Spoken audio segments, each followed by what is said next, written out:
I forgot his name. It's the cat guy, the purple cat Oh, guy. Four from Dragon Ball. Wait, who are Yeah. we talking about?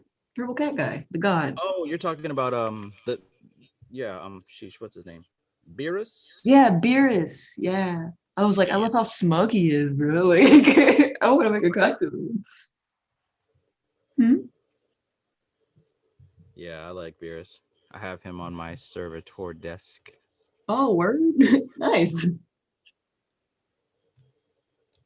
On my servitor altar. I was watching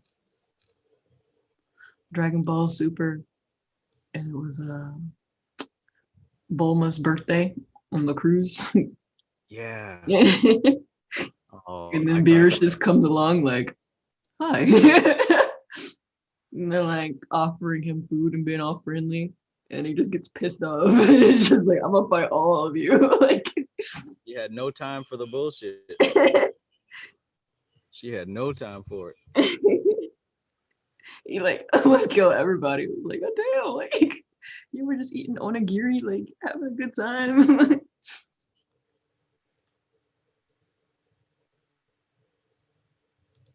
Yeah, but I like him and his assistant, the guy with like the white hair. Forgot his name too. Whis. He Weiss, reminds you of yeah, who? yeah, Weiss and Beerus. I might give Dragon Ball a shot finally. I was just off put by like everybody being like, "Yo, Dragon Ball is the shit." Just like, yeah, like 10-minute sky fights. I mean, 10-episode sky fights. Like, no, thank you. Yeah. Just get to the point. They've gotten better with it, you know? They've gotten better. I tried to stick around with this new series. I just didn't have the time to, but it's good. I like it. Okay,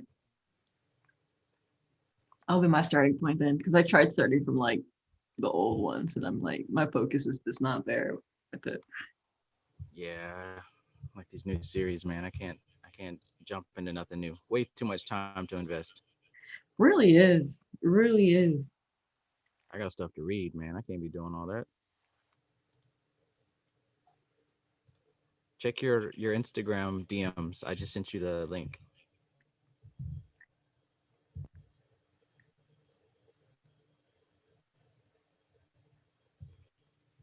Large shawl wrap ponchos.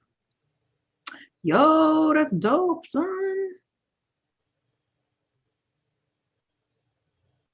And it actually wears like it shows on the picture. It's not all wonky and shit. It's double knit, smooth, soft, breathable, wrinkle resistant. And it came with a bookmark. Yo, I got the dimensions on the shit. Like, I'm gonna make this. Yeah. If I knew better. But I mean, I like it. I appreciate it. But I'm definitely gonna get her to make me a fresh one. Maybe she can make the inside like red or some shit like that. Ooh, that would be dope. Maybe I can get little bitty I don't know, designs in black so you can't really see it unless you get close. Put spiders in it. Spider legs. Yeah, little spider legs. You know how like SpongeBob made Squidward a sweater out of his eyelashes? Just make it out of like spider legs. Very strange. Trying to streamline my wardrobe here. I've been trying to do that for years. I was still wearing pants from high school, yo. Everything is black, so I'm good. I'm good on the color. Now I just need to get like the items, the same type of shirt, the same type of pants, and then when it's cold, I get to wear the fancy monk robe.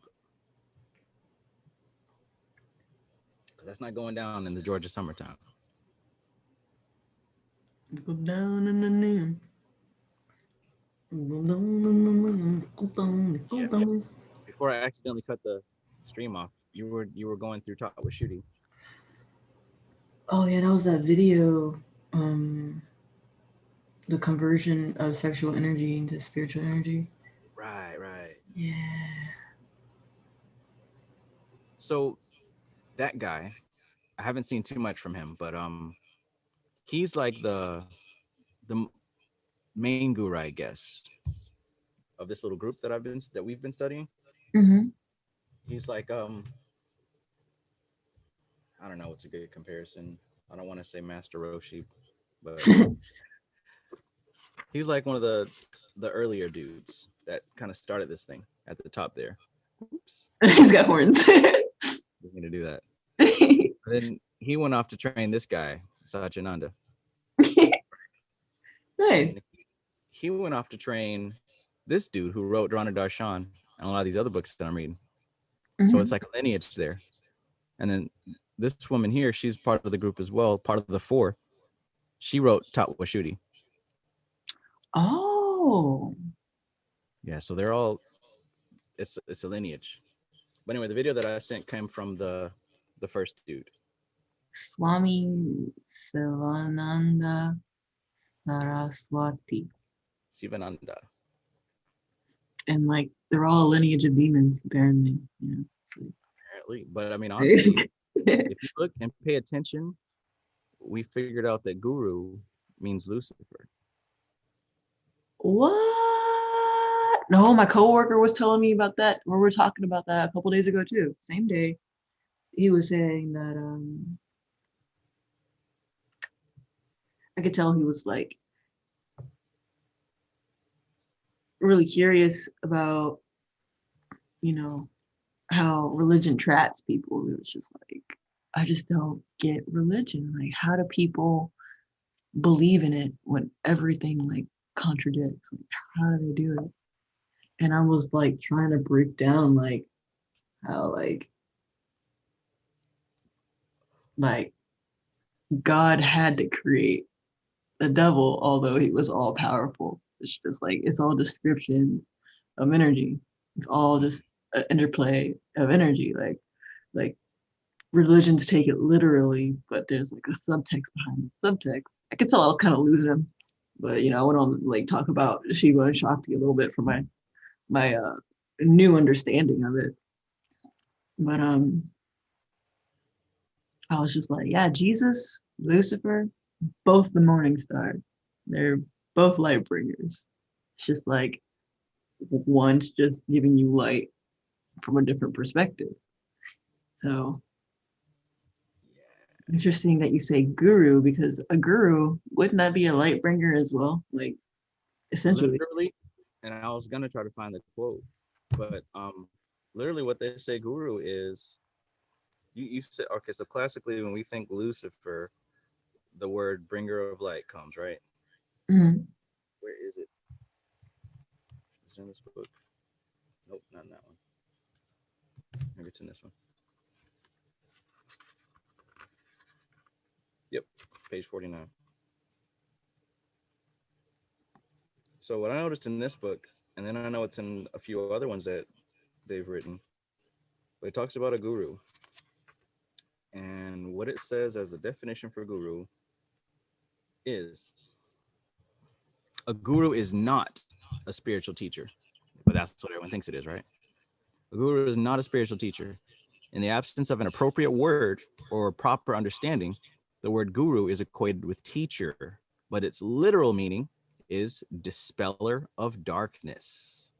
Dispeller of darkness. It does not mean teacher or master, but one who sheds light upon the dark confines of your nature.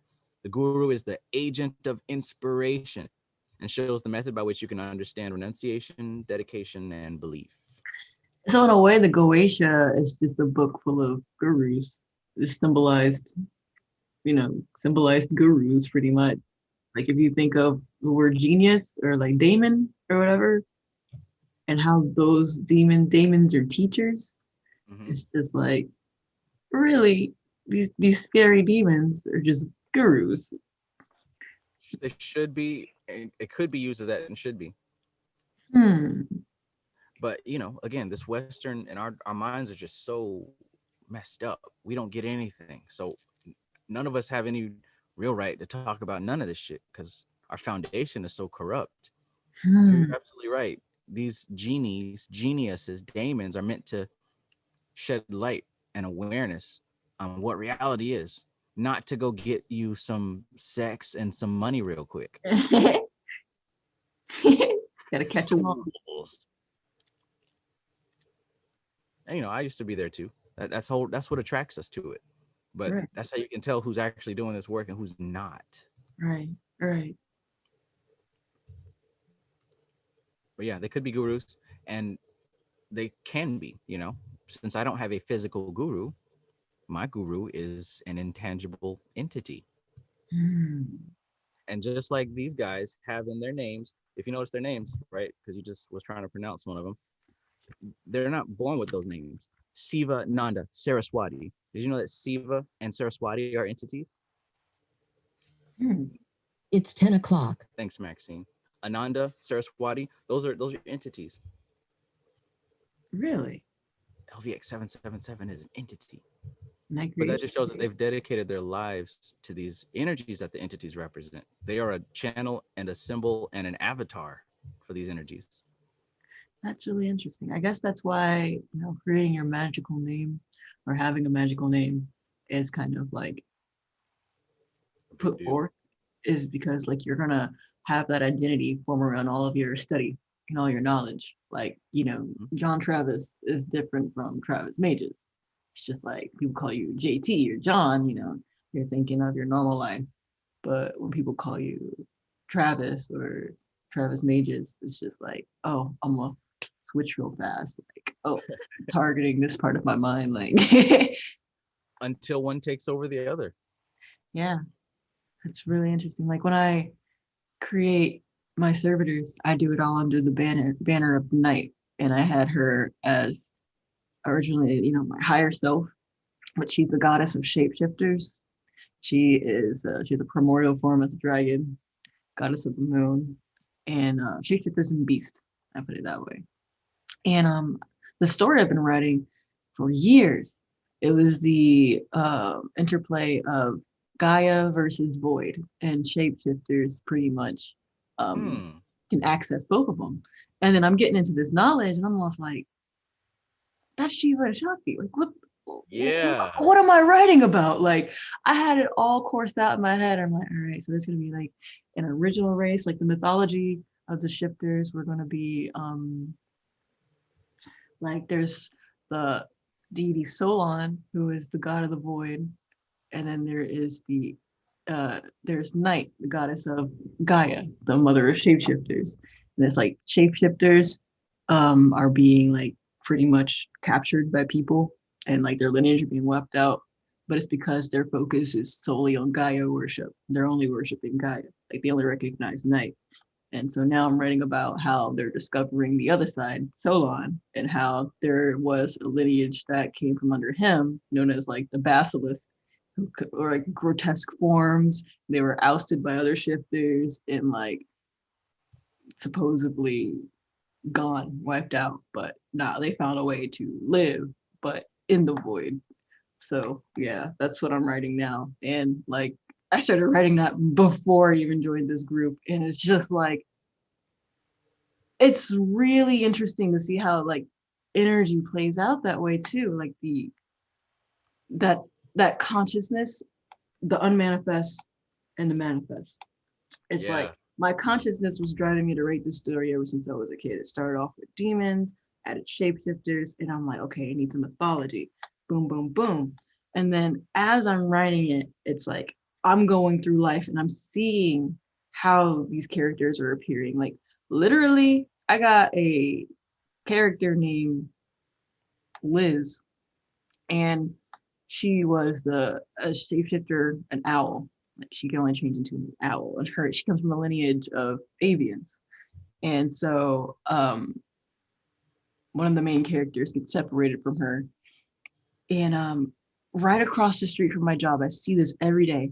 I live like on the Elizabeth River, so there's a sign that says hashtag love Liz with a picture of a bird, and I see it every day at work. And it's about like protecting the Elizabeth River. Mm-hmm. But it was just really interesting to see like the synchronicities line up. And like Liz's brother in my story works at a place called the 812 to try to fit in with humanity. And I'm like, okay, so here I am working at 7-Eleven and I see this sign, Love Oh Liz, wow. like right across the street. Like, so it's just like, yo, it's really like I have to like finish writing it, but like in due time. I'm not gonna force myself to be creative in every aspect every single like day. I'm like trying to focus on a project at a time now. But like it just goes to show how like consciousness moves through that unmanifest barrier. Or oh, not even a barrier, but like I could see how it flows from the unmanifest to the manifest. Like and going back to what I was saying about creativity and like creating servitors is like when you're writing stories and when authors are writing their characters and their stories is like they're honestly creating entities. Like I'm reading a couple fiction books too, and it's just like I'm seeing how effortlessly this author is like killing off the characters. I'm just like, yo, like, how do you do that as a writer? Like, that's the part where it's just like you gotta, kind of take your creations out. Everything created's gotta be destroyed. You gotta learn how to do both as a creator. But yeah, I'm going on a tangent now, but it's Non-attachment, right? hmm? Non-attachment, right? Yeah.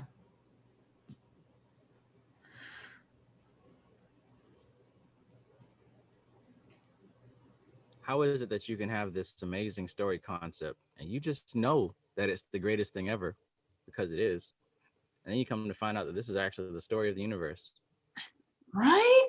Kind of implicates to me that maybe the story isn't yours. That maybe No, dude, that too. Because I was writing this story and then the show Devil Man Crybaby comes out. And I'm just like, they took my shit. They took my shit. Like I was like, I don't even want to write I anymore. Like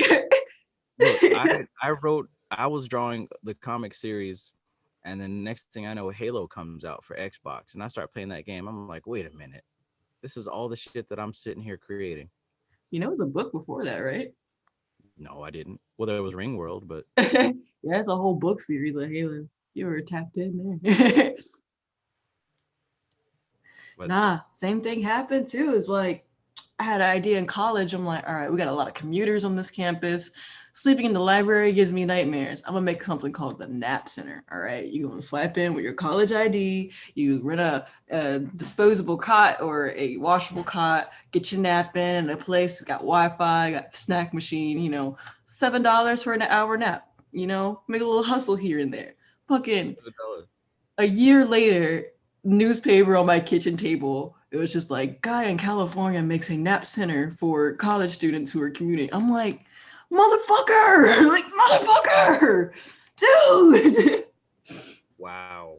I was like, if I had the funding and like the space and people were on board with my idea, like we would have been sitting here chilling with the bucks. But like, nobody believed in Check my it out. idea.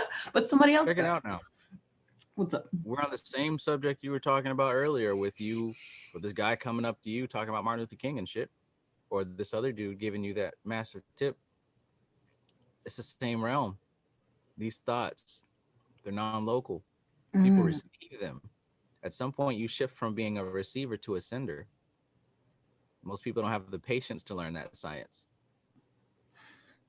Mind control is not about subliminal messages on TV. It's more subtle and it's more disciplined, mm. to the point where you get to be in the right place at the right time. Now you can start getting paid for some of these ideas that you receive. That's what's up. I keep saying, like with Amar and everyone, we keep experiencing these synchronicities, but look, it's not just for no reason. It's like as if we're shifting from one reality to another. And in this other place, the foundation for reality is based on these synchronicities. Now, you would imagine that after you get used to them and the shock starts to dissipate, the surprise, oh my God, this happened. Once that starts to settle down, you start to notice patterns between these synchronicities. And it's like now you're looking at the weather. Now you can tell, oh, there's a bunch of clouds in the sky. It's going to rain. You can tell, oh, this is happening. So this must happen. You can start to see the patterns in these synchronicities. Then you get to the point where you can start to guide and direct the synchronicities or even predict. Okay, this happened, so that means this must be about to happen. It happened. You see where I'm going with that? The synchronicities Mm. start to become almost like an instrument And anything that can be received can also be projected, which means you can send synchronicities to people like spiders and unicorns. And it's so weird how effortlessly it happens too. Like just studying and then meditating. As like at first it's just like meditating, I don't want to sit still. Ugh, I don't want to do that. But it's so easy. Like it kind of happens for you, like it just starts happening for you. It just feels effortless a lot of times. Like I know a lot of my mindset before was that I had to like, train Goku style, get strong and do something. Like I had to do something physically, do a lot of things physically in order to obtain these this awareness. But it's like effortless. It's very effortless how it's happening. Yes. I mean, who said it's supposed to be difficult? When we look at Dragon Ball or Naruto and we look at these people training every day, they're they're training for a reason, right? They're training to fight. So of course it's got to involve physical labor, but we're not training to fight. What they have in common though is they're working on their concentration. Hmm. Before Goku powers up, he has to concentrate, right? Mm-hmm. And it took him 30 years to get to the point where he wasn't concentrating on anger or rage or some type of hostile emotion. He was concentrating on peace. If you keep watching this series, he'll get to a certain god level where he gets to this point of peace and realizes the ultimate power of becoming a god. Mm. Just like with the Naruto series and whatnot. I mean, I haven't watched it. I'm not a big fan or nothing, but one thing I do notice is they're working with these same principles. I mean, they're literally using chakras and sutras and mudras and all that shit. Mm-hmm. They're concentrating their focus to make things happen, just like you're doing with these different servitors. Hmm. It's only it seems difficult because our Western mind is not used to being in one spot for an extended period of time. Hmm. It's easy to influence people who have a 6 second time, 6 second, what do they call it, attention span. Goldfish. That's what they're there for, to be influenced. But when you come up out of that and start training, focusing, and extending your gravity, now you become an influencer as opposed to a receiver. Hmm. I love it. So, people who were there's this one post, somebody was saying that like all your spiritual protection shit won't work just because you think you're not going to be hurt or something doesn't mean you aren't, or like just because you think your spiritualness is so on point doesn't mean that somebody can like come around and like knock your lights out or something like that. And I was just like, I don't know, man. Like if you reach a point of awareness, like you could get to a point where like nothing can really affect you unless you kind of give it permission to, you know, like especially working at 7-Eleven, I'll be at there at night and a lot of people are afraid for me. They're like, "You working all by yourself?" Like, "Oh my God, you're gonna be okay? You gonna be safe?" I'm like, "Yeah." Yeah. Don't introduce those thoughts in my mind. Like I'm not gonna start like the moment I start tumbling down that road of thoughts is usually when, bad shit'll happen. But it's just like I'm always comfortable in my mind and then like I'm always good. But it's like a lot of people just don't understand that. And what got me thinking about like it got me thinking about like guns and how that's like crucial to a lot of people in our society. And like securing your premises, like I think that you can do that mentally. I don't think you need always. I guess it's good to have backup, but like I've always thought that you could secure your abode, your mind, your house, without needing weaponry. Hmm. But guess it all really comes down to the understanding of the fundamentals of those things, of the mind, of the self, of protection. Protection from what? None of us really understand the fundamentals of those things, so we get all scared, you know?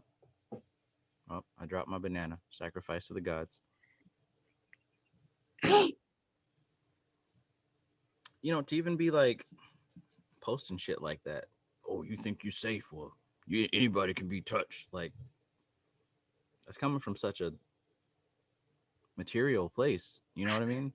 Yeah, yeah. No different from the average Christian or Muslim who doesn't read their holy books and only practices on Sunday. It's ignorance. I remember when my panic pack was taking forever. I was like, anybody know a spell or something like to speed up this panic pack? And people were commenting like, don't mess with panic. He'll send you something right back. He'll get you before you. I'm like, That's nigga, like, what you gonna do? Like, bro, like, I super was like, exclusive. but this is my panic pack. I'm playing. Like, Yeah, man. this is like, he'll have you fucked up before you even do anything. It's like, all right. And like, who was even talking about that? You just want to know how to get your product that you bought. And these people instantly jump to that. Yeah, it's like panic has like such a he put into everybody's minds that like he's unfuckwittable that they just like ran with it too. I'm like, anybody ever try fucking with him? Like, are we just gonna run off of what he says about himself? It's just like Right. that's probably the barrier, or that's that power keeping y'all out. It's just that surface image that he gave y'all of himself. It's just like, man, he over here always eating on camera and looking fatter by the day. I'm just like, man, what my panic back at, bro? Looking fatter by the day. I'm just like, yo, look at all that panic pack money in his plate. Like, Oh man. Look at them panic pack money Skittles. How about them Skittles? Oh, YouTube's gonna hate me. Don't talk about panic. You're gonna hate me in a second, bro. Oh man. That's funny. Oh god. But yeah, let's see. I think I'm on page 43. 43. Yes. I am at Shiva Tattwa. You said page 43? Yeah, 42 of Tattwa shooting. Yeah, the good page. The chart on it. Well, right before the chart. I'm learning about the Ichcha. Ichcha. Ichcha. Bless you. Thank you. The Kriya. The Jnana energy. Yeah. So that's just where I am. Oh my god. See, that's closer to free will than anything else. Because up in that realm, we're closer to pure consciousness. But right below that is Maya. And even the non-spiritual person knows what Maya is. The veil of the Maya. It's a software that allows you to create 3D sculptures and videos. Interesting name choice for such a software. Right? But it's because of the 5 Maya, we lose awareness. Say that again, you cut out a little bit.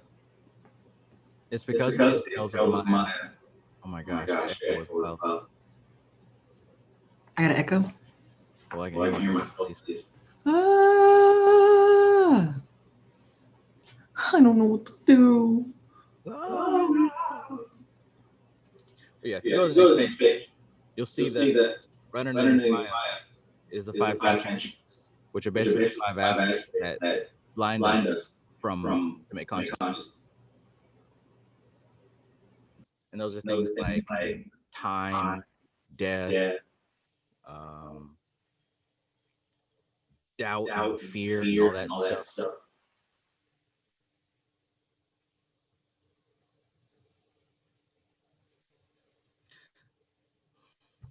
So people talk about we are God and that we are divine, we have all this power and different things like that, but there's no real understanding of what that means.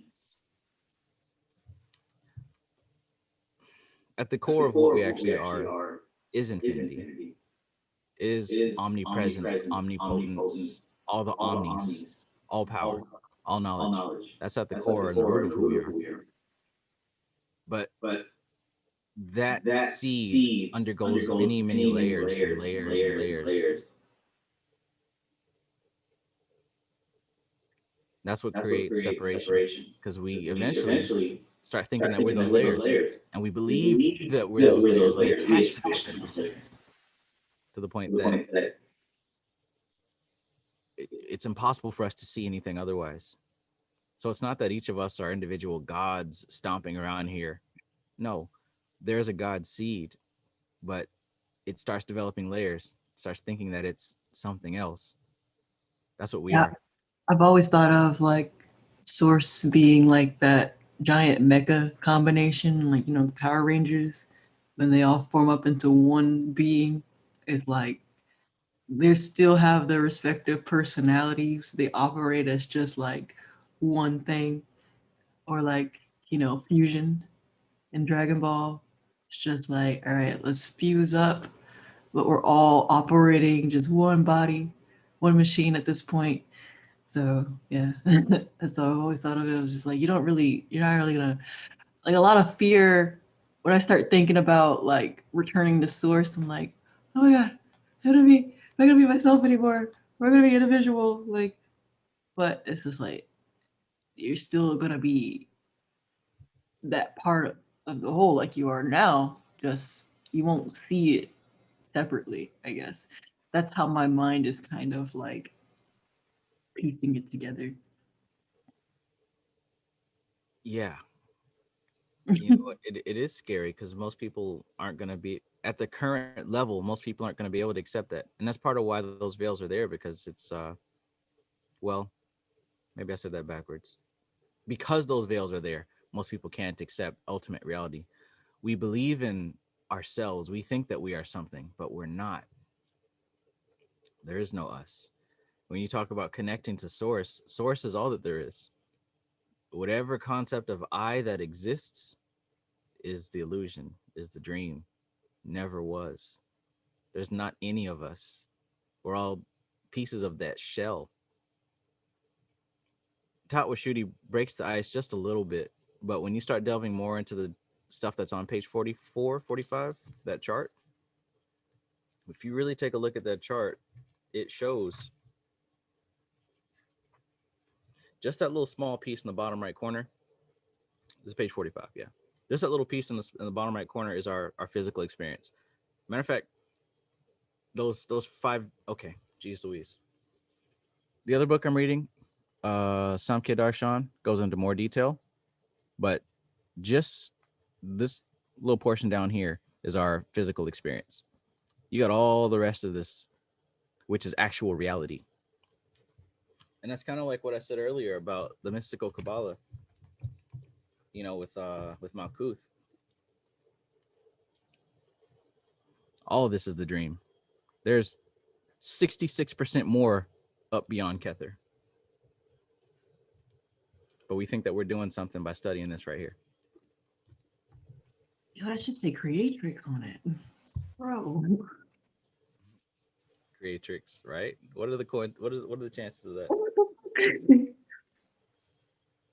Nah, because for the longest time I was trying to find out what creatrix meant because I just picked it out of nowhere. That word just like came to me, and then every Google search is like it's just a female creator, a female creator, female creator. But then I was looking into the mythology of Newt and Geb, and something of the web of creatrix came up, and I couldn't find anything else on the web of creatrix. Interestingly enough, my initials are Web, and my name is Night Creatrix. So she's like, Oh oh shit, shit! oh shit. No but coincidences. oh,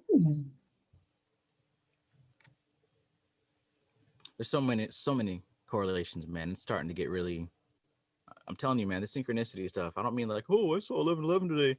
I mean like everything is a synchronicity now. There's 8 limbs of yoga, and we just discovered that each one of them correlate to one of the planets in this web of Maya. Hmm. Hmm. There's a Kabbalah connection at least, because really there's 8 spheres that we're dealing with, plus Malkuth, which we're on, so that doesn't count, and Kether, which is the unmanifest, so that doesn't count. So Pakriti. Mm-hmm. Tree of Life, the study of Prakriti. So she talks about how it's very difficult to understand and perceive the unmanifest, and very difficult to perceive Ein Sof and Ein Sofar. Maybe difficult in English, because these guys done figured it out already.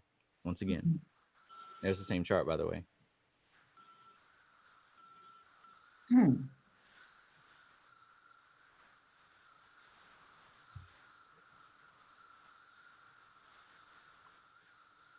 So we don't have to rely on theories about aliens and aliens built the pyramids and Galactic Federation and all that stuff. We don't have to rely on that anymore because the ancients already figured it out. There's no guesswork and there's nothing new. It's just we have to develop the patience and focus to study what has already been put down. Nothing new. There ain't nothing new. Nothing new. It's hard to accept. I know it. But you ain't gonna find nothing new. You can look. You can look. But everything's gonna point right back to this.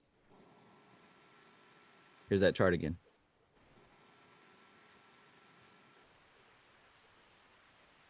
Interesting. Maybe, let's see. This is where everybody's path working systems come from in the West. They just make it. I have to continue reading it because I feel like I'll understand this kind of better than I did Kabbalah. Mm-hmm. But then again, I only had one book on Kabbalah, so maybe I just need like a different person's interpretation on it. It was really kind of dense for me. Mystical Kabbalah? Sorry? Which one? You say you have one book on Kabbalah? Yeah, just the mystical Kabbalah.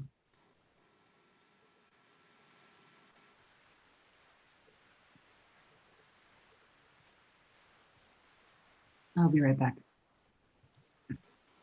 Okay. Yo, Trav, I should have a couple friends joining. Oh. Which is dope. Right on, right on. Good evening, Ananya. Good evening, John. How are you? Pretty good, pretty good. How about yourself? I'm doing good, thank you. I have completed that astrology deck. Like, I have read it completely. I have to just learn it by heart, I think, to understand. It's a very good one. Every concept. And I have even completed the Gyan Yog book. What? The orange one? Yes, it was very small, so I finished it in a day. And Yeah. I have some questions. It's a good one. I do plan on reading this one again very soon. Yes. Even I want to reread it. It's very good, especially the steps about the non-attachment, how you can achieve it and stuff are pretty Yeah. cool. Yes. It's very deep. So, like in this, the first question that I have is like on page 3, the faculty of intelligence. Yeah. So in this, I think it's the first line only. Everyone possesses the faculty of intelligence, but cleverness manifests when intellect is combined with knowing and intuitive discrimination. If the knowing discriminative ability is not there in the intellect, one remains dumb despite possessing intelligence. Mm-hmm. So what actually is referred as, like, what is the meaning of this discriminative ability they are talking about? Like differentiating between the appropriate and the inappropriate, or like what? Discrimination about what? Yeah. So when you hear these terms, remember to try your best to think about the essence of them as opposed to the specifics. Because what he's describing and what he's trying to break to us here when he's talking about the discriminatory factor, he's talking about what we know as buddhi or mahat, right? What you're going to come to find is right underneath prakriti. As soon as purusha and prakriti combine, they create buddhi, they create mahat, which is the Okay. discriminatory faculty, which is the essence of being able to distinguish this from that. So this So from that, what are they? What, yes, what is this from that? What actually is supposed to be discriminated? Like well, that's the up to you. That's what I mean. If you go to the essence of it, it's not specific. Like it's not saying to be able to distinguish right from wrong or black from white. It's not saying what, yes, not the content, but the context of it, the essence, just the ability to be able to discriminate on a cosmic and level. then decide for yourself, and then deciding for ourselves which one we want to Well, all that pursue. stuff that may happen afterwards or it may not, but what that's talking about when I say the essence of the discriminatory factor, this is okay. So when consciousness combines with matter, right? Yes. Consciousness is pure awareness and matter is the stuff to be aware of. The first thing that is birthed from that union is awareness of the stuff. You feel me? Yes. So now there's an existence of awareness from the stuff. That is mahat. The stuff can't know itself, and consciousness has nothing to know because it's knowledge itself. You see what I'm saying? When knowledge That itself, is buddhi. that is buddhi, yes, and that is what he's talking about when he's talking about the discriminatory aspect. It is a state of mind which leads to avoid one many pitfalls in life: conflict, confusion, doubt, and okay, yes, I think later they have explained it very nicely. And maybe the first time I went through, I couldn't like grasp it. Hmm. To like discriminate where between like the essence of the thing, observing the thing as it is rather than Before projecting our any perspective on it. Okay, so And look, try to define it before any type of attachment is involved, because you're talking about attachments here. You're talking about yes, discriminating from do I like it or do I not like it. Come a step back. It's the discrimination. When you say of, now you're adding the attachment stuff. okay. But Like just even before I decide that, even before I jump to the conclusion whether I like it or not, I should like see the thing for what it is. that's what we're trying to get back to with the non-attachment. With the whole practice of non-attachment, we're trying to get to that level of pure mahat, pure buddhi, which is Pure being able to observe without attachment to it. Because when we attach to it, that's what kind of sinks us down lower into these levels of ahamkara, which is ego and body consciousness. And I am a person who has opinions and thoughts and dreams. But cosmic and then consciousness, a lot of questions like pop up, like is this right, is this wrong, and yeah, because right and wrong, that depends on other things, right? like on what things does it depend? It's always confuses me. It depends on your beliefs, which are attachments. It depends on your opinions, which are attachments. It believes on your position in life, what you want out of life. It depends on things. It depends on your attachments. So when you remove yourself from your attachments, now it becomes pure discrimination as opposed Okay.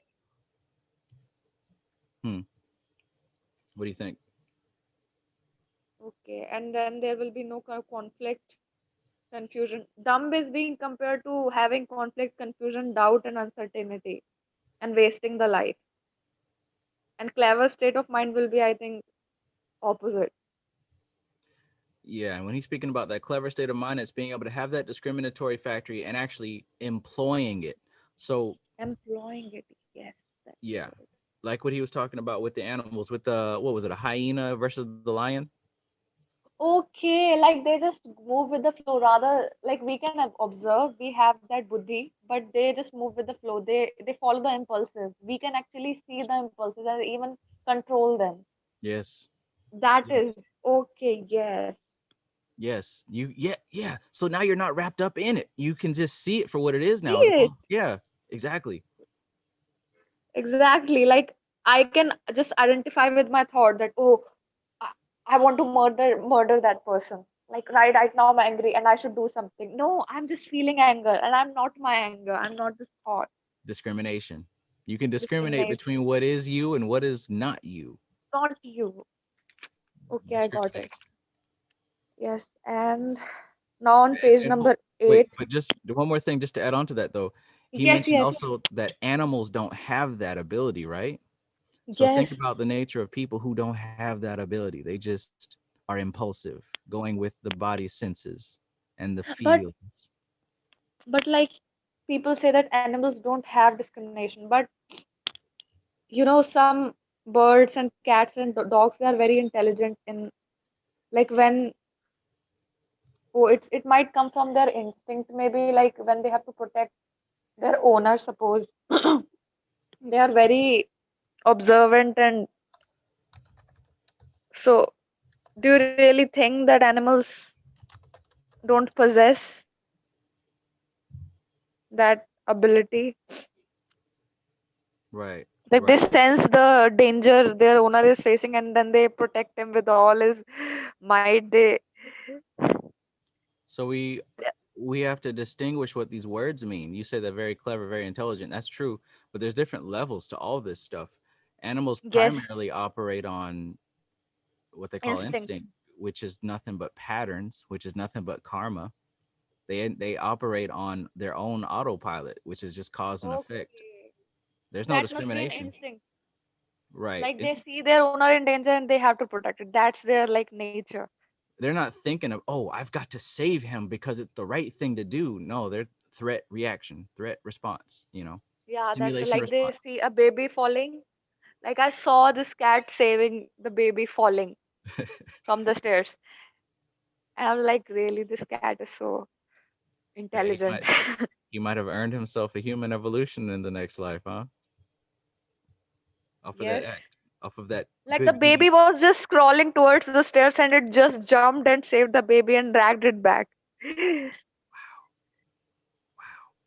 There are so many such videos on YouTube, and I watch cat videos, like intelligent, like some shocking actions that animals make. That's what they make So YouTube he for. will YouTube is sometimes recommending right things, cute things. So next question that I want to ask is this, page number 8, in paragraph 2. It is easier to still the intellect compared to the mind, as the intellect can take the shelter of the gyan, wisdom, and influence of thinking. Again, I'm not able to, like, intellect is buddhi. Hmm. Is this what they mean here? Let's see. Like we can, yeah, the second paragraph. Yeah, I have it highlighted. Nice. So this is where he was talking about the mantra again. Yeah. Krishna says, first try to fix the mind. Arjuna says, it requires too much struggle with the mind. Krishna says, all right, the second method is fix your intellect on me. Mayi buddhim nivishaya. Arjuna says, how is that possible? Krishna says, your intelligence is dispersed because of the association with the senses and the sense objects. You, with your buddhi, identify with what you crave and desire. Remove your buddhi from those cravings, desires, and self-oriented thoughts, and remember me with a feeling of satisfaction and contentment. That right there. It is easier to still the intellect compared to the mind, as the intellect can take the shelter of jnana, wisdom, and influence the thinking, which means that the intellect is higher. than the mind. All right. Once the intellect finds the shelter of jnana, then the thought process and mind move in the right direction. So when they talk about mind here and intellect as two different things, they're being specific. The mind is more referred to as manas, and manas is essentially the data and the input from the five senses. Most people live there. They live in the mind, which is the data and intellect collected by the five senses.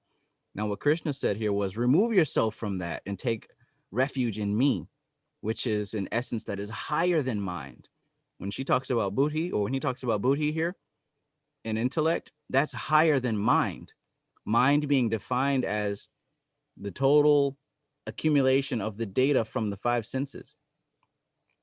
So we can have a refuge in staying in the wisdom of the intellect as opposed to the mind.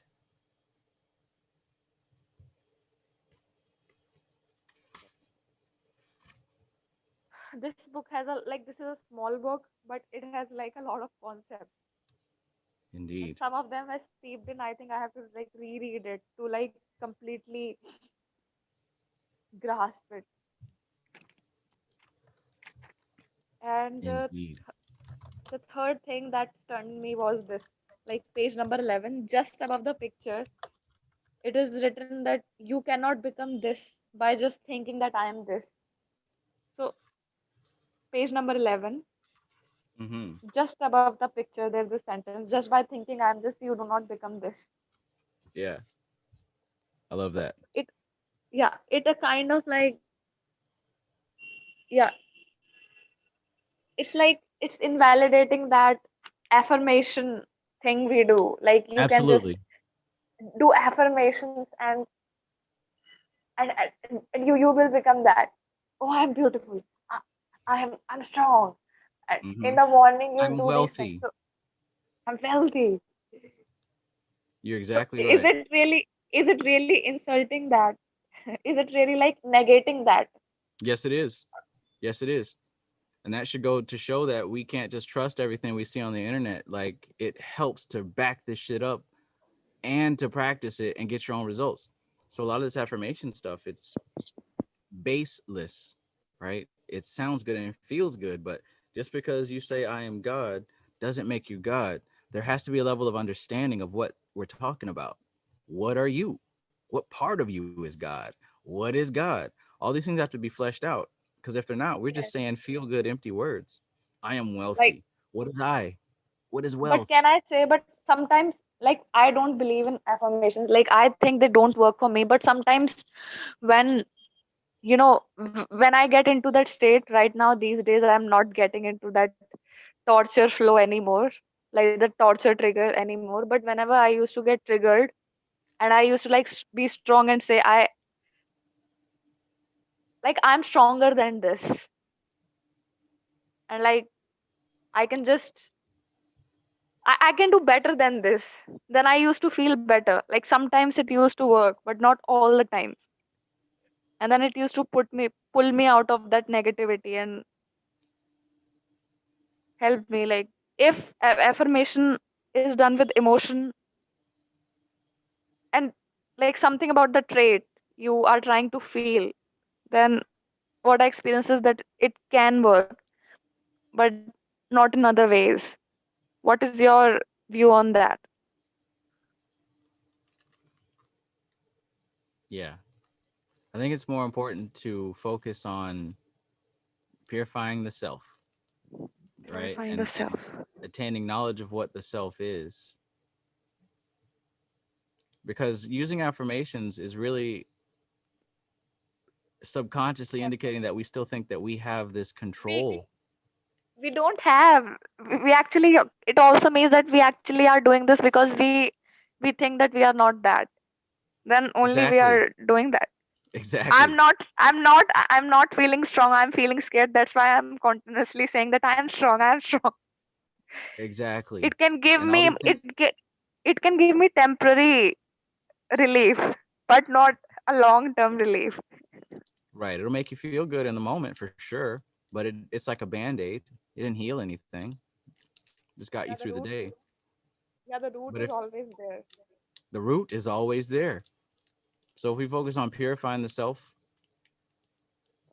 working on what's actually going on at the root of our thinking, Yes.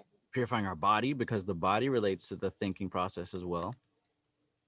Gain appropriate knowledge that's actually useful to us and not just exciting. Oh, Pleiadians. So how will we classify that a knowledge is actually useful or reliable? Is it useful? Is it appropriate? Is Those it two questions. serving me? Is it serving me?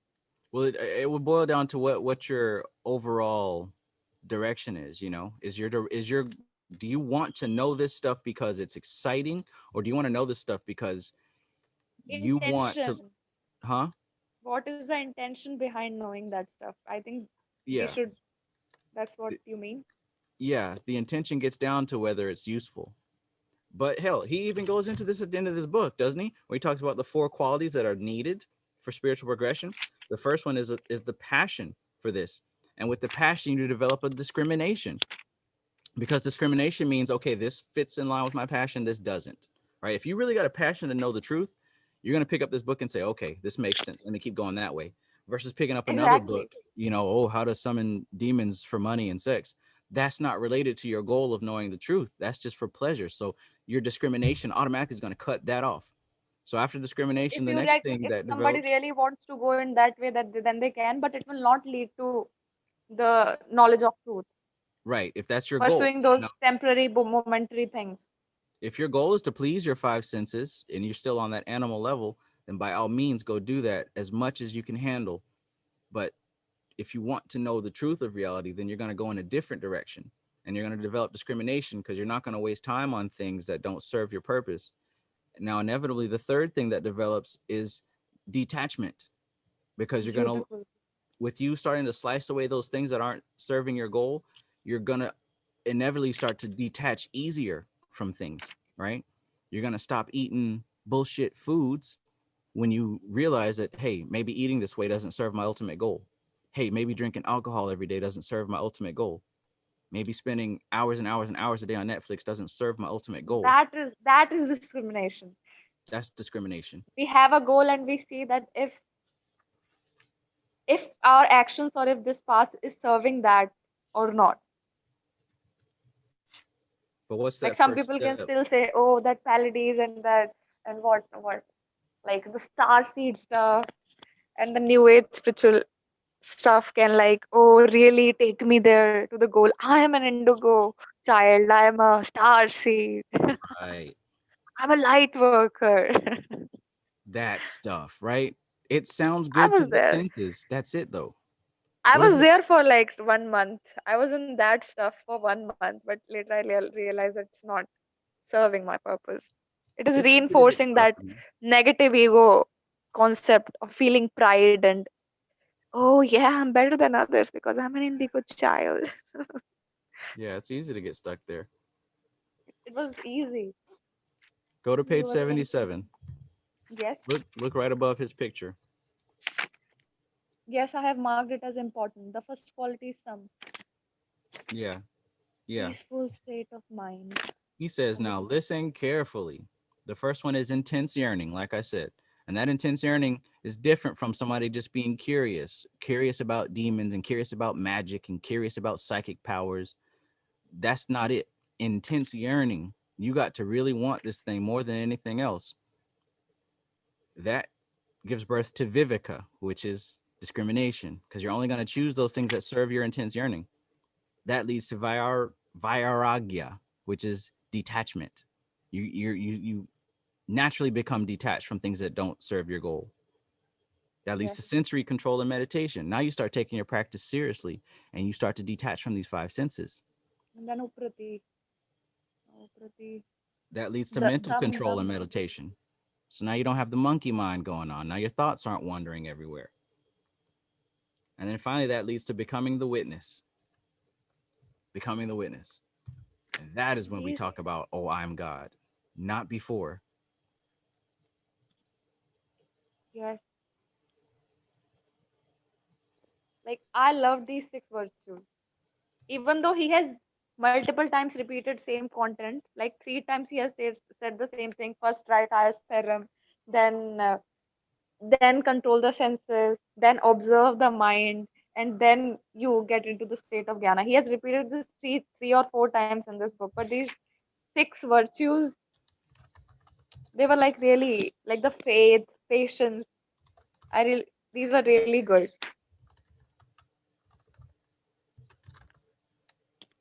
And Yeah. now, Yeah. I have other doubts.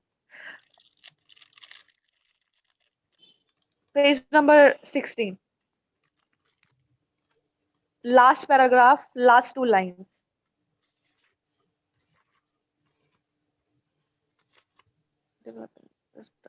Here he's actually saying that the mind does not, like the retraining and the re-education of the mind does not begin with scriptures, questioning, inquiry, or any mental or intellectual gymnastic. Mhm. So what I thought was like, until now, like till I read this book, I was thinking that self-reflection or contemplation and observing ourselves and our patterns and seeing our patterns is actually like some really good spiritual step.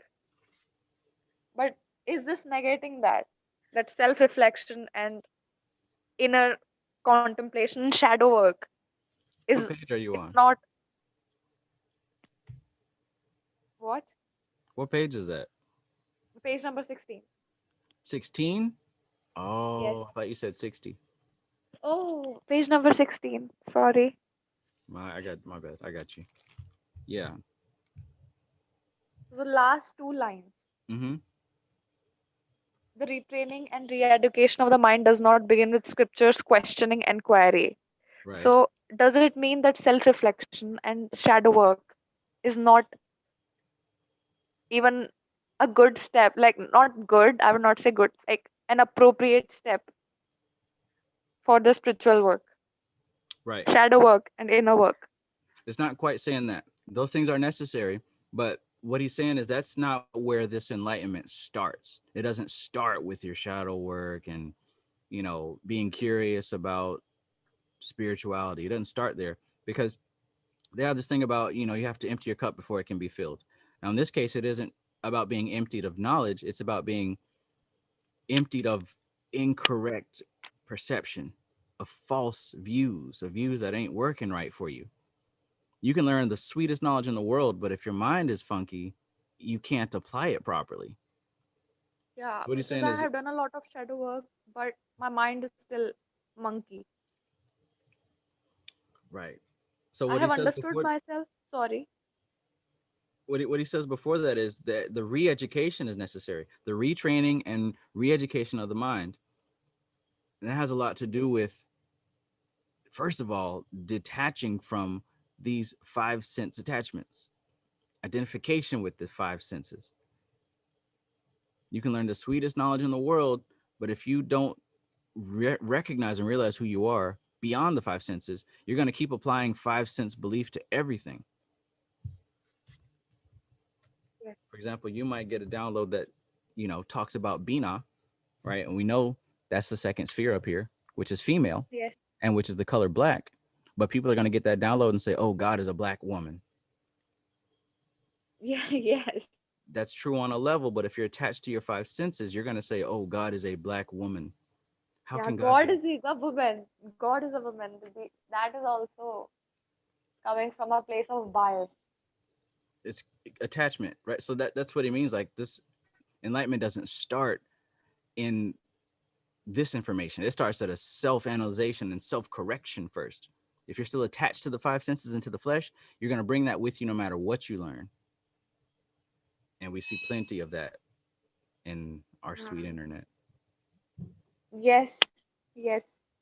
And then, like on page 43, the second paragraph, it's written that the second paragraph, page 43, that before cultivating a higher thought, understand yourself and get rid of gross conditions.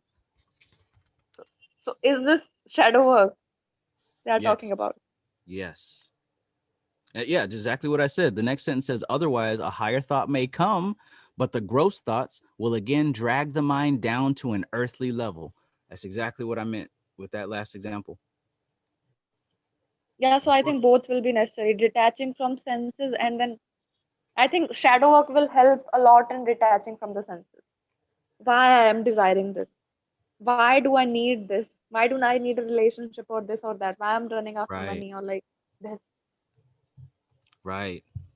And I mean, truthfully, at the heart of shadow work is detachment from the five senses, because all the traumas and all these different things that we cling to and hold on to, because we willfully hold on to that trauma, we choose to do it. All those things are, we're attaching to them. We're attached to the pain. We're Yes, attached to the exactly. ideas. Yeah.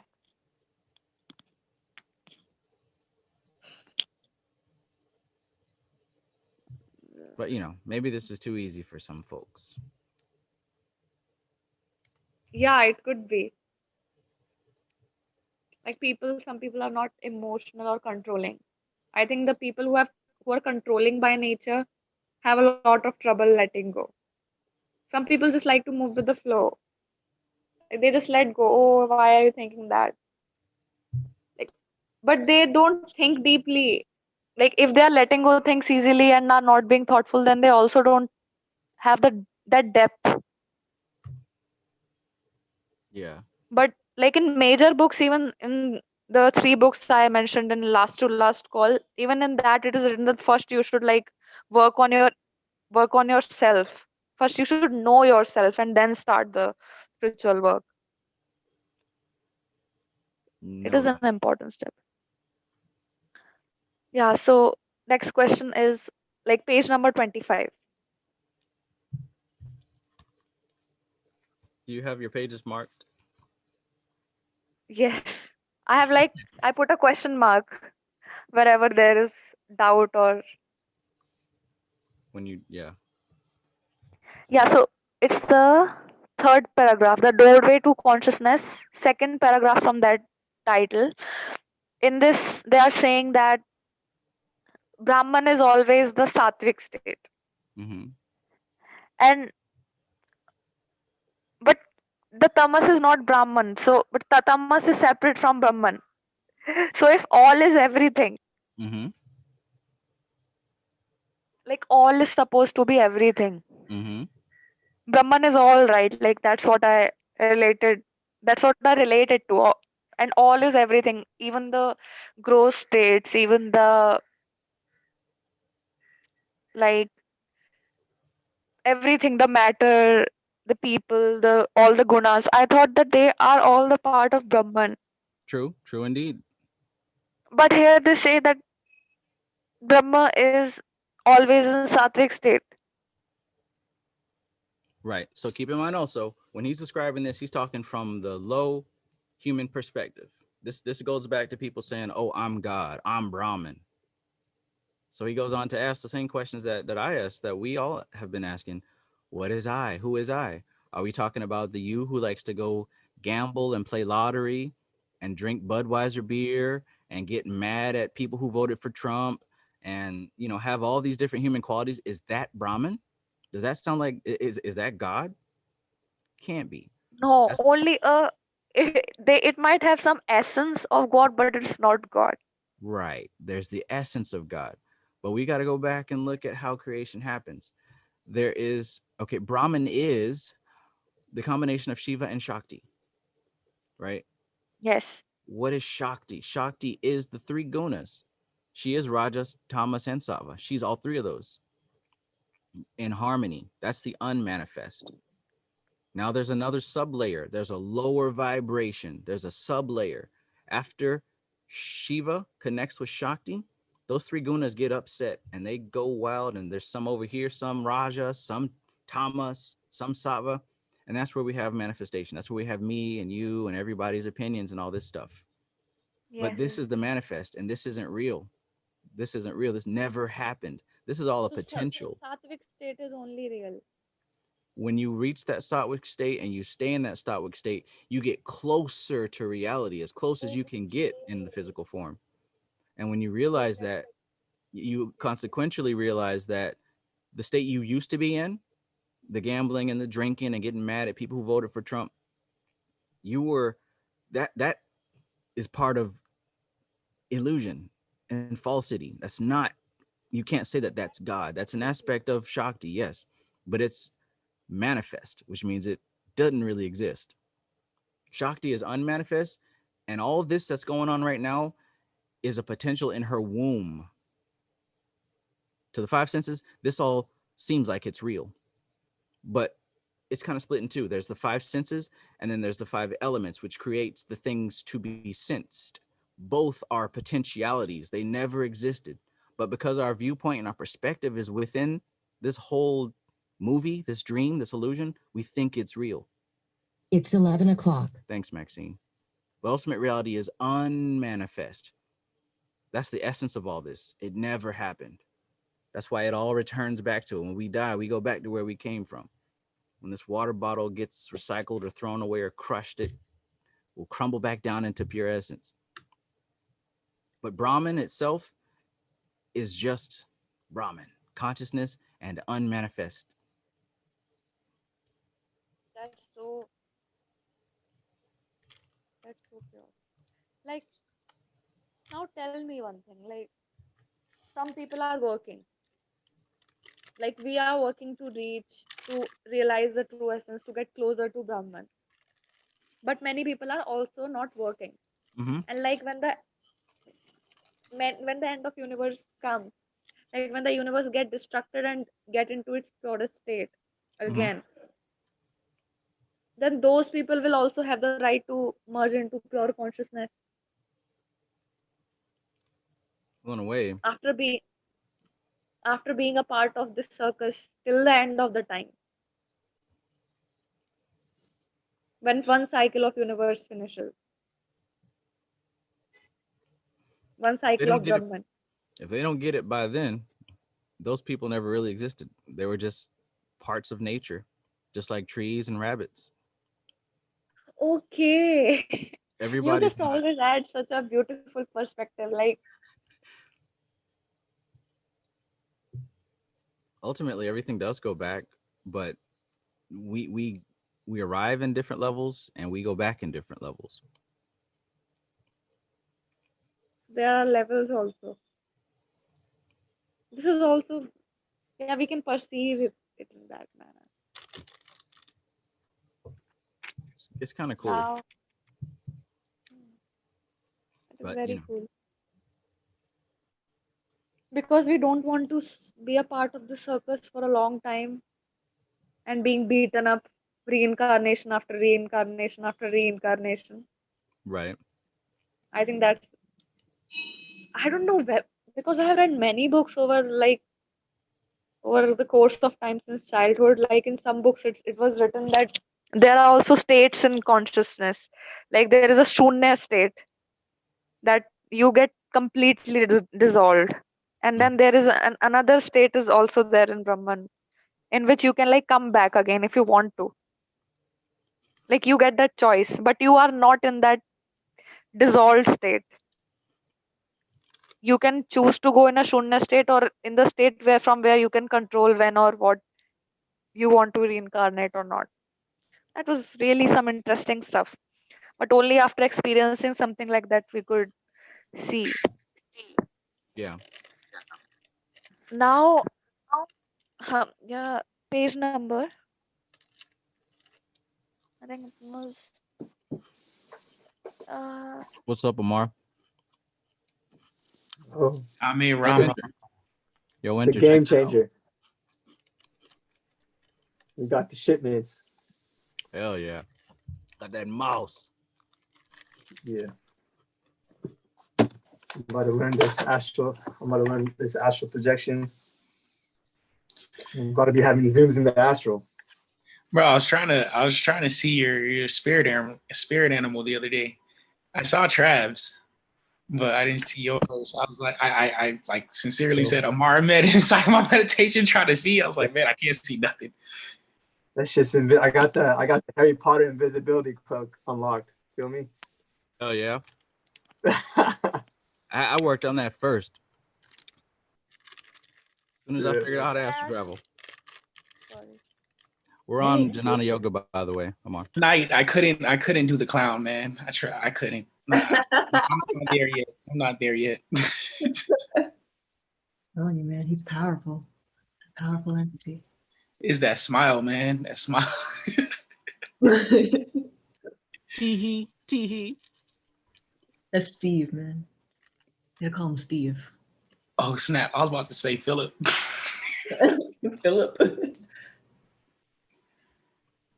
Can I Big ask scooter. more questions? By all means. What page So did you page say? number 42. Page number 42. In Is this this the Kabbalion? no Oh. Gyan Yoga. Oh, you have that book too? Oh, Yes, she done yes. finished it. Shit. Hello, Like, what you she had? you been had it? She had that thing for 3 days. Oh shit. Yeah. I mean, this book is really fucking good.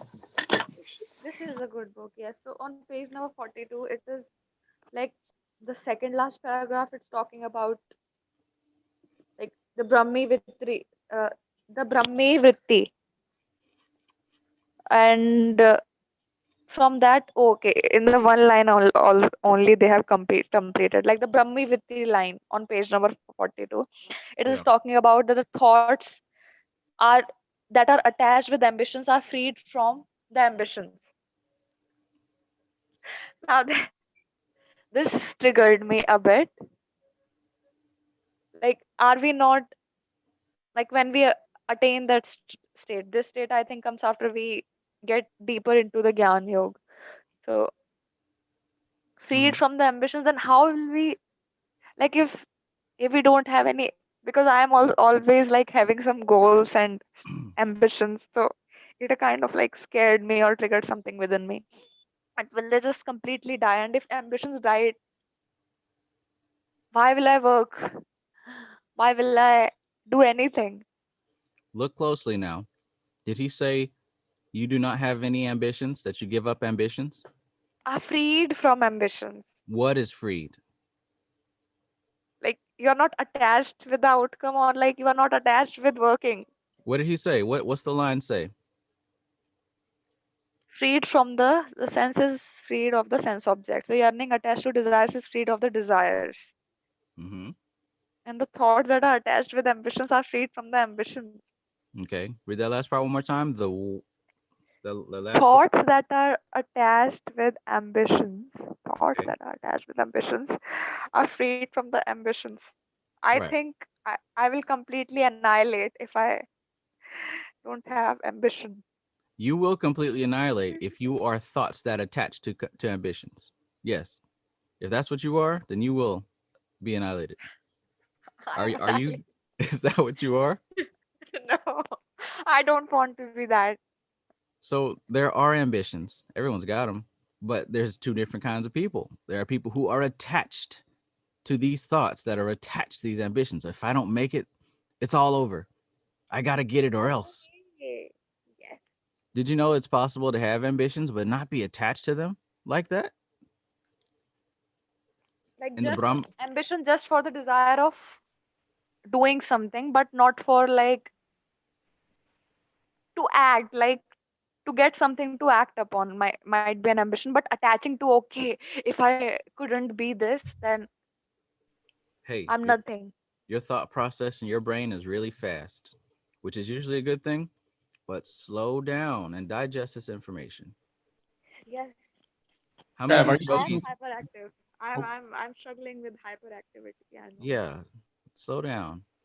How many of these gurus and brahmins do you know that have businesses? They have schools and ashrams and all kinds of enterprises across the world. Do you think that Yes, takes some kind of ambition? yes. Now, do you think that they're crying, getting upset and mad if something doesn't go according to plan? No. The thoughts that are attached to the ambitions are eliminated. So they are like in love with the process rather than the I doubt there's any attachment of any type to the process or the That's it attainments. also. It's more of a knowledge that these things are going to happen because you are the vessel and the channel for them to happen, not because you want it, really. Yes. But we are something beyond that. We are not our ambition. We are not our like my life is just not my dream. A hammer My, does not have an ambition to hammer nails. That's what it was built for. So inevitably, that's what it will do. Bro, yes. quote that and put it on Google. Put Travis Magus. Oh man, then the Archons will shut down my channel, man. That was deep. Nah, that needs to be quoted. Is there something like that really quoted when we Google him? Then the agents will find me and shut me down. First thing I thought when you said that was like the releasing of the ambition is that 50 Cent get rich or die trying mentality. Doing anything to get there when it's just does not need to be, you know?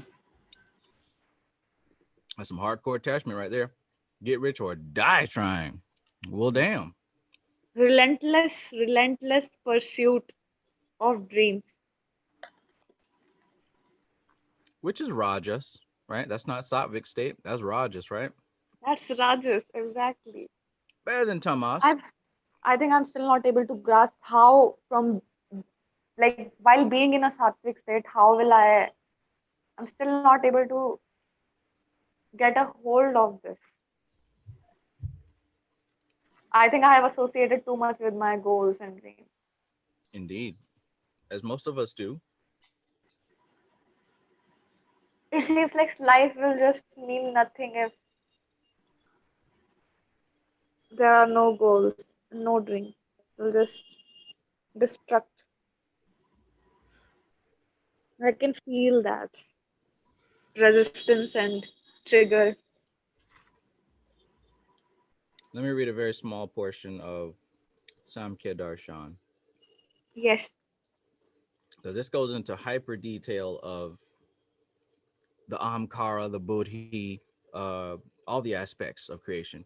But there's one portion here that talks about we're talking about the Mahat and the Bodhi, right? Okay. The Buddhi. I try not to say Buddhi, but you know. Buddhi.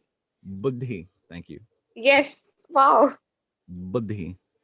Wow, that is so beautiful. You said it perfectly right. I have a good teacher. Yes, you are. Claps. No, I have a good teacher. That would be you. Oh. All three gunas exist in Mahat. When Sattva is predominant, the qualities which manifest are knowledge, wisdom, virtue, non-attachment, and excellence. Those are the qualities of a Sattvic mind. When Tamas predominates, the qualities of that Mahat are ignorance, vice, imperfection, attachment, and impotence. Means you can't get hard, which are the opposite of the Sattvic qualities. Rajas vitalizes the process.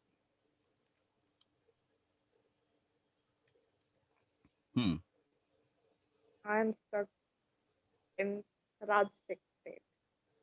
So Rajas is going to be the vitalizing factor between which end of the spectrum you're on, a Sattvic intellect or a Tamasic. Yeah, because from Rajasic state you like switch to both the sides quickly. Yeah, right. Get rich or die trying. Your mind's kind of in the right place, but that Rajas is quickly hurtling to the Tamasic state. Yes.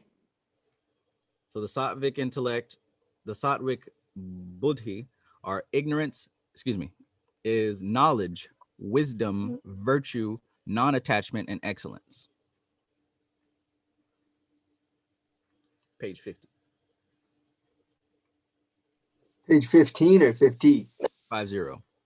So That is Sankhya Darshan. would you say it's more of a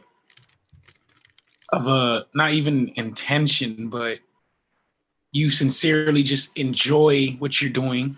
You're not at the point of, yeah, you have to pay your bills, but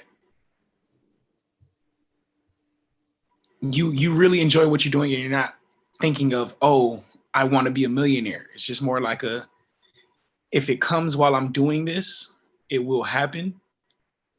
And I will be prepared to handle those things. You know what I'm saying? Like, would you say that state in a way is like that? Yeah, I think that's shifting awfully close to it, because now you're releasing yourself from the attachment of the outcome, and you're focusing all your intellect on the thing itself. Or it What if can it be was like, sorry. what if it was just get rich as opposed to get rich or die trying? But would you still say that's like, would you say someone would have to have a, like, what's the divine point of getting rich, or there's not, like, no point is needed? You know what I'm saying? Like, when it comes to getting to that state. That might have been a faulty example, but just in context of what the example you used. Okay. I was just It should actually be, teach Vedic science, right? As opposed to teach Vedic science and get rich or die trying. okay. Or it can be like, suppose I have a goal of helping someone, and then I get all these steps in the mind that, okay, I can do this, this, and this to help this person. But then not attaching to it, that whether that help will actually be effective. Right. And then doing your best, following a plan, and being flexible while following the plan. Also, Yes. like there can be some changes, some errors, and then reworking that thing and revising that plan and then moving forward, and then just de- detaching from the outcome, Detaching from the outcome. Let's say that you like think that helping not getting somebody worried, not getting worried that if that help is effective or not. Later Right. that person can scream at you like, oh, that wasn't really effective, I'm not grateful to you, even when you tried your best. So what happens if a person needs money for rent or they're going to get kicked out, and you think that helping them is giving them money, and they spent that money on some lottery tickets? What is your thought process now? The moment that you give some money, especially when it is given as a gift, suppose I'm like giving him money and he has to pay me back, or he or she has to pay me back, and I will like ask him or her to pay me back. I have done that multiple times. I've given money to people, but then I just forget after some time, okay, that when they will give me back, what will they, like, are they even going to give me back my money? These kind of thoughts just stopped coming after some time, and I'm like, okay, chill. Sometimes money can be given as a gift also, and when it is given as a gift, then you don't think what the person is going to do with that gift. They can do anything. It's like the tithes in the Christian church over here. Some churches say that according to the Bible, you're supposed to give 10% as tithes, but people get mad when they find out the preacher was spending that money on stuff. Why are you getting mad? Right? You did what you're supposed to do, which is give the money to God. Doesn't matter what the preacher does with it. That's none of your There is business. also one thing I read, like it was Chanakya Niti. It's a book on worldly wisdom, and in that it is written that only help for only help a right person for right reason and for with the right intention for at the right timing. Which one is that? There's like 200 of them, Ch- right? Chanakya Niti. Mm-hmm. Are they numbered? I don't know. I don't remember, but I have read this quote in that. They are numbered, there are chapters in that book. So help should be done for the right person for the right reason at the right timing. Right person, right reason, right timing. Now what is right? Depends on the situation, right? Depends on the situation, exactly. Depends on your values, on your situation, on your goals, or whatever you believe in.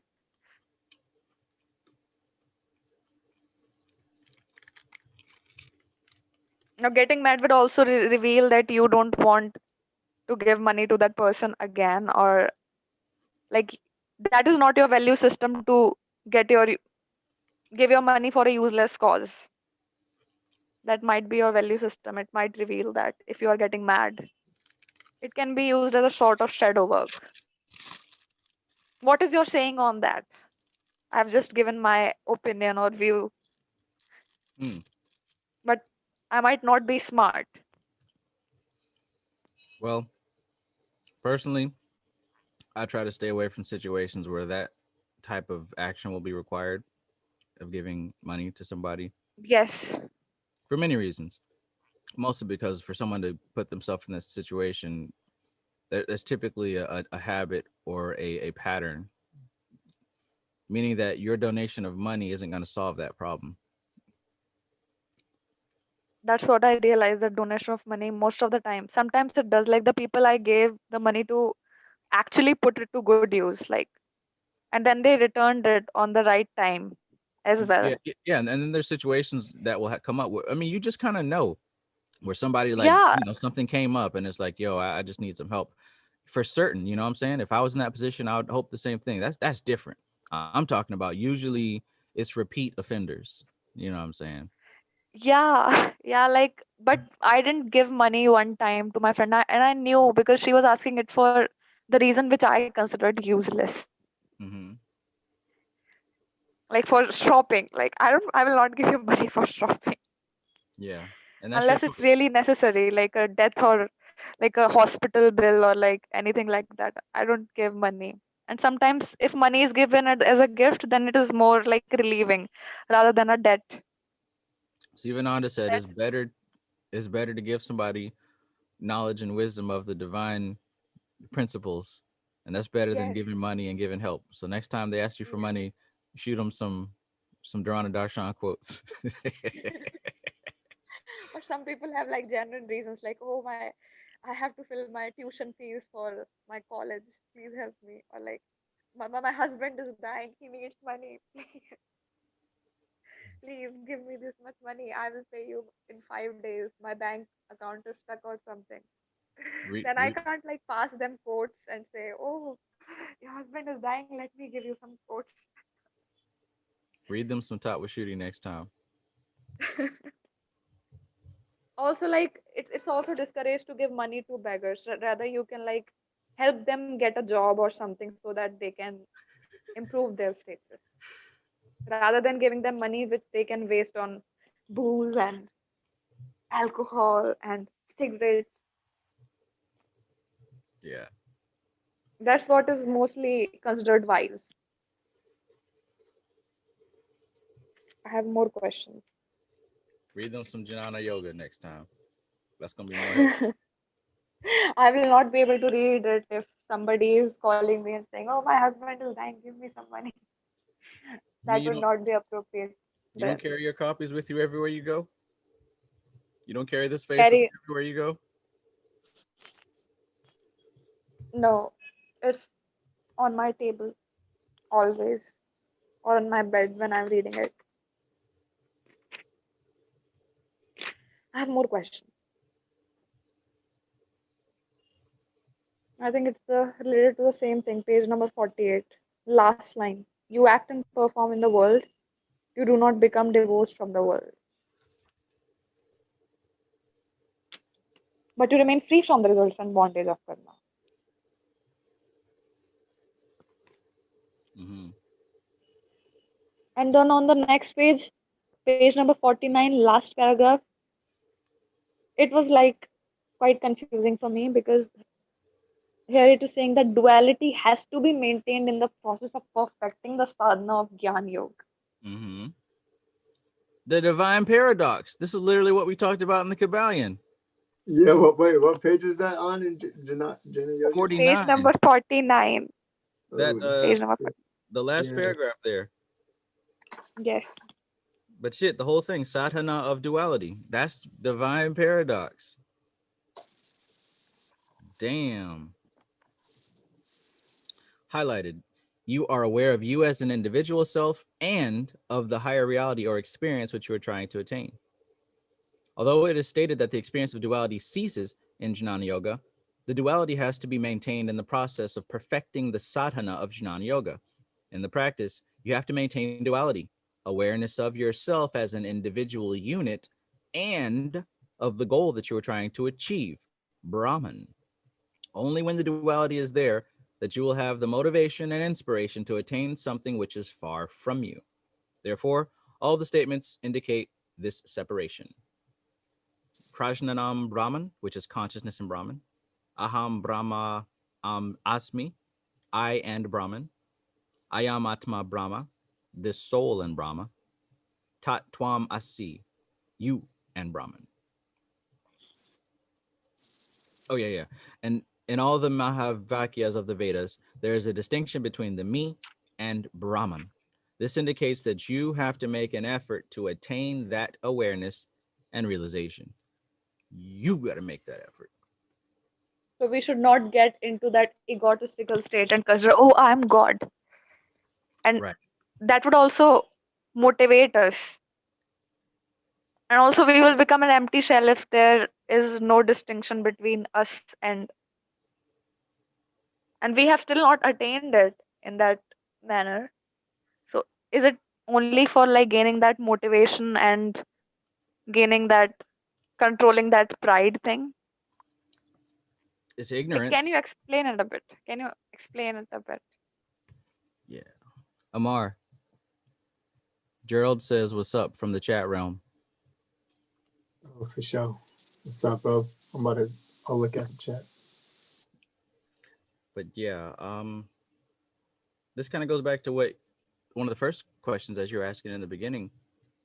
You know, that when you say I am Brahman, what part of you, your, you know, the desire to go out and drink every Friday and party at the club and twerk on everybody, is that Brahman?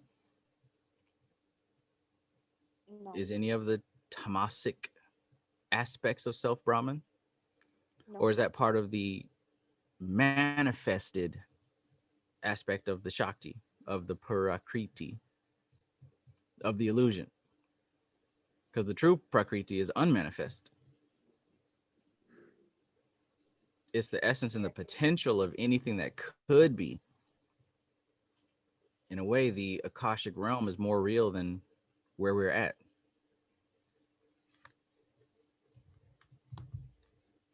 But what Samkhya has been showing me lately is not only are the five senses part of the illusion, but the things to be sensed are part of the illusion. So it's almost like a self-enclosed egg.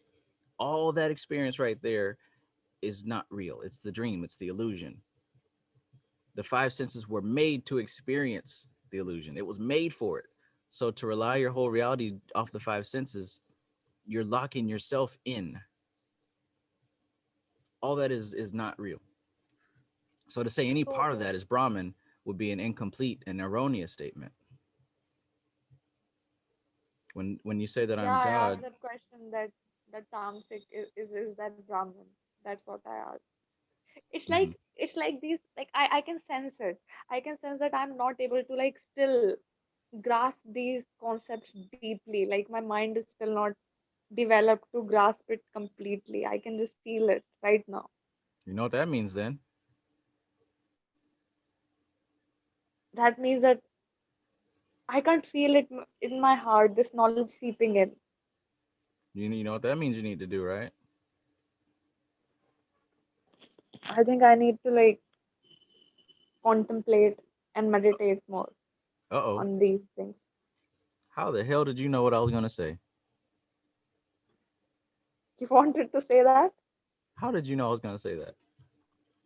I don't know. How would I know? You got them cities activating. That's what it is.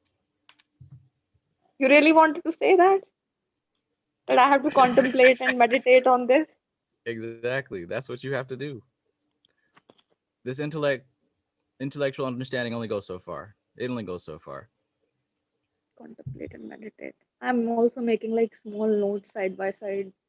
Well, make that one big and put 3 circles around it. Matter of fact, put 3 lines across it and a red dot underneath those 3 lines. Yes. You know why I say that? No. Okay. Yeah. That's all his book. I think I will be buying Sankhya Darshan and reading Tattva Shuddhi and Sankhya Darshan next. They're really good, and they answer a whole f ton of questions. Yes, especially the question which I asked like 1 month back, that how to get into the state of non-attachment. And in this book Jnana Yoga, they are talking about the steps to achieve that non-attachment. Mm-hmm. So this was a deeper answer that was I was looking for. This book gave me that. Yeah, yeah. These books have answers. That's kind of Yes, that's new. Before they just made more questions, but these ones actually give answers. yes. And also on the page number 55. 55. Okay, I'm asking a lot of questions, but I think this is the last one.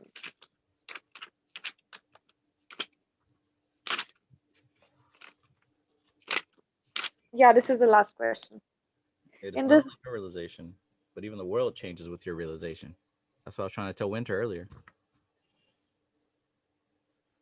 55, and here this story is given where the elephant goes mad. I think this is a story you wanted me to read. This is a story you were discussing with Amar that day. But have you read the story? Was that what were you referring to this story back then? Not this one. It was a different one. But this is a good one too. As a matter of fact, this relates to what we were talking about earlier. Wow. Because see, earlier Shango was talking about a man that was in the water with the Bible, and he's like, "Oh, the word of God will save me from these alligators," but it didn't. Yeah, because he's saying that mad elephant crushed him, and Wow. Damn, I wish I remembered this when he brought that up. you are not meant to, maybe. Yeah. This story Wow. was actually confusing because the last what is the conclusion that they are trying to draw from this? That just by thinking we not become that. Like he's not that elephant, but he's also not listening to that person who said that the elephant is going mad. Like, Mm-hmm. what are the what I couldn't understand what is the conclusion that they are trying to draw from the story. Jeez. I think that this story was perfect on this subject. So this just goes, I mean, honestly, the state that this person that got trampled in is the state that a lot of these people on the internet are in. You get a little bit of it and you think you got it all. And if you keep on with that path, you might get stepped on by an elephant. But So essentially, what is it? this is Elephant. somebody who was in too much of a hurry to reach the next level. Oh, what's the next level? Because you didn't master the one that you're on already. But anyway, it's another example of taking that earthly, attachment to a higher understanding, so things get corrupted. But basically, he didn't What understand. sort of corruption? He thought that just repeating these words, "I am God," made him God. And when he was faced with some real business, he got taken care of. But if he truly understood, right, what we start to learn is that nature speaks to you, right? You don't just magically do stuff. You don't just walk into a water full of crocodiles and don't expect to get bitten. Somebody in the chat mentioned about how they have these I don't know, voodoo people in Jamaica or something, to where they're able Yes, to swim in the water with the crocodiles and put their heads in their mouth and stuff like that. Well, that's not magic. They grew up with these crocodiles. They train these crocodiles. They're part of their life. No random is just going to walk in there with the Bible and expect not to get bit. That's erroneous. hmm. But when you start to reach this higher level and realize that everything communicates with you, including the man that's like, yo, there's a wild elephant in town. Don't go that way. That's the Yes, universe yes. telling you, don't go that way. But, someone who hasn't reached that level of understanding will ignore that and say, I am God. My power will protect me. Fool. Okay, so here instead of trying to control that elephant and thinking that he could do it, he should have like listened to that warning that other people gave him that, oh, don't go there because there is a mad elephant there. he was acting from a place of ignorance here. He was thinking that he knows it all Indeed. when he didn't. There's an American story that's told. I might forget the details of it, but basically, it's like there's an old man who's like sick and dying, and they're like, "Hey, you should Yes. go to the hospital. No, God will save me." Then he sent somebody else, and he's like, "Hey, eat these herbs. It'll save you." No, God will save me. Someone else came along. "Hey, take this tonic. It'll heal you." No, God will save me. And people kept doing that until eventually he died and went to heaven. And he's like, "God, I thought you would save me." And God said, "I tried to send people, but you weren't listening to them." Yes. Even in Kybalion, it was mentioned, right, that the help from the god will be sent through a natural means, not from some god appearing, some apparition appearing and just woo woo, putting a light on you, shining a light on you, and you healing. Right, It will happen through something natural, some natural means or some natural pathways, like right, someone sending you a medicine, somebody right, telling you what to do and what not to do. right, Wow. right. Now I am getting clear thing. And see, with mastery, with real spiritual growth, that type of thing starts to happen more and more frequently. That's why I say these coincidences and synchronicities, it's more than just, oh, that was cool, deja vu. Like, no, Yeah. this is the Yes. universe beginning to move in favor with your intent. It is happening to me a lot lately, and you also, everyone in the group also is mentioning that how it is happening to them. Like some words are constantly getting repeated Mm-hmm. multiple times until I get, you know, okay, this is a message for me because the word has already been repeated 5 times. Right, right. Hell, you sent me the that well the Krishna mantra, and it's got your name in it. You sent it to me, and it has your name in it. You didn't even know it. Yes, because I tend to skip last portions. I have this bad habit of giving up things when I'm just about to reach. Don't do So that I no more. gave it up before I even reached that portion. And then Don't do you that tell no me, more. and I was like, even then I was like in disbelief. Even after you told me, I was in disbelief, and then I went and checked. I was like, oh yes, John is right. I don't know why I was in disbelief, and you told me. Look at the color shading on those folds, man.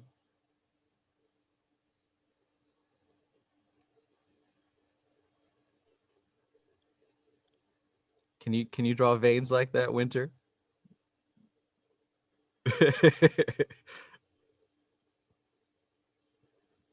Thanks for answering all my queries and questions, John. Thank you for asking questions that gave us a wonderful discussion. You're welcome. I didn't expect you to bring out this book though. That's pretty awesome. I will be reading Tattva Shuddhi next, so I will bring out questions from that next time. Perfect. We might have to do that one off the air because them are gonna be some gems. That's actually Yes. the book that I'm reading right now, guys. So that's why I'm in the Zoom right now, because I was just following you guys, and you actually got a good questions up there on Which one that are you? book. The same one that you guys talk about right now. How was Shudhi? Yeah, yeah. Welcome, Yeah, welcome, that's a good Veronica. one. Hi. Well, thank you. It's a good book. Very, very good book. Excellent. Yeah. Go to page 119 and read them first 4 sentences. The 19, page 19 119. 119. or 119. 119.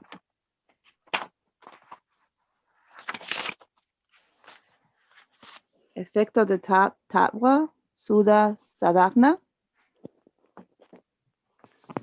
Well, You want me to read it? Okay. well, So Tantra considers that Shakti the active energy principle in each and every aspect of creation, grants favors easily.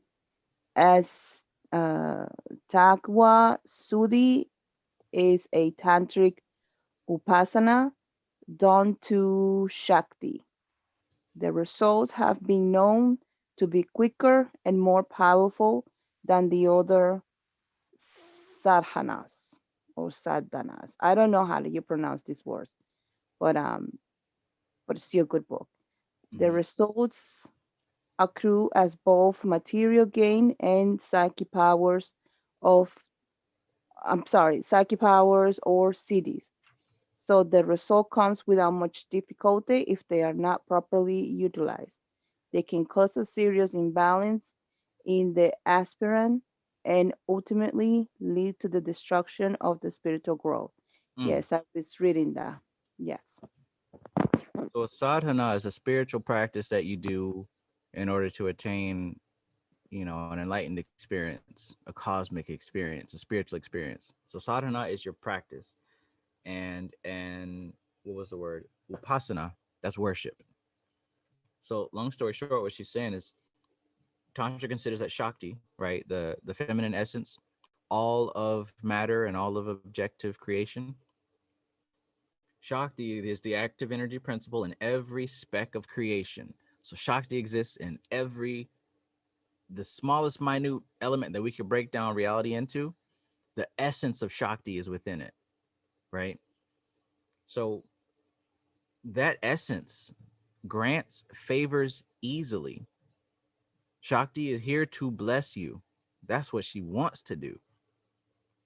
As taught with Shuddhi is a tantric upasana or a tantric worship, right? A tantric devotion is done to her. It's done to Shakti.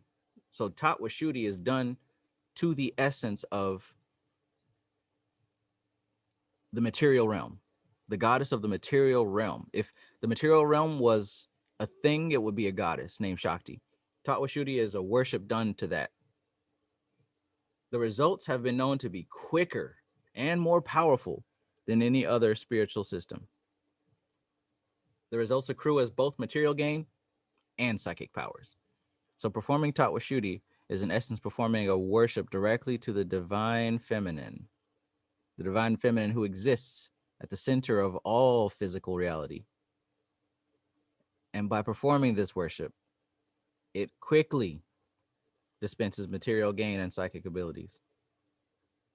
Now, on the flip side, though the results come quickly, if you don't use them right, if they're not properly utilized, it can actually cause an imbalance that will ultimately lead to your destruction and spiritual decline.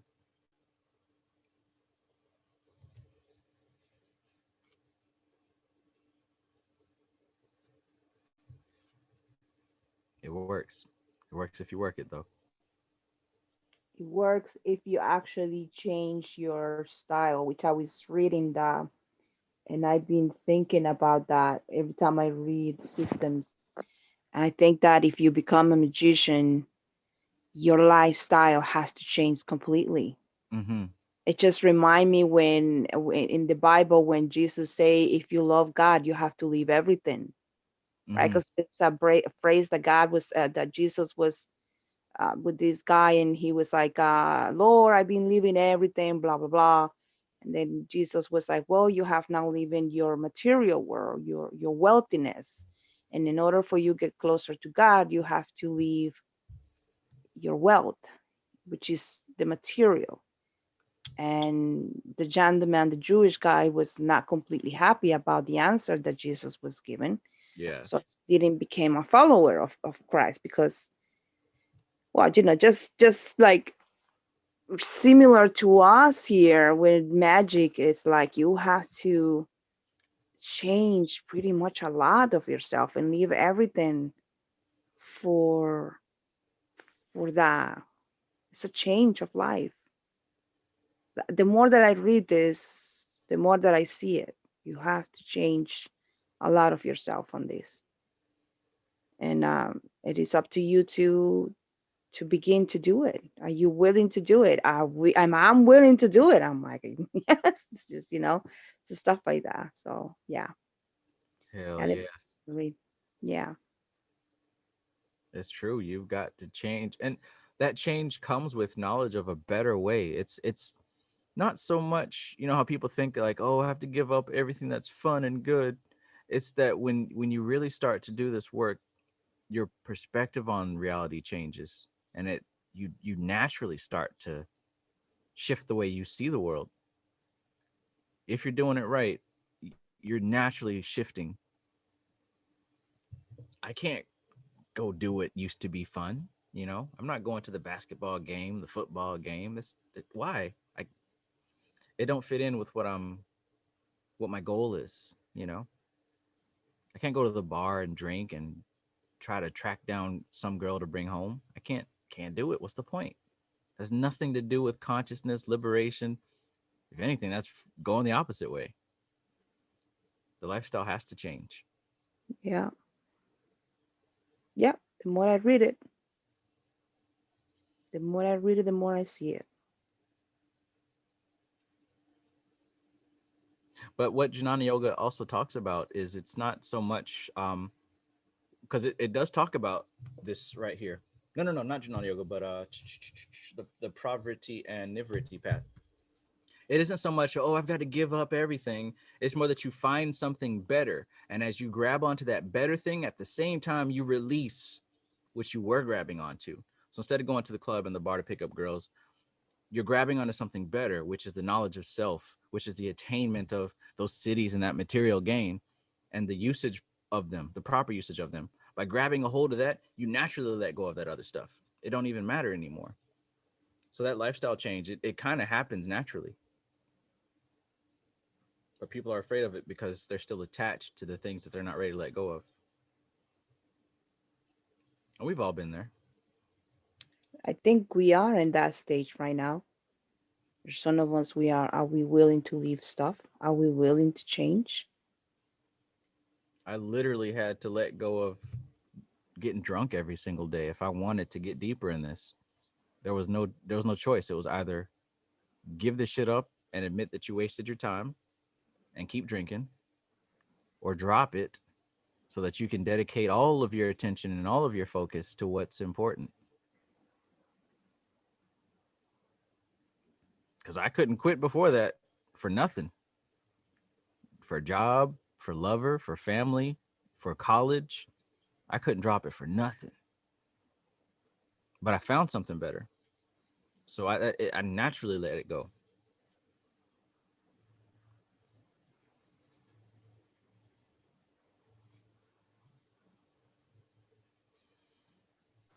Yeah, I think it's hard to. Oh, good evening, everyone. I think it's hey, I think it's hard to explain to someone what it means to feel fulfilled and not have an attachment to these things, especially if, because I think the reason why we were all there is because we're given a false sense of fulfillment.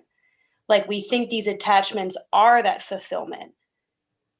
Like we're fulfilling some kind of thing. Like I don't know, like if you go out or if you're doing something, like for example, going out to the club or something like that, in the back of your mind, you kind of hope that you get that fulfillment of love or what we now know are these superficial attachments that we have, things that we lust over, but we can't tell that difference because we never really knew what actual fulfillment was. That's not really part of our training program.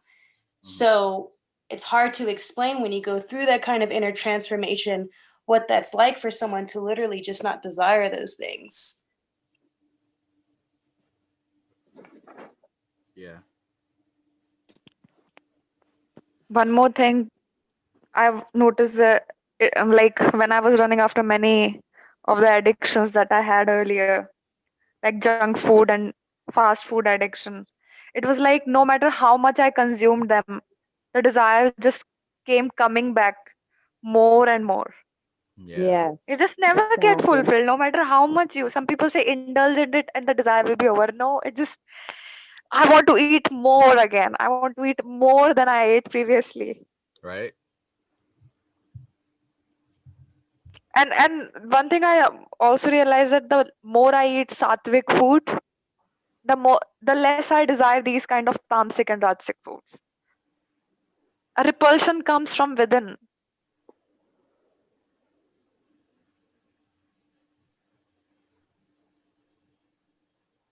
Do you eat according to your Ayurvedic body type?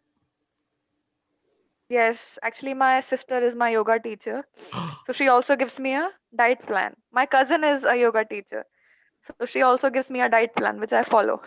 Oh man. Is that pretty common where you are?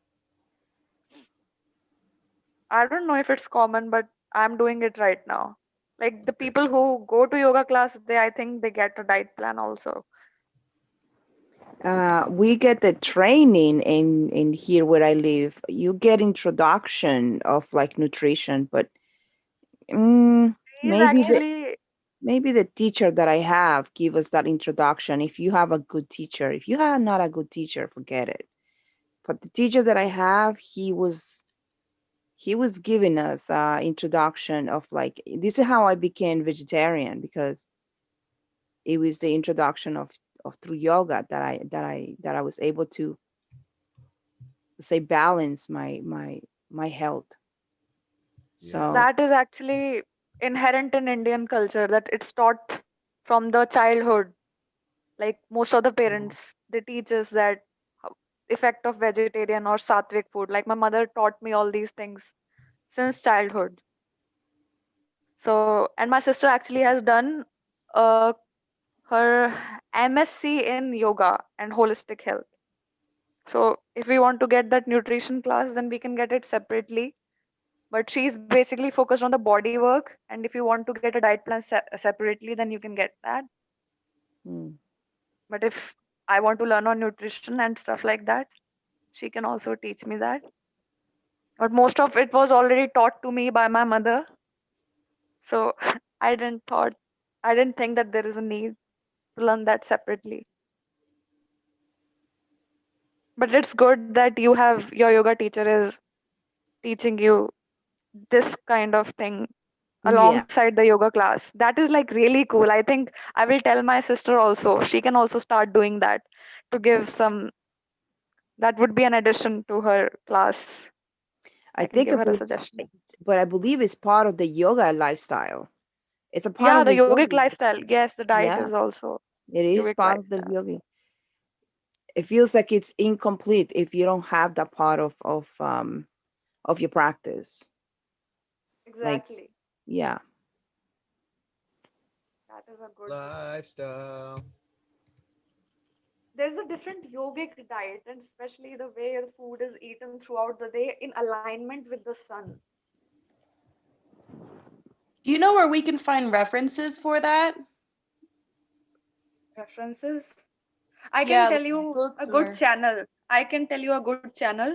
It's an Indian okay. channel by an Indian. He teaches the body types and the sattvic lifestyle, how to eat a yogic diet. I will tell you the name. I'm writing it this writing that name, the channel's name in the chat. Fit tuber. See, the He's Chinese do the same thing. The Chinese they eat based on their conditions. Like if they work a little different than Ayurvedic, they have what they have: dampness, flame, exterior, interior, cold and hot, yin and yang imbalances. What else do they have? Well, they have I other heard that. and they eat based on their pattern to heal their bodies or to balance their bodies in nutrition. I don't know. I always hear the Chinese eat anything from animals, snakes, and Yeah. even worms, cockroaches, even bats. So I don't know about their lifestyle, but You mean like the Chinese, they eat the bats and all that? yeah, they eat everything. No, don't judge everybody because because you get to hear that from the news, you think it's like Yes. that. But a Like lot of I Chi- don't think that not all people will. Some people yeah. who are really into the actual Chinese diet, they might Hmm. be or Believe it like or not not, every they Indian. they a lot of these people up there, you probably would think about the people from most likely Beijing, like the city, the Beijing. Like there, they do like you're saying, it's kind of like the city where they eat. Well, they eat what they need to eat, but in other areas, more like in the north, they tend to eat more plant based. And most likely, you will see also the Japanese as well. I wouldn't say everybody either, right? Because there probably people out there that they eat all this, even dogs. Trust me, I have seen it too. But they tend to eat a lot of plant-based. And I study herbal medicine from the Chinese perspective. And let me tell you something. From the 360 herbals that they have on traditional Chinese medicine, maybe 25 herbs might be coming from animal based healing.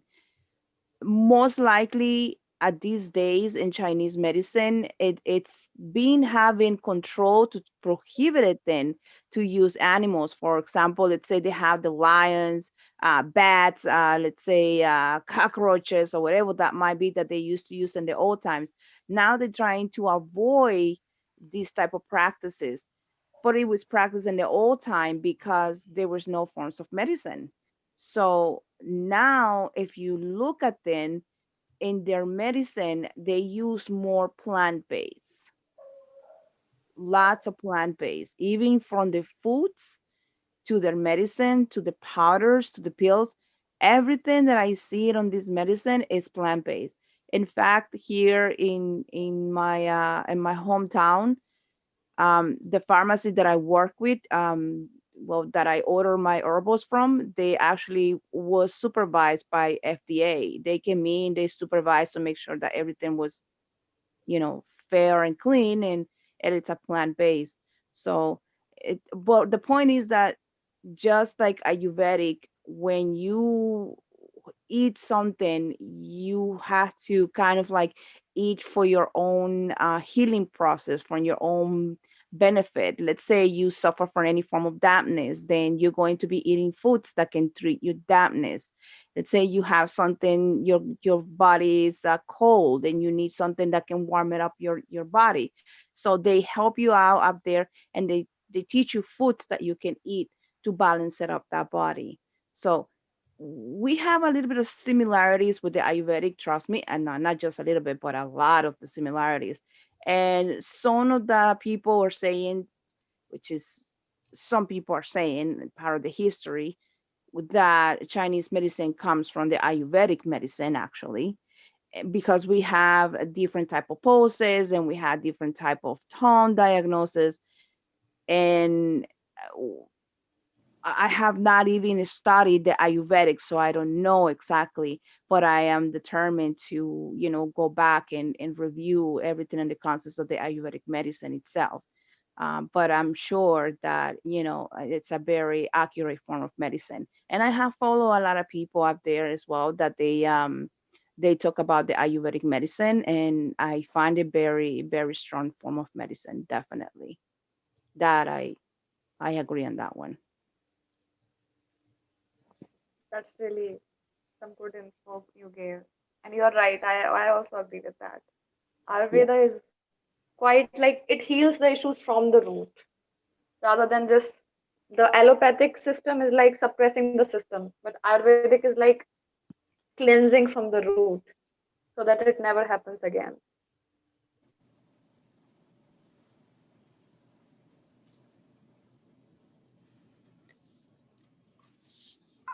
So wait,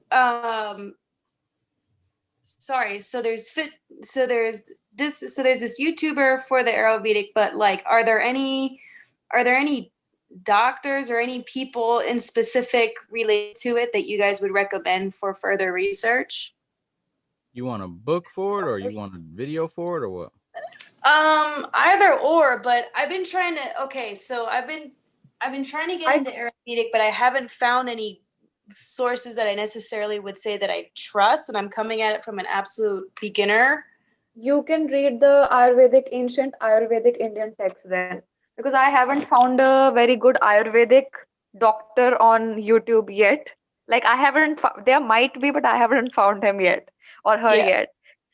So and so what FitTuber does is he also doesn't have a degree. He's currently studying Ayurveda from some Okay. international organization or something like that. So you can actually read the books. The the Ayurvedic texts, like Charak Samhita, and there are like many texts. Charak And Are they in Samhita. English? Yeah, you can get them in English as well. Are there Okay. any like specific books that you would recommend? There's I know one. There's two books in specific that we're currently looking at. If you see on the screen here, Is it in the chat? on the I'm screen. holding it up. On the what? Oh, hold on. Let me try to find.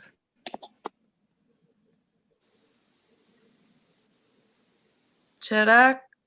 Charak Samhita is a good one. That is an ancient book. Most of it is lost, but some part of it is there, and I think that is quite credible. Charakasina Charak Samhita.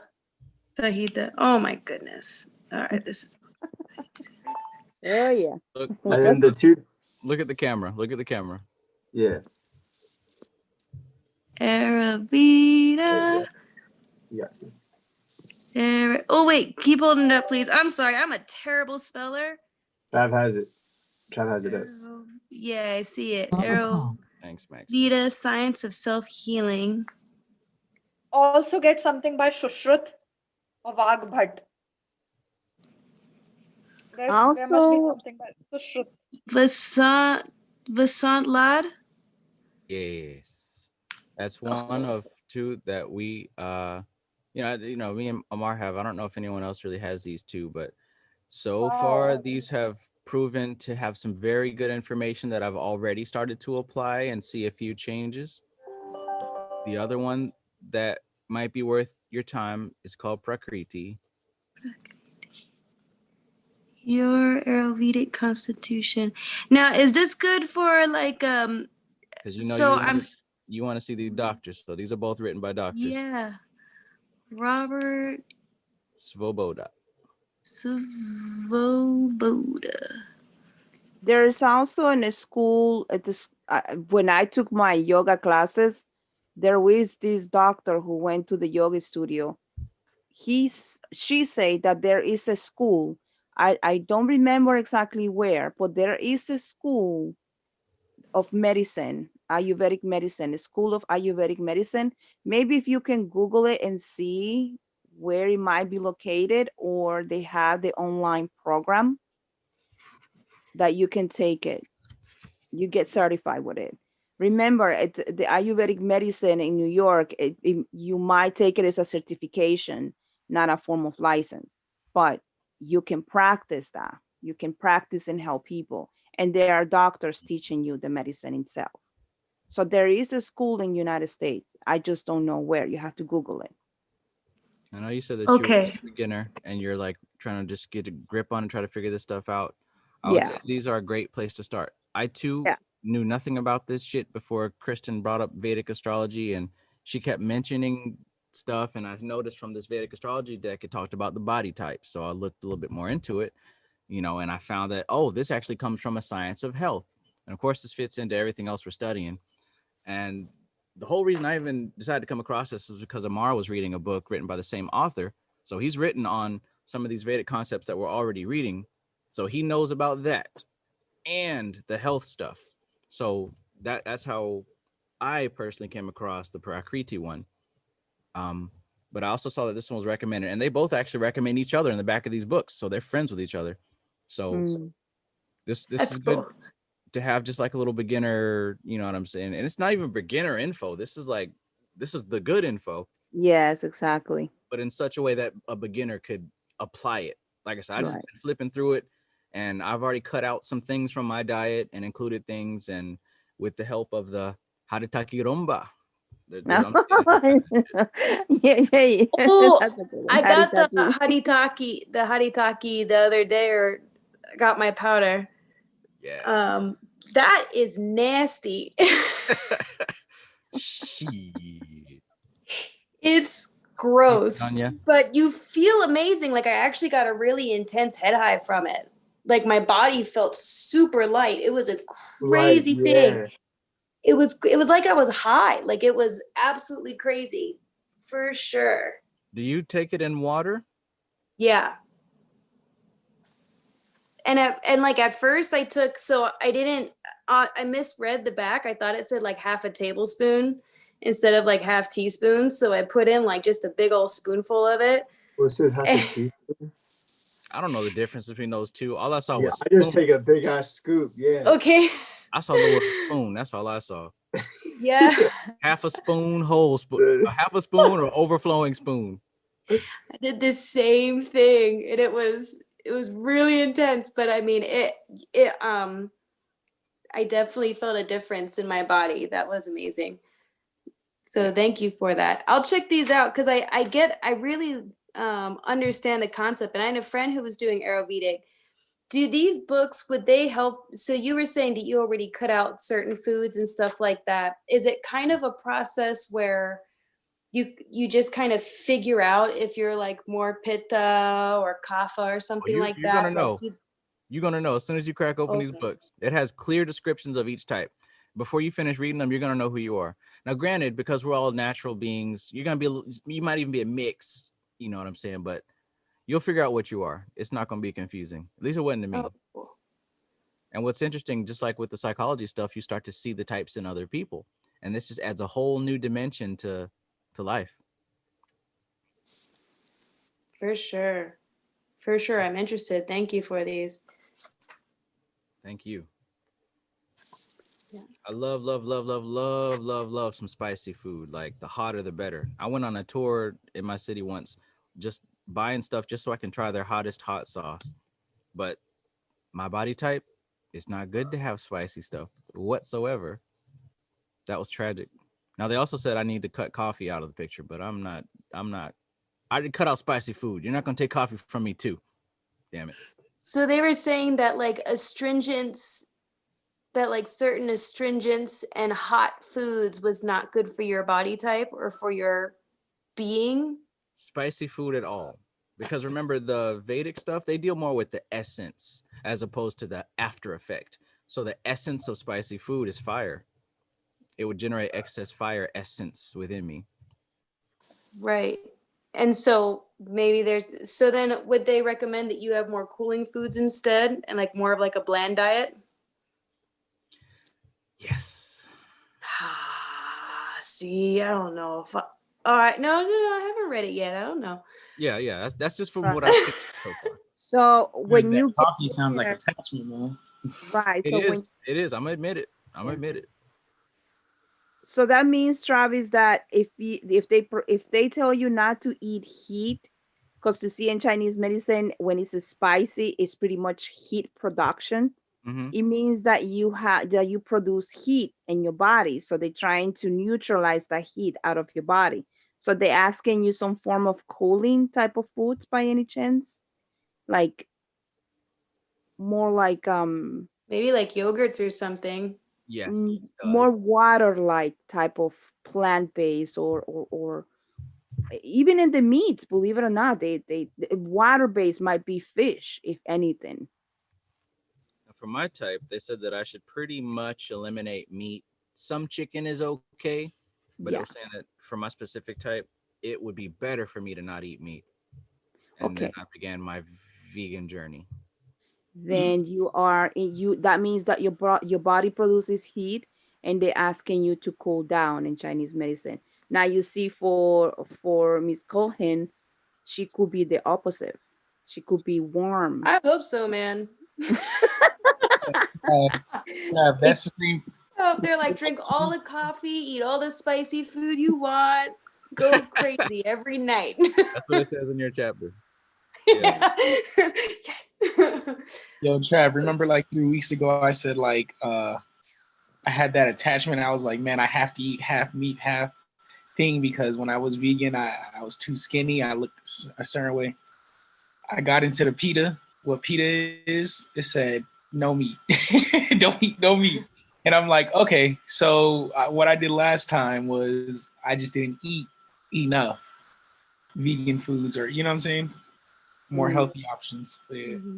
Ironically, it lists my favorite fruits and vegetables. It says eat plenty, avocados. And for Yeah, the first time yesterday, I had avocado toast. So I felt like a proper American white girl. Avocado toast breakfast. Wait, what body type are you? For me, it says stay away from pita. I mean, like stay away from avocados. Oh, Right. that's That's so sad. yes, yes. Like the oil or something, man. For me, it says stay away from avocados. I love my spinach. I love my kale, my asparagus. It says eat all of that. Oil. So pitas may consume small amounts of oil, small amounts of almond oil, flax oil, large amounts of coconut oil, right? They're So a asking big you ass jar of coconut oil, mushrooms, again, about conveniently mushrooms. placed. Are you allowed to eat mushrooms? I better be. No, I mean it's in your, is it part of your book? Is it telling you to eat mushrooms? I'm looking. I'm not sure what category that would be in. Because mushroom will mean cooling. It will means releasing. Yes. Yes. That Mushroom. means that you need cooling. They definitely produce heat for Chinese medicine.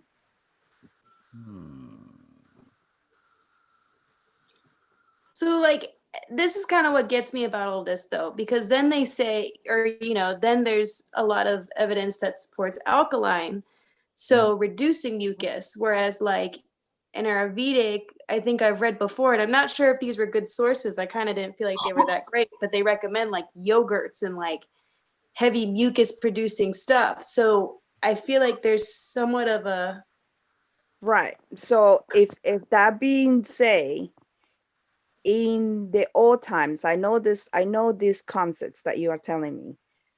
The one concept the Chinese doctors they used to say is dampness.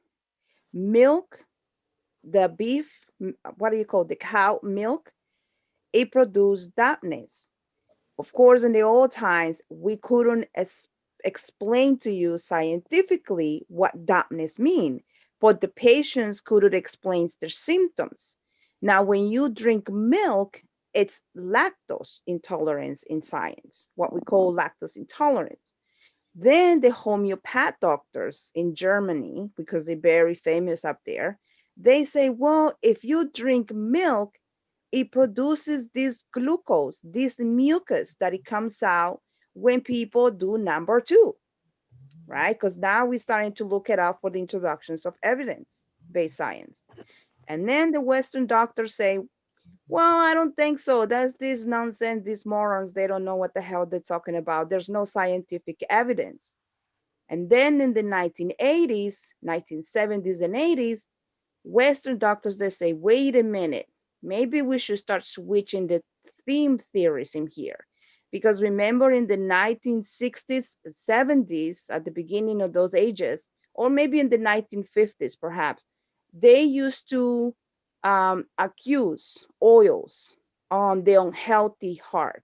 You know how you say that the unhealthy heart is the cholesterol and the blockage of, blockage, you have clots because of the fat.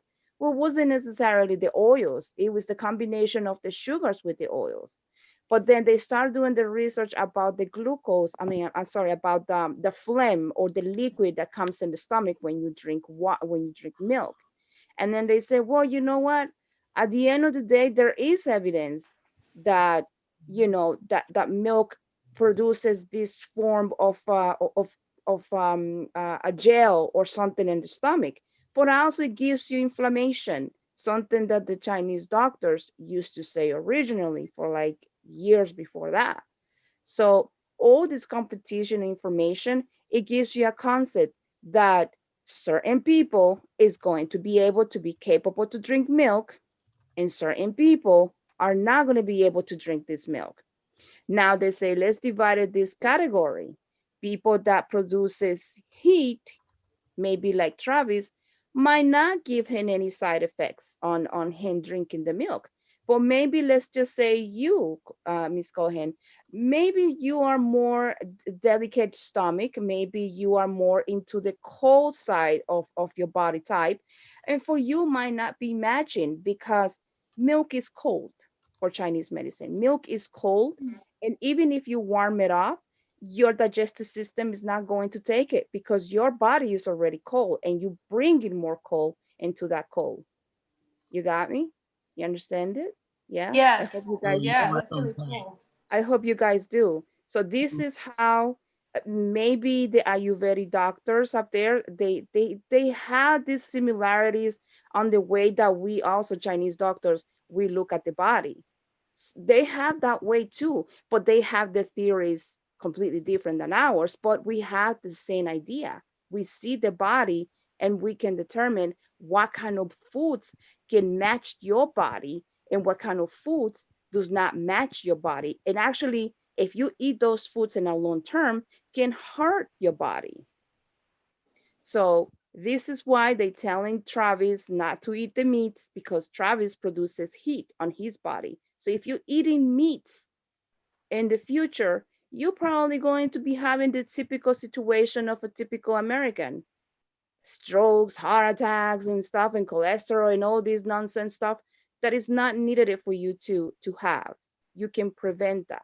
So they're asking you to eat cooling foods where your system can balance it up. Your system is going to adapt it. And don't worry, Travis, if you keep doing what you're doing, you are going to train your physical body to switch that concept of eliminating the meat and integrating more your nutrition, your good foods, because now you're going to be thinking it is not about that meat that I wanted it, because your consciousness and your subconscious or your mind is going to say, that shit is not good for me. I know that if I can eat it in balance, it's okay. But if I keep eating that every day and every day and every day, I know that that is going to hurt me in the future. Now your body and your mind is training and is saying, please stop eating this food. It is not for you.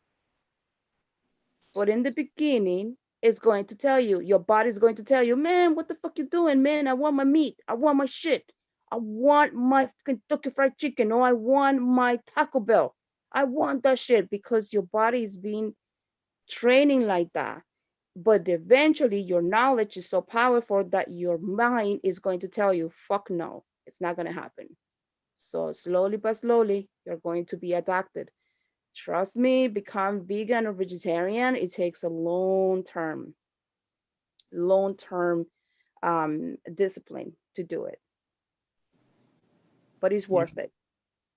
You're right on point with everything you said. Because like PETA is fire, Yeah. and my Anupana, it says ghee, cold water, and milk as Yeah. as carrier substance for herbs. Yeah. I got triggered when it said no mangoes though. I love mangoes, man. You little mangoes. Mangoes is like coffee. I'm still eating mangoes. That's my bro. fruit tree for my nakshatra. Bro, So- no apples, avocados, coconuts, figs, melons, oranges, pears, plums, pomegranates, All the stuff that you eat. and mangoes. I'm not supposed to eat none of those fruits. Mangoes. Man, I'm Haitian. Well, to be honest with you, it doesn't mean that you don't supposed to. It means that you have to balance it out. Your digestive system can adapt it one time or two times, bro. It can. You can eat once or twice a month if you have to, if you wanted it. How do you say? Educate yourself or train yourself, just like you became vegetarian already, right? So it took steps for you to do that. It would take steps for you to say, you know what? I am consciously right now that the mango is going to hurt me or whatever it might be in Ayurvedic medicine. But it doesn't mean that I will stop. How about if I reduce the amount? Or how about Travis say, you know what, man? Yo, nobody's taking my coffee off. Let me tell you something, Travis. Nobody takes my beans out. And if people call me that I'm a beaner, honey, I'm proud of that shit. I eat beans. Nobody takes my beans out of my meals. Ain't not happening. Shit, I'm a So, too, man. hell yeah. The doctor one time I'm a told me, she told me, oh, honey, you're going to have to cut your taquitos, tortillas. I'm like, okay, whatever you want, darling. I'm like, but do not cut my beans. Ain't not happening. And to today, I'm still eating beans. So, it's little things like this that you guys can do. Reduce the amounts, of course, and balance it up, and you'll be fine. Seriously. Yes, the balancing aspect that you mentioned. I was reading a bit further, and there's a piece that's under vices, and for lack of better words, it says, "Hey, if you can't can't bring yourself to give up coffee, then you can eat more yogurt and ghee, things of that nature, because it will have a cooling effect. And on the notion of the mucus that you mentioned, on one hand, from what I was before the Ayurvedic stuff, what I saw was that mucus was actually an allergic reaction, right? Yes, it does. It's So Mm. allergic one thing action. that I notice here is that the Ayurvedic breaks it into 3 body types. And one of the failures I think that science makes, because it doesn't take into account that there are different body types, it tries to cast a wide net of diet. Everyone should eat this way. But there are different categories that can affect people differently. As we're seeing with this, there's 3 primary body types. In some, it says here that you should not eat dairy because it's going to cause an allergic reaction, aka mucus. I'm pretty sure a bunch of our poop is made up of mucus. And if we eat a diet that's not good for our body type, it gives us pooping problems. It does. So maybe, depending on the body type, there should be a reduction or increase of dairy. All right, so it's a very easy way to identify when you're allergic to something, and this is scientific way. Okay, if you're eating, let's just say Travis, if Travis it was told not to drink milk, I personally would tell you this: if you have a heat body, milk would be good for you because all that what do you say, all that fluid that the milk brings, that cooling, you will burn it, you will balance it up. Now if but if it doesn't work for you, it's very simple. The symptoms are simple. You eat the plant, or you eat the meat, and you feel that you bloated, like you keep, excuse my words now that we're talking about foods, but if you keep farting constantly, Farting, and yes, Veronica. well, it's true. I'm going straight with the point here. Okay. This is medicine. Now you're talking to medicine. So now I'm telling you, if you eating something and you get bloated constantly, okay, bloatiness symptoms, farting symptoms, constipation symptoms, right? Like you feel like you like, oh, like sensation of like nausea around when it's in the excess amount of putting in your stomach, that means that that type of food is not for you. It's just simple like that. If you have those type of symptoms, that means that you having an allergic reaction. What is that? What does that mean? That you literally you stressing out your liver, your actually liver. He's the one who's in charge to detoxing all this stuff out of the system, right? In science, in anatomy and physiology, we have our liver. This fellow is the one who detox all this stuff. And that powder that you guys are drinking, that actually helps the liver to detox all the stuff that you have, all the toxins that you have out of your body. There's a certain percentage of work that your liver has for you to release all those toxins. And now you bring in that powder that Miss Cohen was saying that she feels relief. That's how you're supposed to feel every day. That's how you're supposed to be feeling every day. And what's happening? You're releasing all these toxins out. So you helping your liver to detox. So if you're eating something and you feel that you bloated, that means that that particular plant or meat or whatever it is that you're eating does not belong to your body. Nice and easy. So do you guys feel like after a while of following this kind of diet or something, like one of the changes, do you find yourself more hungry or less hungry? Because like at the moment, I find that I'll sometimes that like I can eat, but not as much as I used to. And that's just from naturally kind of just eating whole foods and sticking to like vegan alkaline type stuff. Mm-hmm. But I wonder with Ayurvedic, like, do you find your diets change? Are you more hungry or less hungry? Because some people too say that naturally, like, we're not supposed to be eating that much anyway. Mm-hmm. What do you think, Amar?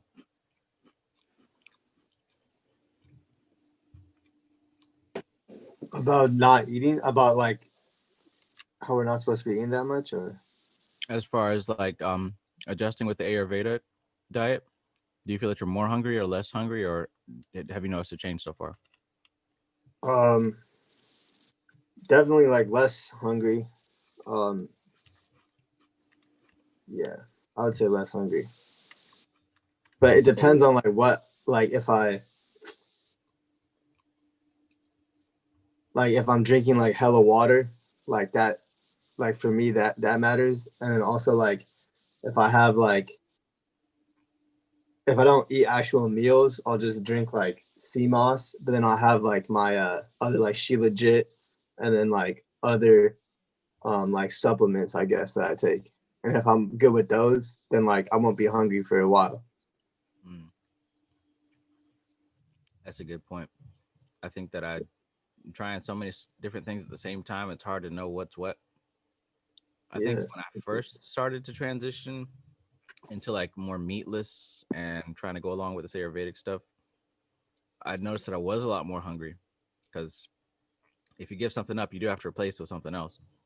But more recently, I think I'm starting to get a hold of that, and I'm less hungry. But also I've been like fasting since I was like 5 years old. Ah, Because like in Islam they have that like Ramadan, which is like every year it's only 30 days. But like since high school, I was fasting like by myself, like on Mondays and Thursdays too. So I've been fasting, so it's not a new feeling. So your insulin goes in the neutral stage, doesn't go high. When you Yeah. fasting, that's what it means. Your insulin stays level, like neutral level. It doesn't go low and it doesn't go high. So it's pretty much healthy. That's good. But like I like the first time I started, I went like extreme with it. Like I cut everything. Like I went from like 160 to like 125, like 127. So like it wasn't like healthy. Like I just like I would eat like 2 pieces of bread in like 3 days or some shit like that. Oh, that's bad, bro. So yeah, it wasn't like it was just like, yo, I'm just gonna fast. I'm not gonna eat shit the anymore. dedication. That's the dedication. Shit, fasting is the best way to lose weight I've ever seen. Well, Yeah. when you eat greens, um, when you eat greens and even meats, I'm not trying to make everybody vegan or vegetarian, but when you eat meats, you have good amount of proteins in it, um, but you don't have fibers. And then when you eat plant-based, you eat good amount of fibers. So as long as you have protein, fibers, and vitamins themselves, you don't have to be worried about, missing anything on your body. But if you have carbohydrates, like this is right now our number one enemy, to be honest with you, the carbohydrate, like not like a high quantity, I mean, sorry, low quantity of carbohydrates, but like in high quantities, combine it with sugars. And now scientists is in that stage where they start to, it's not that they start, they've been doing their research already, quite a bit actually, where the enemy, it is not the fats, right? It's not the fat that you eat from your meat. It is actually um, the sugars that they add, or the preservatives. And this is something that is not new for any of us here, but just always keep in mind that when you guys purchase any cans of sodas, or cans of let's just say one of those soups that it comes in cans, you need to read the amount of carbohydrate with the amount of sugar. The total of those two, add it up and see how much actually carbohydrates is going to stay in your body. So that combination is the enemy pretty much of people's health. So sugars, small amounts won't kill you. Sugars, large amount, well, you already see diseases with diabetes.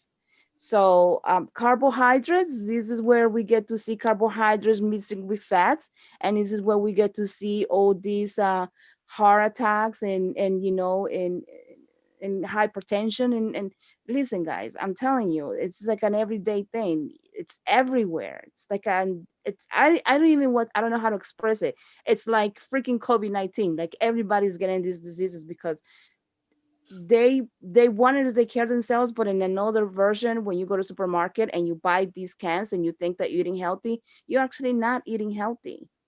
So I personally I tend to educate people and to be conscious of what they put in on their bodies.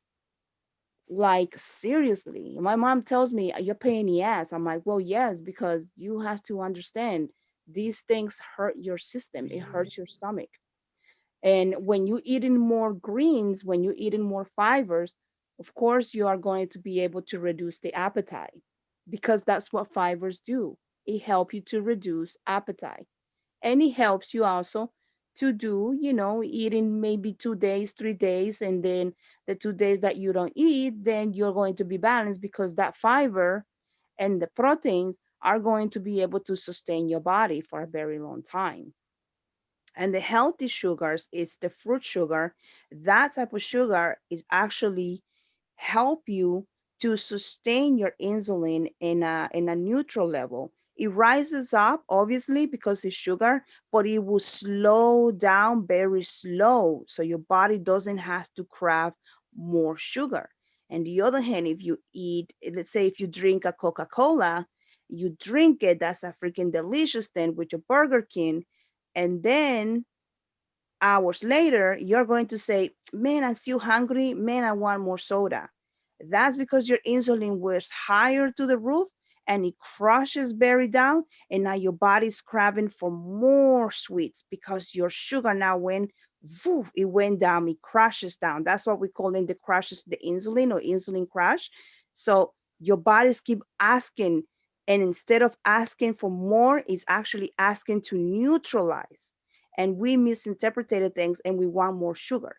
And this is where diabetes come when your insulin goes on and on and on and on and on and then off, on and on and on and on and on and then off, and then goes in on and on. And it's a whole sequence that is 24/7. So fibers help you to balance that up. And the healthy sugars, which is the healthy fruits, will help you to balance it up, though that insulin level. So yeah. Yeah, I got caught in that because since being vegan or at times mostly vegan and some vegetarian or whatever, um, I like would replace my meat with like soy products um,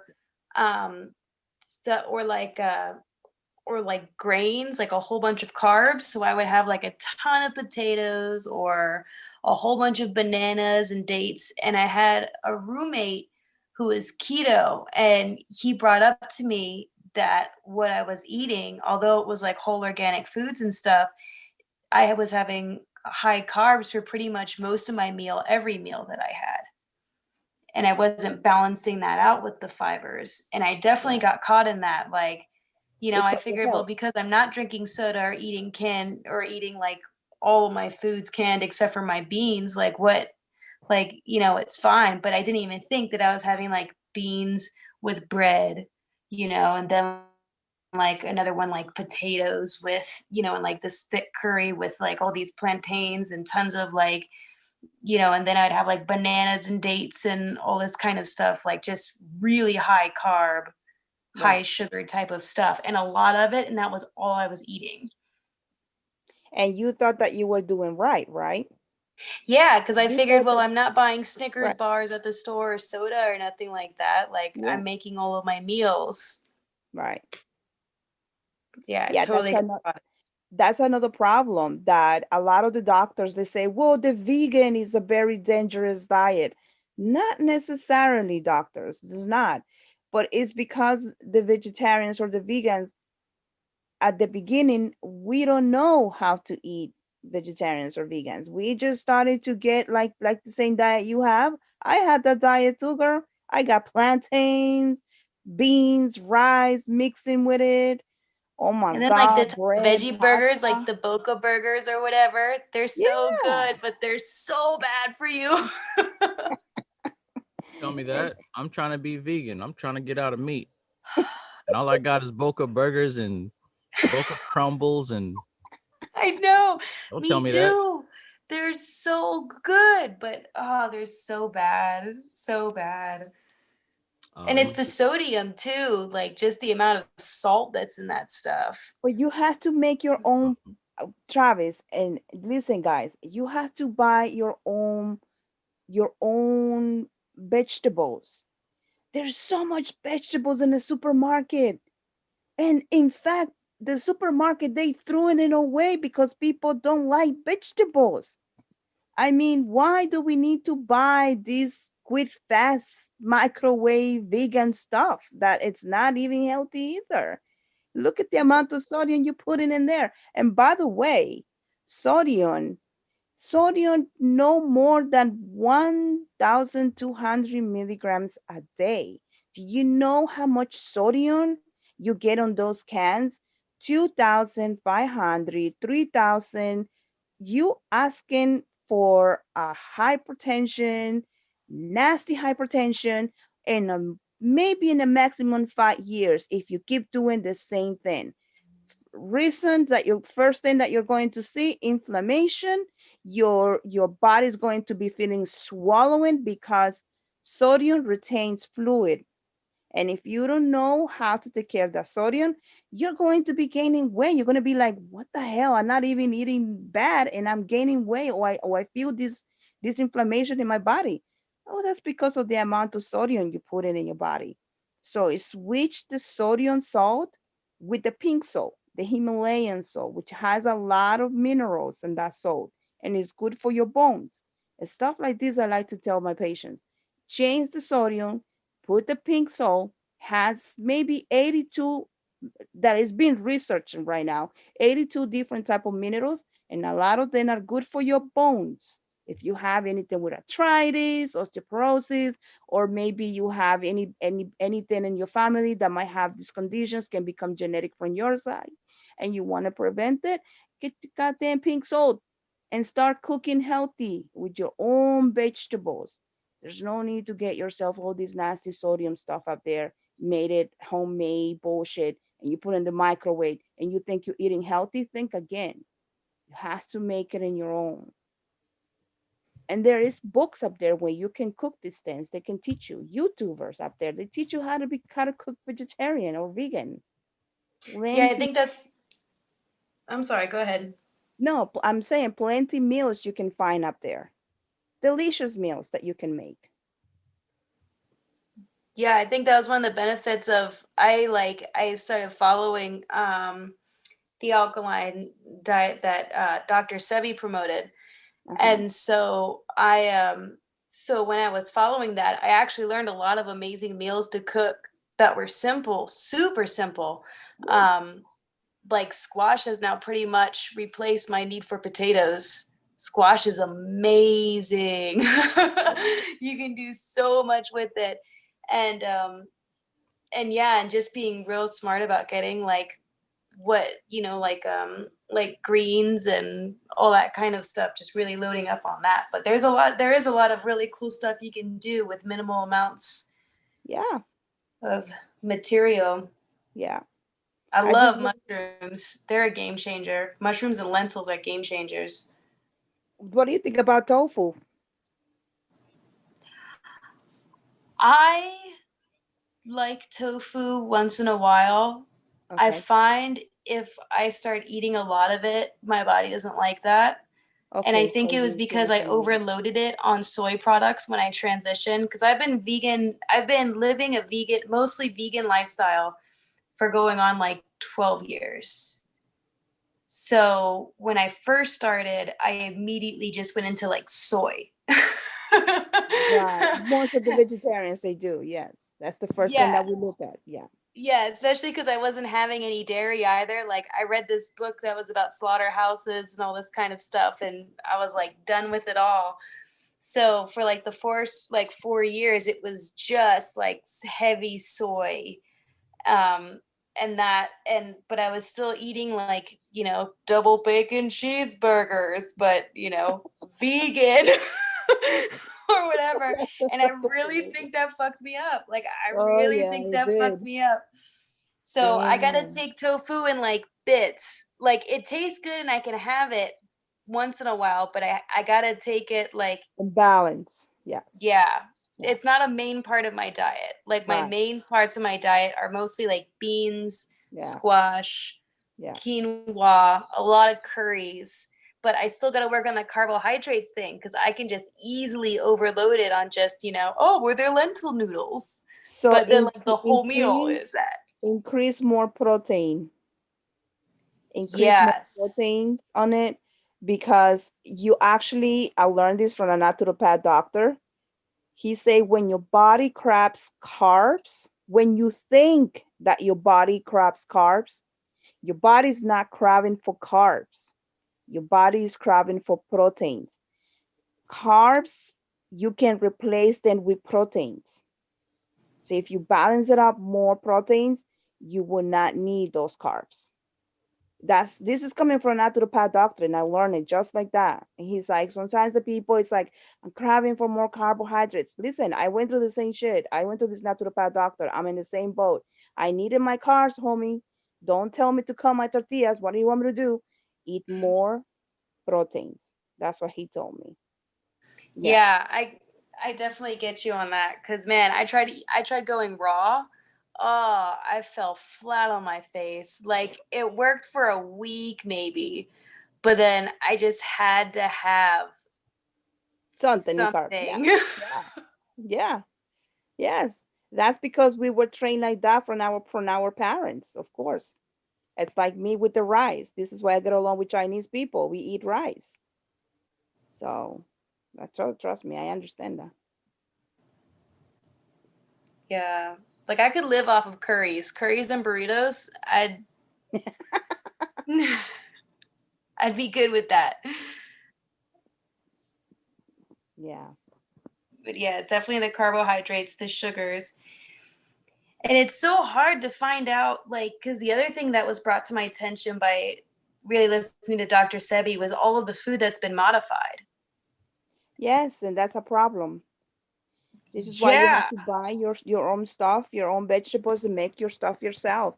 And not Well, and you have to be super picky on what you buy too, because some things it really matters if you buy them organic or not. Like some things you can kind of like mess with it, be like, it's from the same producer or whatever. But like a lot of things in America, you have to, or North America, sorry, like you have to really watch as to like if it's organic or not. Like when I was over in Europe, I didn't really have that issue. But for sure over here, like you have to be picky about that kind of stuff.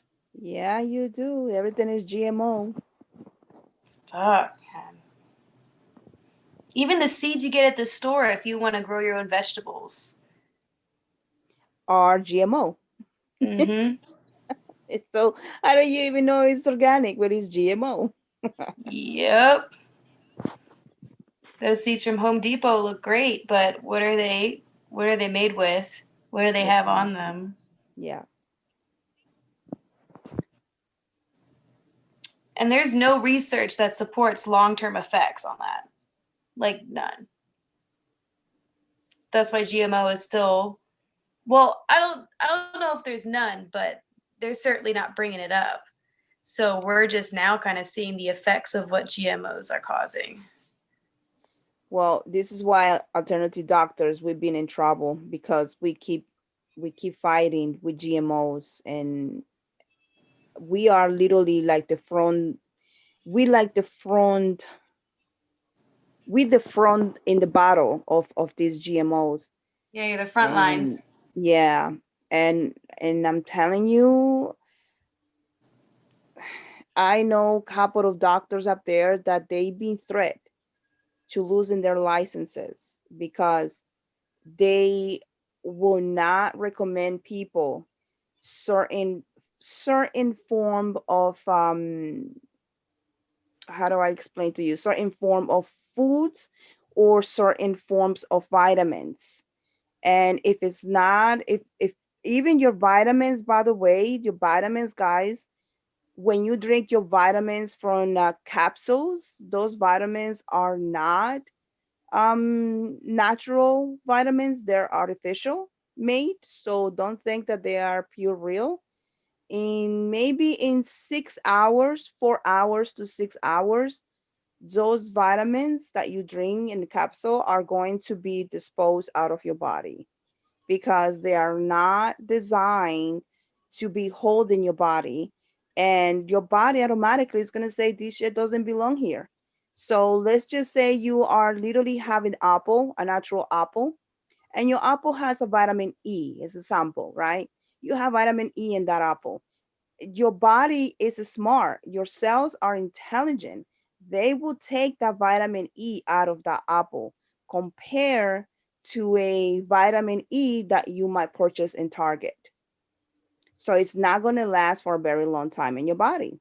And this is what they call supplements because it's a supplement. If you're missing a vitamin in your body, you just change it. You supplement with something else, but it does not last for a very long time. And then you don't know where is this vitamin E coming from. I mean, they might tell you that it came from whatever place, but what it was in that machine for what was before on that machine and or what was processed in that machine for you to have the vitamin E in that little capsule. And of course, there are some alternative doctors. They like, no, we think it's better for do like naturopath doctors, for example. They like you better drinking off your natural foods. But of course, if you say that to big companies, let's just say, what's the big company that they have for multivitamins up there? Like pharmaceuticals? Not even pharmaceuticals, believe it or not. They these pharmaceuticals, they are making money that they don't even notice these things. What is it called? A GMC, something like that. Yeah. For let's say that these people up there, they're going to be coming against naturopaths because naturopaths will recommend you for you to do natural foods, which that's what they do, and they're not very much friendly with the pills. So they feel these companies feel that they threat, like what are they doing?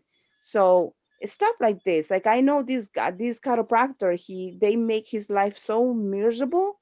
They almost force him to close his clinic because he was accusing this company that they were putting certain chemicals on their vitamins and their capsules that they didn't supposed to be putting for preservatives. It was abandoned. It was producing some form of cancers, but they needed it for that vitamin to be as a form of preservative. So when he reported it, the company came in and sent hand lawyers and saying, if you're not keeping your mouth shut, we're going to go against your license.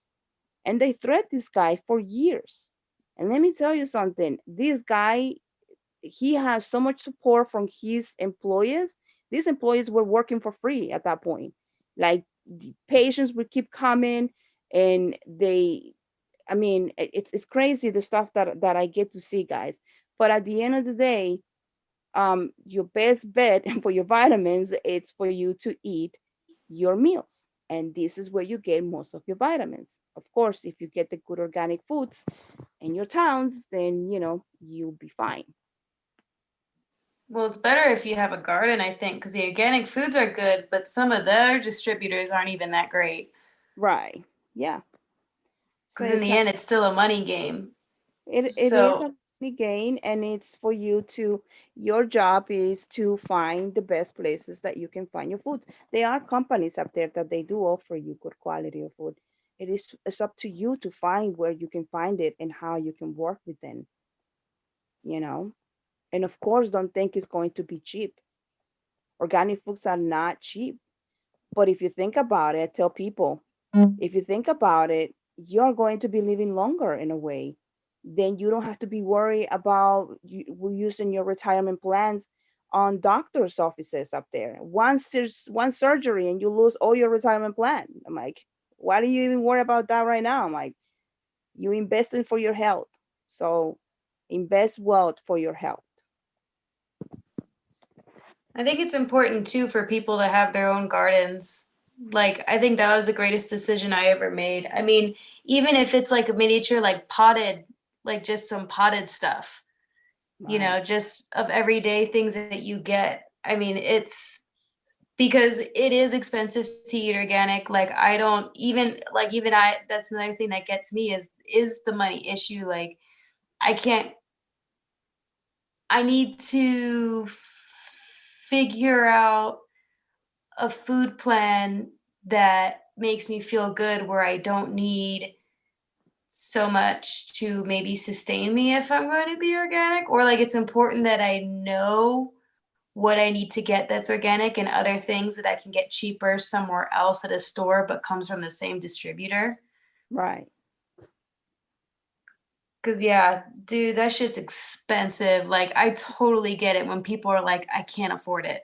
Like, I understand. Right. So I think, you know, so for me, it's been really important to kind of figure out where those distributors, like who they are and which stores, even conventional stores, may carry them at a cheaper price, or like buying it in bulk, or figuring out, or and then having like a little garden or something.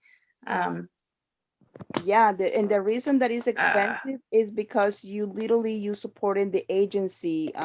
You see, when you buy, there is a reason why the company, when when you purchase the food and you have that label that it says organic, and then and that is approved by organic yeah. company.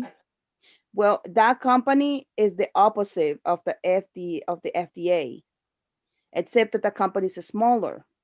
FDA is a huge company and is protected by pharmaceuticals and is protected by the agriculture, is protected by supermarkets and all these gigantic corporations, right? This is why you have FDA.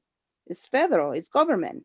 Now, the other one, the organic, it has the same concepts too, but because there's not many people eating organics, then the company needs to sustain itself.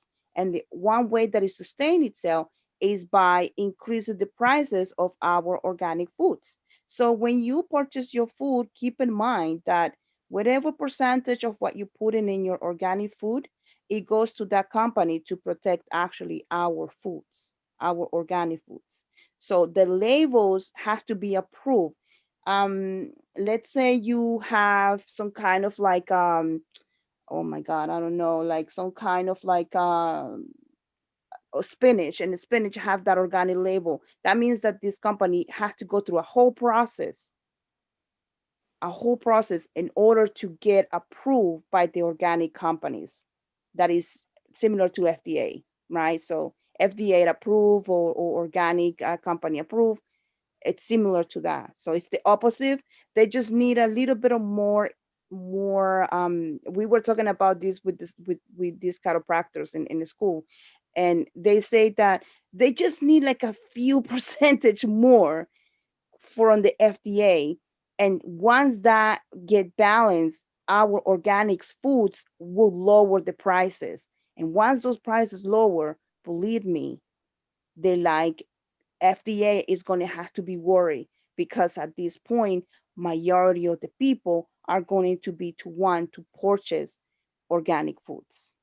So, but the fact is that new generations right now, perhaps Travis generations, or perhaps some of the people that are listening to us, these generations now, they are more consciousness of what they put in their bodies. Seriously, I seen a lot of young kids now, like, yo, I mean, I see kids now, I'm saying, where they be more careful on what they eat in their bodies, and they want more organics. So if you see organics in the supermarkets, because of the demand of value that the customer wants, you know what I mean? So the more demand of organics, the more products the supermarkets are going to bring, and the more income will come to these agencies that protects our organic foods, and the prices will balance it off eventually. So, yeah. Yeah, it's a tough one.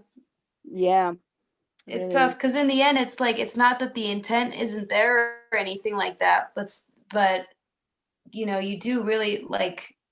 I remember I tried, I was trying to live just off of organic shopping, like just off of organic shopping. I couldn't afford it. Yeah. Yeah. Like it was uncomfortable. It was either I live and feel like good in case anything happens or whatever, or I'm just kind of living totally paycheck to paycheck Right. because of my grocery bill. Like, Right.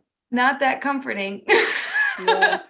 Like, you I know hear what you're you. doing. And I guess that comes down to the attachment part, right? Because it's kind of like, all right, well, what am I gaining from this? And there's like a whole cycle effect there.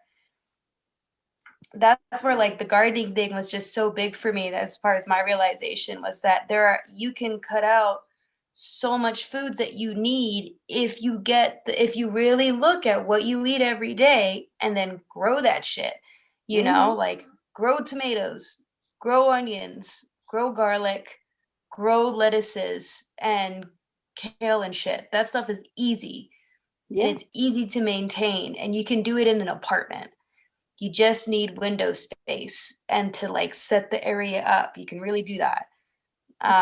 And herbs too, like rosemary and oregano and thyme. That stuff is so easy to grow, and that stuff grows like weeds. Like it'll just keep on Growing and producing. growing. Yeah. And Yeah. it smells and tastes amazing. Like you can just eat, like I just eat oregano sometimes from my garden, and you can feel the this sounds really nasty, but it's true. You can feel like the life Right. of the Yeah. oregano. Yeah. But it's yeah, gardening was a really big skill to have. Um yeah, God, our food thing, man. That's one of my biggest battles with this current reality. I think is the liberation of our food again, of our food and water. Like really providing ourselves as a community with basic necessities. Oh yeah. I mean, it's ridiculous the lengths we have to go through just to not get foods that'll diseases. What the fuck? Uh-huh. Like, Yeah. I have to go all these extra miles to not be poisoned? Yeah. Yeah. Oh yeah. They actually, the Physical Therapists Association, they think that they poison our foods just to get rid of us. That's pretty much what they say. I would not.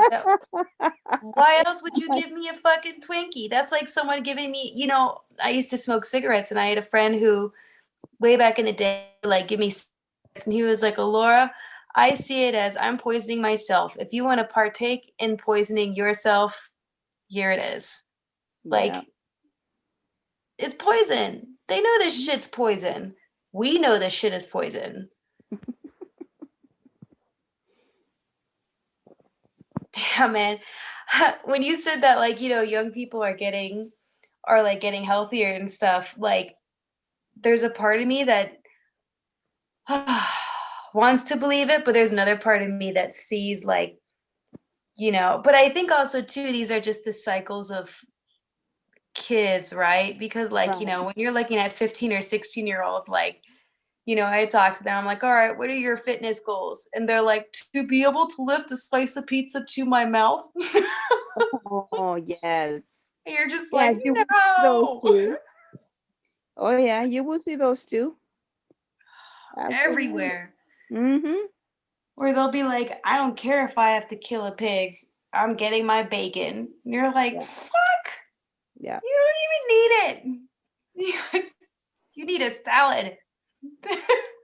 For real. They're like, no, no. They look at you all crazy. I once got asked when someone found out that I was vegan, they were like, so do you eat tree bark?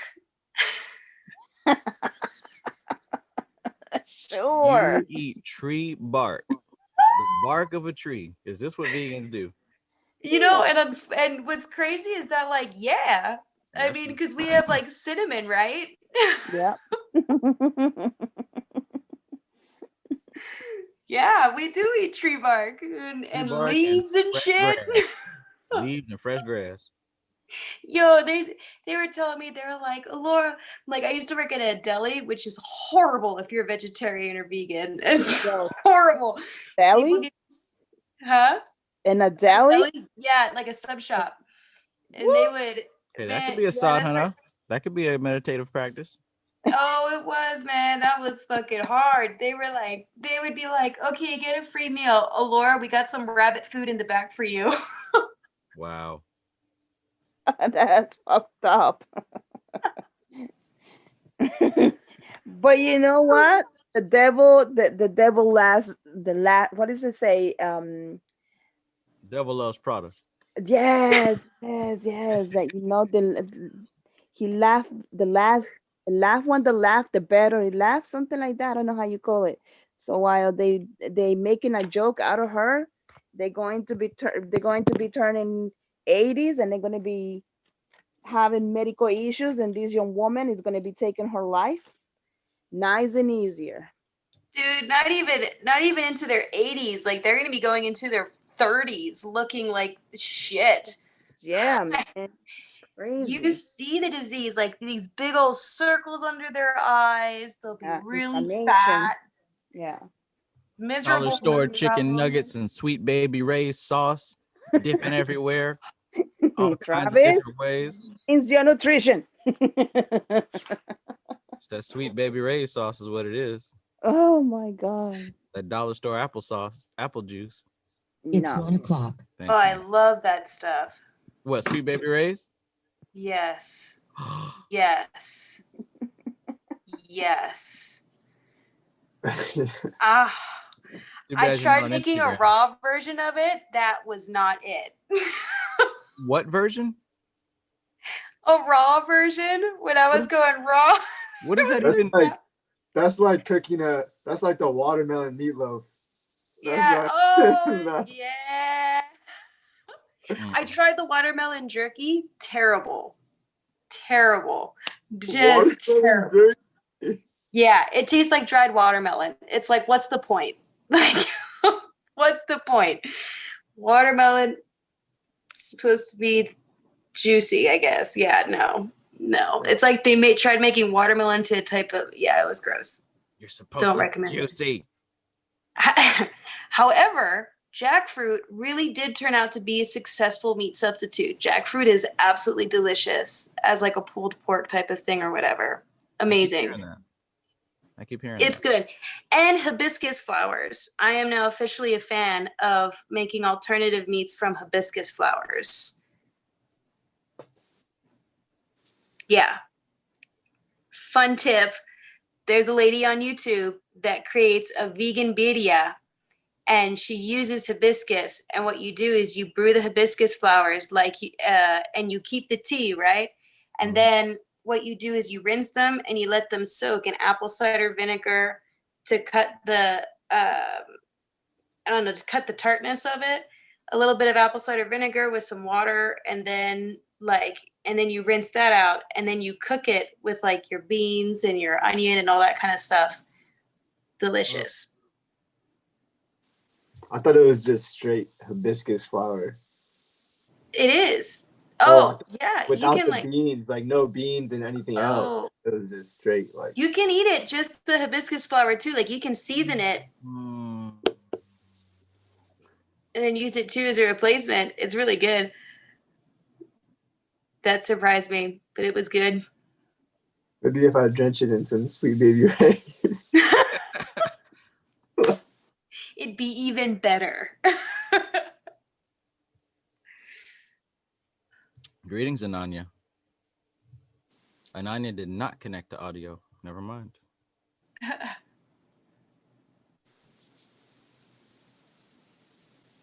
Mm-mm-mm.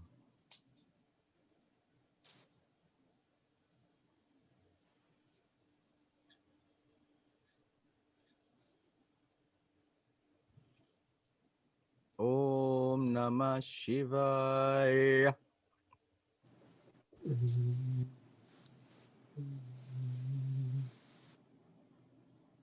Om Namah Shivaya. That's a fifth house Rahu.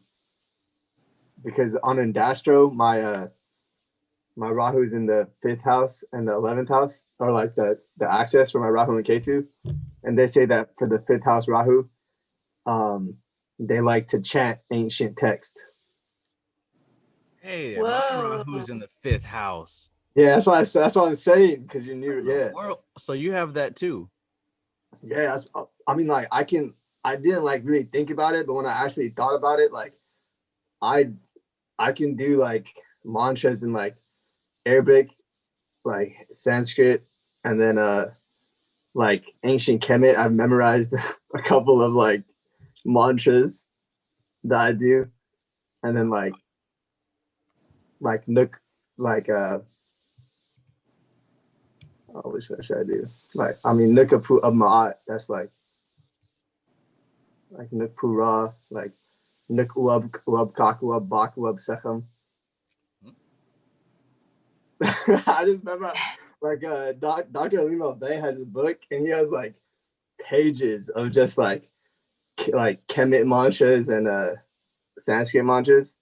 So I just like memorize that shit. Oh man. Oh goodness Can gracious. So Can you break down what Rahu is? I know I missed that. You guys probably brought that up earlier. I can show it. I can share my screen and show like a little slide thing that Cool, thank you. that breaks it down. 20-inch blade.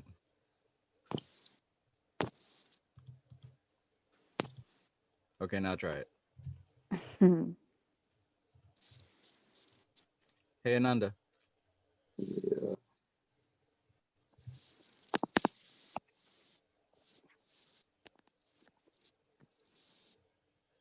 Ananya. Oh, Can you see it? yeah. Yes. Yeah. Okay. If you want to screenshot that, and then I have screenshot. Shot. like if you like what I did, I just like basically like contemplate on this like this Oh shit. system he has going Okay, here. that works. And that really gives a good like depiction of what Rahu is.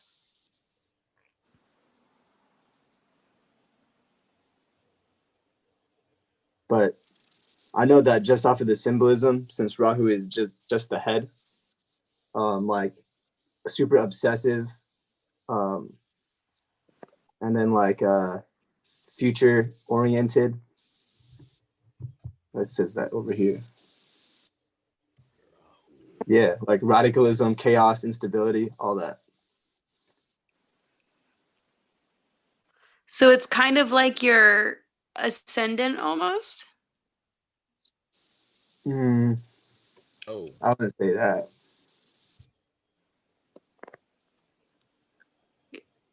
It's like the way how you. Oh, this is confusing me. Maybe it can be put into a personal context. Up, out, amplify. So is that polarity probably is the way that the energy floats? Yeah, the polar. So that- for the white one with the shoe horse pointing down, that's Rahu. And then the black one with the shoe horse pointing up, that's K2. So it's Okay, it's so but really that polarity one. means It's really one entity. That's why it's like the polarity of it, because they're only different in degree. okay.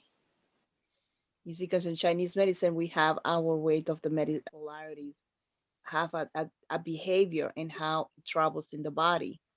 So that's why I'm trying to see if that's the same concept here. Okay. Huh. Okay.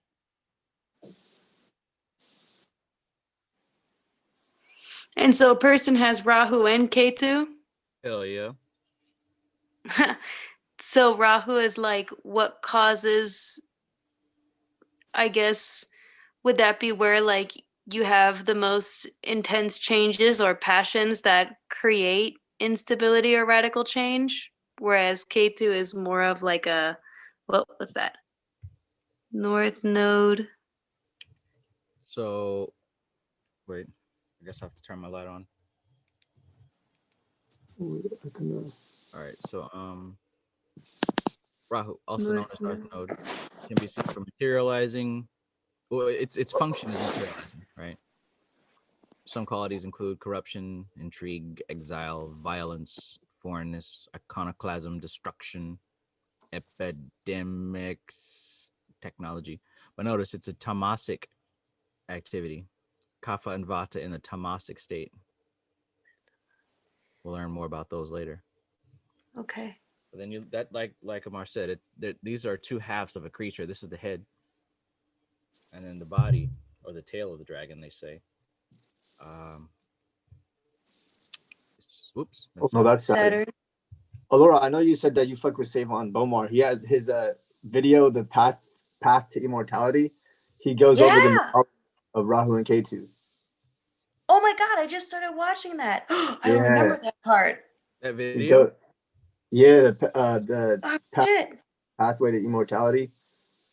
He added like I guess there's different versions of the mythology too, because his version was different than Kristen's. So like what he said was that like the Asuras, they wanted to make this elixir, so like elixir of life, immortality or whatever. Right, so But they mixed it up in the ocean. No, but first they needed the Asuras' help because they couldn't do it by themselves. Right. But so the gods, the devas, they plotted, and they basically were, all right, we're gonna get the Asuras' help, but we're gonna dip out right after so like we're not gonna give them their share basically. Right. And these are the gods, like the good guys basically. And so they did that, and so they dipped out like right after the Asuras helped them make the elixir.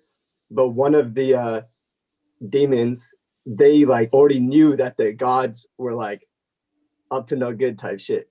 So he's the one that followed them to their like party to drink the elixir. And by the time he drank it, like he got ratted out, but he already drank it. So when his head got cut off, he's already immortal. Wow. But that's a different, like a twist to it, because it's like we tend to think that the gods are the good guys and the Asuras are the bad. Right. But that's not how it is, and like that mentality doesn't fit. I think that's like what Savon's points in that video. That like you can't bring that Western framework when you read these ancient texts.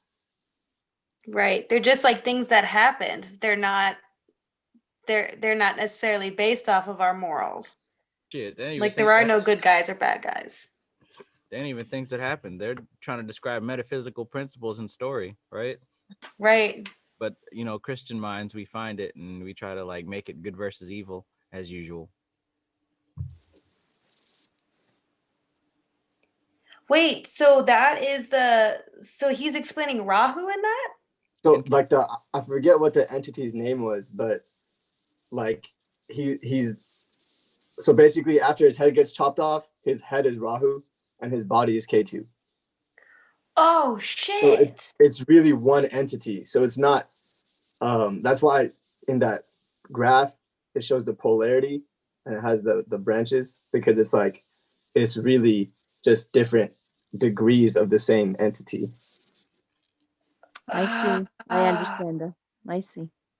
And that's why like it's like a tug of, like a Kristen explained it as like a dance or like a push and pull type of relationship.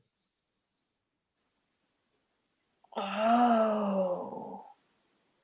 Whoa. I have to look into Rahu now. Rahu and Ketu. So according to which house it's in, so I need to look back at my Vedic chart. So like if you have Rahu in one house, you guys were saying that you both have it in the 5th house. So you have an attraction to mantras, or like it's natural for you to want to memorize them. Like ancient mantras. Because the fifth house is like can deal with like esoteric like knowledge and shit like that. So when Rahu becomes obsessed with that type of stuff in the 5th house. Along with Oh. others. I just like that was from like a KRS video. But like my Rahu and Ketu is at 29 or 0 degrees. So that's why I have like basically like 4th and 10th house and 5th and 11th house for it. Trev, do you find like stuff in your food often? Like just like Like a hair? air or shit like that? I don't think so. I look for it, but I don't really find anything. Or like anything odd, like stuff like that. Because that was one of the other ones for 5th house. Do you cook your own food? No. My Okay. stepmom cooks all that Indian food that I post. So do you find stuff in your food?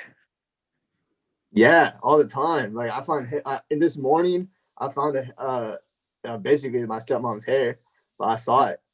I find it, and it only happens to me. Like I got one paratha, and it was in my bread. Like it wasn't in my dad's. No, it always just happens to me. That was one of the like interpretations from 5th house Rahu. It was like, oh, you might find like odd things in your food all the time. And I'm like, what the That fuck? sucks. It's like, oh, by the way, you're always going to be finding some type of shit in your food. If you notice it more, then it starts getting attracted more. That's what I have noticed. If I started thinking, oh, I'm gonna find, then I find it more. But when I'm cooking, if I cook, then I don't find any stuff Yeah, 99.99% times. I told her like basically I'm learning how to cook from her because I'm gonna move out soon. So because like I got spoiled with this cooking, so I'm gonna have to cook it for myself. Yeah, That would be hectic, but it's worth it. I get very cautious about my food. Like I don't really eat like what other people. You know what I'm saying? Like I try to just keep my own thing. If I bought it specifically, I'll eat it. But most of the time, if people like have cooked food and offer it to me, I have to decline. Now, if it's like something unopened, like a bag of chips or some shit like that, then. But if it's like prepared and there's Ah, leftovers, I don't know. Oh, interesting. is it because, I have heard a similar thing from someone. Someone told me that, the person who cooks, his or her intentions and emotions Right, affect the food. right, So Oh, it, yeah. it just goes into you and it affects you. So if in jail, criminals cook the food, so they all eat that. So that thing gets reinforced. So you should be like cautious of who is cooking the food. And that that's a big scared part me. of it. And since then, I'm like, I have to cook my own food. Though it's difficult, it's hectic, but I try to do it more. Yeah, that's a big part of it. And even like fast food too, it's the same thing. Yeah. It just makes me agitated if I eat it. Even though sometimes I want to, but it always has its consequences. Rajasic and tamasic overflow. Oh my goodness. Yeah, I always get sick if I go out to eat. Like, there's always a nasty kind of side effect there. But as far as other people's cooking, I would say that's a good point to like kind of see who's making it. Because for me personally, I've just had people who like have never met a vegetarian or vegan or anything like that. So they'll be like, "Oh, here's some delicious rice," and I'll be like, "All right," and then they're like, "It was made with chicken and all this other shit," in it. And you're like, "Oh, ah." Well, you just gave me a good excuse to use so I don't feel like I'm hurting people's feelings. No, it's a good one because honestly, man, like people have given me like beans before with tortilla. They're like, "Oh yeah, it's vegetarian. We fished it out so there's no bone in it." And I'll be like, "The fuck?" Or they'll just give me like I had one lady who literally was like, they all ate meat and stuff like that. And she was like, "Oh, like it's cool, you're vegetarian. I got the perfect thing." And she takes out this whole block of cream cheese and she puts like some type of jelly on top of it. And then she cuts it and just like she has me eat that with like crackers. So fucking block of cream cheese. A block The of strawberry, was it strawberry jelly? Huh? Was it strawberry jelly? At least if it was strawberry Yeah, I don't jelly. know. Yeah, it was like some processed, nasty Smuckers, Smuckers jelly shit. Yeah, shit. Like, and they're all eating like these delicious full meals, and here I am with this block of cream cheese and Smuckers jelly on it. Like, what the fuck? So I just like made, yeah. I just like eat my own food a lot, but but it's hard to say no because sometimes that intention is so good, and like Excuse me. Thanks, fam. No, hell no. They wouldn't eat something like if it was flipped. Like that happened to me with like when I went vegetarian, when I would go to like Muslim people's houses, they would be like, "Oh, you could just eat this," and I'm be like, "All right." Like if I had a pepperoni pizza and I just took out the pepperoni, and would you still eat it? And they'd be like, I'm just like, yeah, I definitely had that conversation with the guy. I worked with this guy from Mali, and he was like, "You're a vegetarian?" He's like, "So you don't eat meat?" I'm like, "No." He's like, "No beef or nothing like that?" I was like, "No." He's like, "Okay, cool." So he made me chicken, and I was like, "No, I don't eat this." And he was like, "But it's not really meat." I was like, "Yeah, it is. It's a chicken." Not really He meat. like we had to have one of those talks because he just didn't understand. It's like, no, he's like, not It's even so fish. funny. Like, no, man, not even fish. Sometimes fish, but not really. No, not that. No, I choose not to. "Oh, He's like, I mess with fish." I will sometimes, People in absolutely. Bengal in India are like that. But Sorry. Oh, no, like no, no. fish. Like I've had fish off the beach in like Brazil, like where they like caught it that day. There's no, and like cooked it right there. Like that's so pure. Like I don't feel bad about that. Like there's a lot of stuff, or like moqueca. Oh my god, that's a It doesn't get purer than like Smeagol though. From go to the straight out the water. I was about to say that can get more pure than seeing the fish get killed than eating it, right? Yep.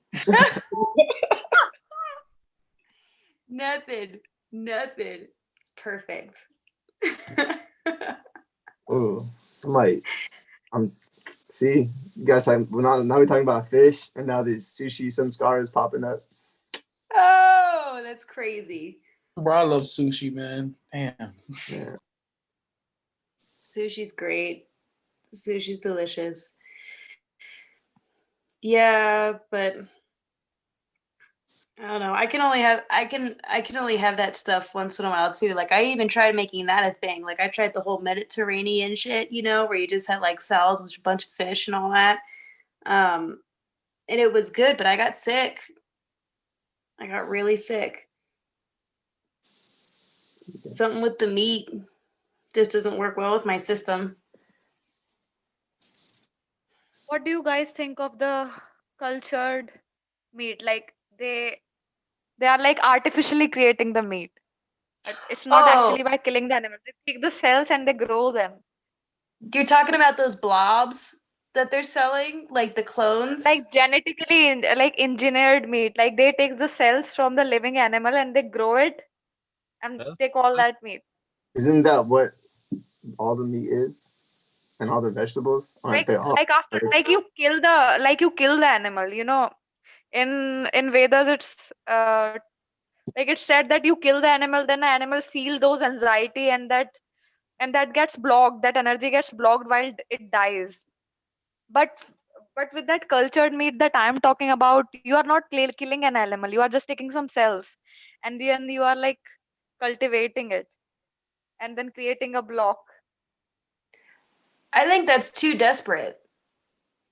Like, just give up the fucking killing. Like, just don't, just stop. Like, why do we have to make it into a science experiment? Like, that's kind of the same thing. How you see this? There was it's like a real thing. People were making their own blood sausage from their own blood. Ah, Yeah, dude. Like, it's gross, Wait, but it's how do you do real. that? What do you mean blood sausage? Like, So like in Europe, you know how they have blood sausages? no, Oh, that's like a thing. I don't know what that is. Like, this is my first time hearing of this. Like, Oh, it's disgusting. So I don't know if people want. Do y'all want me to go into this? yeah. Okay. No. Okay, if you want to, you can. Amar's Oh, like, I could just, yeah. I just Google it. You can So- tell about. I will not listen. Hey, white people. Yeah, it's really terrible. Well, it's just like really disgusting, bloody sausage, I guess. And so How do you people in use your own Europe were blood missing though? it. That's like, that seems kind of And then cool. Like shit. He said, "Cat, you about to say cannibalism?" I was about to like, Or no. I was about to go make They're my eating own. themselves. Like, that shit. Oh man. That's cannibalism, man. Yeah, they were donating their own blood to like make their own blood sausages, and they're like, "Well, it's from me, so I'm saving the animals." I'm on What's that? It's all about cannibalism. This is my cannibalism book. Oh shit!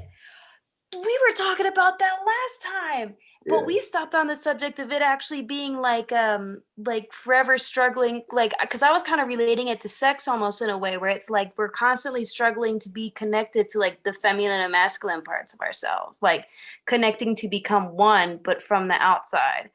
And so like, wow, but that's kind of where we stopped last time because I think Kristen brought up the connecting to feminine and masculine, and we got into that, and I was like, oh yeah, that makes sense. But what is that? I'm sorry, y'all, we're about to get into it. I haven't What read is- the whole. I haven't read the whole book yet. I've only read like 80 pages so far. What book you But- are talking about? Cannibalism. Oh, I want to read that book. I've Yeah, heard I so love much this. about I it. love this book. Like I really think that when I come to India, I'm going to find an agorha. Basically, that's about to be my. Wow. Whoa, dude, tell me that's like so. Like, why? You know why? I mean, I feel like I've already to be honest, I feel like I've done it before in past lives. Wow. I'm being real. Whoa. Yeah. Dude, you might have been a cannibal. That's crazy. Okay, well, Yeah. give me the lowdown. What's going on? So, like, I mean, I what don't does that even, say? Huh?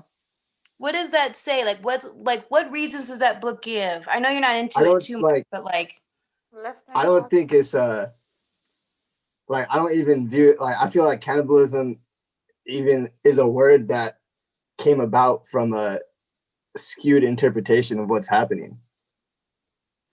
go on. Because from the chapters that I've read, they've the Gorhas, they deified death, and it's and basically one of the sadhanas that I read on it, and I got it was basically that with a fresh corpse you do a mantra on top of it. What does that do?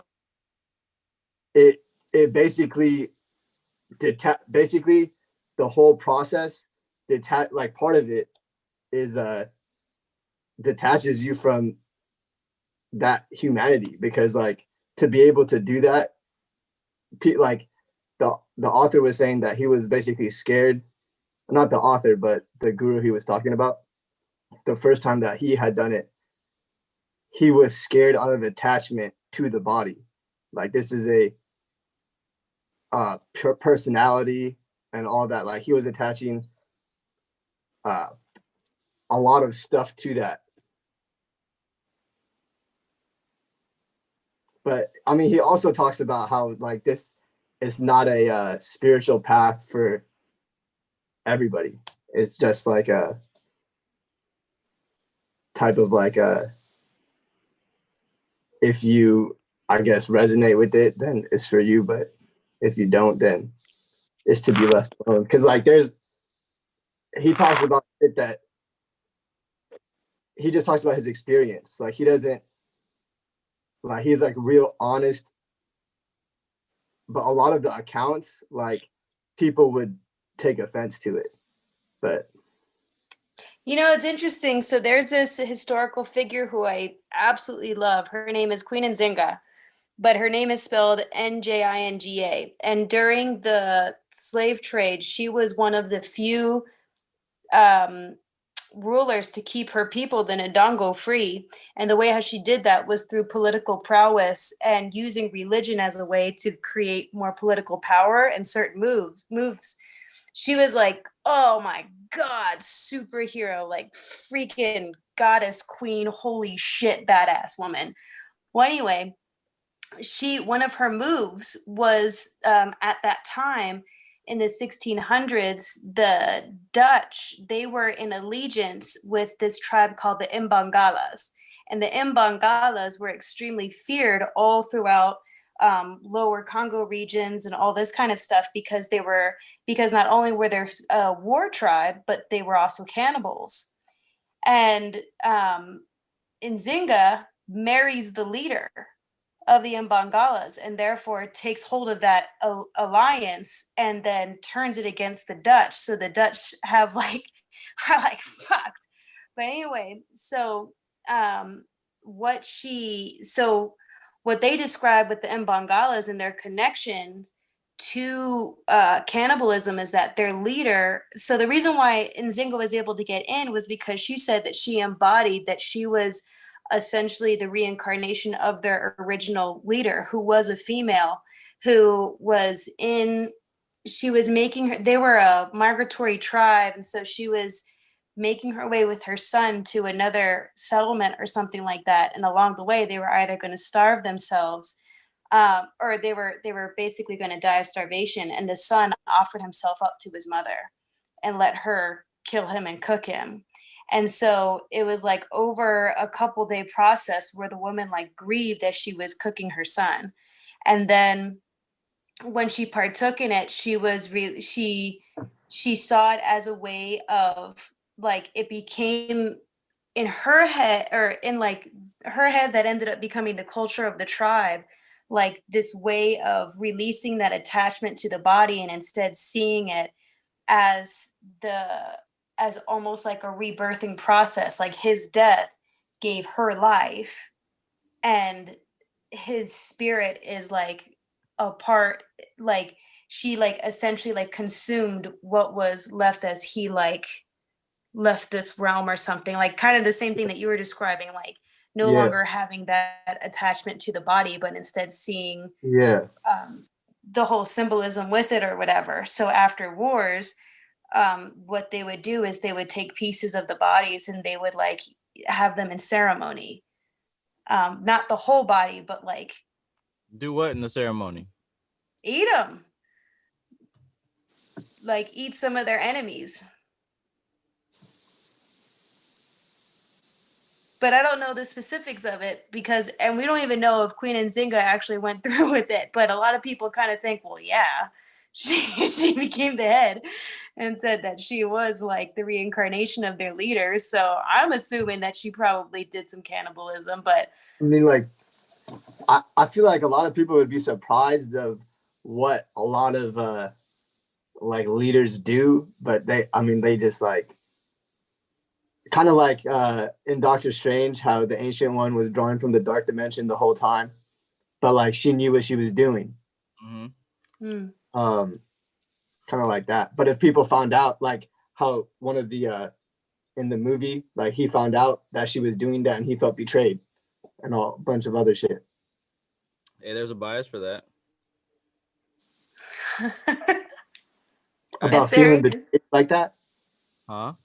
About feeling betrayed like that from a. Well, there's actually like two biases based on what you said, but the first one is I read about this one before, right? right, Yeah. the halo effect and the demon effect. There's that one, and then there's also the groupthink bias, which works the same, pretty much, but a little bit different. You let the social dynamics of a group situation override the best outcomes. But that's more of like peer pressure, right? It is, and you guys are talking about leaders versus their followers. sometimes they would be surprised at some of the things that are actually done, but because of that halo effect, you know, look past them. Oh yeah.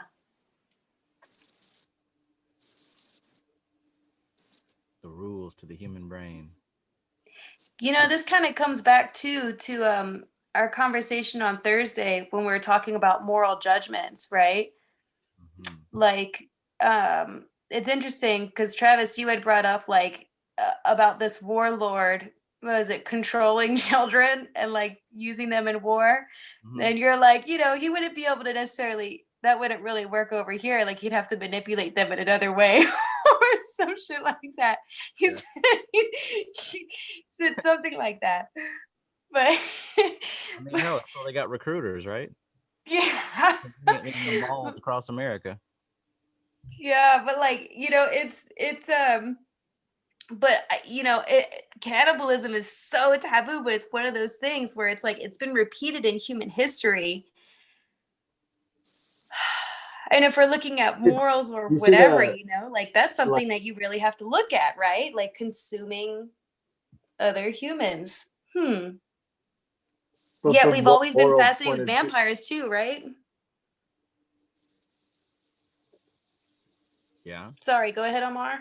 No, I was just saying like I think that this book would give you a like insight into like a master agorha basically, like his um like he had cities unlocked on fleet basically, Wow. because I mean this it's not any it's not uh like I mean I just think yeah I just think it'll open like it might like answer questions that you have basically, but it is like very detailed, like it's not like a like I mean I could like read a kind of excerpt from it Yeah. if you want. Yeah, please. um this is talking about Lord Shiva. I know that Trav been on the mantras. So he's talking about when I used to sit there all day. He's talking about the graveyard. I used to sit there all day and all night. I would cook my rice in a fresh skull each day without even cleaning out the bits of the brain. The Smashan is the ideal place for the worship of Lord Shiva because death is the eternal reality and Lord Shiva is the destroyer, the very embodiment of death.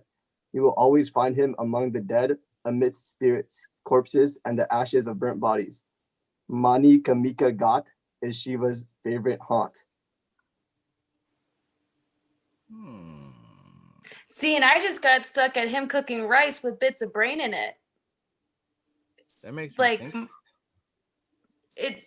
it's hard for me to imagine.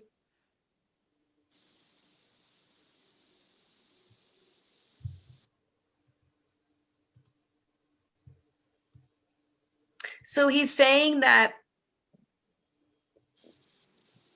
what do you get that he's saying from that? I mean, I picked like a random. I opened the like to where I was reading from and picked a random thing, but I mean, he was literally explaining what he was like. He goes on to say that what's he going to say? Before you go too far, just in that little bit that you did read, did we notice that he said that these graveyards and places of death and decay were Shiva's greatest hangout, his favorite hangout? Think about Yeah, it. Shiva is encapsulated into Shakti, but death is when he's released. So I wonder if this is an indication to these spirits and this necromancy and this ghosts and all the stuff that we think about. Consciousness freshly emancipated from matter. What if there's a connection to that? Mm.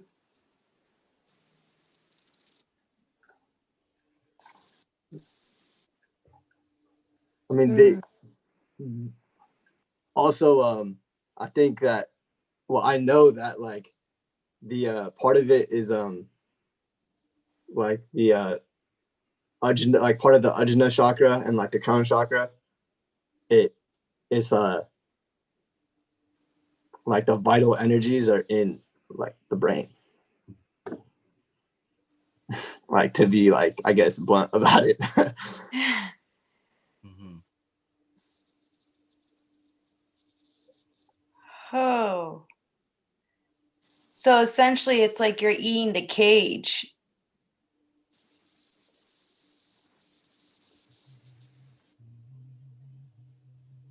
Like what once bound this all energy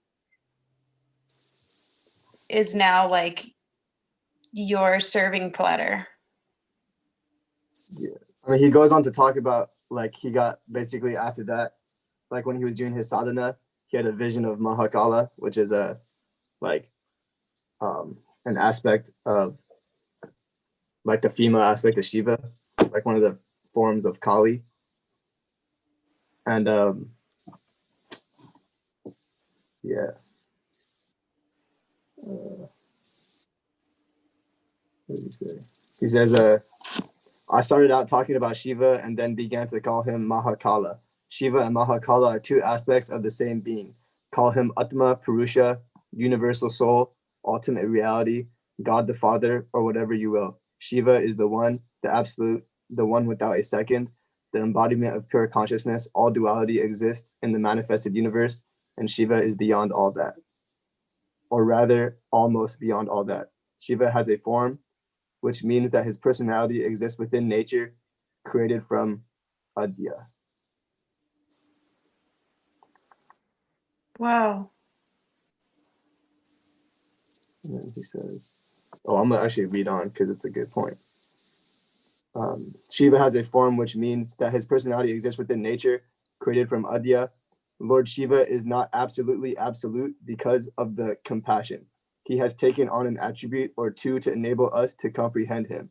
These attributes, though, do give him certain limitations, very subtle ones, of course. So subtle that from our point of view, there are no limitations at all, but they are sufficient to distinguish him from Mahakala.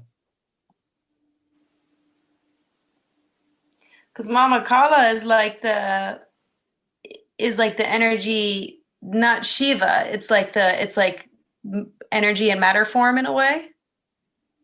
Or like the liberation of it, like Kali Ma, like the liberation. Yeah, I think it's like a fierce form.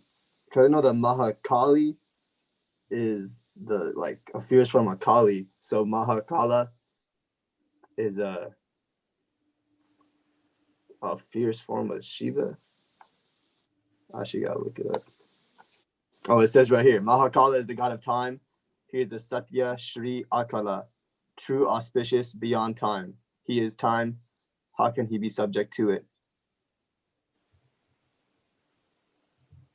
So I think Mahakala and Purusha would be the same. Wow.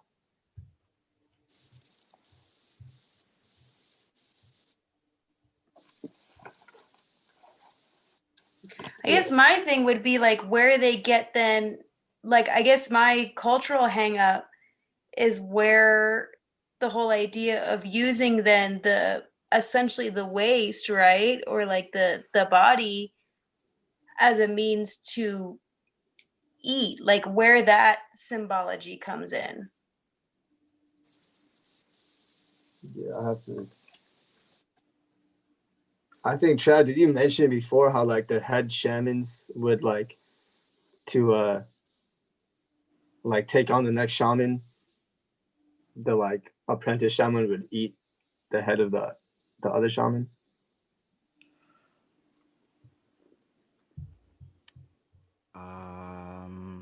As far as that specific example, I don't remember where that came from at the moment, but I do know that as far as like the Sith mythos, but also with this yoga stuff. No, I heard this from Buddhism. I read this from Buddhism. The current guru really can't leave until he passes on what he has to the next one. Like he literally can't go until he finds a replacement. That's why the lineage has been unbroken for so long.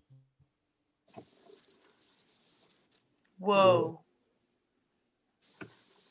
But I mean, you know, when you get to that point where you're able to leave at will, it starts to make a bit more sense. You know, reading about somebody like Satyananda, he left when it was time to go. And his master did too, Sivananda. He left when it was time to go. I'd imagine when you get to that level, you know, it's pretty believable. Like, what if, like genuine, like, what if they do that? But it's just like behind closed doors type shit. Oh man, Like that's the secret. I felt Like that. that's the portal. Okay, I'm starting to remember. Yeah, I read somewhere that something about the eating the brain or the head, something of. God damn. Damn, I can't remember where I saw that. Yeah, that. Wow. There's a lot I of. know he explains it in this book, but I can't find where. There's a lot of practices that won't be released simply because of that shock factor. You know, it would detract a lot of people from actually putting in the work to study. Yeah, I mean, like if I had to eat a head in order to choose when I wanted to die, that would suck. Like that'd be a hard step to get through. Yeah, and at one point it was nearly impossible to think that I'd have to give up alcohol or give up sex or anything like that. All right, but I feel like that's a little bit less comparable to like eating human flesh. Like To a degree, I mean, what is it? I mean, what is human flesh? What are people? people, What is what are people? They are the um we are the soul, we're the essence encapsulated. isn't everything else trees and rocks and asparagus and avocado toast? Yes. Um, you know, I just kind of feel like, because don't you get all shaky too after eating people? Because like your brain and all this kind of stuff starts to Usually the like people are shaky after I eat them. shut down. I have I one mean, question. I have one question. Too. Like, like, is like the human flesh would fall into the tamasic category, and it will also carry the bloodborne diseases. Like, I read an article about like there was a tribe which kept eating human flesh, and they all got this genetic disorder later, and Mhm. they started dying at the age of like quite early. So I don't yeah, know like you what to can't think. walk right, and Yeah, they had twisted bodies later because they were constantly consuming human meat. But I think in the practice that Amar is talking about is like they are eating like only sometime, like some portion of it, not like regularly. Yeah, it's not So a. Not the, would that become considered tamasic, like eating human flesh? Would that be the element of tamas? what's your intention? Are you attached to eating flesh as a diet because it tastes good and you like to do it? Or are you doing it for a spiritual purpose because it's part of a spiritual purpose? put some sweet baby Ray on it. Yeah, some sweet baby rays. Yeah. Wow. Ooh. Wow. Sweet baby rays and chicken nuggets from Walmart. Human chicken nuggets. Human nuggets. Right? Oh my god. Human leg. Let me get a leg of human. Ugh. Take a bicep, please. Oh my god. Use that new air fryer for it, you know. How did you know I got a new air fryer? Nope. The hell? I didn't mention Cook at that. them. Did I mention that? You know, as that process starts happening, you know, start talking about cannibalism. It's the portal to choosing when you die, all types of stuff. Just by talking about it, now we're getting more telepathic and psychic and all that shit. Wait, are you serious? I must have mentioned it. I didn't mention it. It just happened. No. What the hell? Yeah. Laura, now you're starting to scare me. I gotta go. Cannibalism, dude. Cities are opening too fast. I'm out of here. Ah. Let me get a half a human chicken wing without that little retarded pinky finger on it, please. Those can be for appetizers. They're Ugh. like on the kids menu.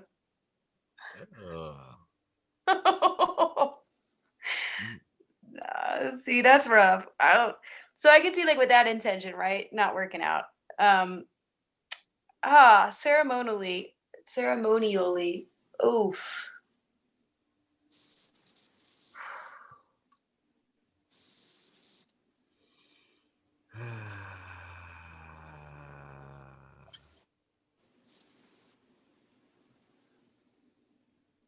But yeah, it's never the things. It's never the things. And somewhere in one of these books, if I go looking for it, I'll be flipping for days. But in one of these pages, it says that no activity is inherently good or evil. Matter of fact, it's in Talk with Shooty.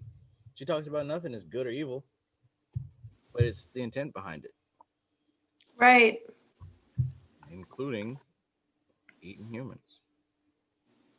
Thus, I wonder if because of the symbology factor, maybe that's the real key, and not necessarily the fact that they're eating it, but that what the gravity of what that ceremony represents. Maybe that's the portal itself.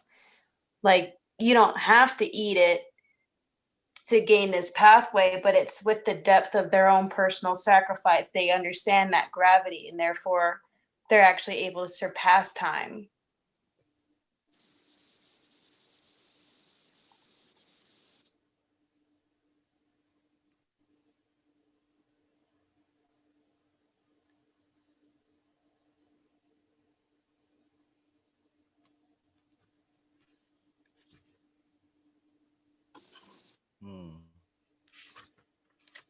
One more question came in my mind. Like while reading the Ayurvedic, Sattvic, and all these type of foods, it like it was explained in detail in some books that some foods have this kind of effect and some food have this kind of effect. So I wanted to ask, is it the intention with which we are eating food, or it's the actually the food which contains the sattvic nature or something like that? Is the intention sattvic, or like the food has that element, the food ignites that element within us? That's a great question. That is a great question. I think that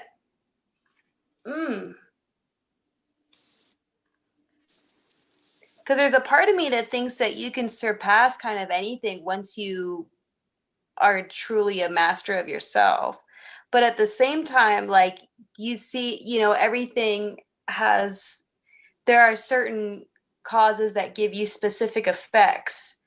So when it comes to Ayurvedic and your food choices, I wonder if it's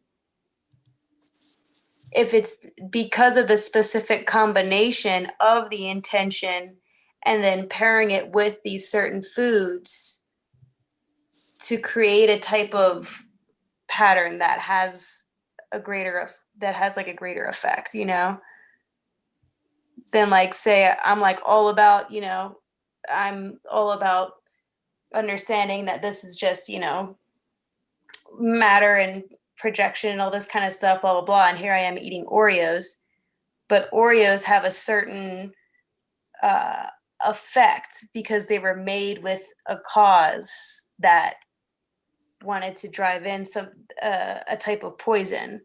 So therefore that doesn't match with what I'm trying to resonate with. Know what I'm saying? Like maybe with Ayurvedic, it's easier. The same thing now I remember, it was written in Dharna Darshan that while you are still working on attaining that concentration, you should eat sattvic. But once you have attained that the that yeah, that once you have attained that mastery, then you can eat anything, do anything, socialize as much as you want. But unless you are in that disturbed state of like scattered consciousness, until then you should be careful. That answers your question. What he's holding up. Through personal sadhana, Yeah, it I'm getting that. So it's the judgment. It is not the, sorry, I'm eating. It's Oh, of are you these eating You're eating the. elements, diet or are you eating they produce a, Where are you eating the brain? How is it? no, I'm eating rice Oh, and out of fat. this, rays out on of it? this, cooked in a out of the skull. skull. Oh Oh, man. come on. Skull, skull. Come on. Practice makes perfect, man. Did you order that Sweet Baby Ray's yet? No, I'm not planning to. I will see the ingredients first. Put on top. I'm not planning to, she said. She ain't trying to do the Sweet Baby Ray's. What is the big deal about that? It's just so good.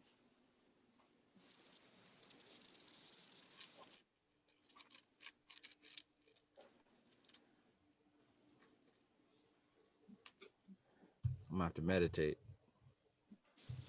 Oh Shiva, Ananya. हाँ Your daughter will मैं not eat कभी Baby दूंगी Ray's. पैसे okay मैं Please फिर भी मैं दूंगी पैसे okay bye see the light. Sweetness of Baby Ray. sweetness of baby rays Episode oh Baby Ray. In Shiva's name we pray.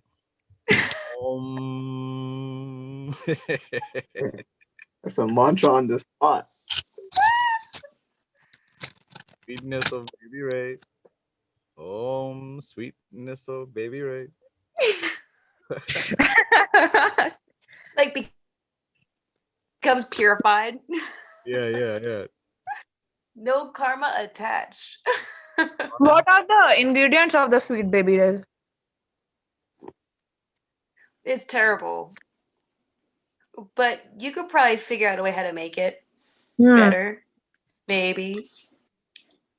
I think it's one of those things that's kind of just like always kind of going to be poisonous. Like if you really want to taste like Sweet Baby Ray's, It's poisonous.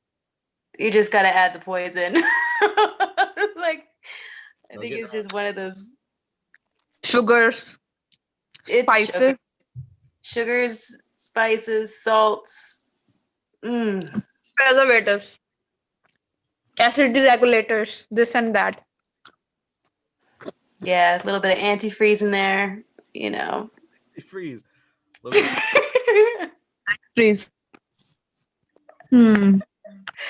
They actually use that for McDonald's fries. Okay. There's trace as one of the pesticides. They use the same pesticide and antifreeze. Is that the shit that makes that shit taste bomb? MACD fries are Freeze, like, oh shit. MACD fries are I've overrated, had right? McDonald's fries in a long time. I'm just saying. Wow. Yeah, it's that shit. Yeah, but I mean, I think you can make it like you just need like, you know, a really good barbecue sauce essentially. I can make an Indian sauce. Oh man, that'd be so good. An Indian sauce. Like Yeah. what? Like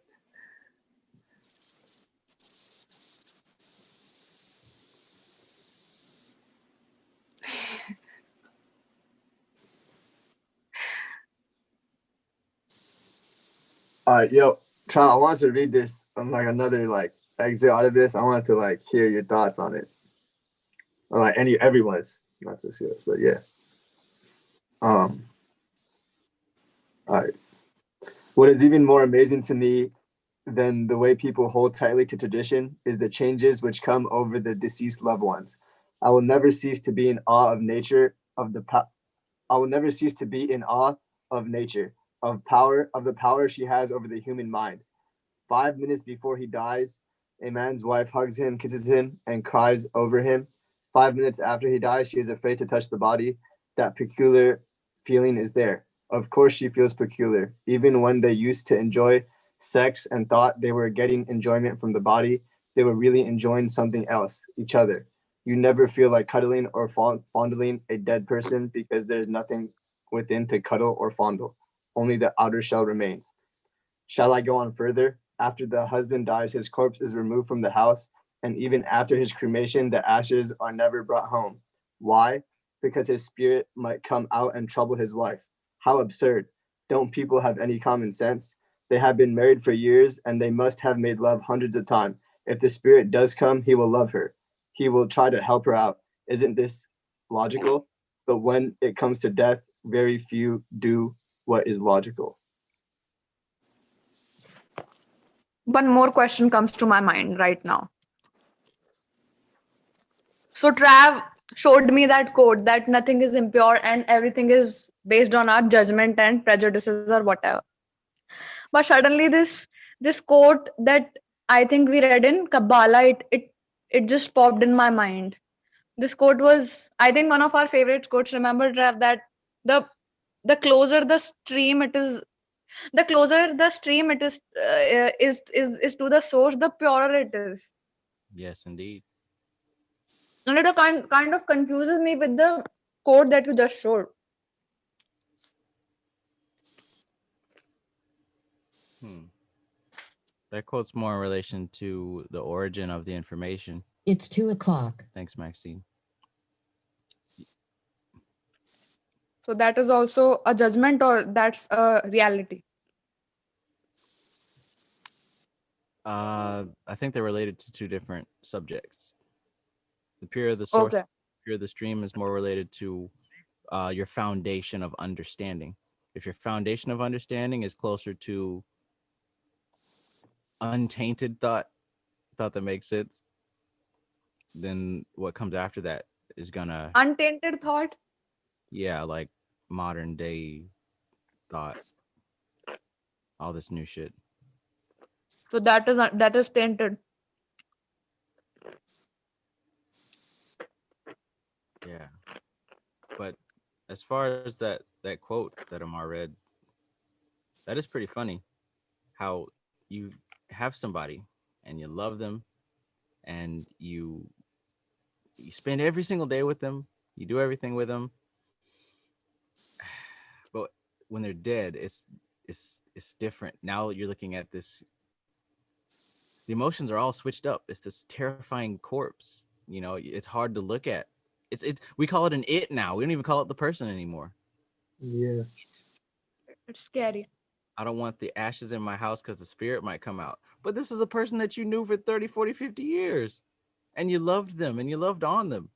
What do you mean you don't want the spirit to come out? That it's amazing. Really? People do that? People are scared of spirits there? Spirit of dead people? Oh yeah. Like, because here when people die, like my brother died, my mother just didn't want to give up the corpse. She thought that he will wake up. And Oh, even I was able to see that his eyelids were moving. I think I was just hallucinating or stuff like that. And then she was screaming to just not let other people take his body to, to that, to get burnt.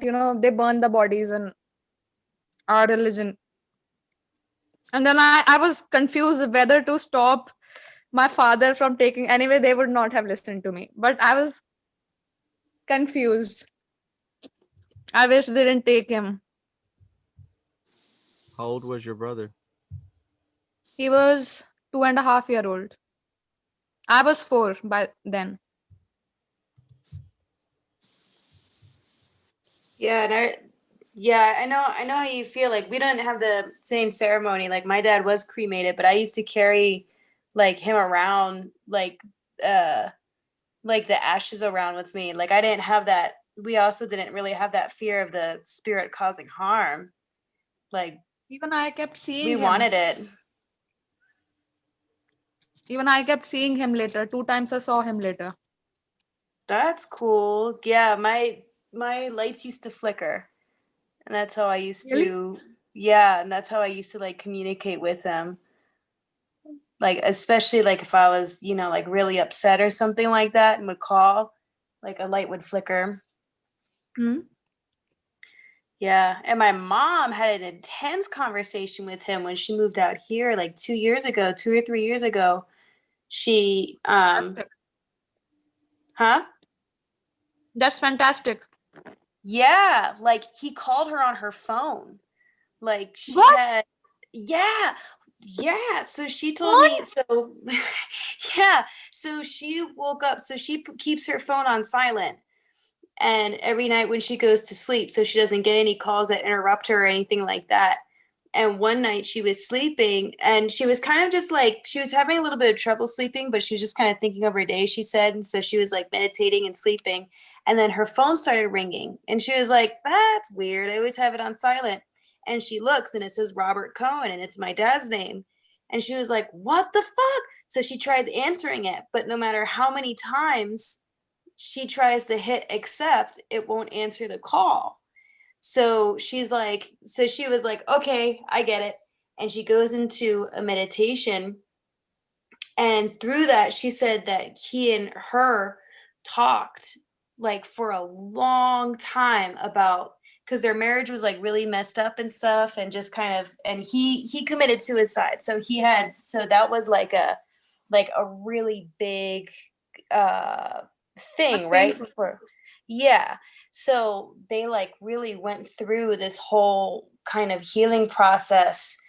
And he kind of like told her his intentions, and like just kind of all of this, like giving her appreciation that he was never able to give her like in life, and that kind of stuff. And then I had his ashes because I had inherited it when I got my house.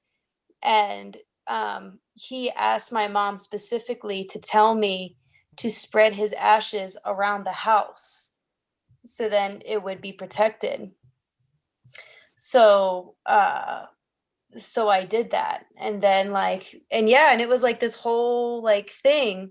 So yeah, it was really interesting. And I actually, that I like the whole death factor I really think about, right? Because it's like, here we are, we're talking about certain people who partake in, there are ceremonies where they partake in parts of the body and all this kind of stuff, like, but they're all talking about death, right? Like this transition, this liberation in a sense from our bodies.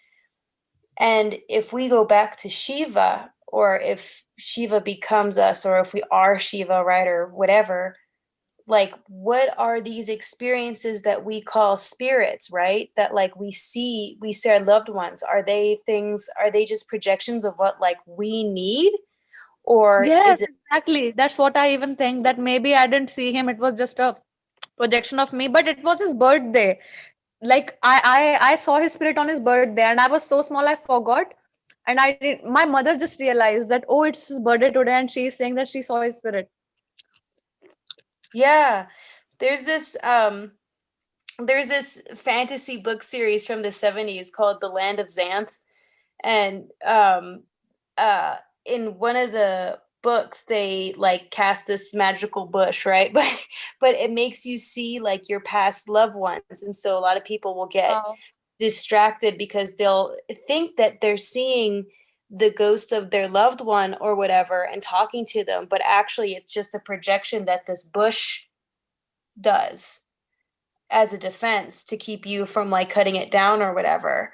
um and so like that really, I was like really thinking about that the other day, about like, well, if we all like after death, like do we remain, like how do we,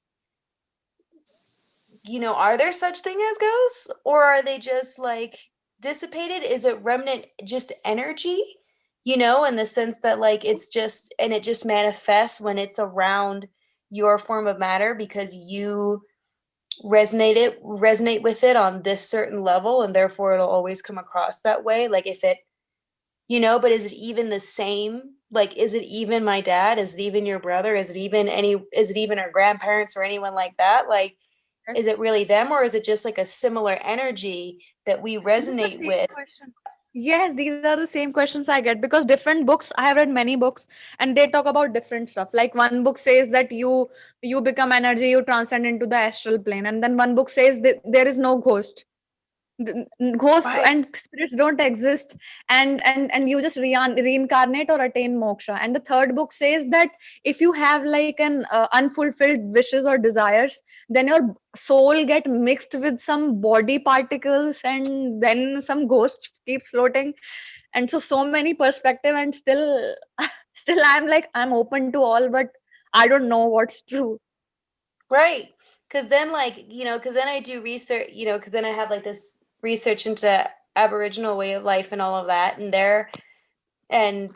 the ancients, like, they lived in two realities, right? There's dream reality and then there's conscious reality. And if I'm seeing my dad in my dreams, is he Yeah. like, is he perhaps then existing on another reality plane? But why would he keep the same form? Is it simply just to project onto me so I can receive him for what he is, but he's actually different? Is it, Yes. like what is that? Is that just like pathways crossing in the Yeah. eternal stream? Also, like, my mom was so horrified because my mom thought that after 10 years, if I am seeing a spirit, then maybe he has not been liberated from this realm. And she got worried that has he not received another incarnation? Has he not attained some moksha or thing like that? And that was some another perspective that my mom had. She felt Interesting. really sad that why is he lurking around after so many years? Wow, that's really interesting. That's Yeah. interesting, exactly. So many perspective, but I don't know what truth is. Maybe it's a mixture of all, or maybe it's just none of it, or maybe it's just some of it. Right?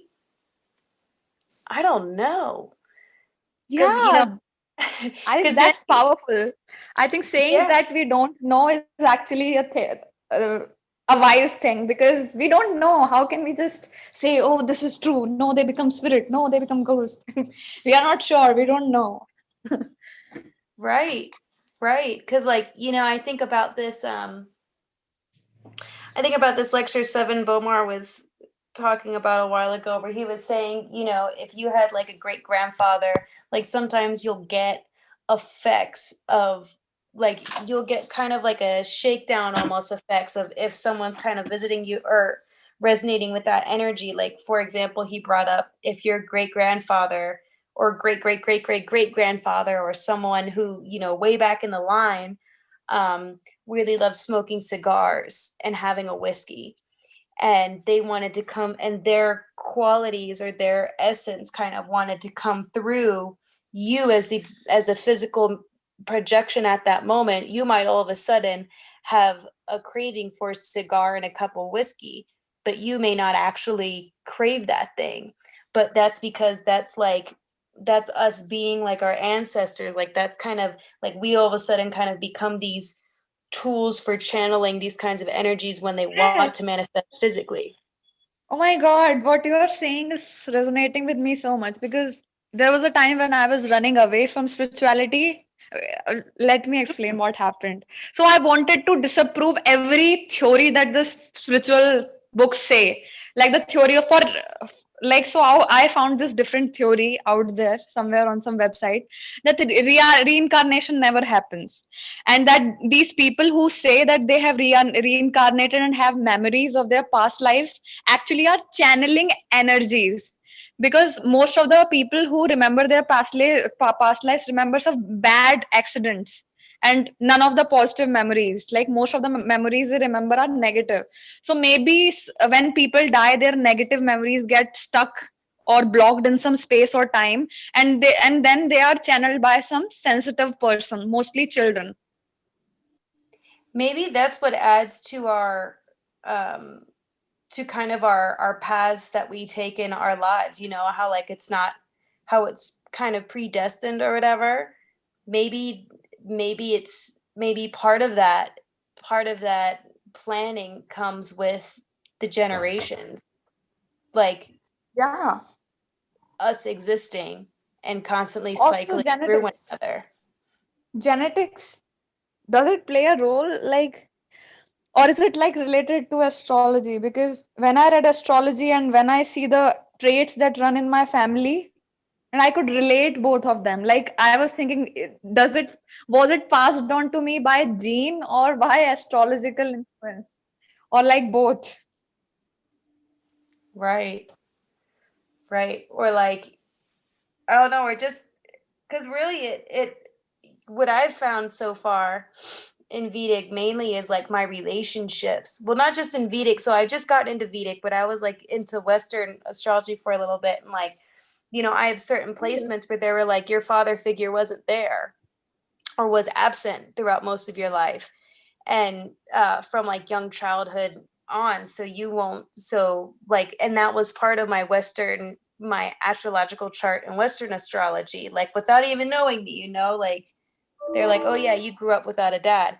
So it's really, so like it seems that there are certain qualities that create certain situations, certain causes that create specific effects uh, Yes, that create like our paths or whatever we choose. So yeah, I kind of wonder, like, maybe that's us cycling through one another, like going like this is how we go through existence. But then that doesn't still really explain the spirits necessarily, because those appear to be separate from us.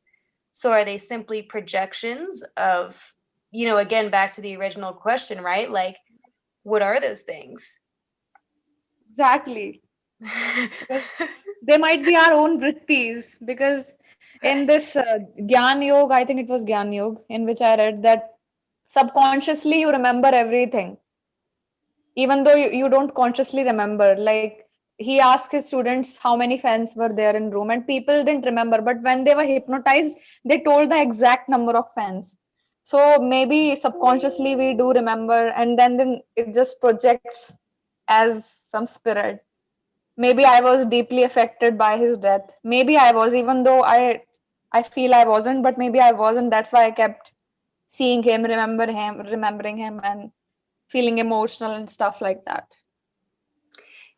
Yeah, right. I wonder because, like, our minds do crazy shit to us sometimes. Like, um, there have been a couple of kids that I've watched where, like, right before they're taken away from their bio parents, they see like their sibling get killed, or they see um someone overdose, like from when they're babies, or like if they're really young, like their parents may have made them watch horror films or something like that.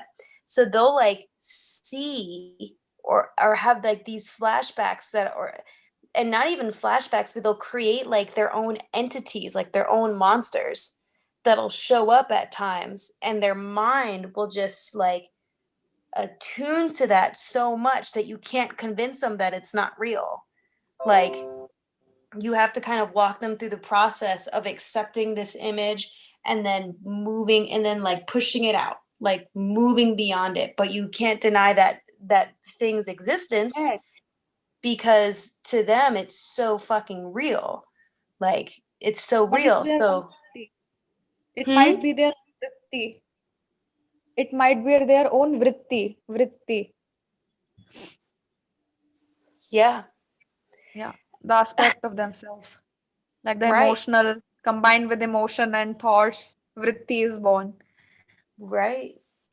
And maybe it's just really harsh for those of us to see, like maybe The we're truth. seeing spirits or lights flicker or whatever. Maybe it's us projecting certain qualities or like channeling them at those certain times, but it's not necessarily outside of us.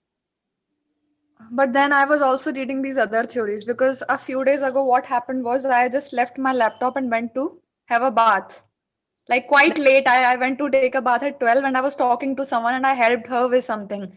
So I thought that she will just say thank you or something. So I heard that messages were coming on my laptop. But when I came back, somebody had just replied welcome with a smiley face, and I was horrified. Like I was in bathroom for like 10 minutes, and who replied 2 minutes ago? I live alone. Oh god, I am still alone, and it was kind of scary. But then I thought that maybe I was being delusional. And then I came up with this, because I have also read this Mandela effect and this parallel universe theory. Oh, And then I was like, is that even real? Can parallel universe happen? And like somebody in parallel universe, it got switched and somebody replied from my laptop, welcome, with a smiley.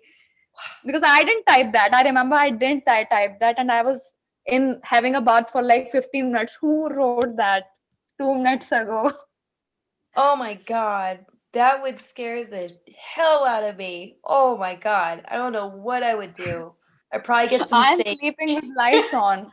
Since then, I'm sleeping with lights on. But the spirit Ooh, wasn't bad, because if it was someone who wrote that, maybe they could have written something bad like fuck you or something like that. It would true. have, but it just wrote welcome with a smiley.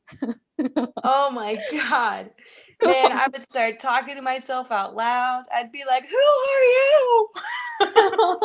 Reveal yourself. Like my sage Sometimes I see these prayer. black and red things appearing in front of me and they just vanish.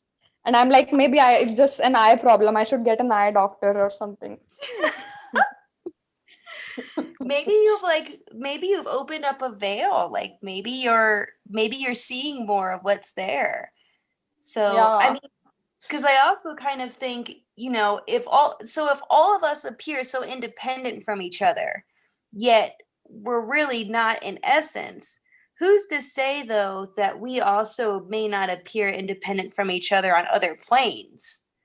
Like, like we know that we're of the same essence, Yes.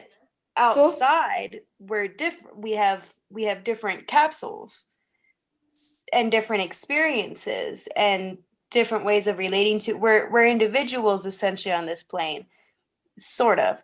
So maybe it's the same on other planes. yes, because there must be some other universes with some other outcomes. There might be. Yeah, again, I don't know if Right. there are, but there is a possibility. I'm not negating or disbelieving that they are not totally believing it. And also, like, some people are like so contradictory. They say that we are like swapping parallel universes with our choices, and then they talk about having no free will. Like, if everything is predestined, then the parallel universe should not swap. Like, their outcome should play out in a different parallel universe. But how will they swap? Unless free will exists. Like, if free will exists, then parallel universe exists, and if free and swap, and if free will does not exist, then parallel universes should not swap. Yeah. I thought about it, and people are just contradicting themselves. We don't have free will, but then we take these choices, and then we switch to another parallel universe, and then we again take another choice, and we switch to this parallel universe. That just confused me so much. Yeah, me too. I certainly don't understand what goes on outside of this universe. I don't even really understand what's going on in this universe. This universe, or if there is an anti-universe and all these scientific theories I mean, I like love it. anti-proton. It is Totally. interesting, It and there is a is. possibility. Yeah, I mean, right? Like everything, because we have this foundation where it's pretty clear that everything's related everything's kind of Yes. related, and it's all kind of we're all keep kind of circulating around the same idea. Um, and at the same time, there is matter. Like there is this complete equal and opposite force that exists at the same time, and we just don't know what the hell like that is, like how that got there. And Yes, the matter and the antimatter, the right, anti-gravity. It's right. fun. Everything has an anti-force to it. Yeah. Like, And so it's kind of like, okay, so we got these two things, and we don't know much about them except that they exist at the same time, do the same amount of shit, but different shit. But it's all yes, related. yes, it is all related. I all can the time. see sometimes I see the relationship between the science and spirituality. I think they both are related. I think spirituality is just science is not at the level of comprehending spirituality scientifically. Well, I think So there's a they point think where it's a personal boost stuff. experience. I think there's a What? point where there's like personal experience has to come into it. Like you just have to go transcendental with some shit. Like Yeah. I think that's where science kind of falls short. Yes. It, And in one of the books I read, it was written that the scientific realm is always like the scientific discoveries are always 1,000 or 10,000 years backward than the spiritual evolution in one of the yeah, books. And I agree to it. I do They too. are. I do too. Because magic is a science. Like Yes, we are divine scientists. Like that's how it goes. Like this is a science, but it's a science of studying your spirit, studying your essence, and that goes essence. outside of our current structure. Exactly. Like we can't record that shit all the time. Like we can't. We have, you know. I think our brains are not that developed to understand or comprehend it to that level Well, I as think we yoga. forgot a lot. Yes, we have forgotten also. Like these Yeah, advanced civilization, they were so close to I think they it. were there, man. I think they were going through portals and shit. I think they were like, you know what? I'll see you in 700 years, sucker. And they just pop back and pop in, and Even millions years ago, like if we yeah, follow the yoga cycle, then it has been on for like millions of years.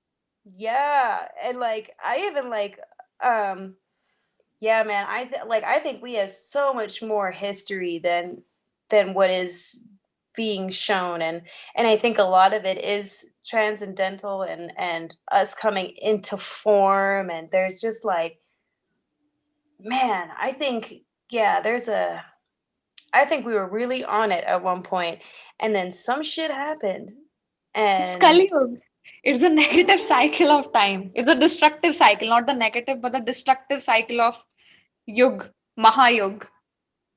So actually, things are meant to be yes, hidden. Things are meant to be hidden from us because we will use these weapons and destroy. If Brahmastra has anyone heard of that Brahmastra?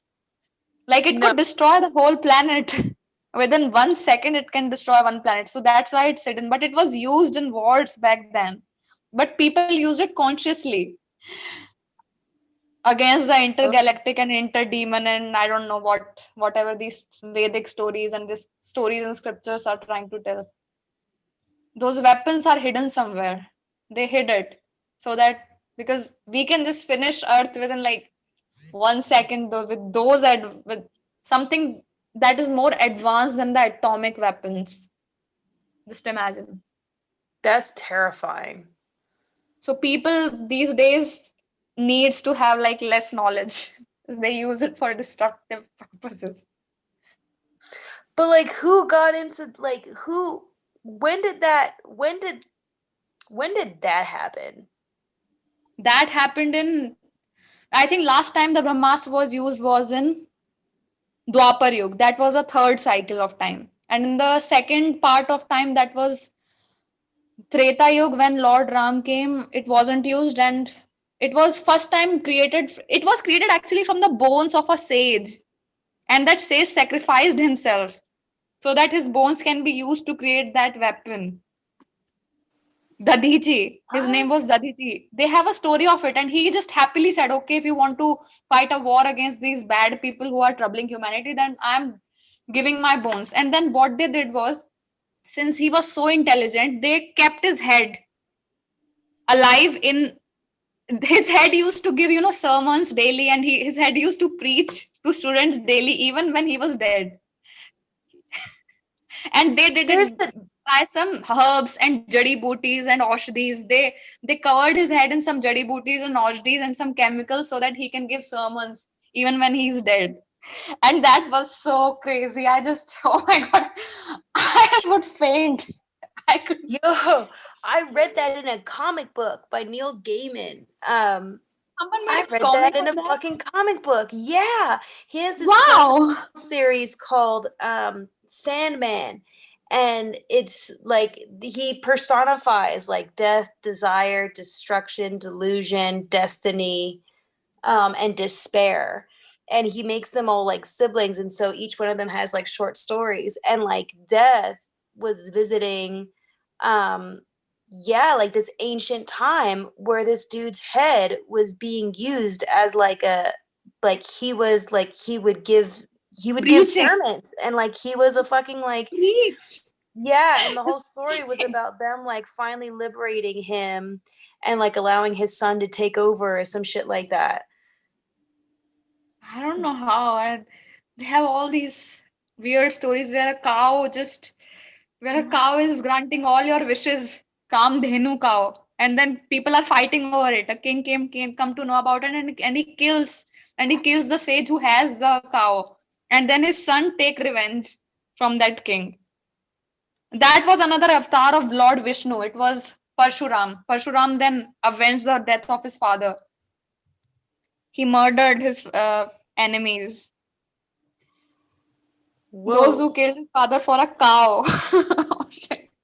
A cow that could grant wishes. I can't imagine if that's possible, or is it like metaphorical story, or what are they trying to say? Right? Like,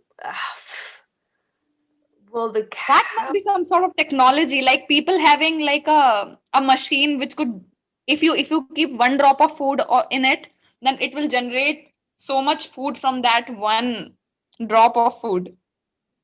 It was called Akshay Patra. And they have all these solar planes and hydroplanes. People are having personal planes and flying to each other's houses. What? That happens in Mahabharat.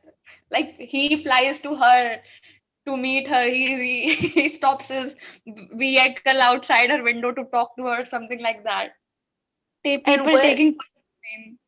That And what? happened in 5,000 year ago. 5,000 year ago. That was 3068 BC when that's when Mahabharat happened, and Ramayana happened like 1.6 million, or like some 830,000 years ago. And they I have this bridge, Adam's Bridge. It is just afloat. It's the bridge of stones that connects India and Sri Lanka. It is submerged now, but it is just a bridge of stones, and nothing is supporting those stones, and it still exists. And the ships can't cross India and Sri Lanka from that way because there is a bridge underneath that is completely made of stones and not being supported by any, thing in the ocean. I'm talking about ocean. Wow. You know what's How they crazy? have suspended? When I was a How did kid, they do it? when I was a kid, we used to play this like hand game with the string. Like you'd put a string behind your hand, you could make like a spider web or a teacup. One of the things was called Adam's Bridge. Wow. I know. It's called Ram I'm like, Setu Pul. what? It's called Ram Setu Pul in India. And people go and see it. Like it's submerged, but people go and see it. It actually glows in the night. What? So Yeah, that's just it glows. How is it doing? And everybody's claiming it. No, the Arabs made it. Sri Lankans say, no, we made it. But in Ramayana, it's written that Lord Ram made it because he had to fight Ravan and get back his wife. holy shit. That is really. So wait, this is from over 600,000 years ago? This is from 800,000 years ago. 800,000 years ago is this Yeah, bridge. according to the scripture, if I don't consider the British history, then Mhm. Ramayana happened like 800,000 years ago. Add some more year backward, like some 800,000, 806,400. No, 864,000 years. Yes, Wow. 864,000 years. Yeah. This kind of fits in with Amar's idea that like, we're the extraterrestrials or whatever. Although like although I think there was probably interplanetary travel and all of that, I don't think we Yeah, should that's mentioned also. underestimate. Yeah, like I also don't think we should underestimate ourselves as earthlings. Like earthlings were probably their own extraterrestrials, if not mixed with others too. from like there had to It's have like, been some type of constant commerce going on, you know? yeah, and they were like mixing. People were producing babies with aliens. I think some of the stories. And people were Shit, falling in yeah. love with aliens. Hey man, And if you look good and it worked, like shit. some of the people, they have this Rh negative in their blood, and it's quite unearthly.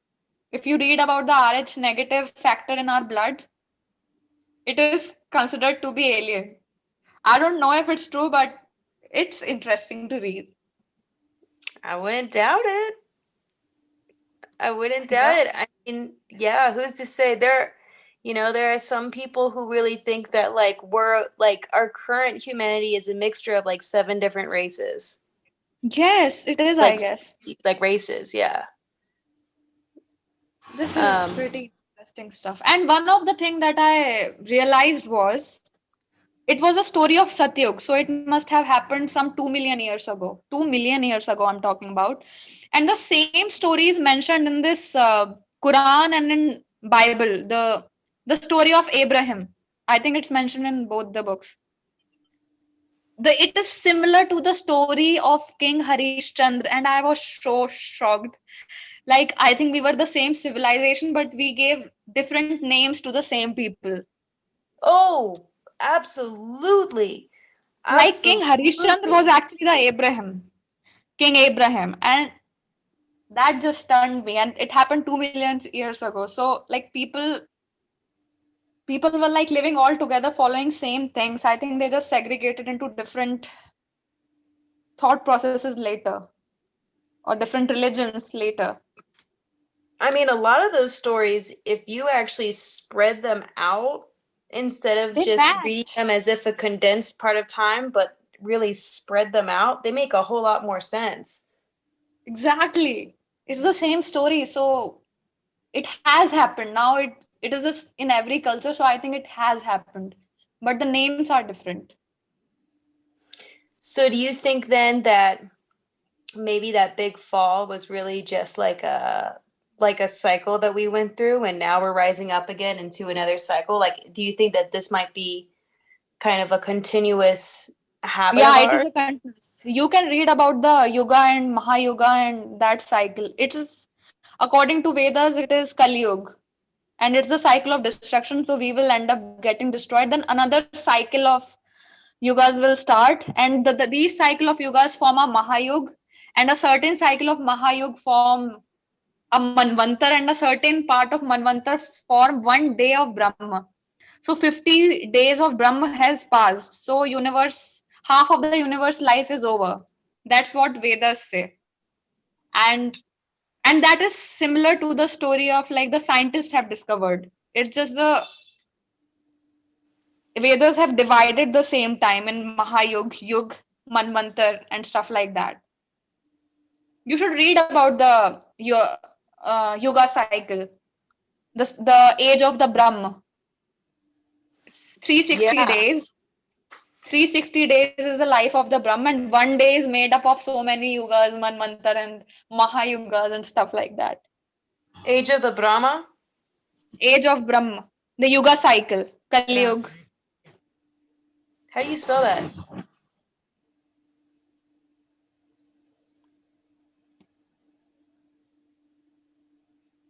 And how the Vishnu breathes back the universe and then just stops for some time, and then he breathes out again, and the universe cycle, another cycle of universe start, another cycle of Brahm start, and this keeps going on forever. Wow. And we can relate it to the all, the Kybalion and everything is so related. Yes. Yes. Wow. That is so Yes. interesting. Like this all That builds is, up fall again. yes. And when I And was a kid, my mother told me.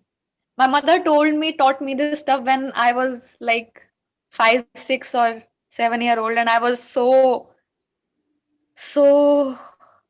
like I was so affected by it. I was horrified, like not horrified, but amused and excited by so much. At that time, I didn't believe it, but now I'm like, since many books are saying the same things, I think it must be true to some extent. Or maybe it is.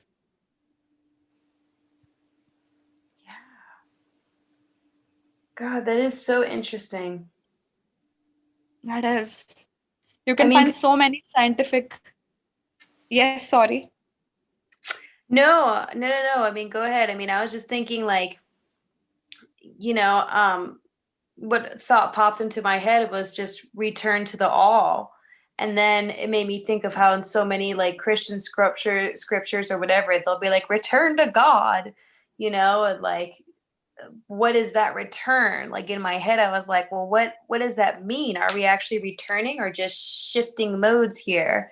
Like, is it Shakti trying to get Shiva's attention again? Like what? Yes.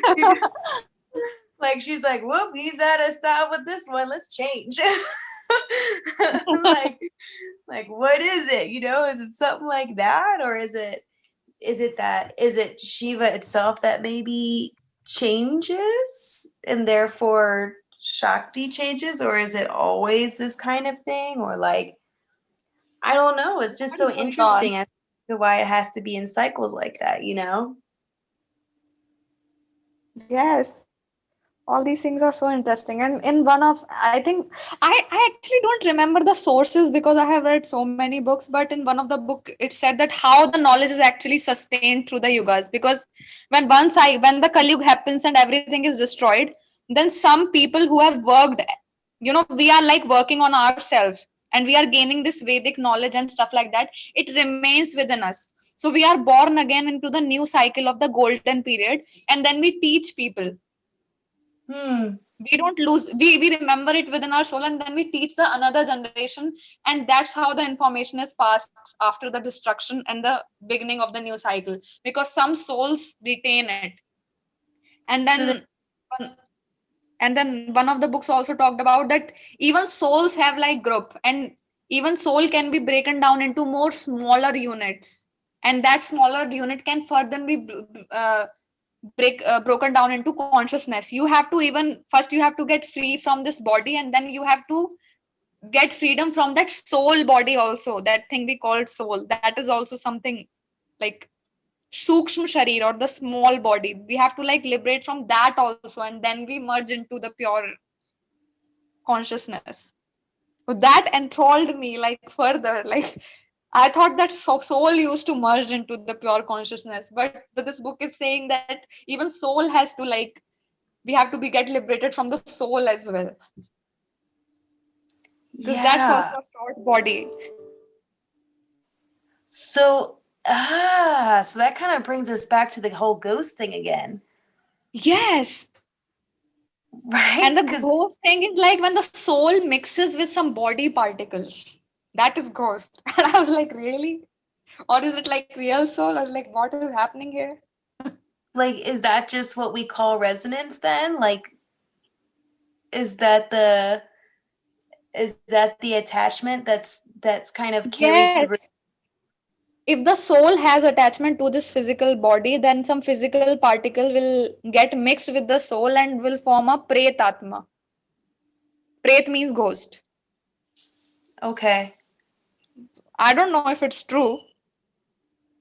I don't know, and I don't think actually it is true, but maybe it is. How can I just surely say that, oh, it is true or oh, it is false? It is Right. interesting. It is It is interesting. interesting. Yes.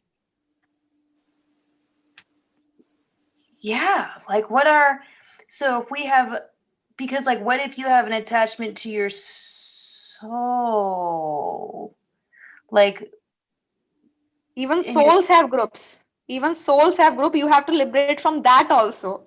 right. Right. Like, that actually reminds me of this lady who I overheard. Oh, I forget her name, but Dolores Cannon or something, years and years and years ago. I checked out one of her talks, and she had said something about like after death, like when you die, you go to like what they call heaven, where like it's this plane where you see all of your friends and your family, and you have, you know, like all these wonderful memories, Yeah, happy times. And then there's a guide that comes to meet you that then releases you from that. That's like, okay, it's time yeah, to that is go. Swarglok. That is Swarglok.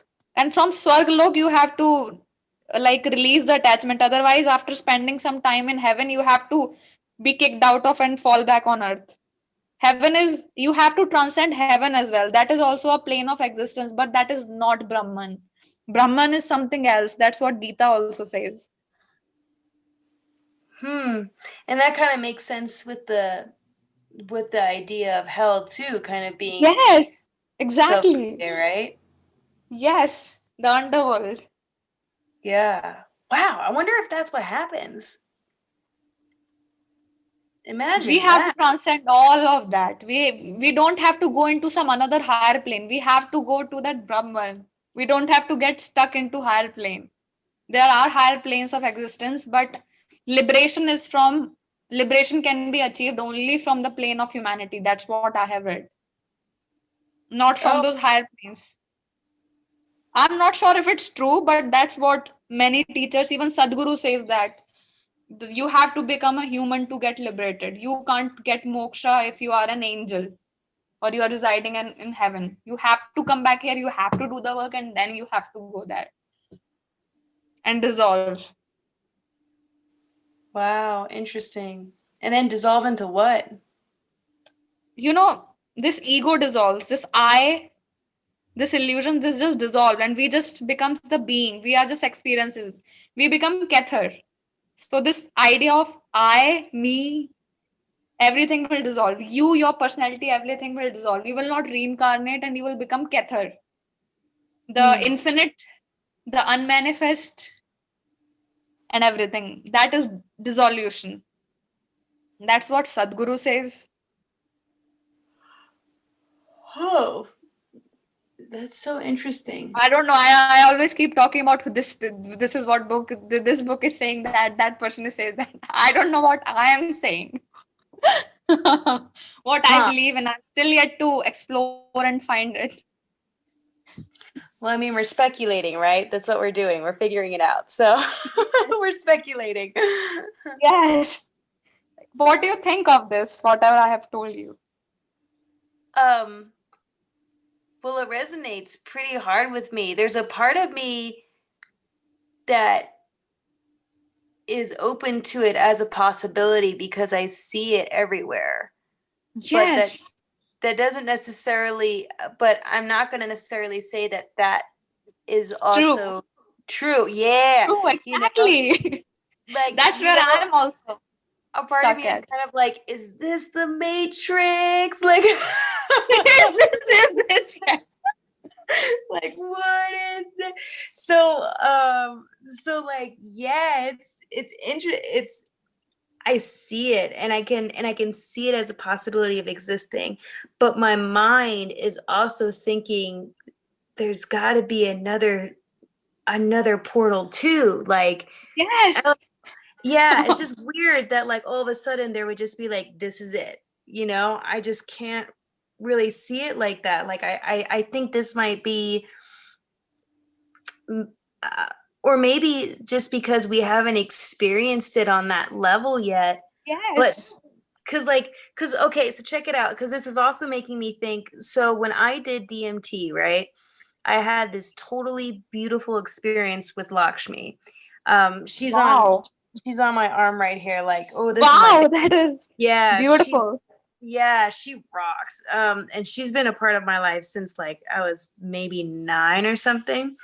But anyway, she, like, I had this beautiful experience with her in a living room space. Like I was transported to like this other room, right? Wow. Yeah, and I had this That's long amazing. conversation with her about time and existence. And when I came back, I was talking to my friends about it, and we had this whole ceremony and blah blah blah. And they were telling me that in their studies, shamans will do trips like this, or when they have a transcendental experience, they all kind of talk about, especially Buddhists, a lot of them talk about meeting in a room somewhere. And they call this like, yeah, they say like the different planes will like have these are literally kind of different worlds. And so whenever they travel to these different places, they will meet in a room where they can Yes. manifest and be able to like kind of exist on that level there for a bit to find whatever Maybe we information they can perceive, find. maybe you perceived that area as a room because that's what we know. A room is more comfortable to discuss. Maybe it was just the way you perceived it, but the knowledge was given in a more Right. human way. Right. So if we go through this mentally and psychically, then what is it when we die, when we actually surpass? Like, is that still somewhat of a physical manifestation of where we go, or do we no longer have that type of physical manifestation? Like, that's where I think that whole world of attachments thing, that part kind of interests me, because it's kind of releasing that physical projection that we may still be attached to. Yes, exactly. I think it's non-physical. My mind also goes and my mind also thinks that sometimes what is beyond Kether? Maybe something is even beyond Kether. Maybe something is there beyond, but we can't perceive it. So we are just told that okay, it's still Kether because we can't perceive it. So Kether Right. is level for us. So maybe there is something more bigger, something more better, and something maybe not better, but something entirely, something that we can't imagine. Yeah, just something more, right? Like, just Yes. yeah. And I wonder if maybe no one has really talked about it yet because maybe there's a point of no return. Yes, that's Kether and that's Brahman and whatever. Maybe something else is there above Brahman. Mm-hmm. Of course, at the same time, we're also trying to perceive it like humans traveling Yes. dimensions, whereas in Otherwise, we will. reality, Sorry. no, go ahead. Otherwise, in reality, What's that? okay, you were saying something. So it's like Oh, maybe because human mind will get overwhelmed, right? With too much info, which they can't perceive. So I think right, it's better that we get to that level of non-physical, then we will see what we have to do. right. Because we need to be able to first deal with being non-physical. Like, as long as we're trying to speculate within human mind frame, we're never going to be able to conceptualize anything other than our 3D reality Perception. settings here. Yes. But like, if you're literally light, how do you describe that? We will Like, be moving with the speed of 3 into 10 to the power 8 meter per second. right, right. Like, if you're really beyond all of what we know, we might not be able to describe being split up into a million pieces and then projected again in this other way. Like, that might be a little hard to explain. The sensations that come with that, Yes. if there even are sensations. Maybe the sensations are completely different from what, Different. yeah, Yes. like maybe they're not even sensations. Maybe they're just, or they Something else. are, yeah, but just like something else, like another manifestation of this. Another manifestation. How can we perceive a non-physical manifestation with the physical mind? How can Right. we perceive the infinite from a finite mind? I don't know if we can at that moment. At this moment. Yes, we can't. That's what I'm saying. We can't.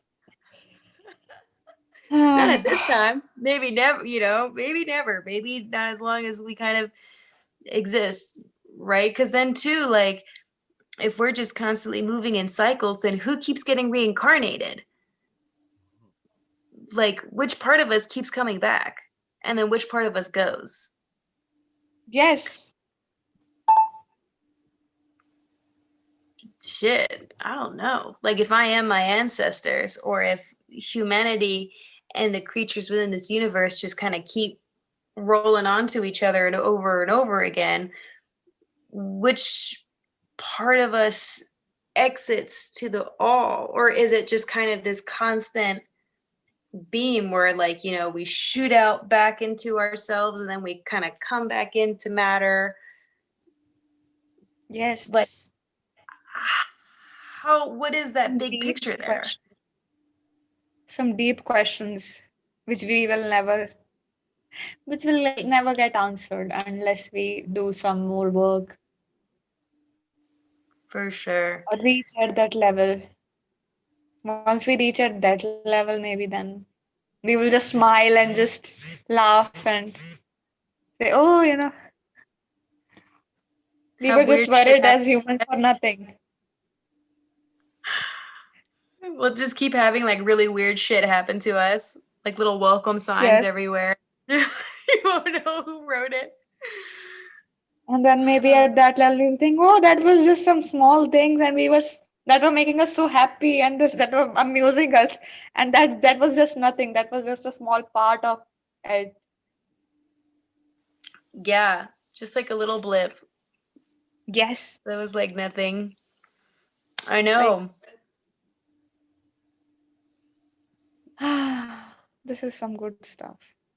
It is. It is. It's definitely nourishing food for thought, you know? There's a lot of nutrition in this kind of stuff. Exactly. Yeah. And he even mentions that in the Kabbalion too. What is it? In the all of the all, the all in the all, I think. I was reading something about that. It might have been in the mental universe when they were talking about it.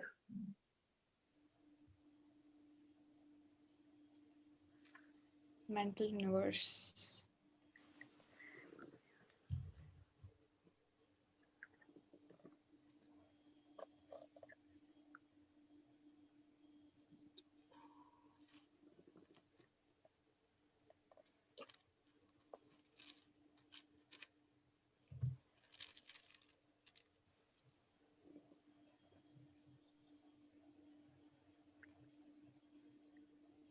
Okay.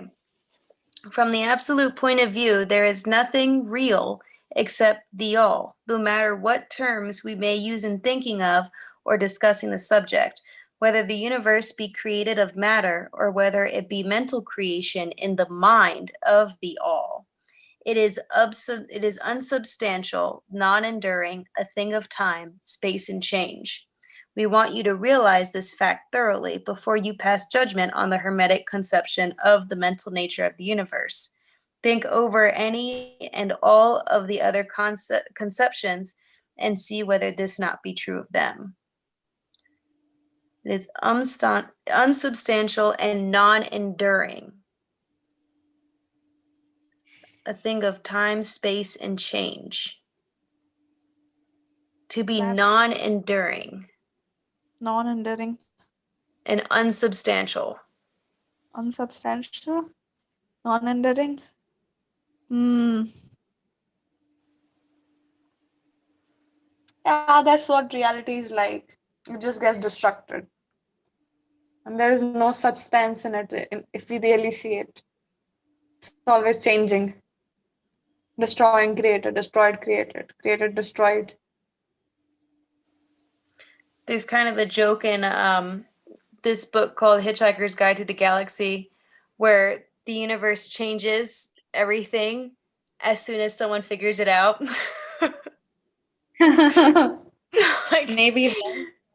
they're like, you know, Sally was drinking her coffee and all of a sudden everything clicked and then bloop, the universe changed everything. Yeah, if universe is infinite, it has infinite knowledge. Infinite knowledge means infinite possibilities of existence and infinite laws. Different universe having different laws. Right. Well, and then that's what gets me, right? So then how does death exist? It only exists at this Mrityu Lok, at our material level, where matter exists. If something is created, it will get destroyed. That's what the death is. but it's actually not death, because all cannot die. All is just all. Right. So where you get people then that can control when they die? Like where did they find that key, you know, to like stay within this structure until they so choose? How do you surpass that? You know, like if death is the destruction, you would think that that would make this, of course, keep aging. But there are people who surpass that. So they They use some get that type of law. control. They get control. First, they control themselves, and then they get that knowledge to control others, to control the manifested reality, to control the matter. They must have gotten that key that we are not getting, the self control. Because in every book that I have read, first they have to control the senses and become the Indra. We called senses as Indriya, and the one who controls them as Indra, Indriyon ka Swami, the master of senses. And then he can go on controlling other things. But we don't have that, so we don't know. Yeah. Like what it is they control besides. They can control dying, they can control creation. Right. It's making me think of the Emerald Tablets when Thoth is in the corridor, and he sees all of the souls being lit up like little flames, and he sees death, and death is showing him that the souls are like igniting themselves and um evaporating themselves, like they're like in the presence of this thing of death, but it's not actually death itself that's doing anything. It's the soul itself that's choosing to 3 o'clock. extinguish its flame. Yes.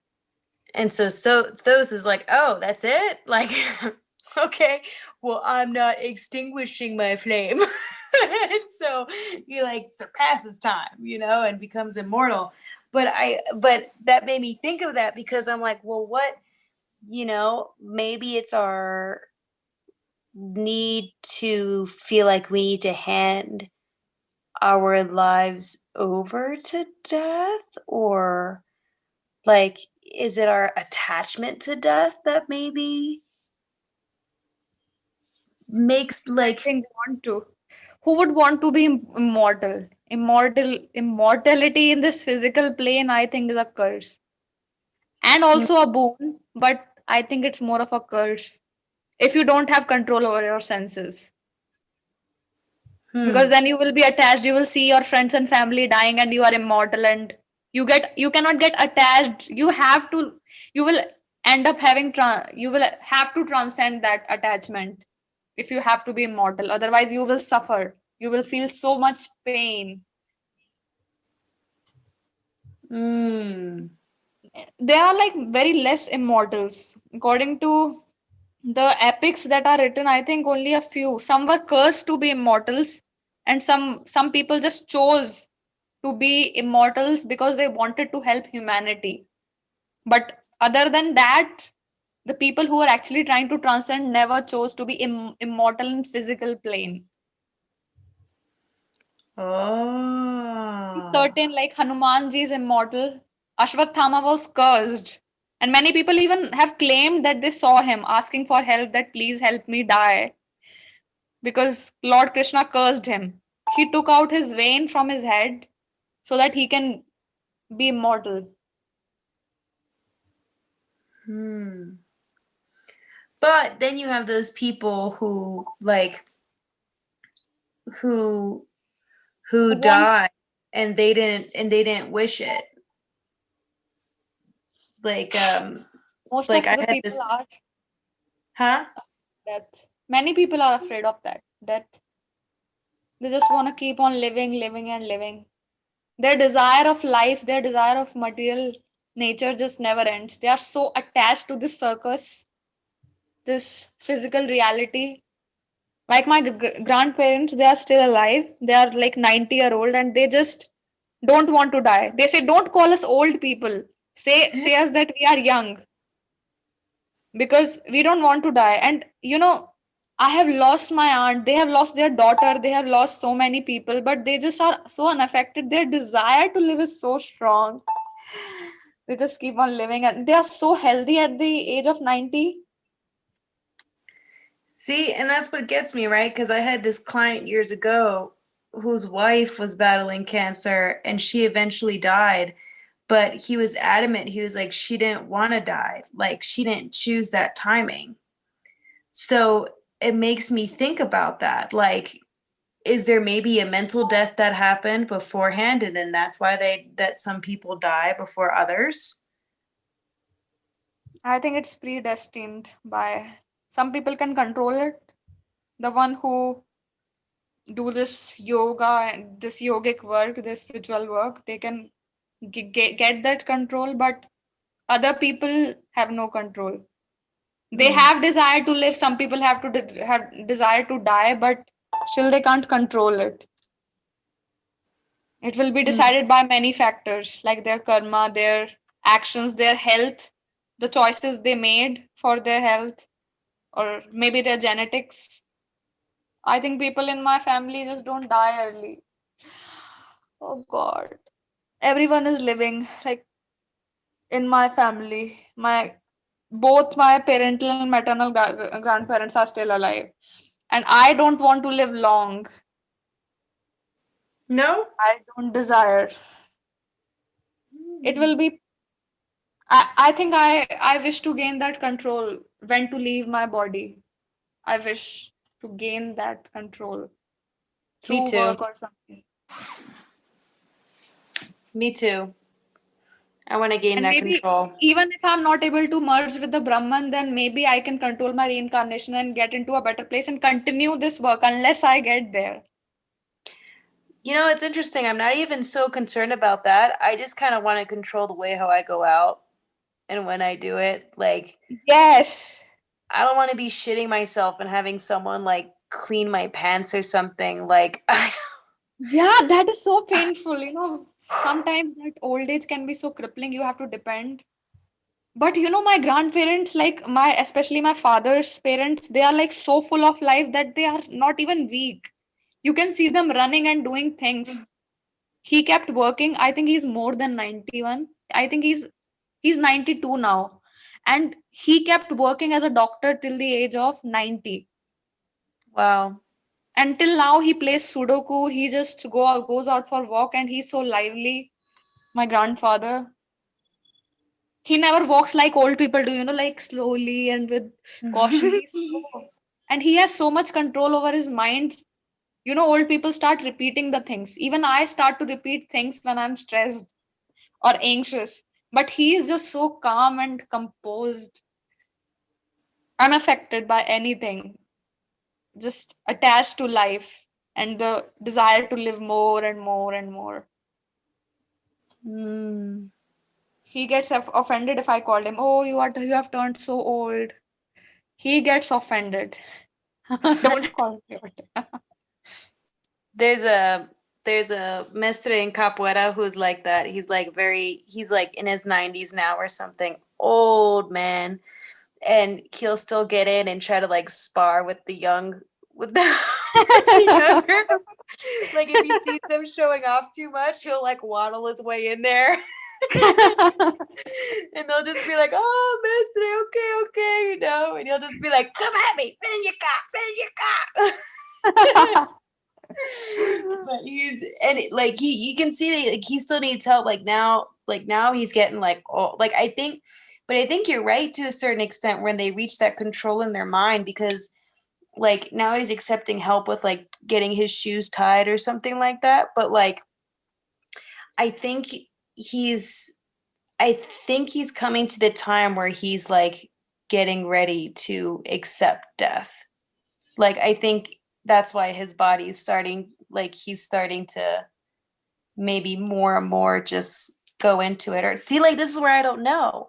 Like how much of a like how much control you can have on your body until the end. Yes, I think so too. Yeah, because it's kind of like, is it like any little slip and then you're done, or do you have like a little bit more say in things, or like what? Some people are sick and they keep wishing that they die, but they don't. Some Mm-hmm. people who are struggling with illnesses, they keep wishing that they die because they are in so much pain, but they are not able to. Because I think it's in their karma to suffer. I think they're meant to suffer that much. I've seen people like beg, please kill me. Like in India, you can file for euthanasia if you have some certain conditions and you don't want to live. They will just give you a painless death. If you That's have awesome. certain like illnesses and you are suffering so terribly, you can get it. Wow. That's actually really cool. Yeah, and one of the girls, she even filed it because she was so badly crippled for 50 years. She wanted to die for 50 years, and the people were so attached to her. No, we will not let you die. We will care for you. But she was so tired, stuck in the same bed. Oh. I think they have given her euthanasia. Her name was Aruna. They Mm. gave her. She filed it, and it was a very big news because government had to legalize it. Wow. Yeah, that's very interesting. I got a meeting in 5 minutes. Oh God. My office is still on and I'm talking. And one of the guys has pinged me, Ananya, we have a meeting at 1:45. Are you for it? And I'm like, okay. So I have to go now. It was Okay, very nice. well, thank you for talking. It was great. Yes, yes, it was fun. Have a good Thank you day. so much for your experiences. Yes, yours too. Have a good meeting. Okay, have a good night. Bye bye. Thanks. Bye. What did you think of that, Travis? Which part? Oh, good question. Maybe about we did cover a lot. Okay, let's start with controlling what you think the key is to immortality. Non-attachment.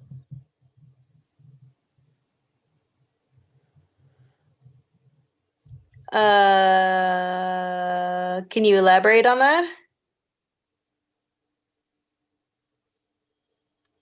So immortality would have to have a lot to do with understanding what's being preserved, or rather, what is being immortalized, right? Right. Most of us don't even know who or what we are. So if we talk about immortality, what is being immortal? What aspect are we talking about? So say I wanted to stay in my body and have it be healthy. Maybe I'll let it age to like 45, 50 or something like that. And then I want to be able to control it for, until I die or something like that. Or have that same type of vitality until the moment that I choose to pass on. So it seems like a lot of different factors would have to be considered to be put in place for something like that. So, for example, the obvious is making sure to do whatever can be found and understood to preserve the body physically, as far as diet and any type of fitness regime and breathing exercises on a consistent basis. That's the part that we can control. But as far as the aspects that we can't control, like situations and other people and things like that, I think that that would have a lot to do with realizing the aspect of self that is the higher nature.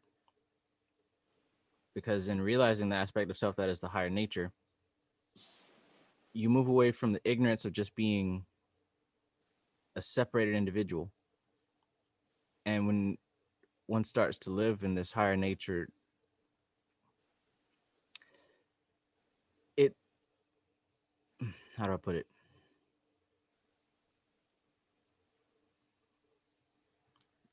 The value increases. I'll say it like that. The value of self increases because now there's a reason to stick around. I don't think nature, being the perfect system that it is, would keep any of us here longer than we need to, regardless of what we personally wanted. So I would think that the want would have to align with a need.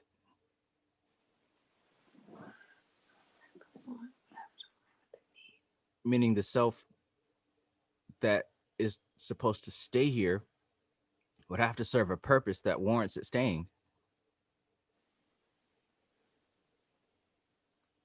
Right.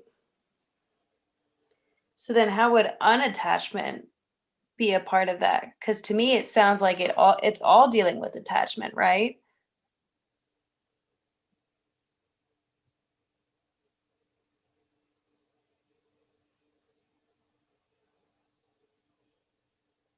So it's mostly attachment that causes suffering. Right. And it seems that suffering mostly is what causes death, because suffering is linked to ignorance also. But non-attachment, I mean, as far as in a personal nature, you know, my things, my desires, my wants, my needs. Material What I'm, attachment. what I'm talking about is like a universal aspect of being useful. So it's no longer my attachments and my things. It's more of being used and useful for a greater purpose. Hmm. To get to live like that, I think would have to do with letting go of a lot of things. To live in a way of being useful by the highest ideal, I think you'd have to give up a lot of personal attachment to really live that way. You know, when we think of Christ or Buddha, not only were they useful, but they also gave up attachment. Or hell, even these yoga people that we talk about, there was no personal attachment for any of them. They were also very useful. This kind of reminds me of that conversation we had about the celebrities and how they had kind of those split personalities because one part of them was the channel for this deity like energy or whatever, and then the other part of them was grasping to find who they were within that. And so it creates like this split. So it makes me think, like maybe it's you opening yourself up to being that channel. And therefore you're preserved that way because you're no longer even your ego self, like you really are just a channel of whatever projection is constant in this reality. Therefore, you would be able to stay grounded in this reality. The chapter that we read about today was the divine paradox, and it's really coming to reconcile those two realities. The fact that this is an illusion, but at the same time, you're still a part of the illusion. But it's hard to maintain that paradox if you're clinging and attaching to everything that is the illusion. My things, my wants, my needs, my desires, my. Because really, if your consciousness is filled with those attachments, you are part of it. You are the attachment. You are part of nature. You must perish. By default, you must die. Because everything in nature dies. Well, like Ananya was saying, by that time, most people want to.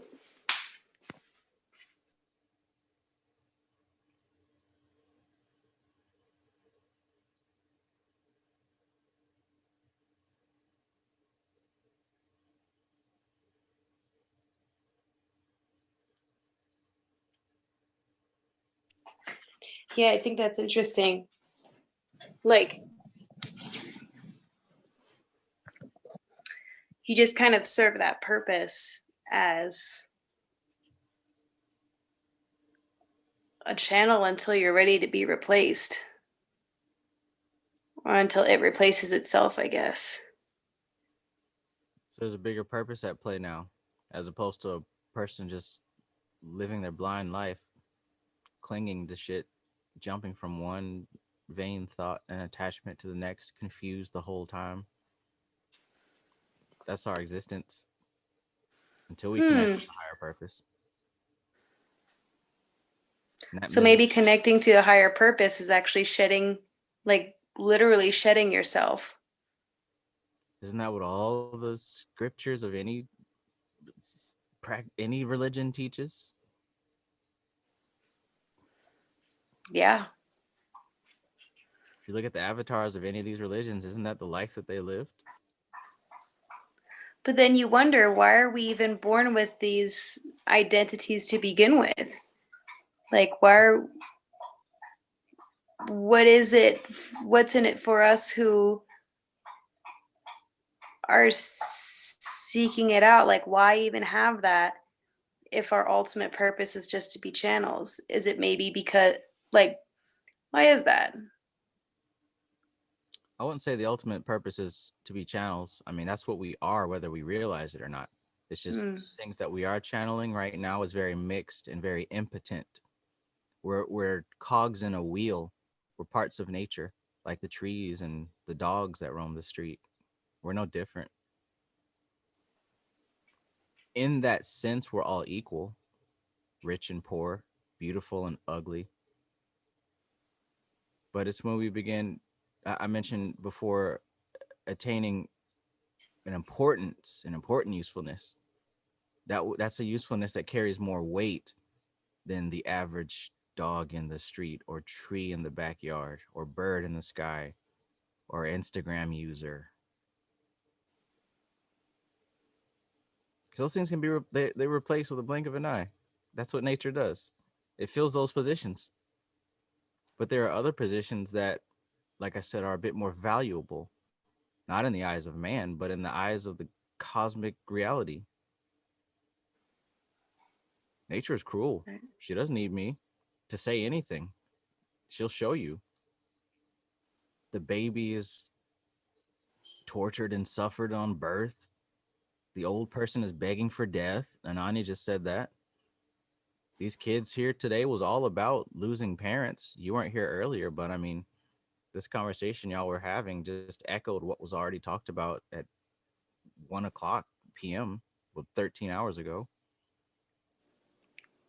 Nature's cruel. But it seems that those who begin to detach from these chains experience a better quality of life. They seem to escape those things. And we've been told through these same scriptures that if you do the appropriate work to really detach, you may not have to come back and do this shit again. I don't think the ultimate purpose is to become a channel. The ultimate inevitable purpose is to, become one again with pure consciousness. But, that may not happen when looking at time. That may not happen anytime soon, but it will happen. Do you think that we're on you mentioned before, not in this conversation, but in previous ones, that since time is continuous, this is what I got from it. I'm not going to say quote me on it, but you said something along the lines like, because I had asked, like, do you think this is a rising consciousness for us or whatever? And you said, well, I think that the masses are going to keep doing what they're doing, and there's going to be very few of us who kind of wake up to what's going on, like always, and they'll be the ones that'll always share the knowledge and keep the knowledge going, and that's kind of how it's going to be. So, but then we have these ancient, so in my head though, I think, well, we have these ancient civilizations that were so advanced, like on mythical levels, is that not, is that something that was just like once, or like I kind of wonder, is it going to cycle over again like that, or I don't know, because we say we need to connect to our consciousness, yes, and I think as masses grow, maybe not in our lifetimes are we going to see like the masses reach to that level, although that'd be really cool. But you know, would that, but I kind of wonder, like, would that happen? Like, is that how, like, how does humanity run? You know, how does that cycle kind of keep going? Like, is it are we in the rise right now, and then, or are we in the fall? Hell, we could be right in the middle of both. Very true, we could be. But one thing's for certain, in those times that you speak of, it was worldwide, it was nationwide, it was community wide. We don't have that today. We struggle to find others who are even close to the level to be able to have this conversation coherently. I said we struggle to find anyone across the internet. In the days that you talk about, it was your neighbor, it was your president, it was everybody on your block. So it's easy to see how the whole community could do amazing things, like, I don't know, build permanent pyramids on the earth. We're so far away from that. While it would be a nice thought, it's not realistic whatsoever. But however, just like the yin yang might be a big chunk of black and a small white dot, or a big chunk of white and a small black dot, it never truly goes away. We're the seed of that. This right here, we're keeping the torch lit. These books are keeping the torch lit. Consciousness doesn't need us. It doesn't need any quantity. This is just the cycle. The cycle is, it's in a dip. Right. It can't be eradicated. It can't be covered up. It's just, it's time for the seed to be buried. And once it gets more light, more soil, it'll blossom again. But just looking at the weather, this ain't the blossoming time. No. And that's perfect. That's okay. Yeah. Yeah. We must have It's some very interesting. good karma to be in the position that we're in today. Us, you and I, and those who orbit around this particular energy. For sure. For sure. There is definitely a blessing there. Yeah, it really fascinates me. Like, you know, for example, right? Like, we wouldn't understand the power of chi without someone literally being able to use the power of chi to like set some shit on fire. Or, you know, we wouldn't know that people could actually levitate during meditation without people actually levitating during meditation. So I would love to reach those levels, but no buts. No buts. Well, I don't want to add no buts to that. I don't want to add buts to that. I want to add, and uh, I wonder if that can be achieved from our current predicament. Like, a part of me says, yes, it's always possible. But there's another part of me that thinks, God, we're like so poisoned and we're led by all of these attachments. I don't see how we would without having to go through a serious fall. Like, serious fall, you know? Mm-hmm. But then I've heard of some doctors literally just like taking vows to their ascended masters and learning this stuff and just being able to practice it, but they're like way out in villages somewhere far away from most of civilization, like it's really just a matter of self coming home. So I kind of wonder, like, oh, would that be a possibility for people like us? Or would we really have to separate? Like, would I have to leave everything? Shango mentioned earlier, this is pointing in the direction of separation from society. That's where this is leading. As we get closer, many will fall off because everyone's not ready to make that sacrifice. But there are things that can only be achieved through separation from this nonsense. Even the authors here have to take months at a time into the mountains, and they come back with some new info. Yeah. This path always leads there. Even Jesus had to do it, right? This is where it goes. You literally Yep. can't take anybody with you. Whew.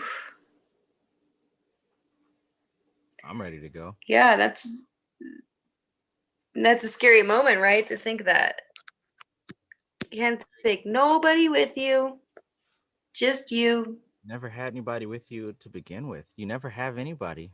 I never had anybody. I don't have the girl that I thought I loved. I don't have my son. I don't have my mom. I don't have my brothers. Better to get used to that shit now because that is reality. They don't have me.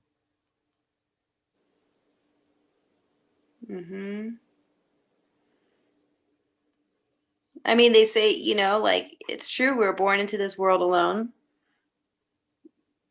and we die alone. We die with ourselves and we're born with ourselves. But now back to immortality, right? The more that we start to Right. ponder on that subject, I was born alone, I will die alone. Well, what is birth and death? What the body was born alone and the body will die alone, but are you the body? Are any of us anything more than the body?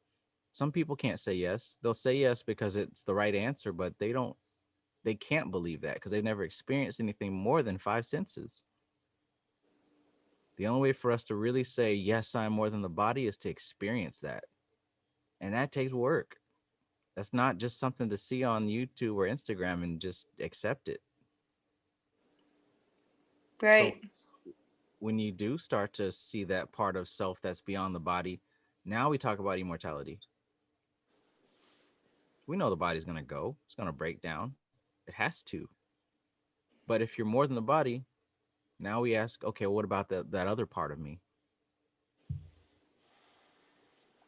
If somebody goes Right. through life and they never get to know about that thing, when that body breaks down, they're just going to search for another body. And that shit's going to repeat from page zero. Yet inheriting all the cause and effect from the past go around.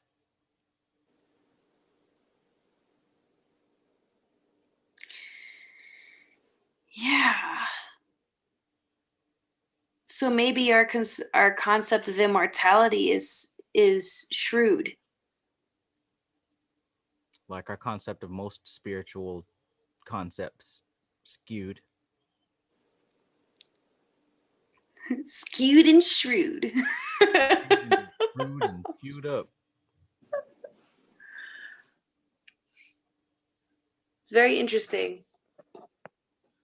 Because, you think of like aging or you think of the natural processes and people are like, oh, let it go, let it go. But then there's this whole other part that's like, well, there's immortality though. You can choose when to go and how you go. And it's like, well, which part of that is attachment though? And if you gain that, and if you gain that attachment because you become in connection to the ultimate consciousness, to your consciousness, then you must probably detach from what happens to your body after that, which maybe then acts as the preserver for it. Now, let's keep in mind also, we can't really answer this question because we don't know anything about it. This is True. like one of the most advanced aspects of yoga that I've heard of. From what I understand, I'm piecing together what I've been reading from these authors, from the guy who did it and from his direct student. I'm piecing together what I can so far. But what one of the things that, and I'm learning all the time about it because that's a very interesting technique. But one of the things that was said was he was able to completely erase his karma, and he lived karma free for 5 years. And he says that that is actually a prerequisite to having mastery over your life in such a way, the elimination of karma. But Hmm. also for people listening on YouTube and everything, none of y'all know what karma means, so don't assume that you know what I just said. Karma is Right. something that have to be studied. That's literally what I was just thinking now. Like, what's karma? Yeah, yeah. Karma is has a lot more to do with action and reaction, right? It's a series of cascading events that keeps happening. Absolutely nothing to do with good or bad, because good or bad are titles given by the observer. So it has nothing to do Right. with it. It's cause and effect. It's action reaction. It's going to take a lot of sitting still to neutralize that. You know what I mean? It's going to take a Yes. lot of right thinking, because karma is not only physical, it's also subtle, energetic, and mental. So it's going to take a lot of stilling of the mind, stilling of the body. We're not ready for that kind of thing. Jail is probably the greatest thing that a Westerner can do to clear out that karma. Hmm. Good point. But yeah, that Fuck jail, but isolation. Yeah. right, right. Yeah, the obvious stuff, the American system and all that stuff, that's horrible. But spiritually, there's the spiritual reasons always supersede the reasons that we think we understand, you know. But yeah, the karma thing has a whole lot to do with that. It was said in two of these books that he lived karma free for 5 years. So being on the trail of that very thing, you must be able to tell that that's very important. I bought two books on the subject, one written by the author and another written by Vivekananda, who was before him. How do you live karma free? Like, I can't even really conceptualize that. Yeah. Yeah. Because I almost feel like you wouldn't even be living at that point, or you would be experiencing life through total just mental transformation or transmutation into something beyond your own mentality. Because if the mind, if our universe is mental as it is, like, how can you escape cause and effect? Not escape, but how can you? Neutralize it. Yeah. I want to read that specific portion because that was actually pretty interesting. I'll find it momentarily. Take your time.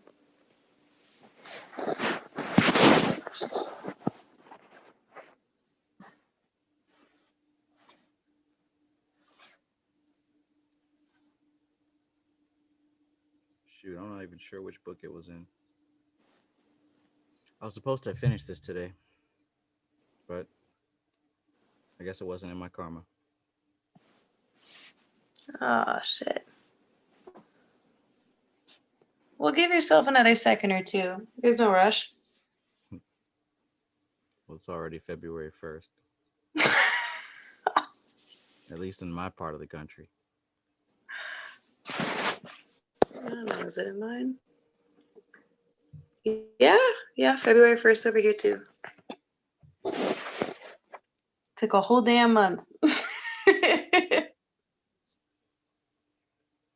If you are interested, this seems like a really Yes. good one so far. Karma and Karma Yoga. Karma and Karma Yoga. One of those short ones, so it's not too hard.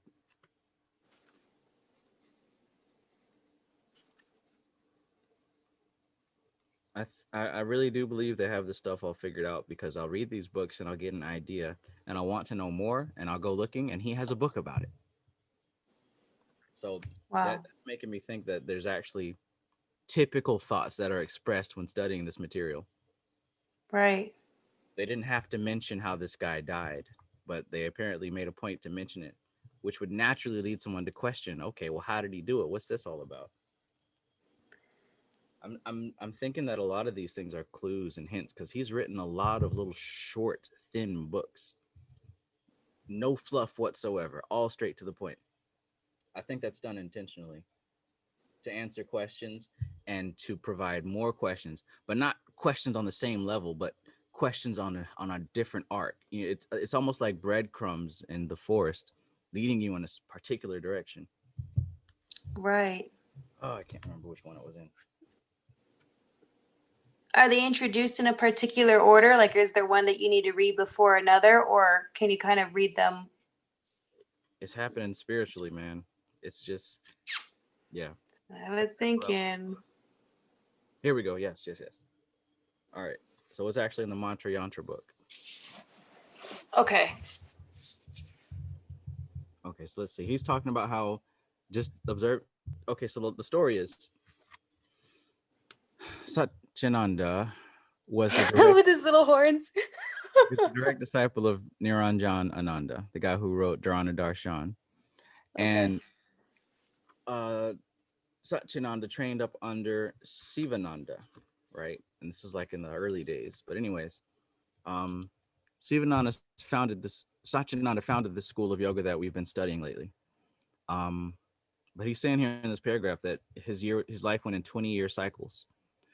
And at the point that Niranjan Ananda was born, after about 4 years or so, they took him into the school and started training him from 4 years old. But in the midst of that 4-year cycle, he actually gave 5 years of his personal time to sit around with him. But he's been training him since birth. Anyways, yeah, he requested him to stay. He gave him 5 years of his personal time. Okay. In the life that Sri Swamiji lived, many of us had witnessed him as a teacher, a guru, an enlightened being, and a siddha, and we all had our own personal relationship with him. However, what makes me aware of his spirituality is his lifestyle. When I observe his life, and I've been lucky enough to observe him closely right from the early days, I discovered that in 2003, he became free of all karmas. Not a single karma remained in his life which he needed to work for, fulfill, or accomplish. Right? So fulfillments, accomplishments, and things that we feel like we need to do, all those count as karma. On several occasions, he said to us, if you hear me say something, remember it, because I am not going to repeat those words again. I'm cleaning my memory of all impressions. I'm wiping my hard drive. In this manner, he actually wiped clear his mind of everything, his desires, his aspirations, his ambitions, and became free from all karmas. From 2003 to 2009, he lived as a Jivan Mukta, one who has transcended body awareness and mental limitations. He was living the state of the highest spiritual attainment, where the mind is totally subdued and the awareness is fixed on higher consciousness. Right? So I mentioned about being a vessel for a higher concept. I'm telling you this to explain that in order to access the deeper levels of the mind, one has to eliminate the accumulated stuff. Only when one has removed everything can one claim that he or she is free from bondage. If there is a pending desire at the time of death, then you are not free from the bondages of life. Life still has an attraction for you.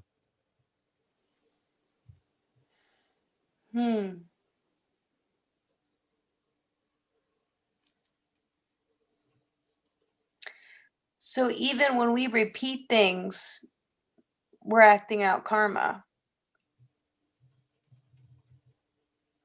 Impressions. Like, huh? Impressions on the mind, on the subconscious mind. Impressions. All the things that he mentioned, they point to those things. Your dreams, your aspirations, things you want to do, memories. Those are all part of what they call the vrittis. These are all the things that make up who we are as people, as humans.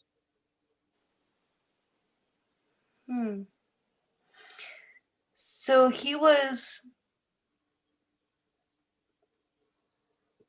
surrounded by other students, Yes. and they were, I'm assuming, mostly isolated. Yes. Because I think, like, for example, right, these conversations or these study sessions, oftentimes will it'll kind of go full circle a lot. Like there'll be, even like hours and hours ago, you guys were having similar conversations to the ones that we've had, like, that just took place, or whatever, full circles that go around. Um, Yet he's saying, say, or, like, remember what I say because I'm not going to repeat it again. So that means that those types of conversations all of a sudden would stop happening for him.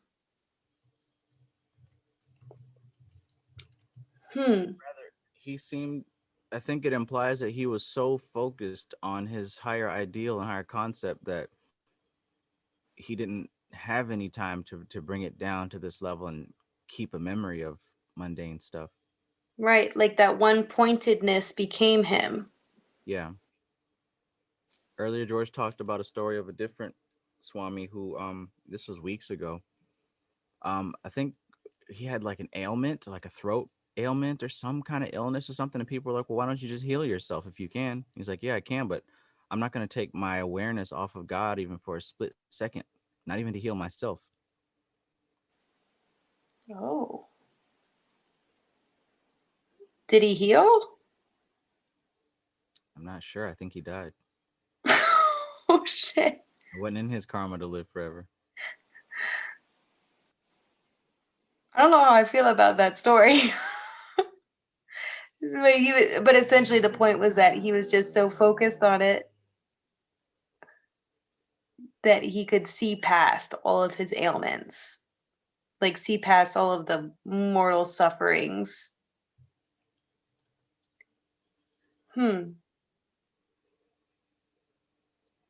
Oops. I wasn't aware that that was a girl in the chat. She made a comment and I said we had to have very strong penises. I didn't mean to be vulgar. I thought it was a guy.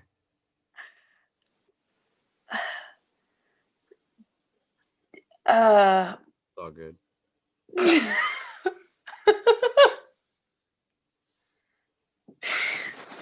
We'll have strong penises. It's all right.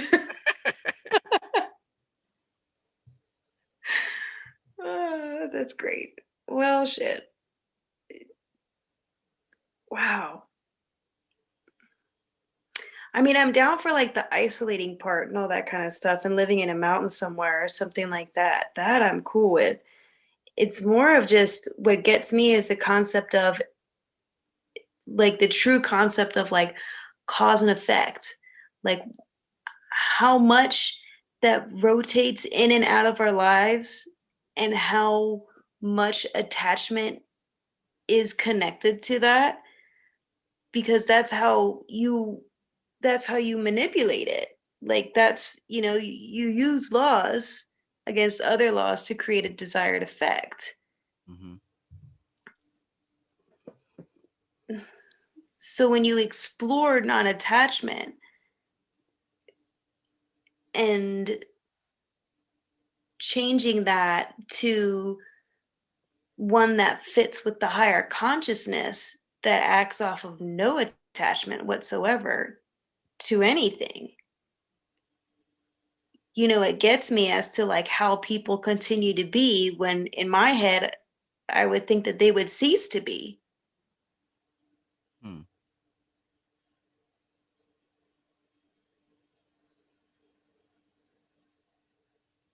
Why would they have And like how they could live in a communal setting like that. And people are like, oh yeah, he's just, he's doing his thing. Yeah. There she is, But also look to like the example earlier of like the super advanced society. It wasn't just one or two people. It was everyone in their everyday interaction. So Right. even in this ashram, we've got a group of people, although it's not a society at large, it's their world. They don't interact with other people, just them. And all of them are focused on higher spiritual awareness. So such a thing I could see flourishing in that environment. because there is no distraction. Nobody's talking about the presidential debate or anything pointless. Everyone's focused on the work at all times.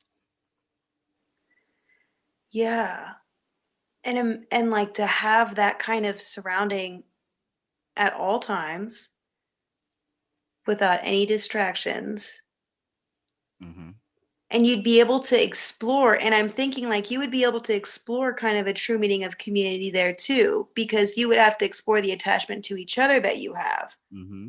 while remaining unattached. Like you'd have to be like, you would really explore the interconnectedness between humans on that level Yeah. as you raise yourself up, which is so fascinating to me because we get very lost in that, right? Like very lost in that because we all know we kind of need each other, but at the same time we don't. Like there is this very clear like, you need to figure that shit out on your own, or like this is you, but you are a part of the whole. It's got to be scrutinized. Everything has got to be scrutinized. All the Details matter. all assumptions got to be scrutinized. You spoke of that, especially when it's a paradox like that. It's got to be scrutinized. You said we kind of need each other, but at the same time we don't. That has to be kind of ripped apart there. What what part of community do we need? What aspect does that fulfill? You know, what part of us needs others? What of others do we need? I think if we can answer those questions, it can start to make it bring more clarity. You know, I mean, Absolutely. where I am, I don't really hell, I try not to run into anyone, but I might see somebody might come through the living room while I'm studying, you know. My brother might catch me and we might Oh, say a few words, or one of the roommates might come up or whatever, but I don't interact with anybody other than you guys yeah, same here. on I don't purpose. really, yeah. I don't know if I do. Okay, yeah, it's on purpose. I'm always like seeking for more people. Like, there's a part of me that wants to have a real community like that Hmm. that's close by and be able to have that connection. But I do see the scarcity in it. And so it does limit me very much. Like, very much. Because, like you said before, throughout the whole internet, like it's very hard to find like-minded people who want to really Yeah, raise above that. slim pitch. Um, yeah, and it's really fascinating how that's actually one of the conundrums, right? That's creating this kind of effect where it's like now we have to analyze our relationships with absolutely everyone and everything, because it's like, again, that's another phase or process that we really have to look at because it connects directly to our mortality. Hmm. At least in my opinion it does. How do you see it connecting? Well, like it's hmm. So I don't know of anyone who's been able to live their entire life without anyone. On Like I purpose? Because we don't really have a choice. right. But We don't like, have a choice. We need a mother's sustenance. We need a father's like protection or a mother's protection. We need a parent. We need a guide. Like humans, it seems to me that in our development, although we get to these stages where yes, we can isolate for long periods of time, there's always at least some point in our lives where we are dependent on someone else's information or guidance. Someone, which kind of makes sense because if someone's been on this plane longer than you have, they can help you find yourself a little bit better. But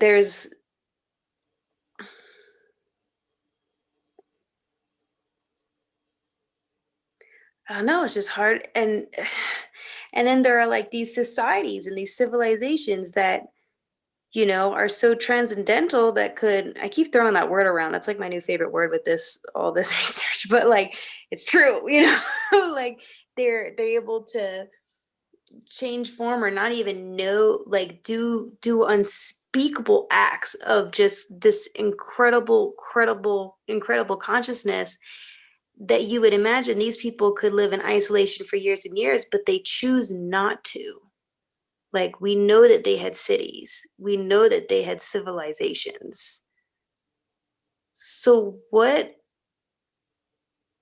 like, why, beyond just procreation, is there that connection with each other, you know? And that's where I think it has that has to play a part in our mortality in a sense, because to me it almost mirrors our relationship to death and to death. Are you getting Like, at we need to have people in order to live a long, healthy life, or we need to not have people around us to live a long, healthy life? Are you? I'm saying, I don't know. I'm saying that I think that there's a connection that I'm not quite sure whether or not it's an attachment, or if it like an attachment to our perception of mortality, or if it's an actual factor of it.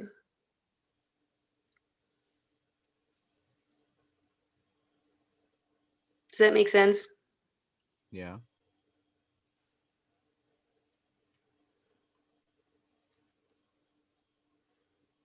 Why do you care about people so much?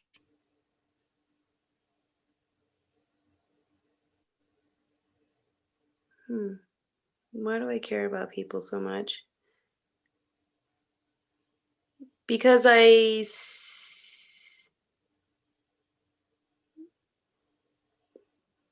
multiple reasons. One of them being that I grow through my interactions with others who are better at the things than I am, like, or who know more. Like I recognize the value of guides. I also see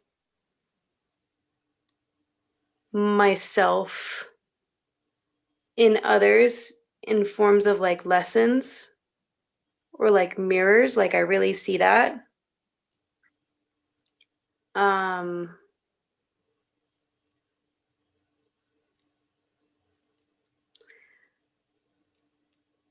yeah, and it's hard for me to believe that I would be here without them. Like without my mom, I don't think I would have been able to exist.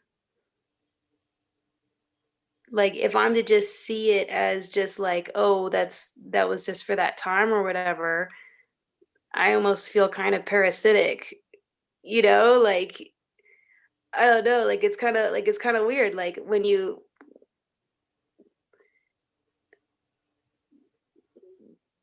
What if when you you are think, parasitic? What if you what are? if I am parasitic? How are you not parasitic?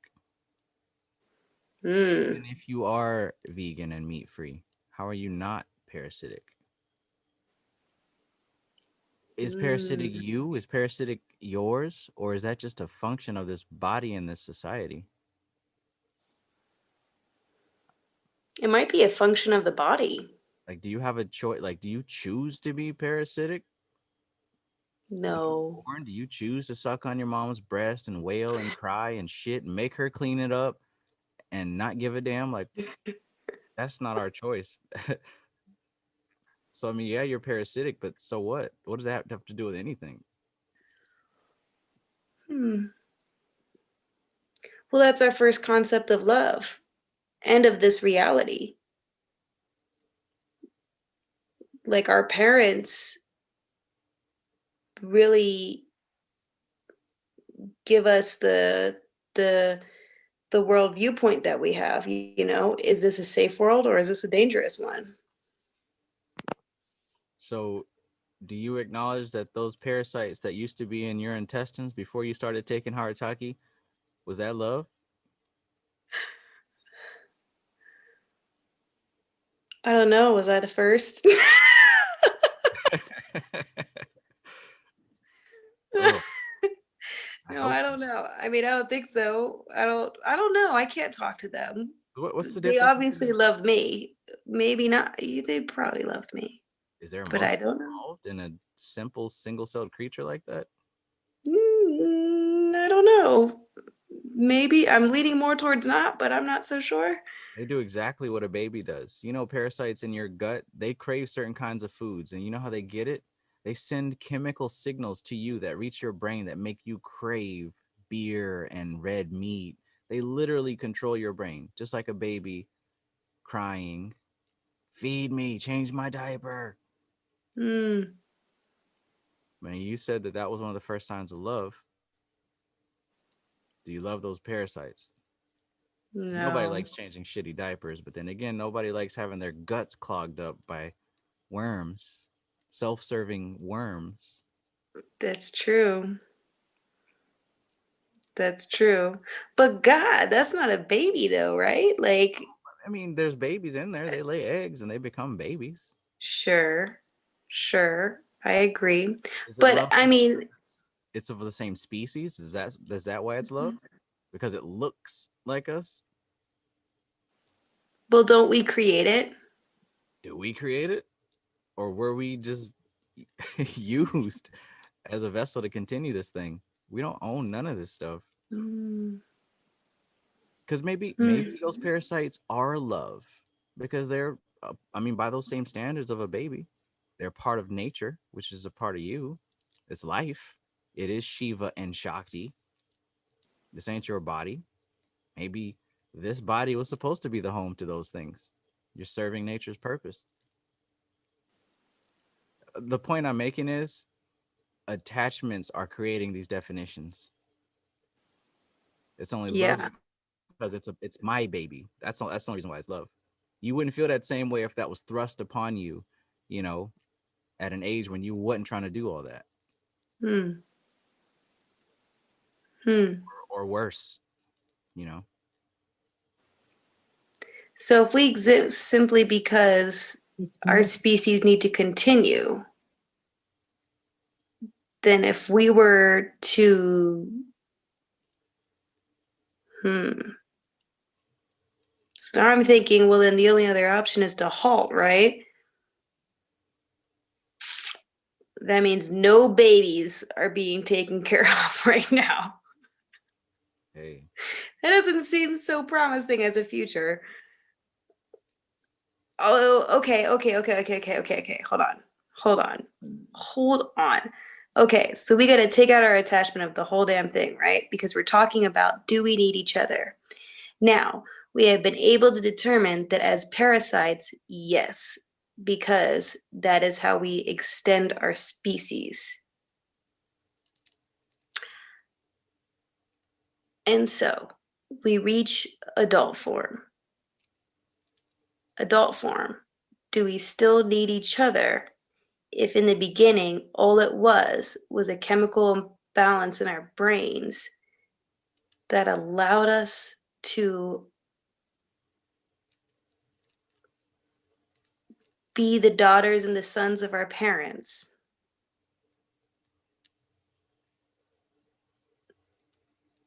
And we equate that to love. But love is unconditional. unconditional. Mm-hmm.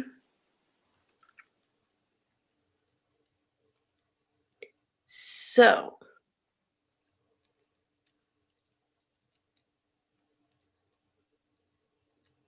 because love itself, I don't know if I can necessarily define in its unconditional form. Especially if it's unconditional. How can we define it? Because there's nothing to define it with. Right. God is love. Okay, what is love? It's unconditional. Okay, but what is it? Yeah. Now we're talking about Shiva, consciousness. Because you know what? Right. Love should include those worms in the gut. I mean, it should, right? It's life. Yes. Yes. Yet life doesn't give a fuck. Nature don't give a. Mm-mm. But No. that's love. That's love. Unconditional love means, hey, if it's time for you to die, you gotta die. Right. Yet here we are trying to control it. Yet here we are trying to control it. Love. And Society. have controlled it. But Maybe not us, but others have. right. In communities. To be able to do that, it takes a level of awareness. Like you become aware of a greater definition of what life is. We don't just stumble across that thing. Like, it's a realization. Even though it's nice to eat healthy foods, that's not it. It's a realization that's reached. All of these spiritual levels are realizations that are reached. And part of reaching that realization means that there has to be non-attachment to these things. Yes. But these things have been done in what otherwise we would call attachment, because they were done in ashrams or in communities that were purposefully founded Mm-hmm. for this effect. Was So it they knew going into it that they'd be tapping into each other, but on a different wavelength. They create a different cause to have a specific effect. the intention? They used the law against the law. The intention was different. They didn't create an ashram to, hey, let's all have popcorn and kumbaya around the fire. It's not, how Americans think of cults where we just sing sweet songs and let's read this made up scripture and everybody worship the leader. That's not what this is over here. This is literally a school, a dedicated school. We're here to learn that science. Mm-hmm. That's what they do. No kumbaya shit. They're studying and practicing. They're practicing. Right. And one of them was able to reach a life without karma itself. So they were actually able to negate cause and effect itself, while in otherwise what we would deem a karmic situation.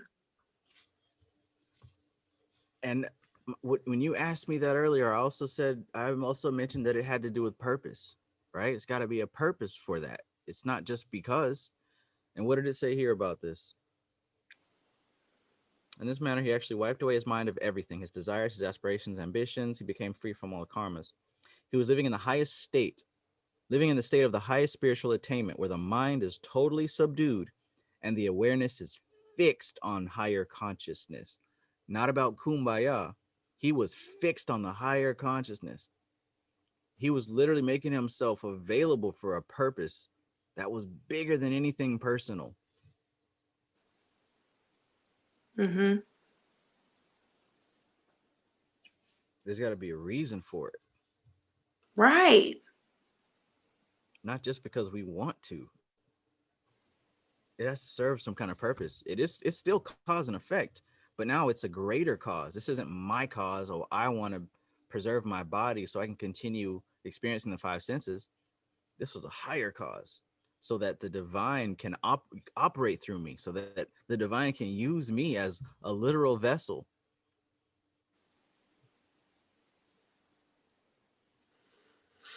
I think if we want to try to map that out in the mystical Kabbalah, I think that's talking about the realm of Chesed, where she's talking about the ascended masters, and they're receiving direct transmission from Kether. They're receiving the unconditioned seeds of manifestation, or the unmanifest, and they're delineating those seeds out so they can be planted and so they can encourage the growth of humanity. That's a pretty important job. Yeah. To be able to earn the credentials to do that, you got to let go of the accumulated stuff, the human stuff. I'm telling you this to explain that in order to access the deeper levels of mind, one has to eliminate the accumulated stuff. Only when one has removed everything can one claim that he or she is free of bondage. detachment. There's got to be nothing of me left. Nothing. Nothing. Right. At that point, how can I die? I am immortal at that point because what I am is not this. Right. So you would technically be alive.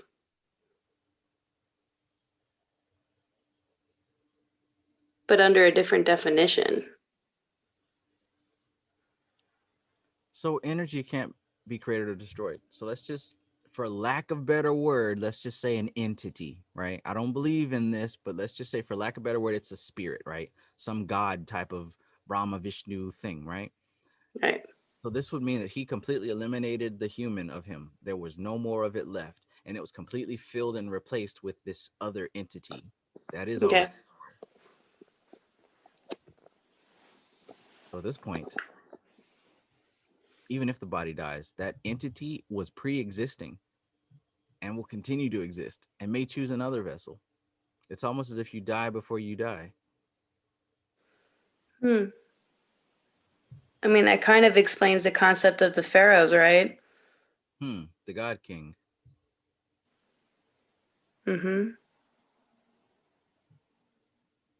What if they were just like the same ascended master? Oh, going through different bodies, right? Yeah. Now, supposedly that time frame was before this Vedic stuff. So it very well could be that that's where this came from. I mean, those were the first civilizations. Wait. The first civilizations, I think, were more south of Kemet, but they moved up shortly afterwards, and then we got these other branches that came to be known as Cometians and such, and pharaohs and all of that. But For a long ass time. But we didn't start getting books until they eventually made it to India. We didn't start getting books before that. Right. Wow. I mean, and if you think about it, right? Oh, who are those people called? The griots? Where they remembered like their entire people's history? Like everyone's birth, the way how everyone died, all this kind of stuff. These people were given the responsibility of their people's history. So they were the living libraries of every single person that ever existed in that tribe or in that civilization. Oh my goodness. Right? Was that your stomach? No. No? Oh, I thought I heard like a roar in the background. Okay, it must be some entity getting pissed off. I don't know. No, I'm kidding. But and them parasite babies. it's embarrassing. They're hungry. It's love. It's love. But okay. So you have these people, right, that are these immortals. And so therefore, maybe that's why they're not on such a massive scale anymore, is because the choice is just so great. Like that's a really big responsibility to have there. Yes. I mean, sheesh, there's no room for you anymore. Right. Those kind of that you really have to eliminate the self. There's no room for that. Like we were talking about the celebrities thing. You can't hold on to both. You have to make a choice. Yeah. Crazy man. West, we're not taught properly. We don't have leaders or teachers. We don't have people that understand the science. So we go crazy. We snap. We're out in the middle of the street, you know what I'm saying, doing crazy shit, getting put on TMZ and whatnot. Right. Or if you do make it to be some kind of religious leader, you're getting caught up in scandals and shit because you didn't eliminate that humanity, messing with little kids or messing with women of the congregation or some other wild shit, that karma wouldn't burn up. Yeah. Well, those specific causes. Yeah. Like, again, if we analyze karma, it's really only just cause and effect. And so, as a master of it, you just learn how to navigate with it because everything here is based off of that. Mm-hmm. So, you just come up with the correct combination in order to be able to achieve that level.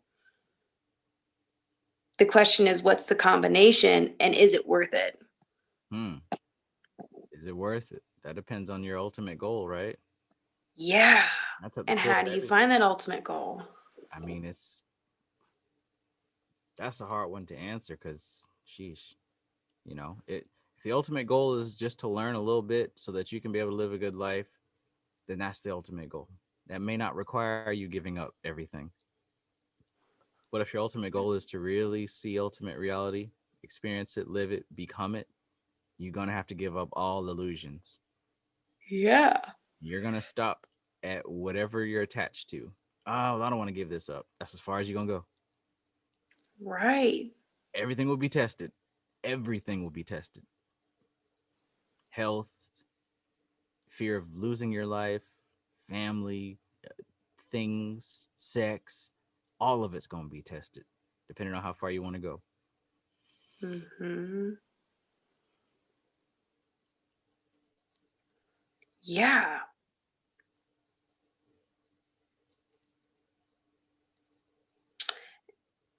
Yeah. Like, and you see people, I think it was Sadhguru who actually helped his wife ascend or pass on. Like, I think he shared a story about that, where he had, during one of his points when he was starting to rise up or something like that, his wife had decided it was time to go. And he and his family, like, they didn't want her to leave, but she was like, no, it's my time. And so, like, he helped her do the meditation where she would die. And, like, that's how she transitioned. But she did that during his time.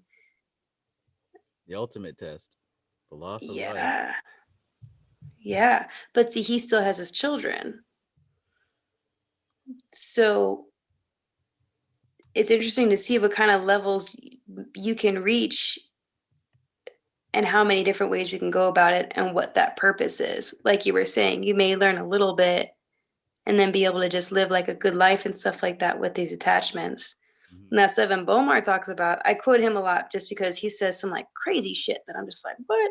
But he said that every judgment you have is an indicator for how much longer you have here. What was that? Excuse me. Red circle. Owen's greatest AHA moment in game. What was every that? judgment every judgment you have is an indicator for how long you have left here. Yikes. Yeah. That's what I thought too.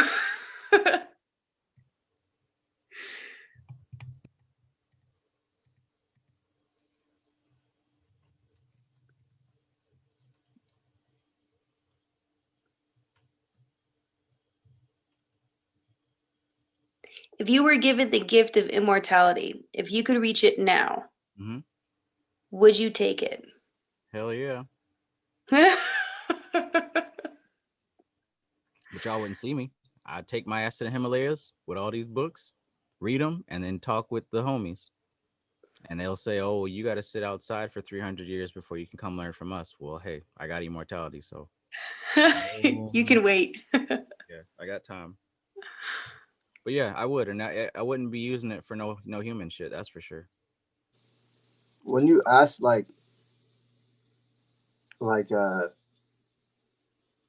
is it specifically to like this physical incarnation, that immortality? Mm. Because if it's not, then we already have it. Ooh, damn. Yeah, I'm talking about this physical presence. I'm not trying to end up like Rahu Ketu, though.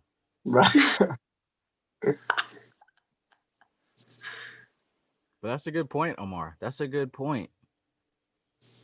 Because what I was gonna, before you said that last part about you already have it, what I was gonna mention was, well, shit, if we're learning about astral projection and working with servitors in our little bitty 20, 30 years, imagine what we would discover in 50, 70, 100, 200.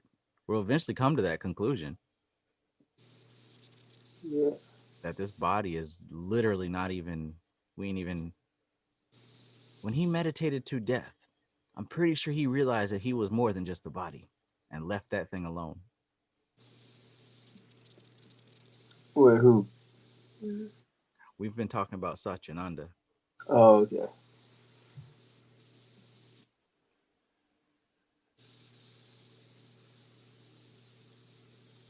Yeah.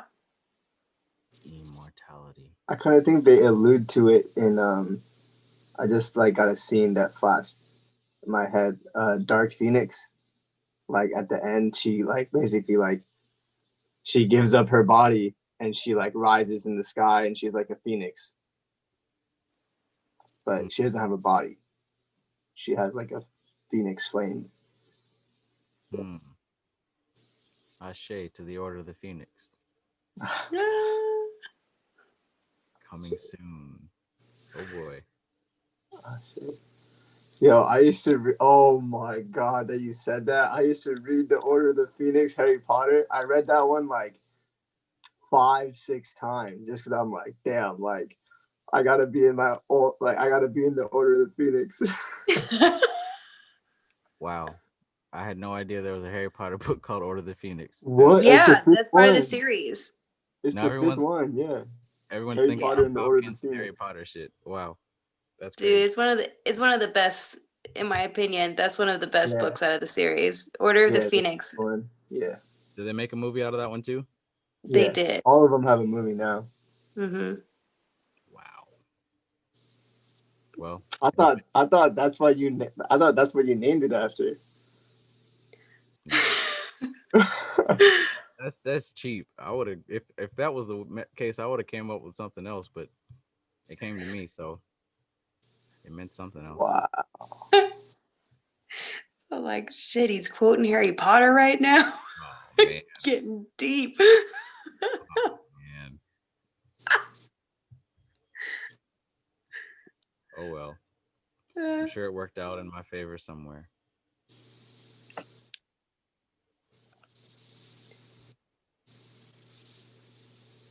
Yeah.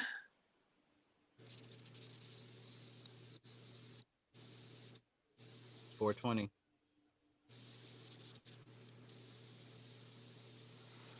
Make a wish. One of these books, Niranjananda was talking about marijuana was one of the tools used to explore higher states of consciousness. And he said that many swamis use it even to today. Yo, I'm telling y'all, like, Swamis. dude. I may or may not know any of them, but hey, many swamis utilize marijuana for exploring higher consciousness.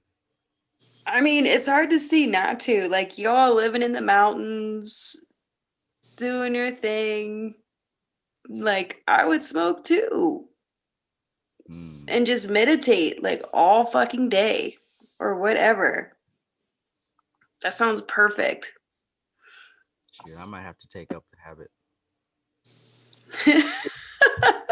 I know Savon has a video that he's talking and he like asked the question like, what if like a monk, like basically a sadhu who was in the mountains and shit like that in the Himalayas, he like he left his body, like he after he died, he basically had desires to go to like the Western world and he incarnated there. So it's like that soul still has an experience of doing that, but then incarnating here to like straight for a like just desire to experience like this time. Oh, like he kind of time warped? Yeah, like time warp, but also there was a desire to like experience this.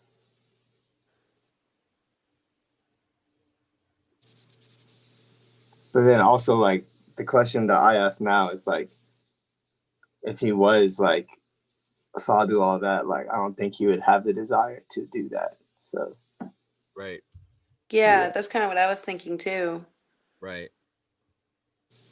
Just like how, yeah, the last sentence here, it says, only when one has removed everything can one claim that he or she is free from bondage. Eliminate the accumulated stuff. If there's a pending desire at the time of death, then you are not free from the bondages of life. Life still has an attraction for you. I think that goes to what George is always saying about even if you desire to taste a piece of chocolate, you'll come back. All desires. It's not even the thing to be desired. It's the fact that you desire something means that you haven't completed the work.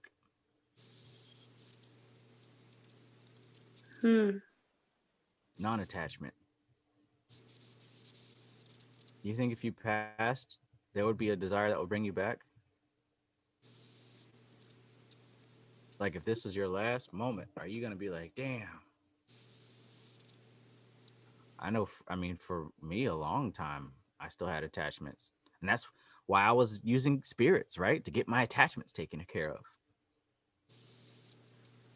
I don't want to die and feel like I didn't have enough sex. I mean, it's funny, but shit, that was one of my biggest things. I'm still practicing Dang. at this point, man. Shit, I'm on that one too, to be honest. I mean, a lot of inspiration for me working with these spirits in the beginning was, oh, I want to get laid. Citri, right? Which one of these demons can help me get a girl, and convince her to take her clothes off and all that stuff. And after a while, that it had the reverse effect. It's like, man, this feels cheap. Like, I feel like if this stuff is working so good, it should be used for something better. That's how I felt. Some people don't feel that way. They're like, yeah, I'm gonna do this forever. It was like, oh, I feel like I'm squandering something important here. And that shit shifted my vision. Maybe that was kind of the double-edged sword of it, because when you work with Goetia, you get all sides of it. You get the raw truth. Yeah. You see yourself. It's like, well, what's going on with me that this is, if God blessed me to be able to do things like, influence people to the degree that they do what I want, what the fuck am I doing this for? This doesn't feel good. This isn't who I am, I'm not some Right. goes around doing this. This is my mama didn't raise me this way. I don't see myself like this. Yeah. Wasn't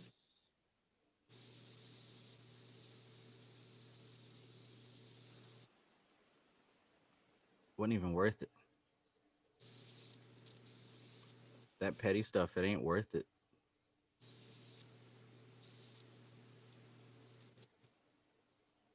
I ended up declining damn near all the offers that I got.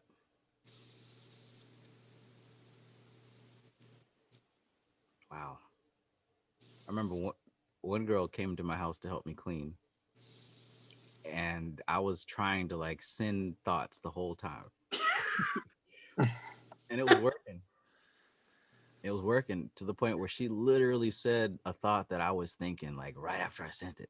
That shit kind of scared me. So I was like, no, I'm not doing this. I'm not doing this. No.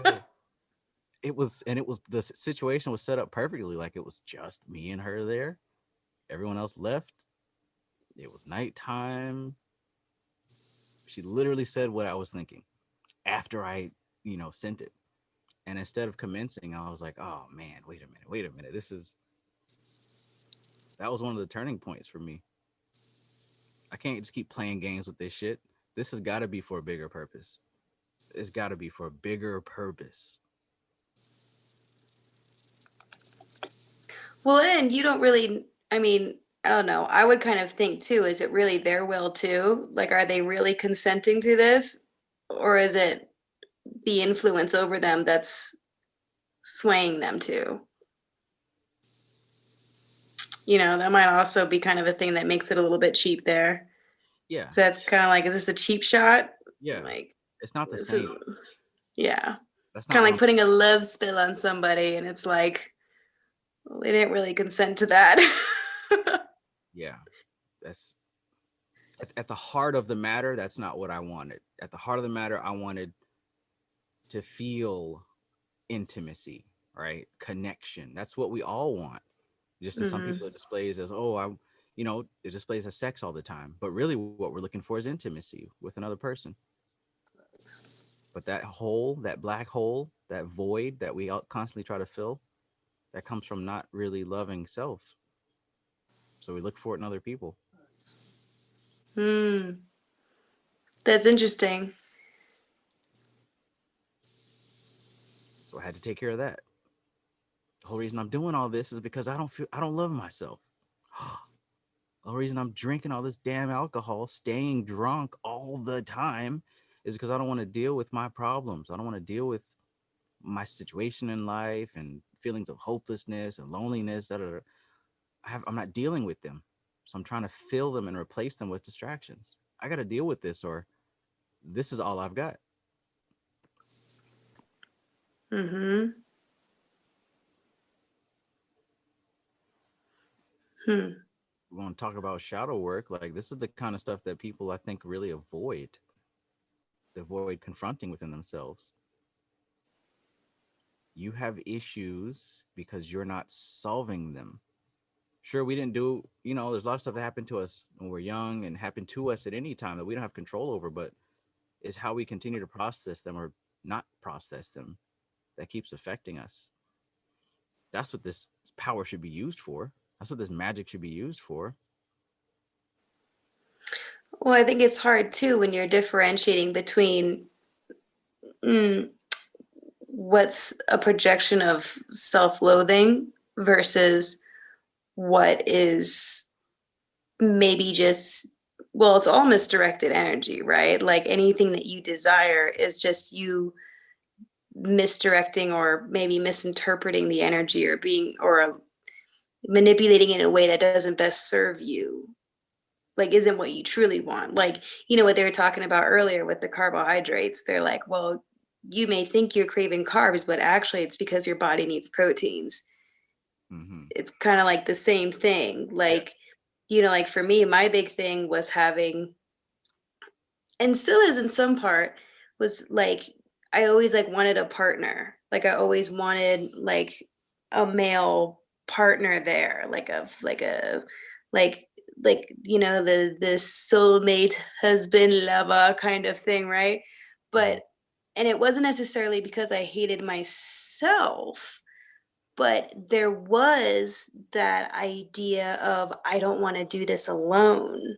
Mm-hmm. And also, there was the whole realization that there can be amazing connections with other people, and I want to keep feeling that connection.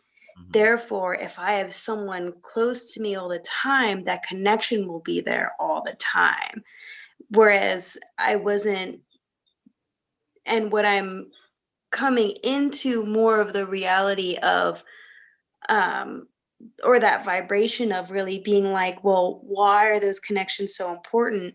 It's because the feeling that I got from my own enlightenment, like I was able to grow, and that's what I love most, is growing personally. So that right there is like filling that need for a partner or whatever, that's starting to fill that space there, because it's like, well, the reality is that I really loved growing as an individual. And when I start growing like that, I'm able to see the fulfillment in all of my relationships and that joy in all of my relationships. And so I don't necessarily need that attachment of someone always being there. Like that's not actually, that's misdirected in a way. Like there's a part of me that's still like in the back of my head that's like, but that would be great. But but there's like, but I think that's definitely an attachment thing. Like, Yeah. I don't know. But then again, those are one of those impressions that were talked about here. Those impressions, they're the hardest to get rid of. But that's okay because the work isn't so much getting rid of the impressions, it's not responding to them the same way. Yeah. He made a point to mention that Satyananda, it finally in the last 5 years of his life eliminated those impressions. If it took him that long, then I guess that makes me not feel so bad, Good point. Good point. I don't really have any impressions for, alcohol, but I still have impressions maybe for like you, being with somebody, but I'm not responding to them the same way that I used to. It doesn't make me cry, feel lonely and sad and bad. I see it there, but I don't have a reaction to it. It's there, but you know. Yeah. Yeah. It's an interesting kind of conundrum there, isn't it? Because it's kind of like, the way how I'm at it now, where I'm like, if it happens, that's great, but I'm more content with just feeling good about myself all the time. Like, as long as I'm with myself, that really is very fulfilling. And as long as I can keep a steady head, because there is that Ashlesha moon, and there is like I totally resonate with my Vedic chart on a lot of levels, and a lot of my Vedic chart, I feel it manifests in the way of through my connections with others. So when I'm able to be aware of my connection with others and also recognize how we can help each other in growing or something like that, the more possibilities of that opens up. Like mm, the more fulfillment I get from, and yeah, like you were saying, like you don't really feel the loneliness anymore. You don't feel like like a need for it. There's no need. It's just like, Worst comes to worst, I can just pop open Pornhub and then it'll be done. oh my god. But apart from that, it doesn't govern my mind and my thoughts. It doesn't govern anything. It's just, Yeah. I can't. Yeah. I mean, it's kind of like the same thing as a house. Like, I have a house and I worked really hard to get it. And now that I have it and I'm coming through all this, meditation stuff, I'm like, oh shit, like, hmm. Like, this is my home and I feel so special in it and stuff. But I'm starting to see like an attachment to things where I'm like, maybe like, I don't know, there's a lot of things to reevaluate when it comes to where you want to go, or like I feel like when you get more in touch with your consciousness too, it's just kind of everything needs to be more realigned. Like you start seeing where you've been placing your energy, Mhm. and then you have to really reconfigure as to where you want the energy to go.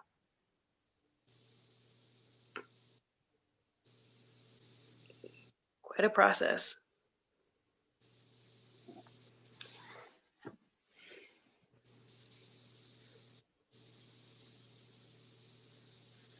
And I think about those yogis, man, because they were like you were saying, that dude was raised in it, like from when he was 3 years old.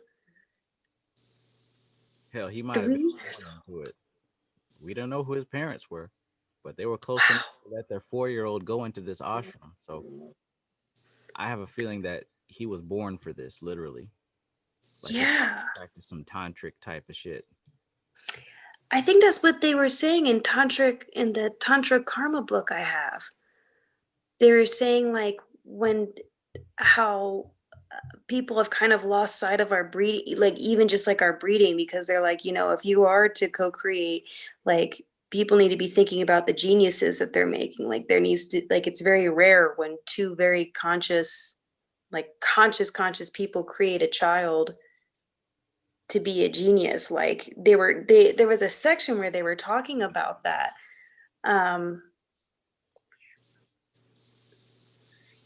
and it reminded me a lot of Dune. I don't know if you guys have read like the Dune series at all, but like they have this clan of females where they literally track genealogies, and then they'll be able to like to send some of their priests out to co-create with these certain people, so then their child will have these specific qualities and be able to lead like this type of civilization, or this child would have this set of qualities and they'd be able to go out to this civilization and do these kinds of things or whatever. Like they planned it right down to like the sex of the child.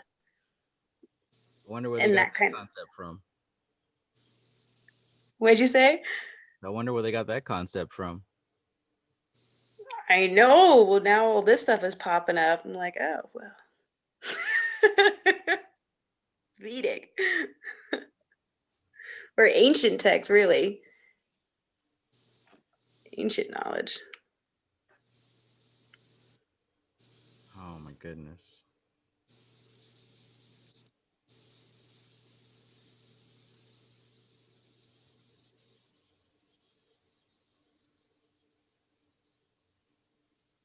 Yeah, and how would you build a society, or would you even?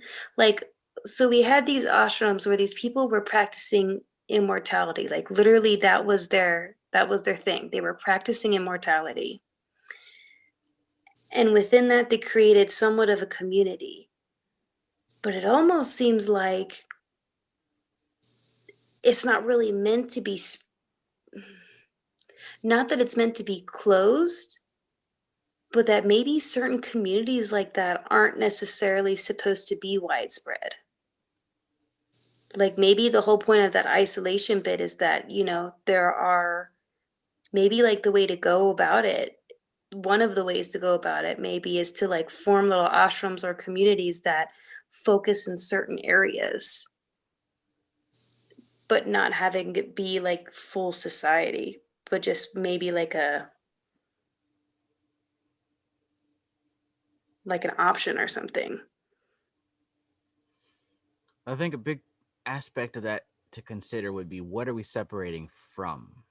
What is the isolation from? The isolation is from What are you slicing away distractions. from society at large, really? From the Well, but the reason why we're separating from society at large is because society itself is a distraction. of the worst kind. Right. Blind and full of gravity. It's a black hole. How there's no room or fertile soil for spiritual growth. Earlier, Shango talked about the worst condition of human existence, being wrapped up in them five senses and being wrapped up in society and community and all that stuff. In the beginning of Mimetic Magic, it talks about, in order to, again, to reach these levels, you have to separate, you have to isolate, you have to go to where you're not in contact with this root social matrix, as he called it. Every ounce, every instance of contact with it, it's updated. Every time we open up our phones, we get a new piece of drama, a new distraction, and a new reason to stay attached to this whole thing. Biden's doing what? They're doing what? Fake food? What? They're growing meat in a lab? Oh my God. Every little instance of that shit right there takes us further and further away. Even if it's funny stuff. Ha ha ha, look at that prank. Oh, what a funny meme. All that shit. Right. It wastes time if you're studying. Right. So if you've got a community or like an ashram or something like that, this is now a fertile, safe place to grow and develop and focus for an extended period of time. Because these books will tell you it takes continued practice. Continued practice. It's kind of like what they call it, momentum. You got to build that momentum with that continued practice. We can't do that if we're sitting here laughing at memes all day and like talking shit and getting wrapped up in the drama, but we meditate once a week. it's better to not even start. Right. And it's not about being elitist or like better than everyone else, but that's just how it is, like the cause and effect. If all these experiences of life are seeds in a garden, what are we planting? A bunch of funny SpongeBob trees, you know, a bunch of twerk video trees and seeds. But how much, like, how much meditation, how many mantras, how many hours are we spending reading and contemplating what's being read? Like, how much work are we putting in? Does that side of the scale outweigh the other shit? Only the individual can ask those questions. And after a while, only your lifestyle and your words that come out of your mouth will answer that. Because somebody who is doing that can tell. You know what I'm saying? You can tell if someone is pretending. You can tell rather quickly. Because it's not about, oh, okay, she knows these Sanskrit words, she must be reading. It's not about that. It adjusts your level of understanding. Like what I was saying with Satyananda, to be able to meditate out of this reality, he had to come to some type of awareness and understand, wow, like Neo in the Matrix, he woke up from that shit. It's a level of understanding. You can tell by what the person is saying if they know what they're talking about. Right. Or at least trying to figure it out. Or on that wave, on that frequency. You can tell. Right. But that type of growth is best facilitated when you are isolated from that nonsense to some degree.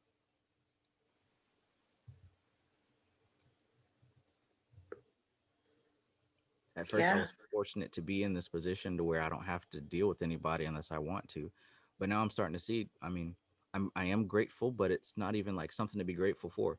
This is part of the path. This is inevitable. And it's going to happen to everyone else who's like on this trajectory. You're going to get to a point where that nonsense is going to be sliced off from you. Oh yeah. I mean, I'm already, oh yeah. There's so much in the works. Like, and I feel it starting to place itself there. Like, I feel that. I don't even, like, I was planning on moving to Mexico to be around my friends, another community who I really connected with and all that kind of stuff, and just play music on the streets and fucking just like live that life for a while. And since coming into this, I've been able to realize like my home is like my ashram. Like it's literally like one of those safe places for now until I can get something else. But like I also recognize like I need to change my work situation. There's a lot of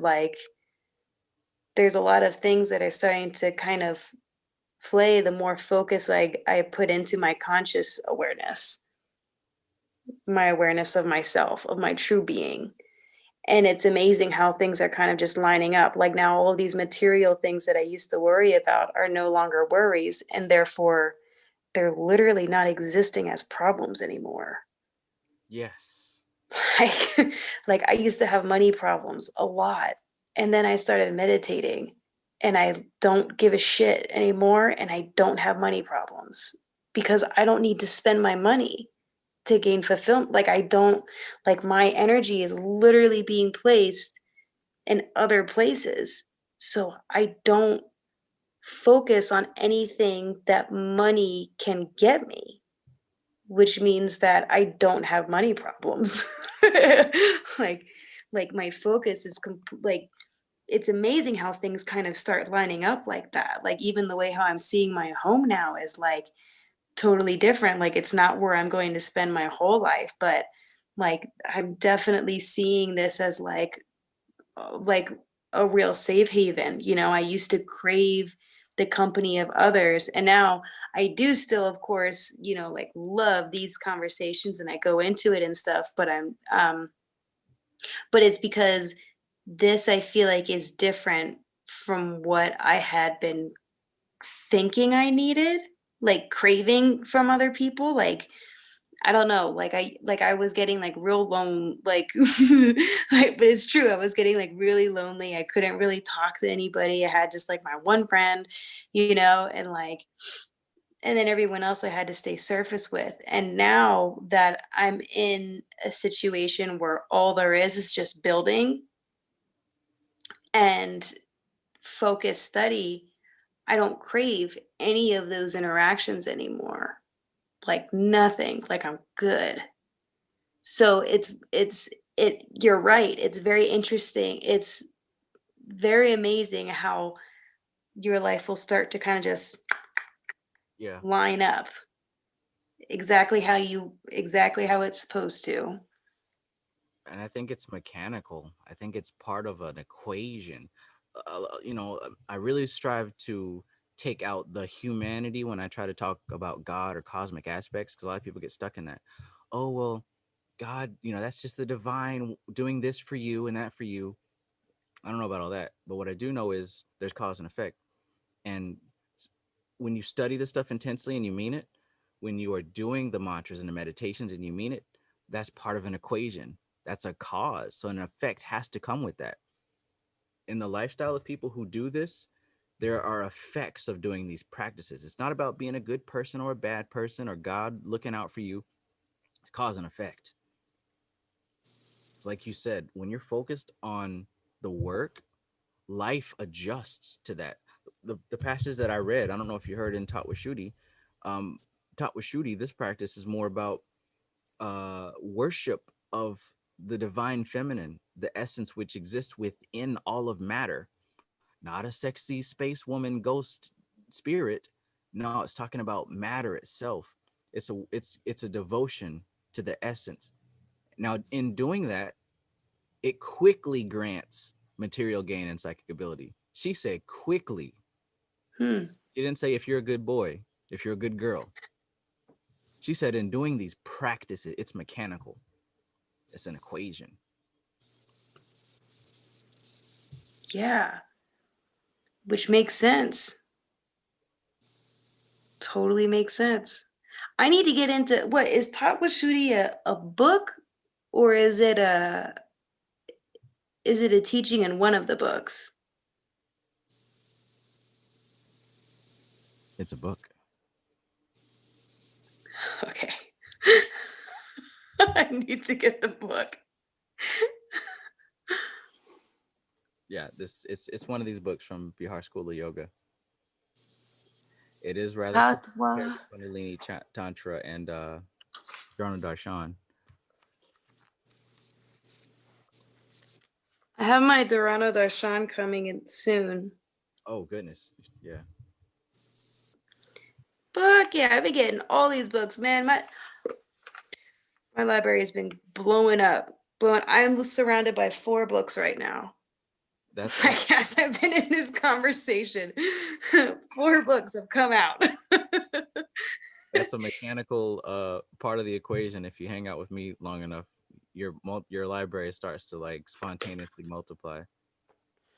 No, man, I love people like that. Gosh darn.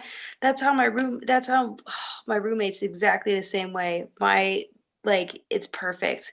I mean, my library like expanded so much since he came into my life. And now this group, it's like it's going way more. And now I actually have things to share with him, which is fantastic.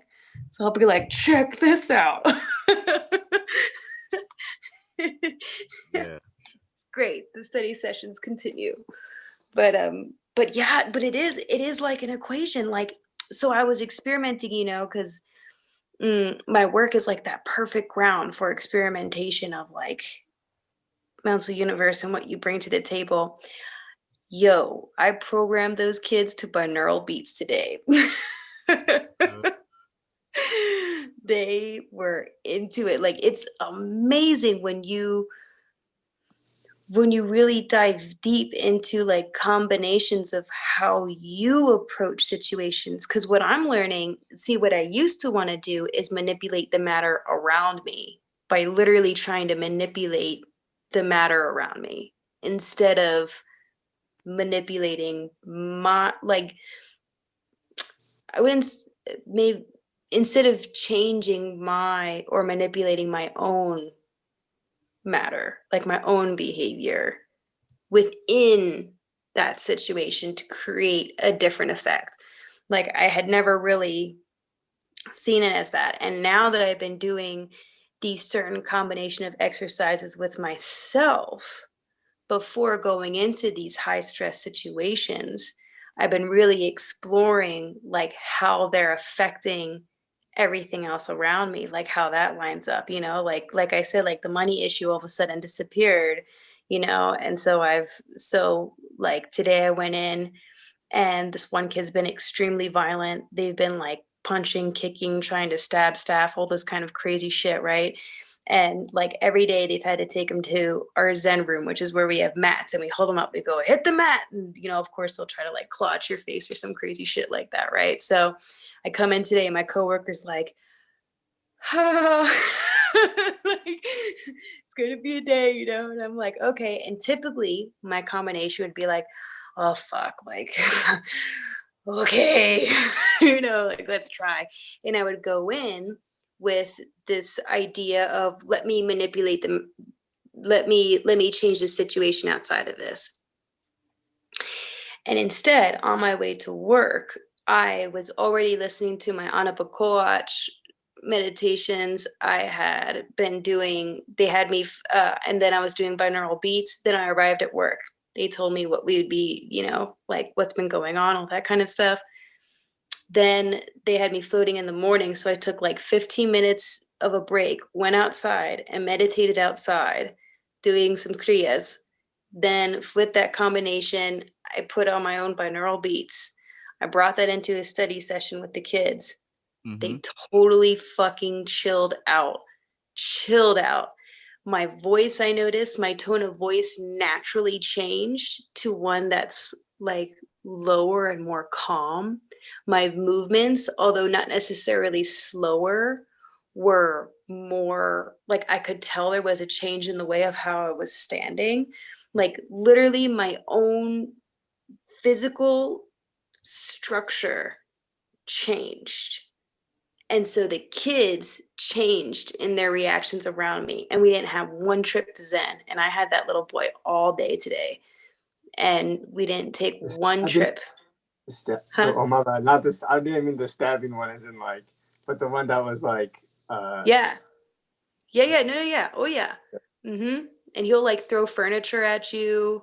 Damn. He'll try to like fucking. And I've been there on nights that he's done it, like for sure. That's common at my work. And today, and not saying that they didn't lose it, because they're still their own beings, and like, you have them going for the whole day, like with those behaviors being so extreme, like they're bound to just like lose their grip when it gets to like 7 p.m. So at 7 p.m., like they lost their shit a little bit. But we didn't have to take a trip to Zen. No furniture was thrown, nothing like that, just a lot of screaming. And then yeah, the Zen room. That's funny. But not the Zen room. Yeah. So you controlled your state, and it affected. Yeah. Yeah. You like looking at us like we talking some silliness. Yeah. You guys don't know my situation. They've never been there. I don't know what they're talking about. But you tried it and you had an experience. Nobody can take that shit away from you. Yeah. No, it's true though. It's true. Like that shit, that was crazy. And that's because I've been applying all that stuff to just me. Just me. Nothing else around me has to change. I've totally accepted the situations around me. It's literally just me. And that's changed everything. And guess what? That shit extends out to the whole world. That extends. Like it ain't just the immediate circle. Like Winter was talking, and I mean, I hope that I was relating it to her, but like she's talking about these servitors and like sending out these spirits that are affecting people. She's making change with her work. You know what I'm saying? People are giving her money and like bringing up shit. And she said that she visualizes her spirits that she's created, because you see that she draws and stuff, right?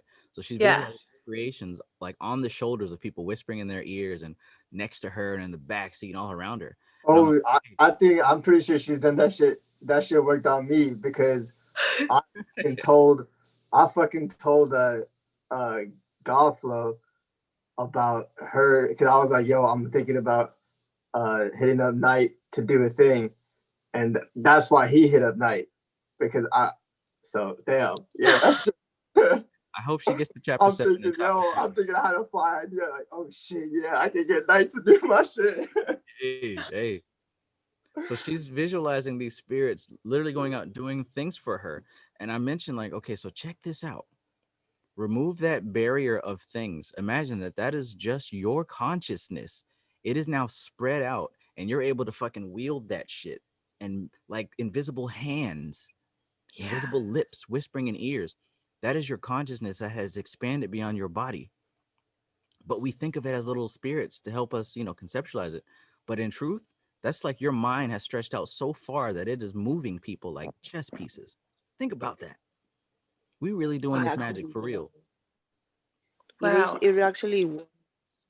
I'm sorry to interrupt. I just like you guys talking about that. I had I actually did this what was it? It was like last year. One of my assistants, she was sick with the COVID-19, and she calls me and she's like, you know what? She's like, my headache hurts, my stomach hurts, and I can hear her that she was, she was very bad, like she was sounds very bad. So I was like, all right. I'm like, so I was giving her like whatever little formulas here and there. And then I did a candle. Obviously, I sent her in my mind, I sent her Angel Raphael because she's very Christian, like she's Catholic in a way. And I was like, I put the date of birth on her. I put like a incense and I put like essential oils and stuff like that. Just like, I knew that in my way, I knew that it was somehow me, but I use Angel Raphael for my mind to trigger that. So I whisper on the candle ear and I mention her name. And I was saying you Angel Raphael for a healing. So I invoke Angel Raphael in my mind. And all of a sudden, now that you guys talk about this, she called me yesterday or 2 days ago. I think it was 2 days ago. She calls me and she's talking to me about her ex-husband's wife trying to send her some kind of voodoo and stuff like that. I'm like, dude, that shit doesn't exist.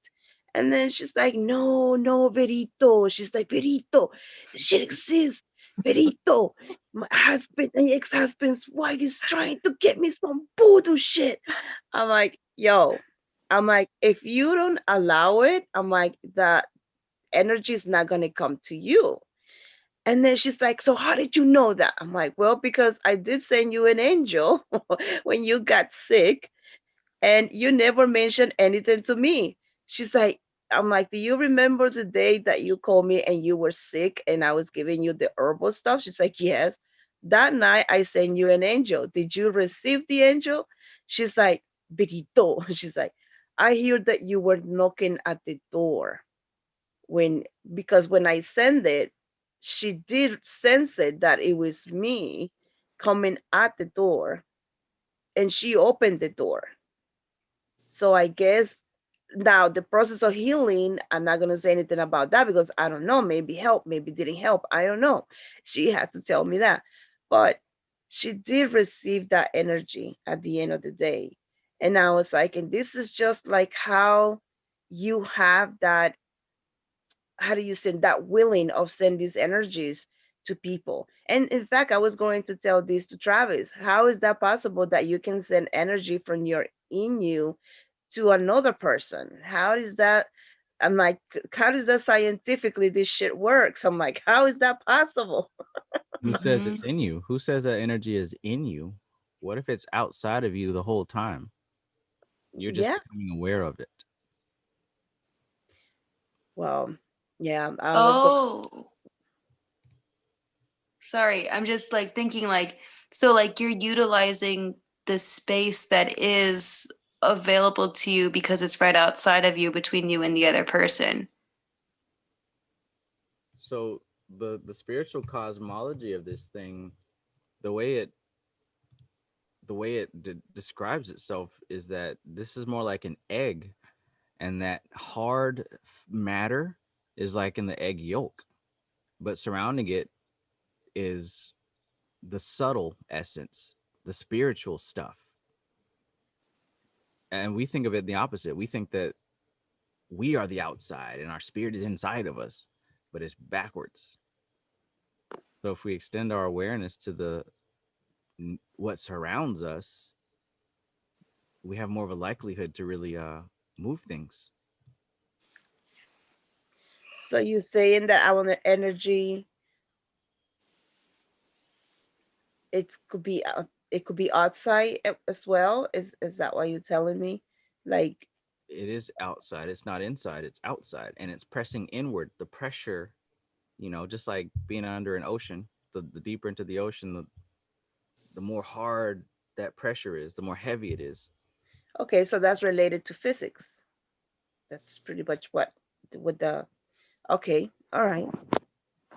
So this material plane, Malkuth, the entire material plane is like the inside of an egg, surrounded by a subtle essence, which is the spiritual stuff.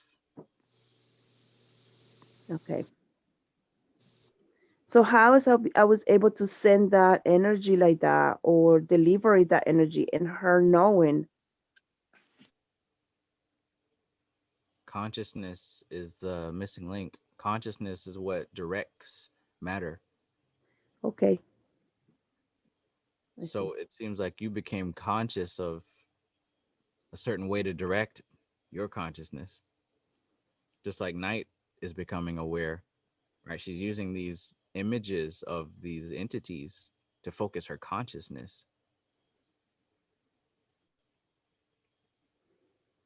Some So people I'm just kind of sorry, I'm kind of seeing it as if like so like it's kind of as if like you're in a pool and like you push a wave towards somebody to splash them, kind of like that. that's a good way to see it. Okay. But imagine if distance wasn't an issue. Exactly. Imagine if space wasn't an issue. Space and time are only related to this hard dimension. It's only related to the inside of that egg yolk.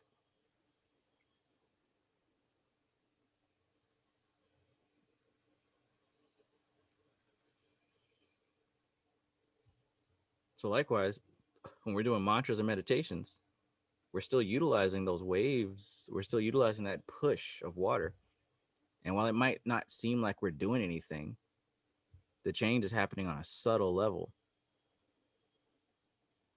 The people around you, the experiences in your life, anything that has to do with you, because you're the focal point, is affected by that subtle influence of the mantras, of the beads, of the colors around you, of the books that are in your presence and in your mind and in your heart. These are affecting everything at a subtle level. Your affiliation with this group.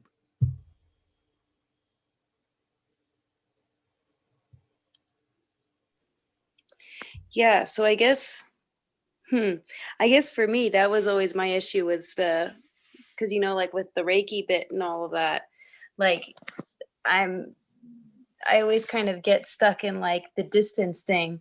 Like, oh, you can do it over distance, la la la. But maybe it's my own limitations of how much I can deliver in a distance that's kind of holding me back from reaching farther distances. Like maybe it's that concept that I have that actually needs to change. Do you have the symbols for Reiki? The distance symbols? Yeah, I do. I do. I do. I haven't practiced so much with them. That can reinforce you. That's true. Yeah, that's true.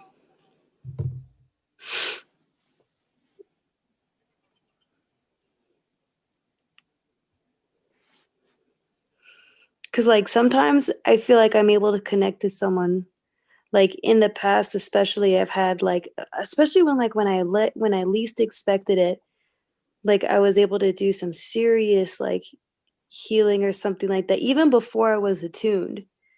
And then it was like afterwards things became a lot more difficult. Mm. And I think maybe that's my own self limitations with it. Like because because I almost expect to lack, that's what gets created. Or there, because I expect lack, then there's a lack of movement because of the inner doubt. And so I don't see what's already there.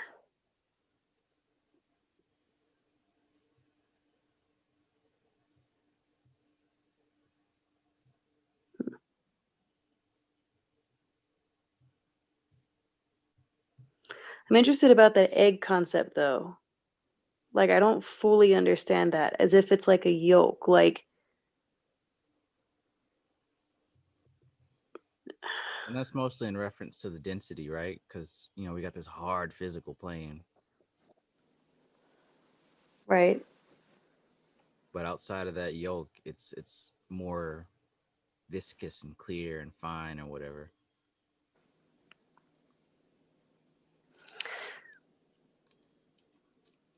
So the egg being like our physical bodies, or the egg being like the atmosphere from which we're inside. I'm referring to like the manifested physical plane. Okay. I'm trying to think of a good way to really describe this particular aspect of it because it's kind of hard. But What kind of like everything looks the same. Like everything looks connected, right? Yeah. But in Right. truth, when we get, this is just that hard center. But when you go up a level to where it's a bit more fine and more subtle, it's not like this. It's not like, say we're on the same room. If you go into that subtle level, it's not like all of our ghosts are there chilling together. You go into your own individual universe. You feel me? Mm, Just in a manner of speaking here. The yeah. more subtle you go, it's more personal, your own personal slice of it. And I know that kind of sounds more like a paradox because, you know, the more within we go, we see that there is no separation. But I guess in a way, the external, the individual, the hard manifest physical reality, that's more like the fingers on the hand. And as you go within, you get to that palm, right? It's more connected to main source. Ah.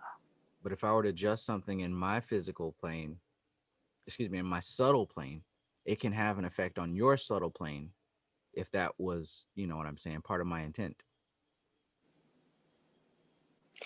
So I guess my question is how you control that.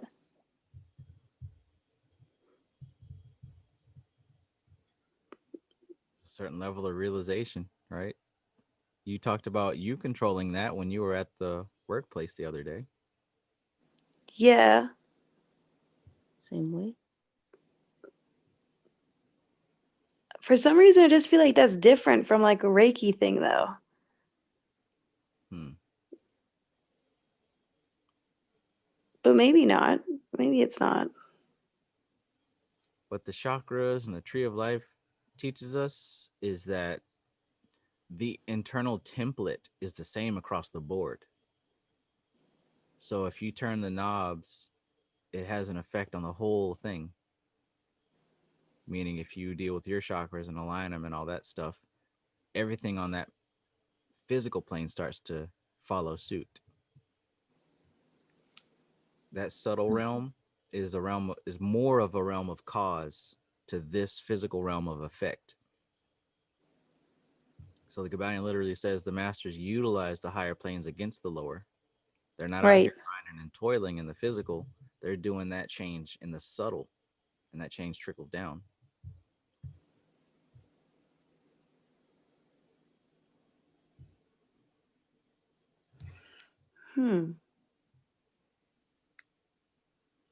Right. Like, yeah. Yep. It's going to come to a level of experimentation. Yes.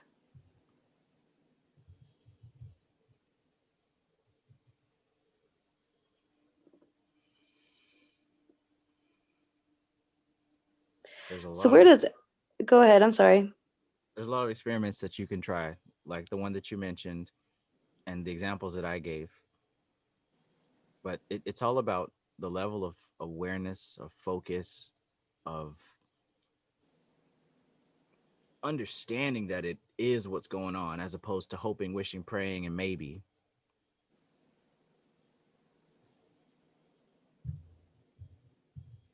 I'd use the goetic sigil and some candles and some tarot cards, and I'd have a general idea of what I wanted to happen, and then it would happen. It wasn't that the tarot cards are magical. It's not that the demons are magical. These were just ways of me concentrating and focusing on a specific point. And I believed it would happen because I knew it would. And every time I did it, that only strengthened my conviction. There's no doubt in my mind whatsoever about anything that I do.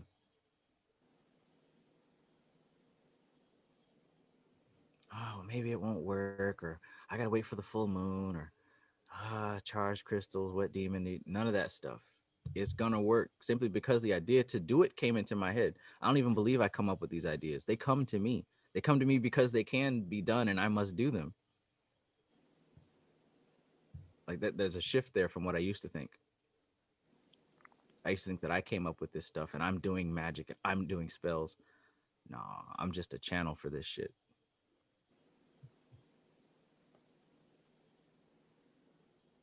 I, the body and this mind that filters it through. Where would you say you like saw that shift happen? Where it shifted from like you doing magic to you just being a channel for it and you being able to recognize that? Probably happened about a year to year and a half ago when I started to really just lay the Goetia aside. A specific example of an experience, maybe? I don't know if I mentioned it here, but I can recall like there was a specific meeting. I know Veronica was there, but this was a whole different set of people. And I used to be at a point where I would worry about people asking me questions because I'd be like, oh, I don't want to tell anyone the wrong thing. I don't want anybody to hurt themselves, or I don't want to say something wrong. And I used to have those kind of thoughts and stuff. But something clicked where I just stopped and it's not that I knew the answer to every question, but I knew that there was an answer to every question simply because I was being asked. Like the shift happened and I stopped thinking of what I was going to say and I just let it come. I I realized that within each question was an answer. So I listen to questions now as opposed to searching my memory banks for the right answer. Like it happened one night. It just turned on. And I think that was a shift that trickled down to where there's nothing that I'm doing or thinking of or trying to accomplish. Like because it's made itself present in my reality means that it's for me to do. I don't have to question it or have any doubts. If it wasn't for me to do, it wouldn't be here. Yeah. Hopefully that can kind of express my answer. No, it does, because I feel like where I'm at right now, it's like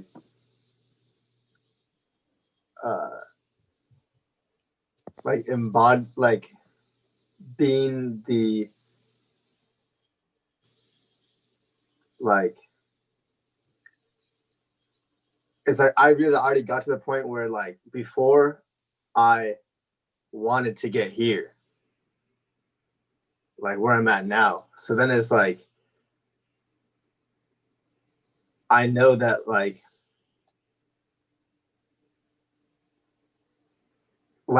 what you said about like the fact that it's presenting itself in your reality, then you know it's for you. I'm having these questions, like not questions, but like it's coming to me like, oh, like maybe I should do this or that, and it's like I can recognize now it's like not even coming from me, like that idea. Yeah. Yeah. Yeah. It makes me think of that curse of knowledge. Like, you know what I'm saying? We forget that people who aren't even at this point that we're discussing on, we forget that there's steps before this. And one of those steps is coming to terms with the thoughts. A lot of people, they have internal arguments and internal uncertainty, and it's like, I don't know what to believe. I don't know what to trust. Are these my thoughts? I don't understand. There comes a point where you got to leave that alone. Yeah.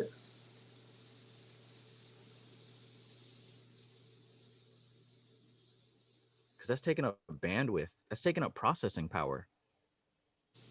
The confusion, the doubt, the uncertainty. Which way should I go? Which book should I buy? How do I know that it's not going to waste my time? How do I know it's not nonsense?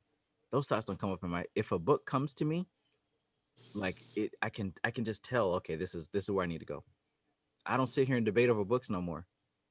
Okay, this is it. Okay, this is it.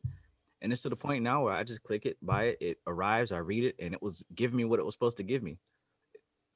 With the exception of that mineral salts book. All the books that I've been getting have been like right on track. That mineral salts book didn't teach me a damn thing. Maybe not yet. Maybe not yet. Maybe not yet. Yeah, that's another thing. Maybe it was meant to, you know. How long did I have Drawn to Darshan before I really cracked it open and went through it, right? I remember like a week before you told me about Tawashudi, I made a like servitor to like get me pure sources of information, like books. And then like now it's like, oh fuck. Like, Yes. fucking 20 books later, I'm like fucking close to fucking source information. And yo, I did the same thing. So just like with Winter, I wonder, where did this thing actually come from? Did I come up with that entity? Did you come up with that entity? Did it come to us?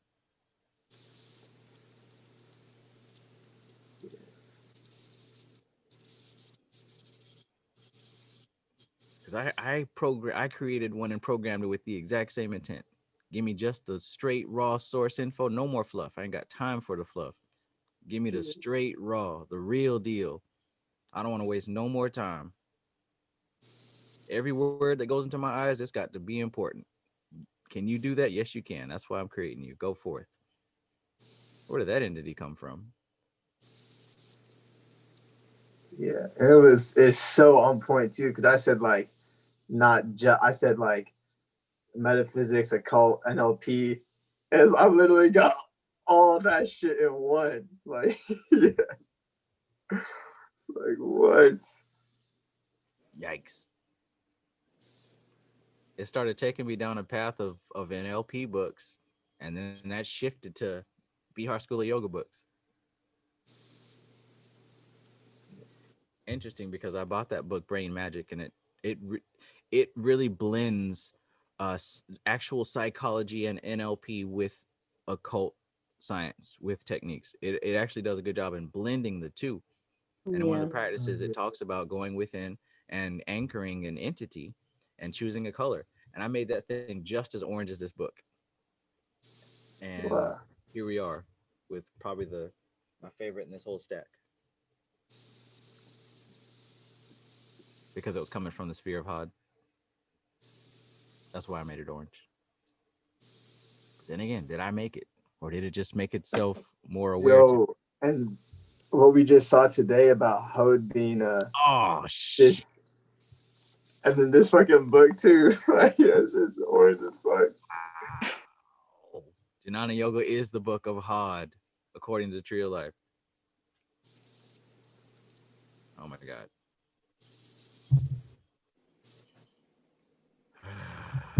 Oh my God.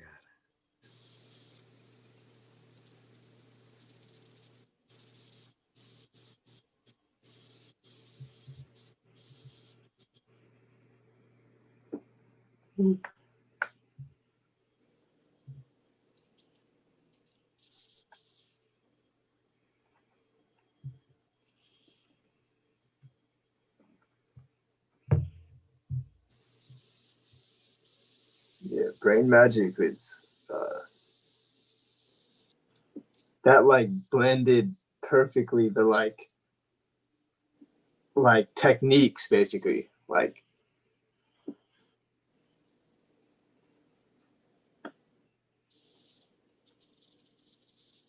it gave me a framework to build upon. Yeah. Like, oh, I could do this type shit, and then I just like took it from there. Yeah. That one was really good. I should probably crack that open again. Yeah. That's one of those. If you never read Philip Cooper Basic Magic, then that one right there could have done it for you too. Oh shit. Oh. Oh, I never read Basic Magic, so I mean that did it for me. So Imagine seeing brain magic first. Like having a sincere desire to learn how this works and you come across brain magic first. That's a shortcut right there. If you can understand it. If you can understand it. But hey, where there's a sincere desire, you'll understand what you need to for that stage. True.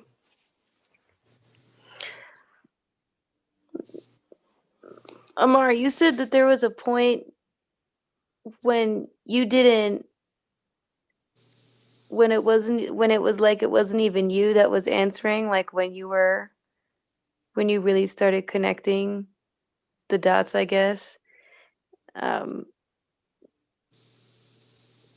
wait to the questions. I think that was Trav. what's that?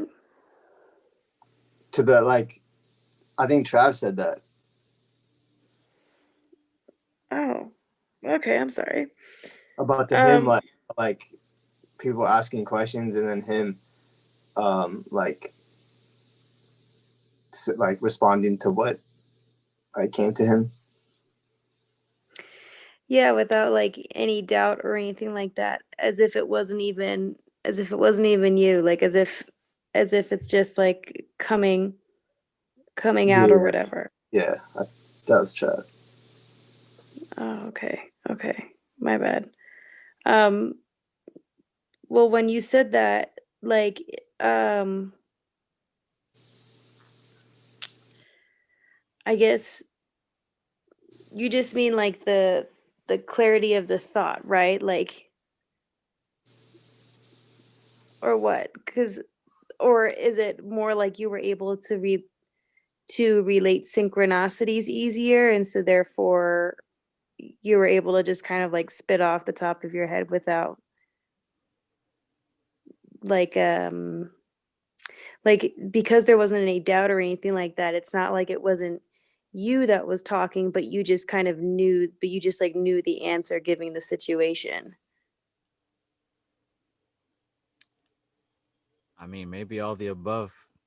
I think it got to a point where when I listened to questions, I just know the answer is in the question.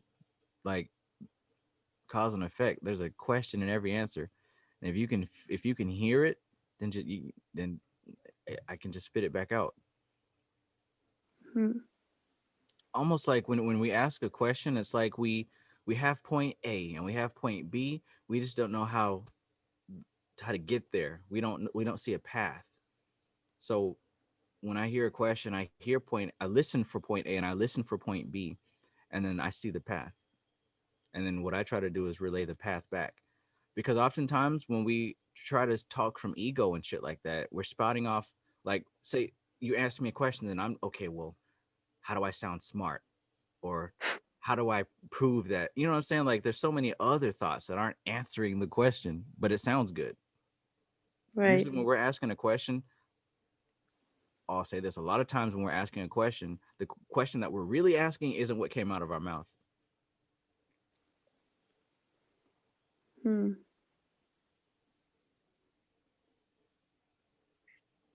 So how does that relate to, say, your psychic experiences?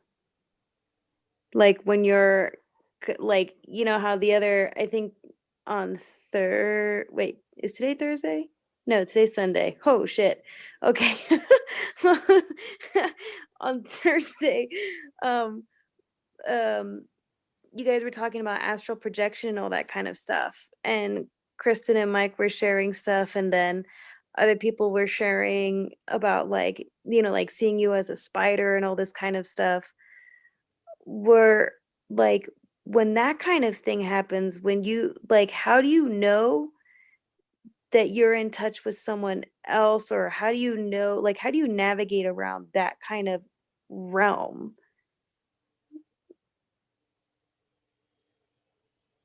Consciousness directs matter, or consciousness directs energy. That might be a better way to put it.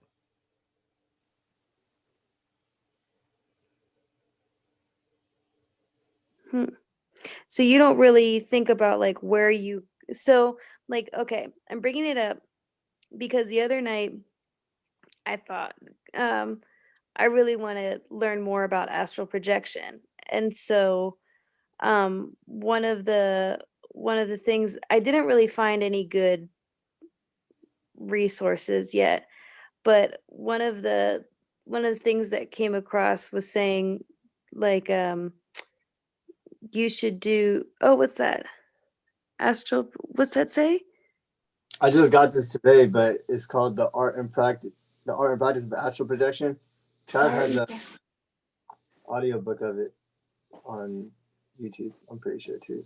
Oh my God, that's amazing. The art and practice of astral projection. Thank you. I'm all trying to write in the dark. That's okay. Art and practice astral projection.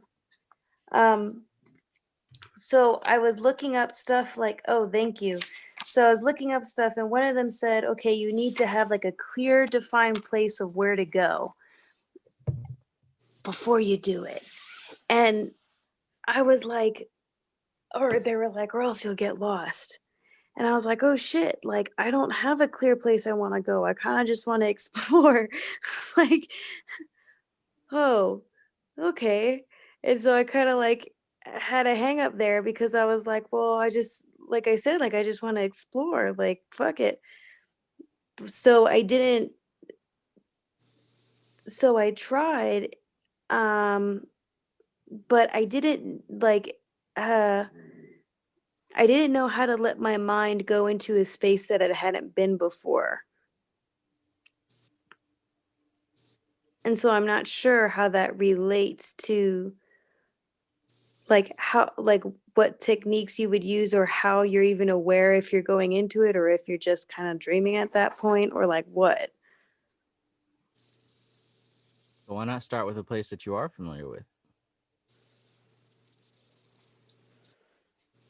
Because it's boring. Are you just doing this to have fun, or are you doing this to learn the technique? Well, I guess I kind of want to see, I want to expand myself outside of my own physical limitations. I want to see what's really there outside of that. Do you want an easy exercise on how to get that process started? Yeah. I mean, is this something that you really want? Like, would you continue practicing if you know it would take you 2 years to get results? Yes. So in that book that Amar has, the method that was successful for me is the first one, and it's called the little method. And like you said, I do have an audiobook of this, and there's also a PDF available. But the little method is essentially you go into meditation, or you close your eyes and sit still, basically. And you visualize yourself coming out of your body, right? And you walk around your room. You pretend that you're in that spirit body, right? And you feel everything. You smell, you taste, you know what I'm saying, feel the air. What's up? That's like that's a method. I Yeah. do that shit, but to like I'll be like going to someone's like house for like a kickback, but I'll visualize like eating, like chilling, talking, and then going to the bathroom and all that shit. Like Yeah, it's I like do that too. whatever I would do at the kickback or some shit like that. You know what I mean? Yeah. That just sounds a lot like. I mean, some of us Yeah, did I that do as that. kids, right? Mm-hmm.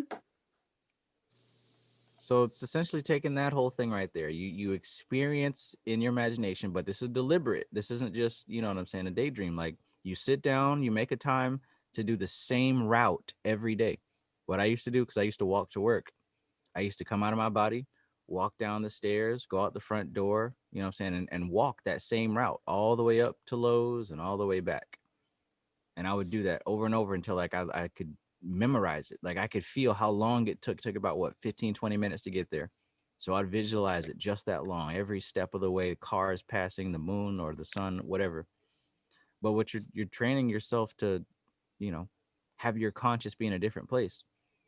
But the book, you know, it doesn't go that wide. It says just walk around your house and, you know, your furniture, walk in a circle or whatever, and keep specific items like as a trigger. Like for me, I used to use the thermostat. I knew it was going to be right there. I had a lamp over here, so I knew I was going to see that. But you go through a repetition process of doing that over and over and over again. And what happens is it triggers lucid dreaming. So when you do get into that lucid dream state, now is the chance to put, because this is practice here. That's why I say, hey, it may take a while, may not. But while asleep and you go into that lucid dream state, now you're able to say, oh, whoa, this is familiar. I'm dreaming. And you walk around that route. And essentially what you've done is you've mapped out your immediate surroundings. You've mapped it out. Almost like a video game. You ever play those games that have a little map in the corner and the places you haven't been are like dark and cloudy, but the Yeah. places you have been are like lit up? That's what you're doing in your mind. You have to get used to this. That's a new body, and those are new five senses. You got to get used to using them. Oh, so it's not necessarily the place that you go, it's how you are in the place that you end up. That's a good way to see it.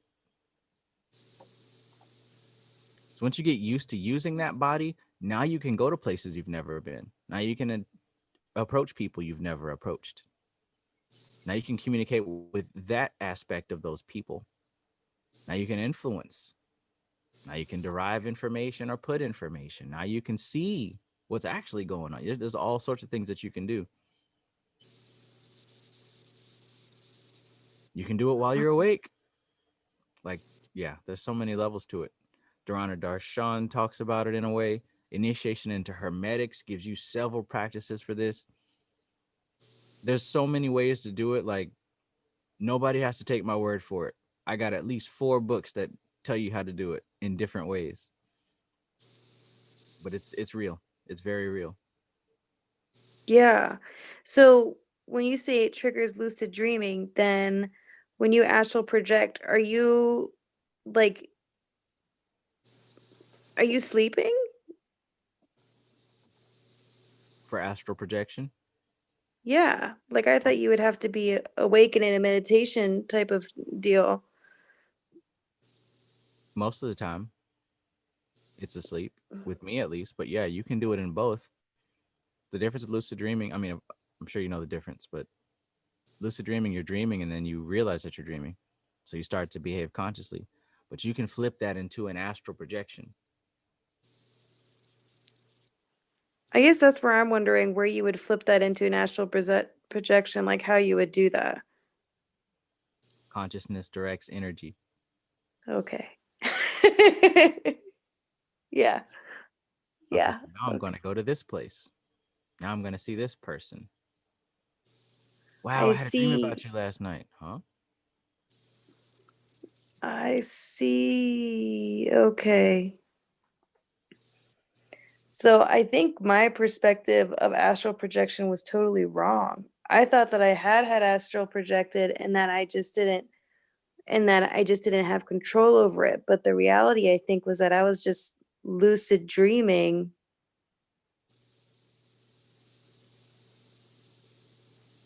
And had the potential for astral projection, but didn't go outside of the dream.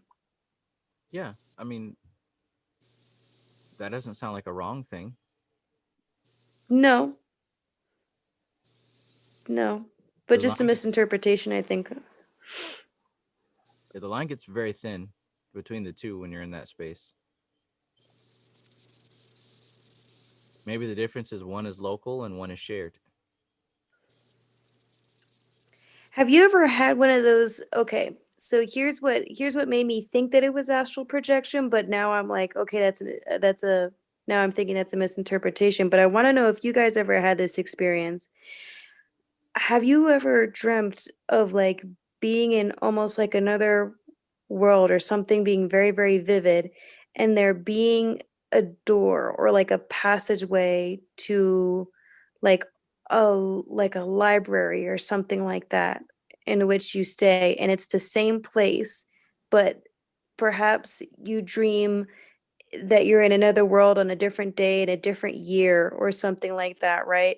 But there's the same library or the same place that shows up that you descend into or ascend into.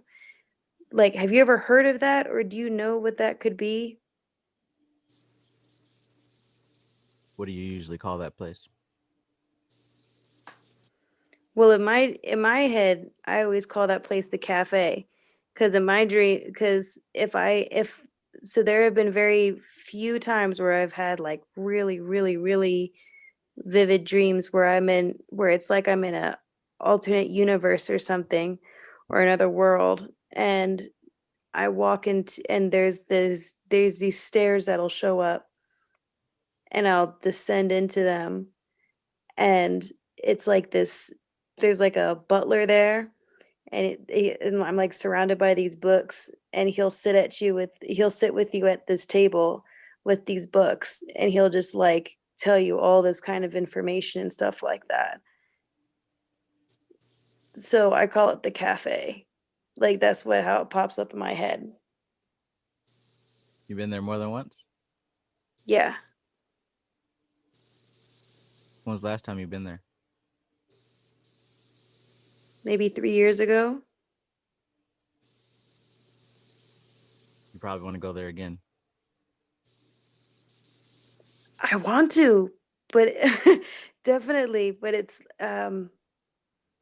hasn't popped up. When you see it again, it's gonna look different, Okay. but you'll know it's the same place because the essence of it. Hmm.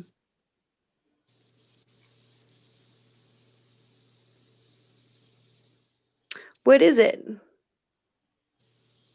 You don't have any name that you might want to call it? The cafe. It's the cafe. You It's don't the got cafe, I guess. Yeah. What you don't have like no the love and light name? subconscious realm? Like what if you You don't have a love and light 5D consciousness name to call it?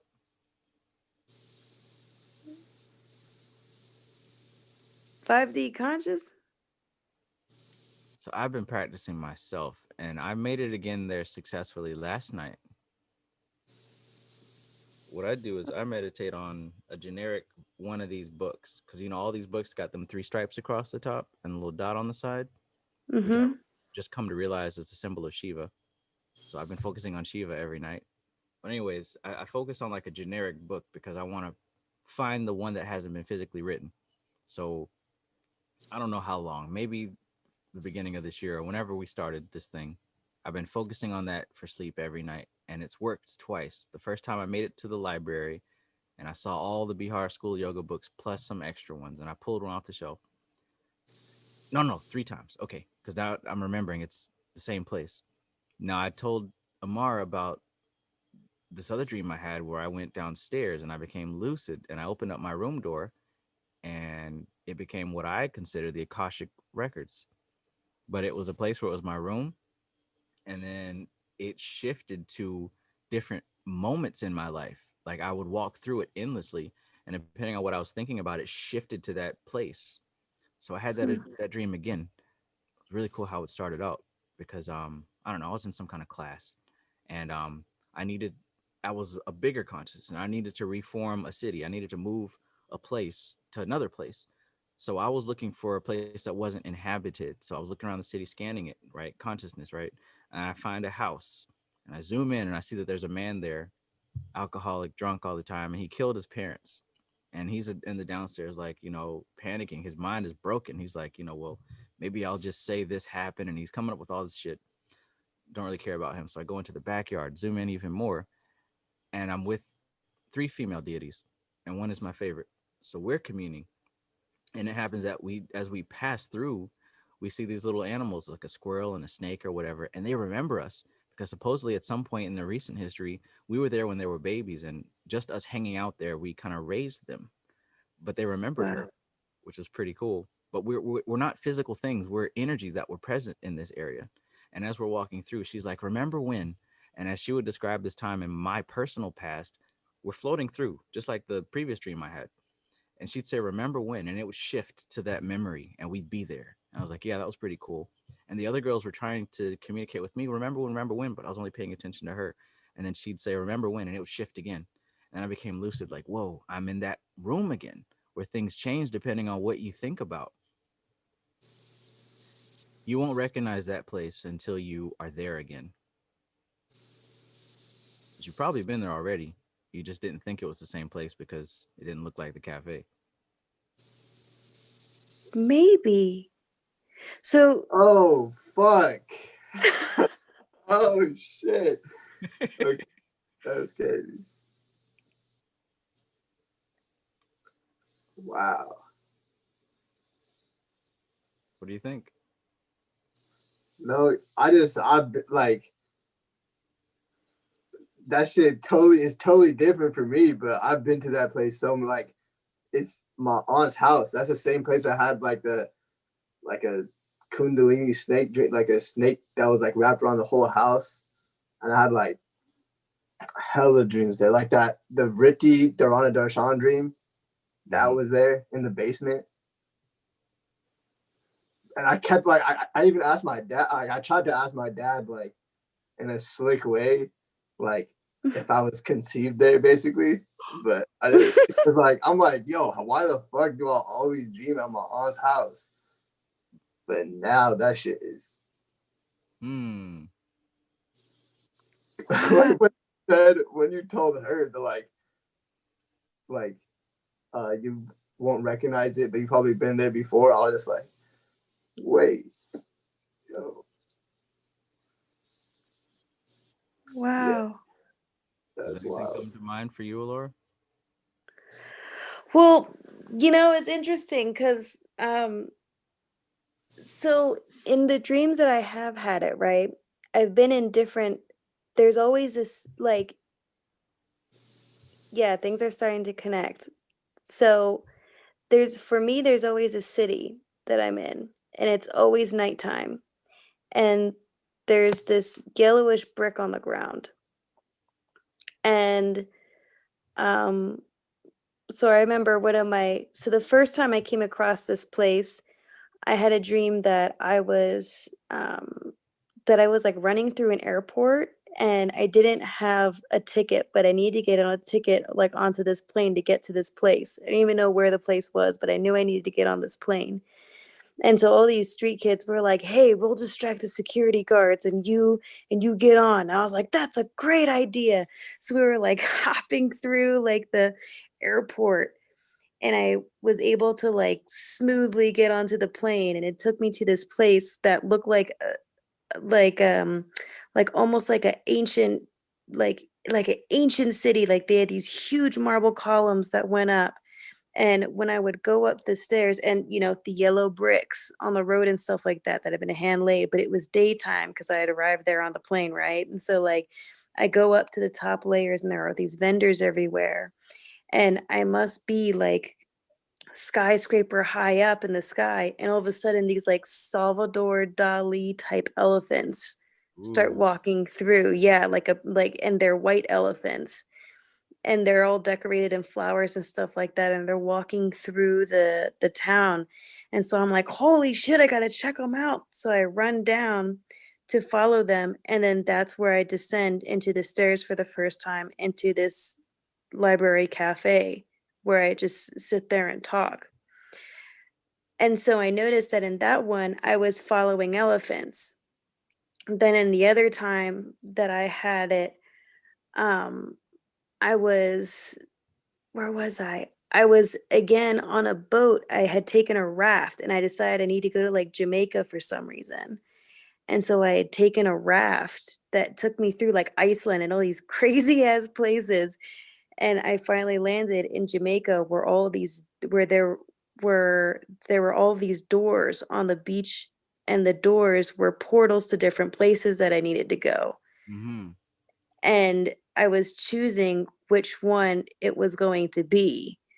And then like opened it up and there was the cafe and there was that one. And so again, I was like looking for something.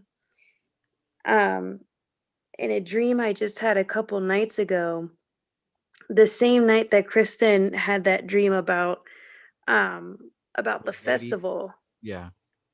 Yeah, I had a dream that it was midnight and that I was in a yellow brick like city, and that all the instruments that I was supposed to play for this band had like they had all fallen apart, and I knew I didn't need to be there, and I needed to look for this other gathering or this other thing that was somewhere else. And so me and this guy got on our bikes and we were riding through the city looking for it. But see, I didn't find a cafe though, but I was searching. So I wonder if I'm going to be coming up soon, or maybe it's the acts of searching in my dreams that is me coming into the cafe. Like, I don't know.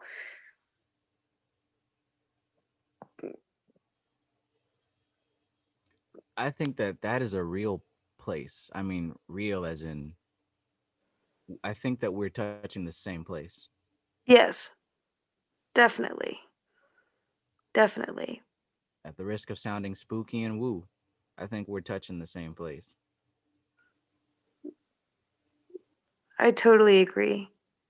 Man, and this other time, like, okay, you know what? It had to be less than 3 years ago, because actually the most recent time was probably a year ago.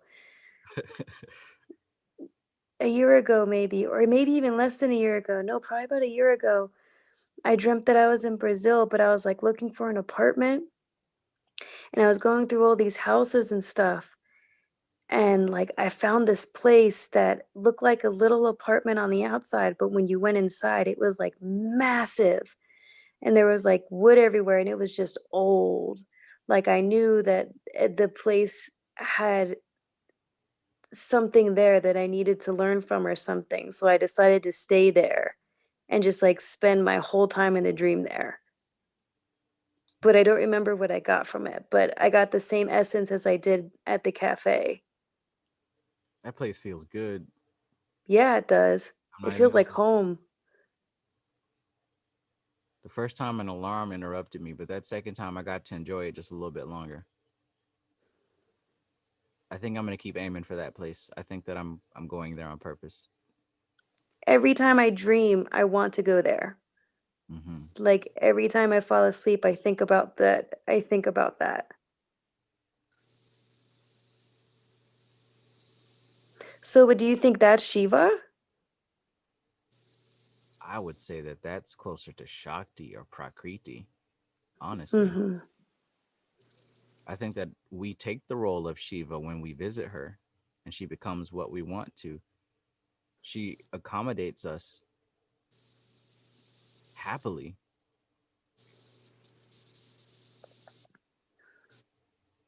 So, Chad, do you have it? Is it always in your room, or is it different? The first time it was a door into my room. That second time it was almost like playing The Sims or something. I was scanning over a wide area, then I Oh, okay. zoomed Yeah. in some more. But it ended up at that same spot. That female guide that was there with me before. Yo, because now I'm just thinking of like, because I always had, I'm like, yo, why the fuck I have so many dreams here? Like, I'm at my aunt's house, and I was just like, was it always the spot? Like, even when I was a kid, that was like a I guess spot for my Akashic records, but like it's always been. I'm just now coming into awareness, like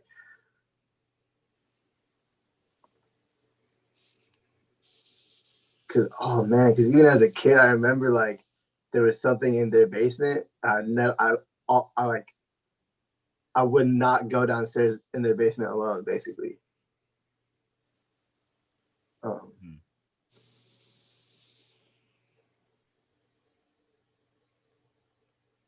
Sounds now, like an impression was there. huh? Sounds like an impression was present. Yeah, like no, like I literally like that's why as a kid I was freaked out of like scary movies and like jinns and stuff because I could like literally felt like someone's right fucking here. Type like, yeah. Goodness.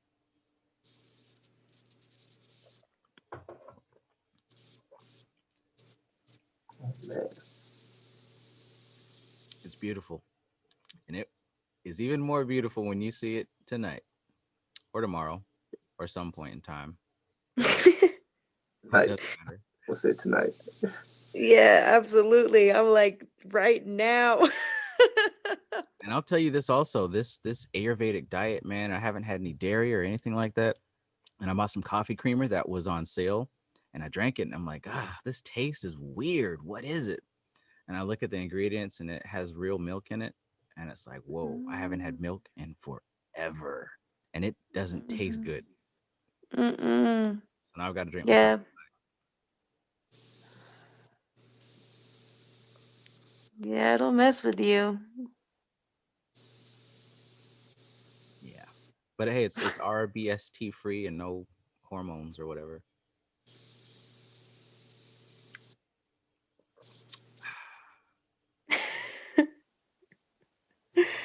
Beautiful shifting Shakti dancing her dance. For real, man.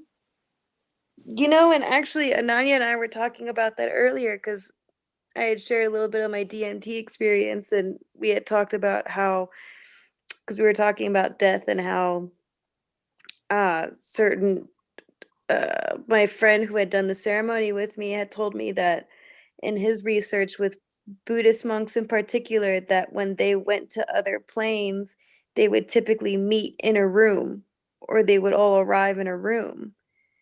I'm kind of wondering like if that's the place, you know, if really they were speaking to Shakti.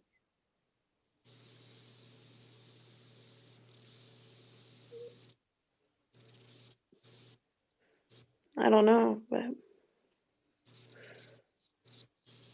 How many times will you go there?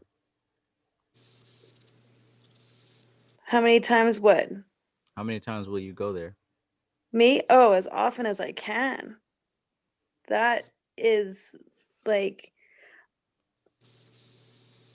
I would love to go. You know what I would love to do? I would love to go there and actually absorb the information that's being told to me because it seems like all I can ever remember is the place, but I can't really remember what's ever being told to me. Like there's always this massive exchange of information, but I never retain any of it. Just the impression of like, wow, that room was beautiful, or oh my God, that experience. But Whoa, just like these conversations. Do you remember what the hell we've been talking about for the past 5 hours? But just like a I dream, mean, more than I do in my dreams. you don't remember all 6 hours now, all 8 hours, No, but you take something with you. yeah, You don't complain about missing those words. that's true. I just want to absorb more. I want to be able to absorb more of those. I feel like in the past, maybe I was ready for what I had received, but now I'm curious to see what'll happen now.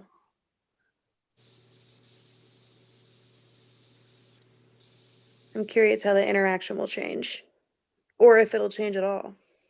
Hmm.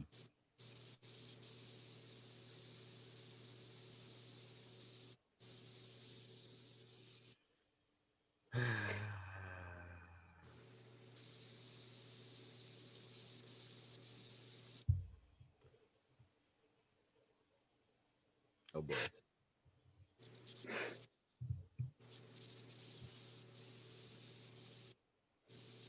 That's crazy that that shit exists for all of us.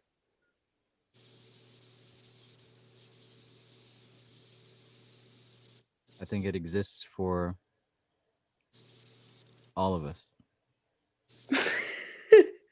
I was telling myself I want to go to the Akashic Records and I was already going. Like, that's why I'm just like, Yeah. How much more shit am I already doing that I want to do?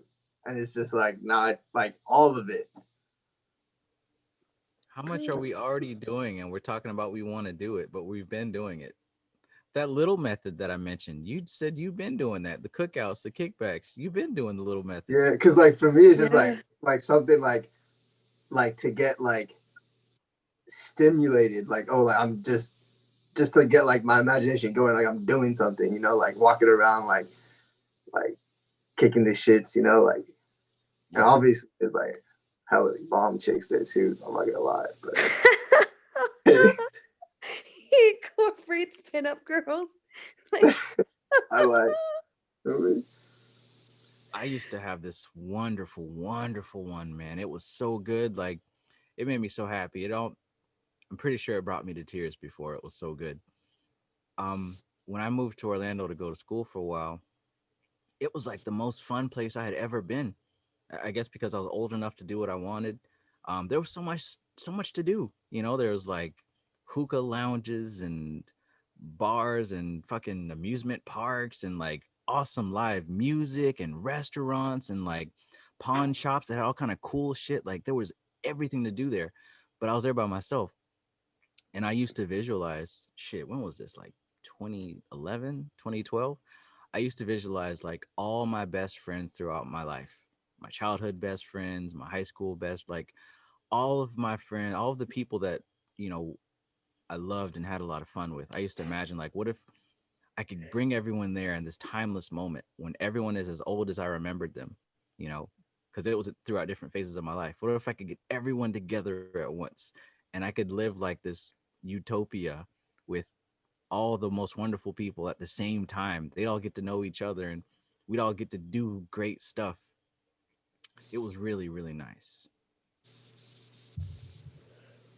But something told me it was too nice because it would never come true on this plane. So I kind of had to let that one go.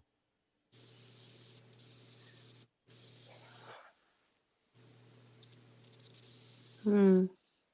We have the very real ability to make ourselves feel however we want with images.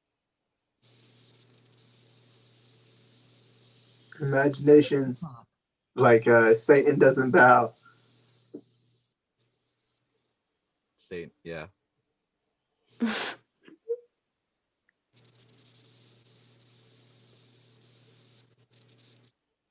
I guess looking back, you know, I've let go of attachments. I remember the nice feeling, but I don't think I would meditate on that now. You know what I'm saying? In the past, that was so great, but today, like, it wouldn't be the same because I'm not attached to those people or any place or anything. I don't really have a need to do that.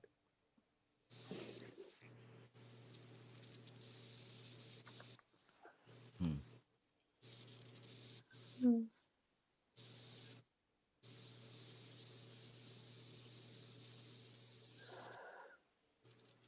Yeah, I feel like a lot of my dreams are now just kind of projections of what's happening in the transits.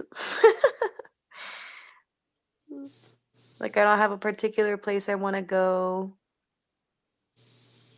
or anything that I'm really needing to see, but there's something about me that's seeking something. Like, Hmm. there is a seeking still, but I just don't know what. I think it's more of like an exploration. And so that's where my dreams have been taking me recently, just exploring things. But yeah, I hope to have I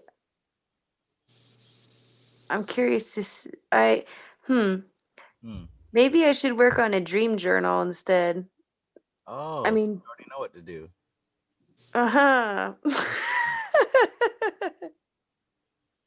It came in the ponderings. You can have this dream anytime you want, and it will be so wonderful when you do because you will notice and you will remember and you will enjoy it and you will do it again and again and again and again. I need to get some new coffee creamer because that milky shit is not working for me. Mm-mm. Consciousness directs energy. That one was not constructive, huh?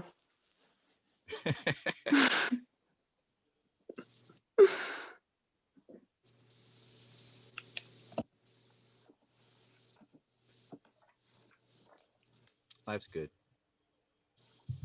Life's good. It is. Life is great.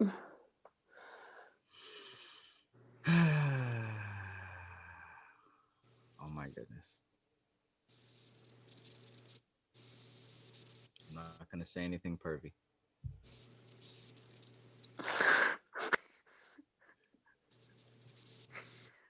Well, now I'm curious, but I also am kind of like, oh.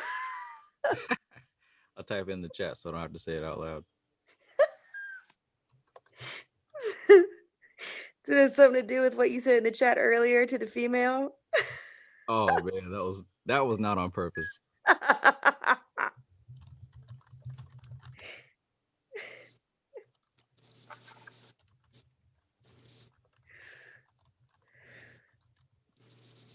Oh man.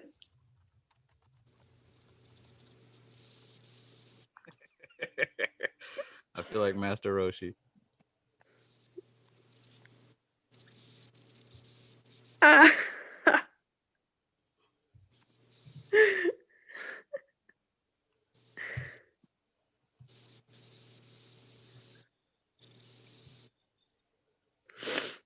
That's great. Yeah, sounds awesome.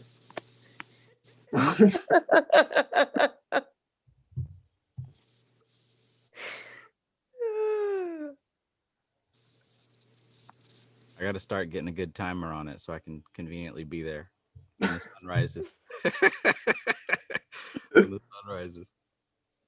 Yeah, you're there doing you're there with the feeds. Yeah. Oh, the mushy. Didn't notice you. Greetings. Greetings. Oh man. You used to call on Galatians, not no more. Yeah, I'm retired from that lifestyle. It's all about convenient timing. Yeah.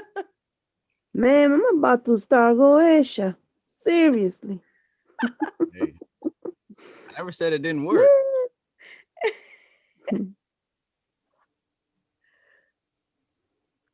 Still like Kim Payman, bro. I think he's one of my favorites, actually. Kim Payman. King Payman is super chill. Yeah. I like that dude.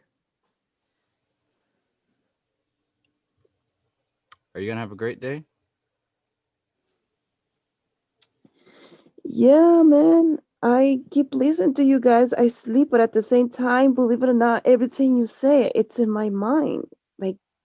Like I'm like in between that wake and sleep, and at the same time, I collecting the data somehow. I don't know. I keep listening. Oh, I cool. like it.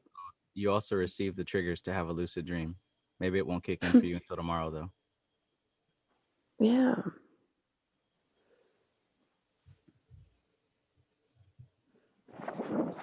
All right, guys. Have a good night. I know you guys gotta rest. I'm sure Travis too. Have a good night. Got me excited again, man. I'm about to read about Shiva. Ah, I literally got this book up into fucking Shiva. 93. Chiba. 3. That's one thing I have to remember. I have to get like myself like a notepad or some shit to like start to get the meaning of these names. Because when I read these books, the yogis, it's just like these names. I'm like, I need to go back and write it down and memorize these names and what they mean to understand it. Yeah. Thankfully, a lot of these books, they got little glossaries in the back. That helps. They do? I have not even looked at that one. Well, I'm reading the one that you have in your hands right now. I just started reading it like 2 days ago. I'm like, yeah, and I like that's what I thought. I have to write like a notepad or something to memorize their Just check the very back. Shakti, Shiva. Check the very back, and you'll start to see that some of the words, She gives a little dictionary. Yeah. Yeah. Oh, she seems happy. I like the part where the beginning of the book when it's talking about the conscious, not the conscious mind, and like the 72 different ways of the subconscious. I think he was talking about, if Yeah, I'm not mistaken. That I would send you like a 72 angels, 72 demons, and like the 72 numbers of the processes of the mind, yeah. like they break down. That shit was awesome, dude. I was like, what the fuck? Clues. Those are clues, right? They're just dudes. They're like, we the fuck talking about all this shit, and these dudes are like breaking this shit for like before the fucking Goethe existed. I'm like, what the fuck? These guys are masters, man. Indeed. We are nothing compared to these gangsters. I'm like, that's it. I just started to discover this shit. I just started to read the fucking Goethe. I'm like, I'm about to go fucking get payment and I get this shit. I am on. But it actually makes me want to do it more either because now I'm like, I don't think like I have that concept of Christianity and they're like, oh, they come in and get you and shit. I'm like, no, homie. None of that shit. Yeah. All right, chicos. Enjoy your day. It's snowing in New York. I'm about to be couple hours. I have to go and remove my snow out of my yard, man. Fuck. Ooh, stay warm. Yeah, we are. We are. Trust me. The wind right now is a little chill, but whatever. I like the snow. What can I say? I like cold. All right, chicos. Have a good night. Rest. You too. Peace. It's Thursday, guys. See you Thursday. See ya Thursday. Love you. Love you too, guys. Peace, homies. Be good.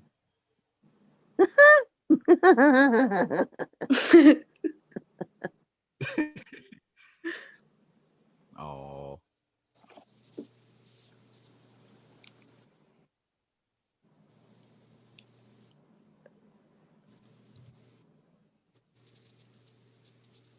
Oh wow. Who else left?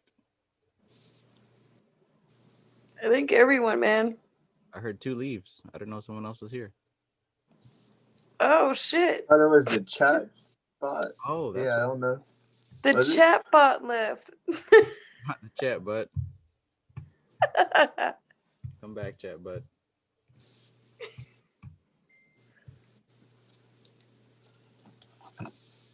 But yeah, I think today was an interesting session. Kristen gave us a lot to chew on.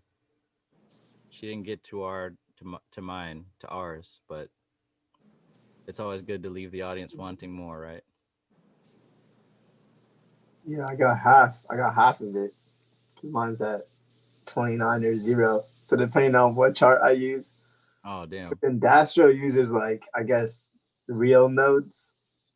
So in that mine's at 0 degrees Ashwini. But in my cosmic insight charts, mine's at 29 degrees Ravati. Ravati. What do you mean your cosmic chart? That's different Cosmic from insight. No, like the app's name is called Cosmic Insights. So I see. yeah. I like that Mike shook it up with his spicy question. I think that Mike is like a expert question asker. Like it's not just like, oh, why is the sun hot? It's like he asks questions that are more like a statement, but it comes as a question. You know what I mean? Yeah. Like it makes you think. Yeah. It can almost be triggering if you try to answer it too fast. I think there's an art to that. That's almost like that reverse type of kung fu where you rely on the opponent attacking you to like reverse that shit. That's what it reminds me. Like, I mean, I feel like David Snyder has a name for it. I just don't know it. I just don't remember it. Yeah, yeah. He show us, because that's a lot of what he like teaches is like is that having like a martial arts approach to it. So like using the person's momentum like for you basically. It sounds like motivational interviewing a little bit.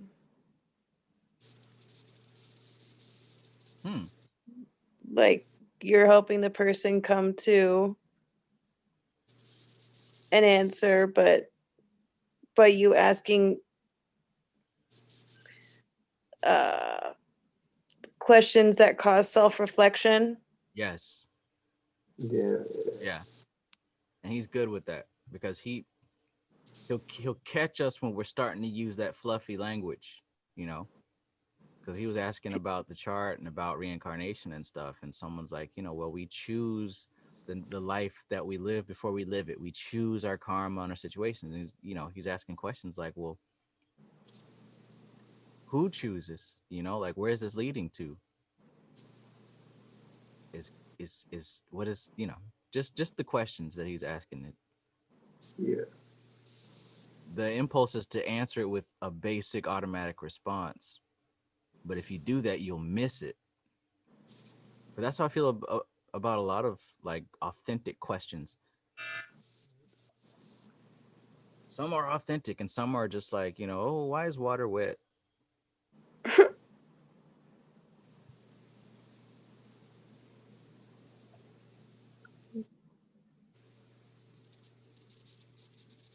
Oh my. What the hell is my hand doing?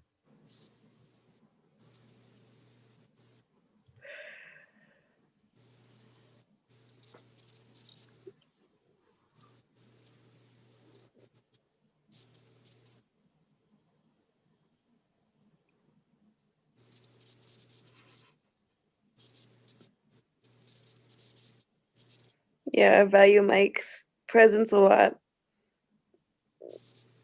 I love how like he really listens intently. And then yeah, he asks very hard-hitting questions. Yeah. Are simple too, very simple, but you're like, oh shit. Huh. Here we are. Let me try to answer that as best I can. Man, I don't pride myself in hurting feelings, but like, we really got to challenge our long held beliefs if we want to move further. We really do. We, as in me too, but we got to challenge these words and these concepts that we think we got. Yeah. All of it. Because that's how they're going to lead to hurt feelings or a roadblock or both or one and the same. I think that's where it comes into your perspective in it. Like, if you come here to learn, then that's all the questions are ever going to do is help you grow. Right. And if they hurt, that's an indication of something, isn't it? Yeah. Attachment. Something to work on.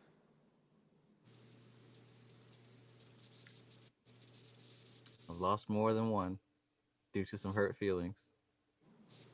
That happens though, especially with this kind of shit, because this is beyond just occult studies, like this is beyond those surface levels. This is really breaking into the substance of things. Like, I'm so like, another thing I really honor about Mike is that he knows a lot about history. Like, I've heard a lot of feelings when you look into the history of things, because history doesn't give a fuck about your emotions. So neither does nature. No, exactly. And so it's like it's a big thing for people to hear truth and different and like different and real perspectives, real life type of shit that'll knock you down a few paces to kind of where you actually are and make you analyze that part of yourself. And yeah, you got to be ready for it. You got to be humble to it. Gotta move that self out the way. Yeah, absolutely. Otherwise, like, why are you doing it? Right. So you can prove yourself that you're okay where you're at. And we just gonna recycle that over and over and over and over every day. I'm literally moving forward in a direction, and you can see it. And you can either move forward to or stay at that spot. But if you stay at that spot, you're gonna feel some kind of way when everyone around you is moving forward. It ain't nothing personal, but if you're not moving forward even a little bit, you're gonna start to squeeze yourself out. That's just how it goes. Yeah. And that's this, and that's another thing. This has nothing to do with my opinions and how I feel. Like, this is a science. This is a cause and effect science. This is a structure. This isn't, I feel this way about it. Like, this is a real thing. Nothing to do with me. If I wasn't here, this would be operating the same way. And I have a Right. feeling they're probably way more strict across the pond over there. If I Oh, come yeah. up with my feelings, they would have no mercy on my behind. If I call myself, practicing a sadhana, if I call myself being a devotee or a practitioner, there wouldn't be no mercy for my feelings, Nah. as it should be.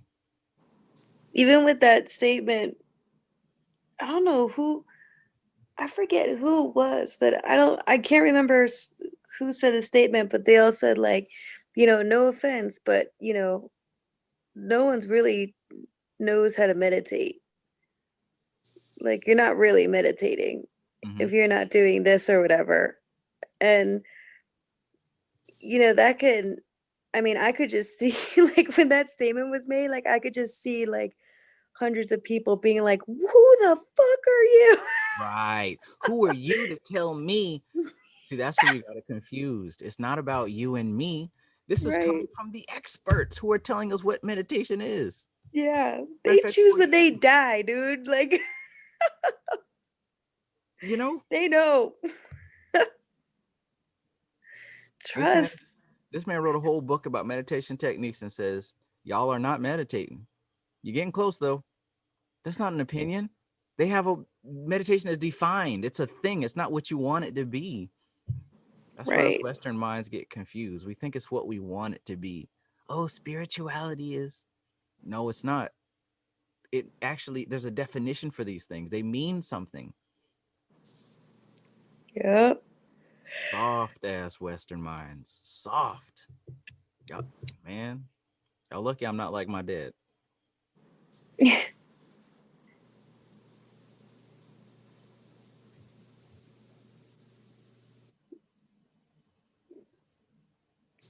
Yeah.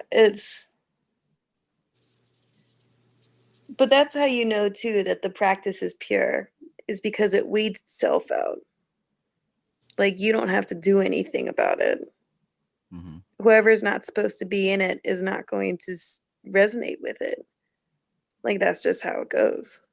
And because it's so pure, for the time that they were here, they did advance no matter what they might think or feel. They did go Right. further than they were before.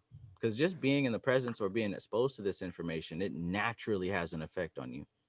Absolutely. You can't, I mean, the thing I love about these study sessions is that everyone challenges each other, Mm-hmm. and not in a way that's competitive or anything like that, but it's a true sharing of ideas and experiences, and everyone listens to each other intently.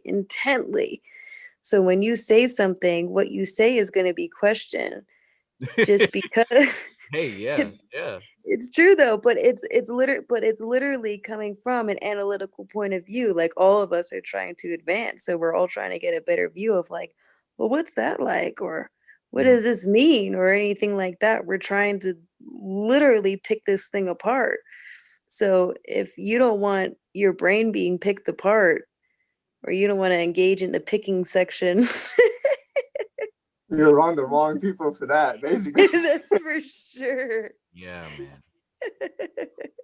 Yeah, man. 100%. Like, I learned something from everybody who joins, every single person that I've talked to so far, like, Facts.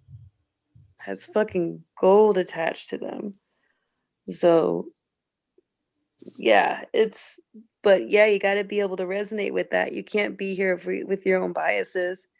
You can't be here trying to be the yogi who teaches everyone. Like, that's not how it works. Mm-mm. Mm-mm.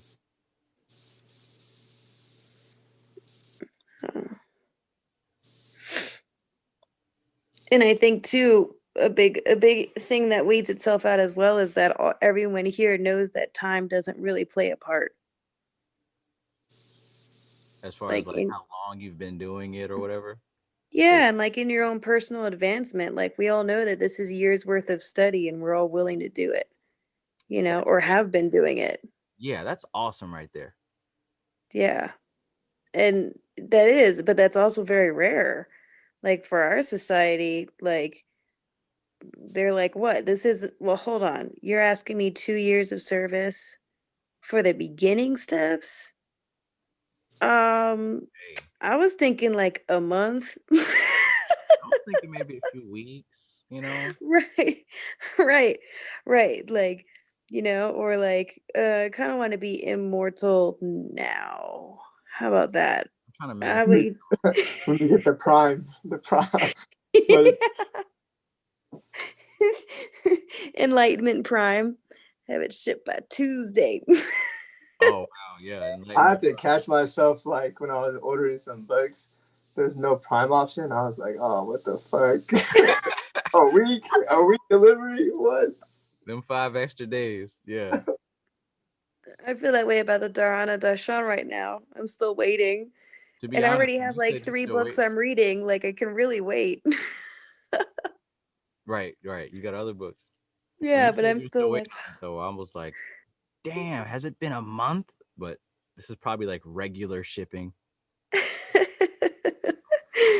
That last week. Oh man. Chill, For man. real. For real, man. God, some of Ananya's books too. Holy shit. I want whatever she's reading too. God, man, that girl comes on. She seems so innocent, but then she'll start saying like all this crazy fucking shit. And you're like, what?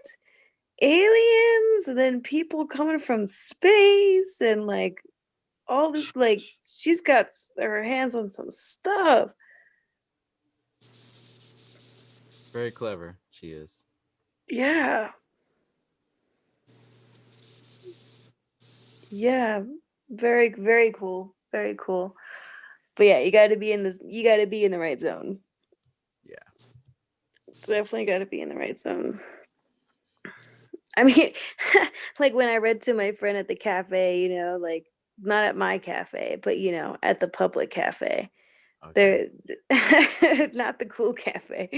But when I read to her that section from the Samkhya Darshan, she like, like looking back on it, I'm like, no wonder her eyes glazed over. It was only about cause and effect. Like I was just so vibing on that. And but to like a person who doesn't study or who's not interested in studying, like it probably just sounded like I was saying cause and effect a whole bunch of times. Oh, I Instead already know of all that. right. Yeah, cause and effect. Okay, we get it. Oh It's yeah, like that stuff. Yeah, I already know that. it's like no, man. Let's talk about the Pleiadians or the Galactic Federation. I'm a star seed. I'm a star seed and an empath. I'm an empathic star seed. Um, you know. Yo, that was the stupidest shit, man. Like I saw this video where they were like, "Are you an empath? Do you feel feelings Do you breathe? for others?" Is there a tongue in your mouth? Oh, so bad, man. You So have 2 bad. eyebrows instead of 1. Oh shit. Oh shit. Here's a big one. Do you wear clothing most of the time? Depends on what time of the day. You're an empath. I am. For sure. internet has got these people just believing everything, man. But that's where this information comes from, because it cuts like a sword. It slices. There are people who really want to know, who are true seekers and who are really in this thing for the right reasons. And when they feel that sword slice, it cuts that shit away and it toughens them up. Okay, well, maybe I've been on the wrong thing. Let me look. But then there's the others who are just here for entertainment and to pass the time.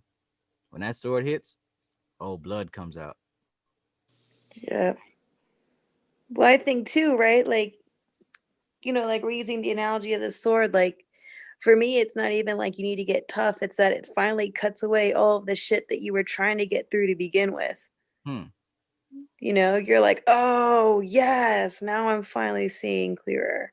Like, it's not even about being tough or surviving at that point. You're like, oh shit, there is the answer to my question that I've been waiting to be answered for a long fucking time. Like, there it is. There it is. I had to clear the weeds first. Yeah.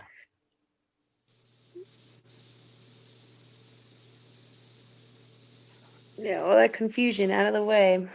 But yes, you do have to analyze. You got to analyze yourself, and that's where people get upset, for sure. Mm-hmm. Facebook used to be fun, but I think at this point there's no more use for it for me. Like, No. when I see that app, like I kind of cringe because I don't want to open it. Yeah, the same way. I typically don't. I turned off all the notifications for it. Like, I don't really I don't look at it anymore. Or I haven't for a while now. That's like, 2 days. Because in reality, I keep joining these groups, so I keep thinking like, oh, is something gonna post on these groups or something? Like, Right. that's what's kept me hooked to Facebook. It hasn't even been like the scrolling shit. It's been literally connecting to groups. Just them groups that's making me not want to open it.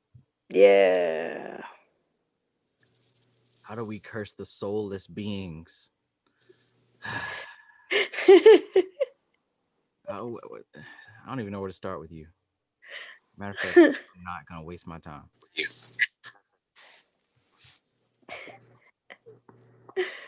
Do you get those kinds of questions?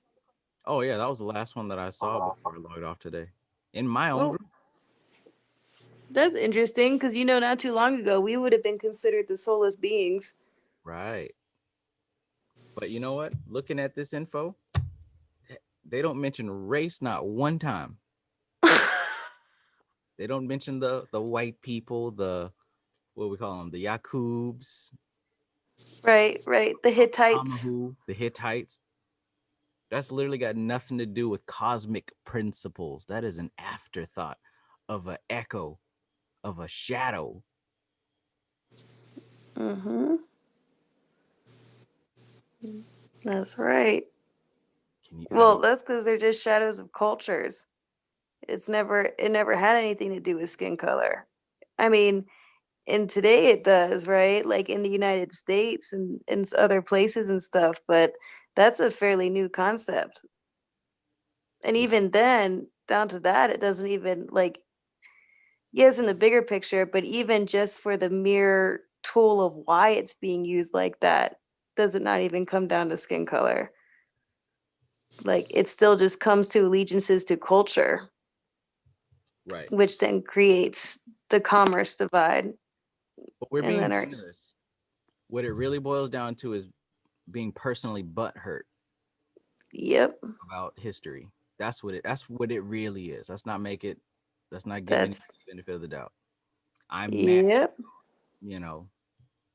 I'm mad about society and things that have happened because I'm attached to them. Because I haven't worked on detachment. Because I consider myself a part of this circus. That's I right. identify with the circus. I define myself by this circus. So yeah, I want to know how to curse white people. What is a soul? Where's your soul at? Point to your soul. How do we know? How do you know you're not a soulless? I digress. Right? Who's the enemy? An enemy of what? Right. Let's get down to the situation. What are you really mad about? But no, it's not that not worth the investment of energy. Your existence is suffering enough. Your current thought process is its own punishment. Yes. Yo, I'm just seeing the post right now, but I feel like the comments are better. Oh man, I just left. Now I gotta go back. Comments are better.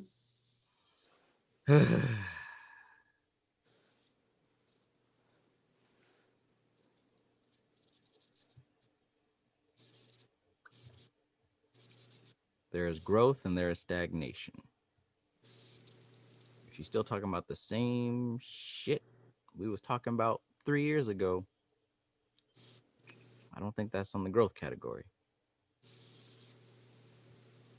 Om Namah Shivaya. I can't wait to do that mantra again. I haven't been excited to do mantra meditation as much as I am now. Why is that? I don't know. It just feels good to do. Like it feels right. It feels like I'm doing what I'm supposed to be doing. I've been doing a lot more Om chanting recently, but I don't have any particular mantras that I've been practicing. Well, that's not true. I've been practicing like Sadhguru's, like breathing in, I am not the body, breathing out, I am not even the mind. Mm. That's a pretty powerful one.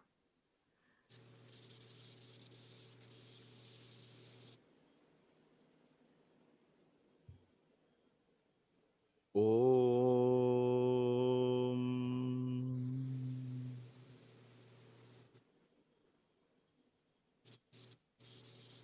Namah Shivaya.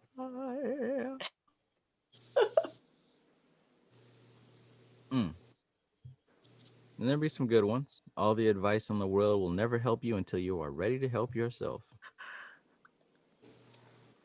Oh yeah, I think I like that one.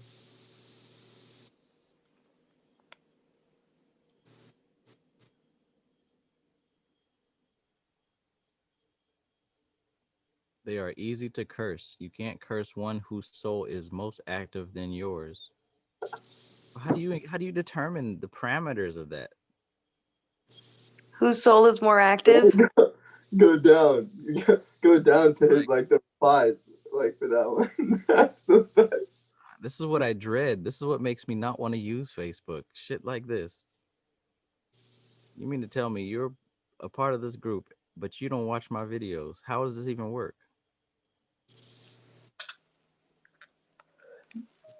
Maybe they do it for the street cred. I might have to test my attachment and shut this thing down. Oh, that'd be interesting. Well, the soul can be transferred to the son. You know, the father is the DNA, is in the DNA, which depends on what is our father or your family DNA. When you meet an enlightened friend, go to their family, you will see that most of the times the soul transcends its vibes. So we're saying that the soul is transferred through the father. So the soul is a physical thing, or at least it's attached to physical means. I thought they're saying that it works like photosynthesis.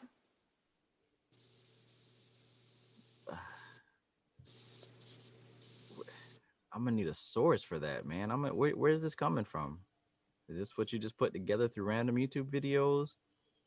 Is there a text on it? You don't need a book. It's all within. Well, from the looks of it, you ain't got much within. The soulless are easy targets to. The soulless are easy targets. Fuck them. Just like the daywalkers. That sounds like some pain, man. That sounds like some past hurt. That sounds like some trauma right there.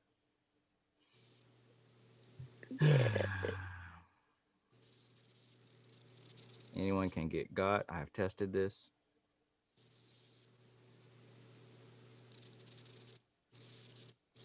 NPCs, narcissists, sociopaths, abusive husbands.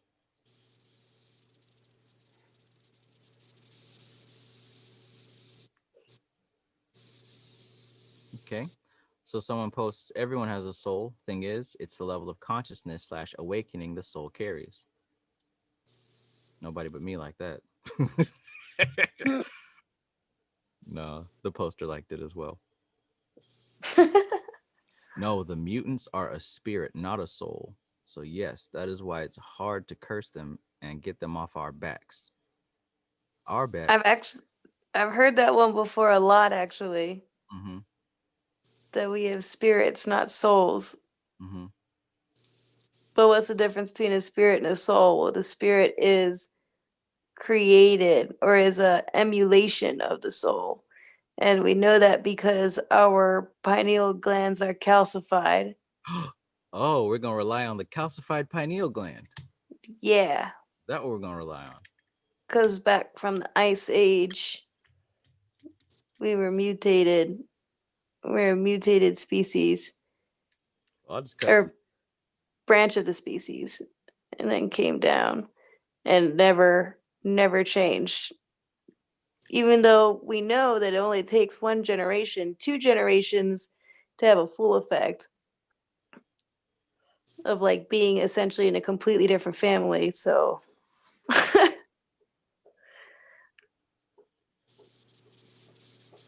yeah. I think that's my biggest bone to pick is that I agree it's a cultural thing.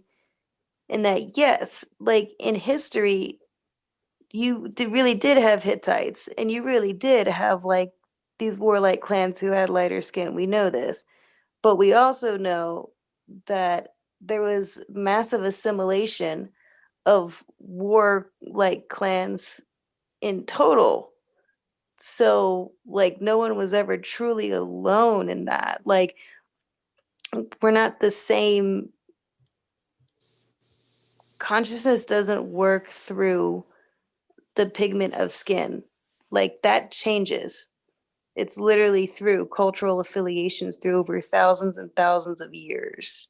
But it sounds good and it gives me pride in who I am. I've been beaten down. I identify with a beaten down image of a beaten down culture. I need something to feel good about.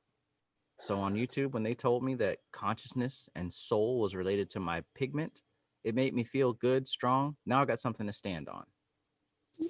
And you're telling me that that's not true? This ain't got nothing to do with Jesus. No. But I do understand how it's hard. I mean, a lot of people don't even know like where they come from. A lot of people still think they come from ships when really they may actually be from here. We done seen You that know, like what Thursday. Mike showed us a Native American that looked exactly like KP. yo, you know ODB? He was a Shinnecock native. Shinnecock. Old dirty bastard. 100% Native American. 100%. Yep. Yep. His grandfather was a chief. Whoa. Shinnecock. Like no shit.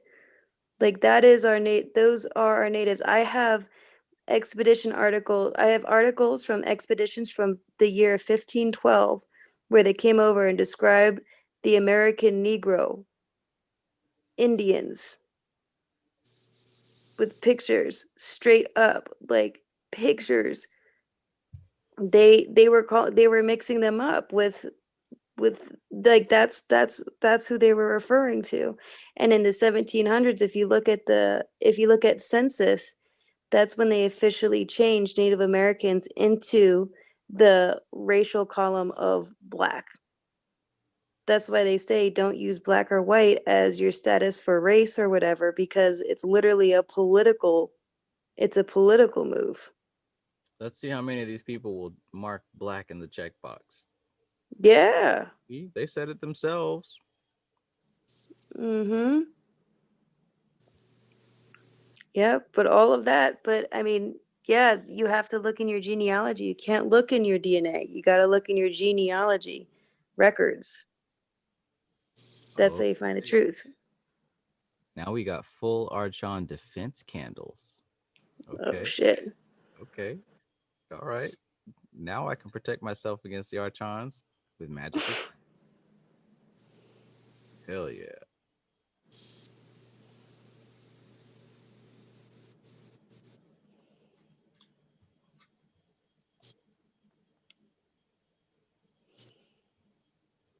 They gonna be hate and they gonna be mad at me because I'm out this galaxy. I don't see nobody.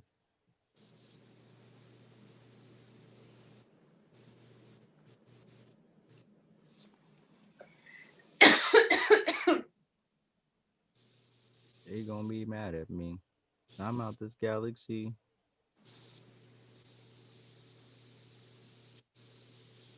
ODB was 5% nations of gods and earths. Hmm.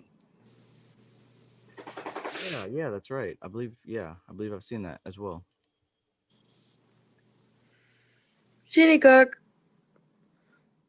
And if you look at like yeah, there's a bunch of Curry Mayo, man. I put his name in the chat because that dude pulls up exact documents of like some shit, man. But there's a lot of tribes out there that if you look up, see, the thing is that they try to wipe out 90%, and they did it because they forced them to. If you forget your past, that's how you wipe out people, you know.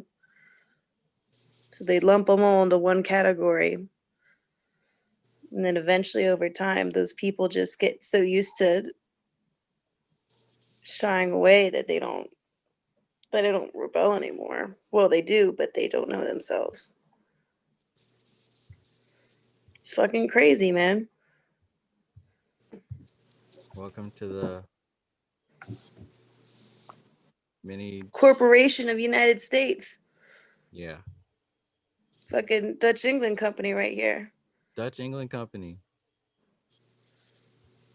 Or colony, Dutch England Colony Company. Let's see. I have it all written down, but yeah, the Dutch English Company.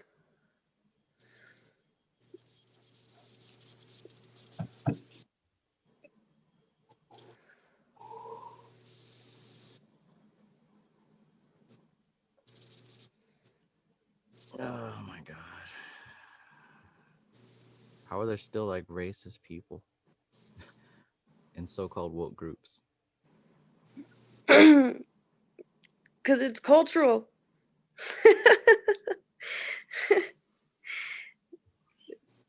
It's cultural, and it's one of those things that people don't want to look at. But it's there. All right, all right. Well, look, I'm trying to catch a glimpse of that booty, so I think it might be time to. That sounds good. I'm about to astral project. Yeah. Same. Guys, this is wonderful. Swami Sivananda has approved.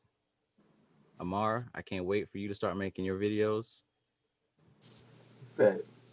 They're gonna be off the chain. The next fucking level of information.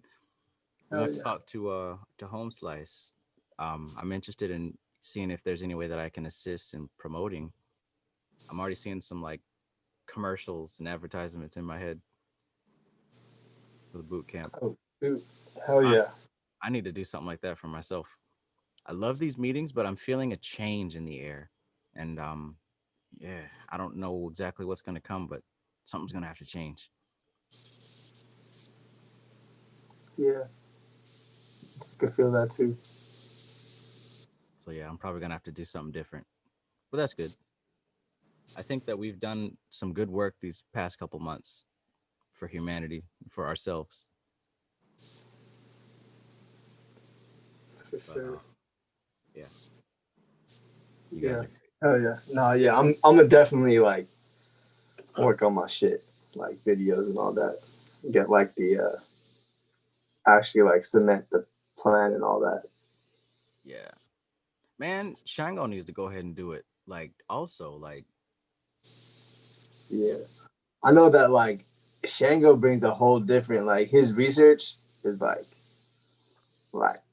because I feel like he thinks it's not enough, but I already know like here he doesn't even need to do more research. yeah, I mean, you don't Yeah. need like a super fancy presentation. Cut the camera on and present what you got.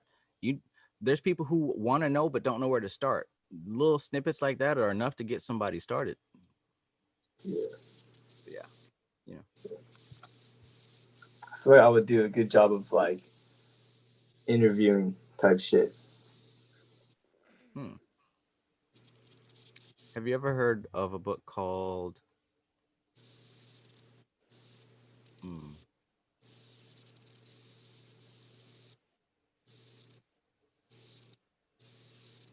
oh wow, Expert Secrets. No, that's not. So there's actually an archetype of internet person, and when you find out what archetype you want to follow, you can structure your content around that. One of the archetypes are the interviewer, and it kind of takes the role of what we were describing with Mike, where you ask the right questions, and that's what gravitates your audience to you because they know you ask the right questions from the right people, and then based on who you surround yourself with, aka the people that you get as guests, you automatically start to associate you with those people. Um, I'm sure you've seen plenty of examples. People who interview other entrepreneurs. Now you just Yeah. see them in the same light, even if they're not really entrepreneurs. You get what I'm saying? One of my favorite interviewers, and he doesn't even do like business type interviews. I don't know if you heard of him, Nardwar. The like he interviewed like he wears like a weird ass hat. Yeah. He's like short, curly hair. He usually like uh interviews like rappers, entertainers and stuff like that. But he digs up shit that no one else knows. So like when he asks a question, they get like shocked. Yeah. And it's just like a total like, yo, like what the fuck? Like how the fuck did you know that shit? To like Pharrell, fucking Dre, like all that, everyone. They're just like every time like they come up for an interview, they're like, oh shit, like they know that they're just about to get like mind blown by the question. Unless you're gonna dig up this tub. Yeah. Hmm. But like I like that because he just has like fun with it too.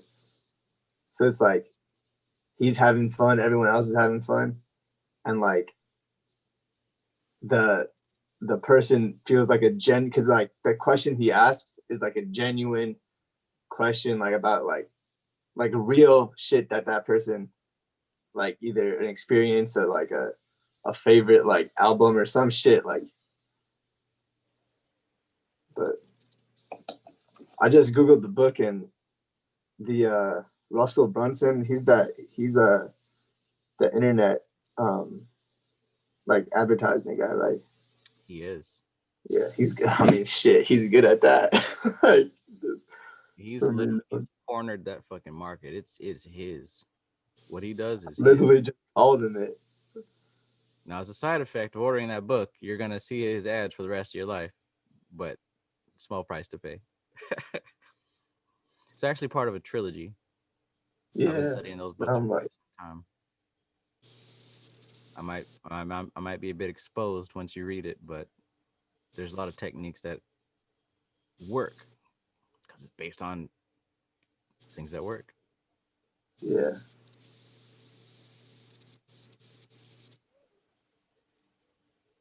I need to crack back into it myself.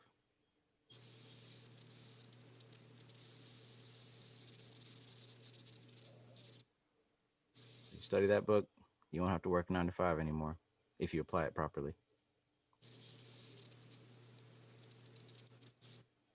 shit.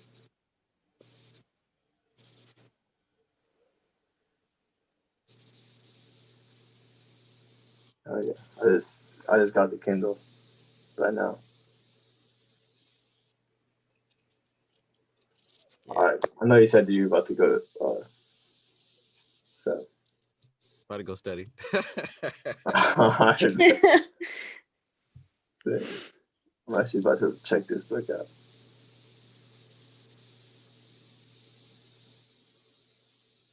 All right, cool guys. Well, I'm about to astral project. I'll check you out later. Yes. Thank All right, you for Laura. the sessions. I'll see you all soon. Peace, Laura. Peace. Peace. Oh, one more thing. That shit was crazy that I texted Curb today, like, cause like I'm like looking to move now, like for sure.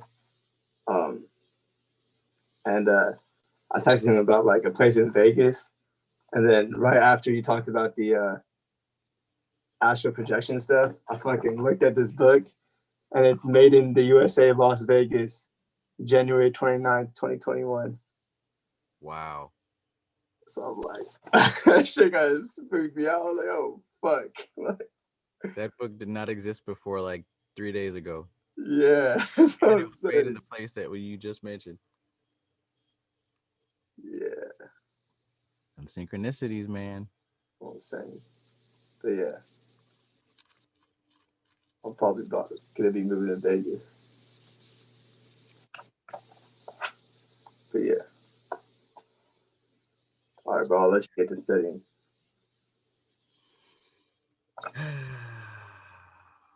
All right, bro. I'm sure I'll be hearing from you soon. What was that? My bad, I didn't hear the last part. I said I'm sure I'll be hearing from you soon. Oh, yeah. So, All all right. right. Peace.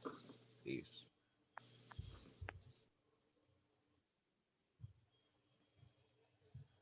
Everybody in the chat, thank you for being a part of this discussion. Appreciate you guys. I know we go for quite a long time. And sometimes, it's a regular conversation. Sometimes it gets deep. But you could be anywhere else, and you chose to spend your time here with us. So I appreciate that.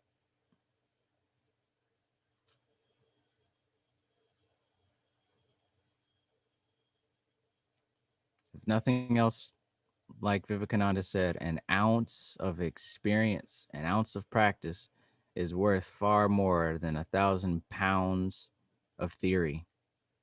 Test this stuff out for yourself. Get these books, read them, do them, test it out. We can try to talk it out and explain it out all day long, but nothing can top getting that experience and trying that on your own. Nothing can top that, period. So, above all else, test these things out. Test these things out. You're going to come to find that it's a better teacher than any author or any YouTube person. But seriously, I appreciate you for spending time with us, spending time with me. I hope to be able to deliver even more in these next coming days, weeks, months. Sivananda said, there's no greater thing to do than to dispense the higher knowledge to others. So this is literally the best thing that I could be doing. So I appreciate you guys being here. But I'm going to go and study some more. Get my meditation on. This is TK Trav, aka Travis Magus, here with LVX777. I love you guys. Peace.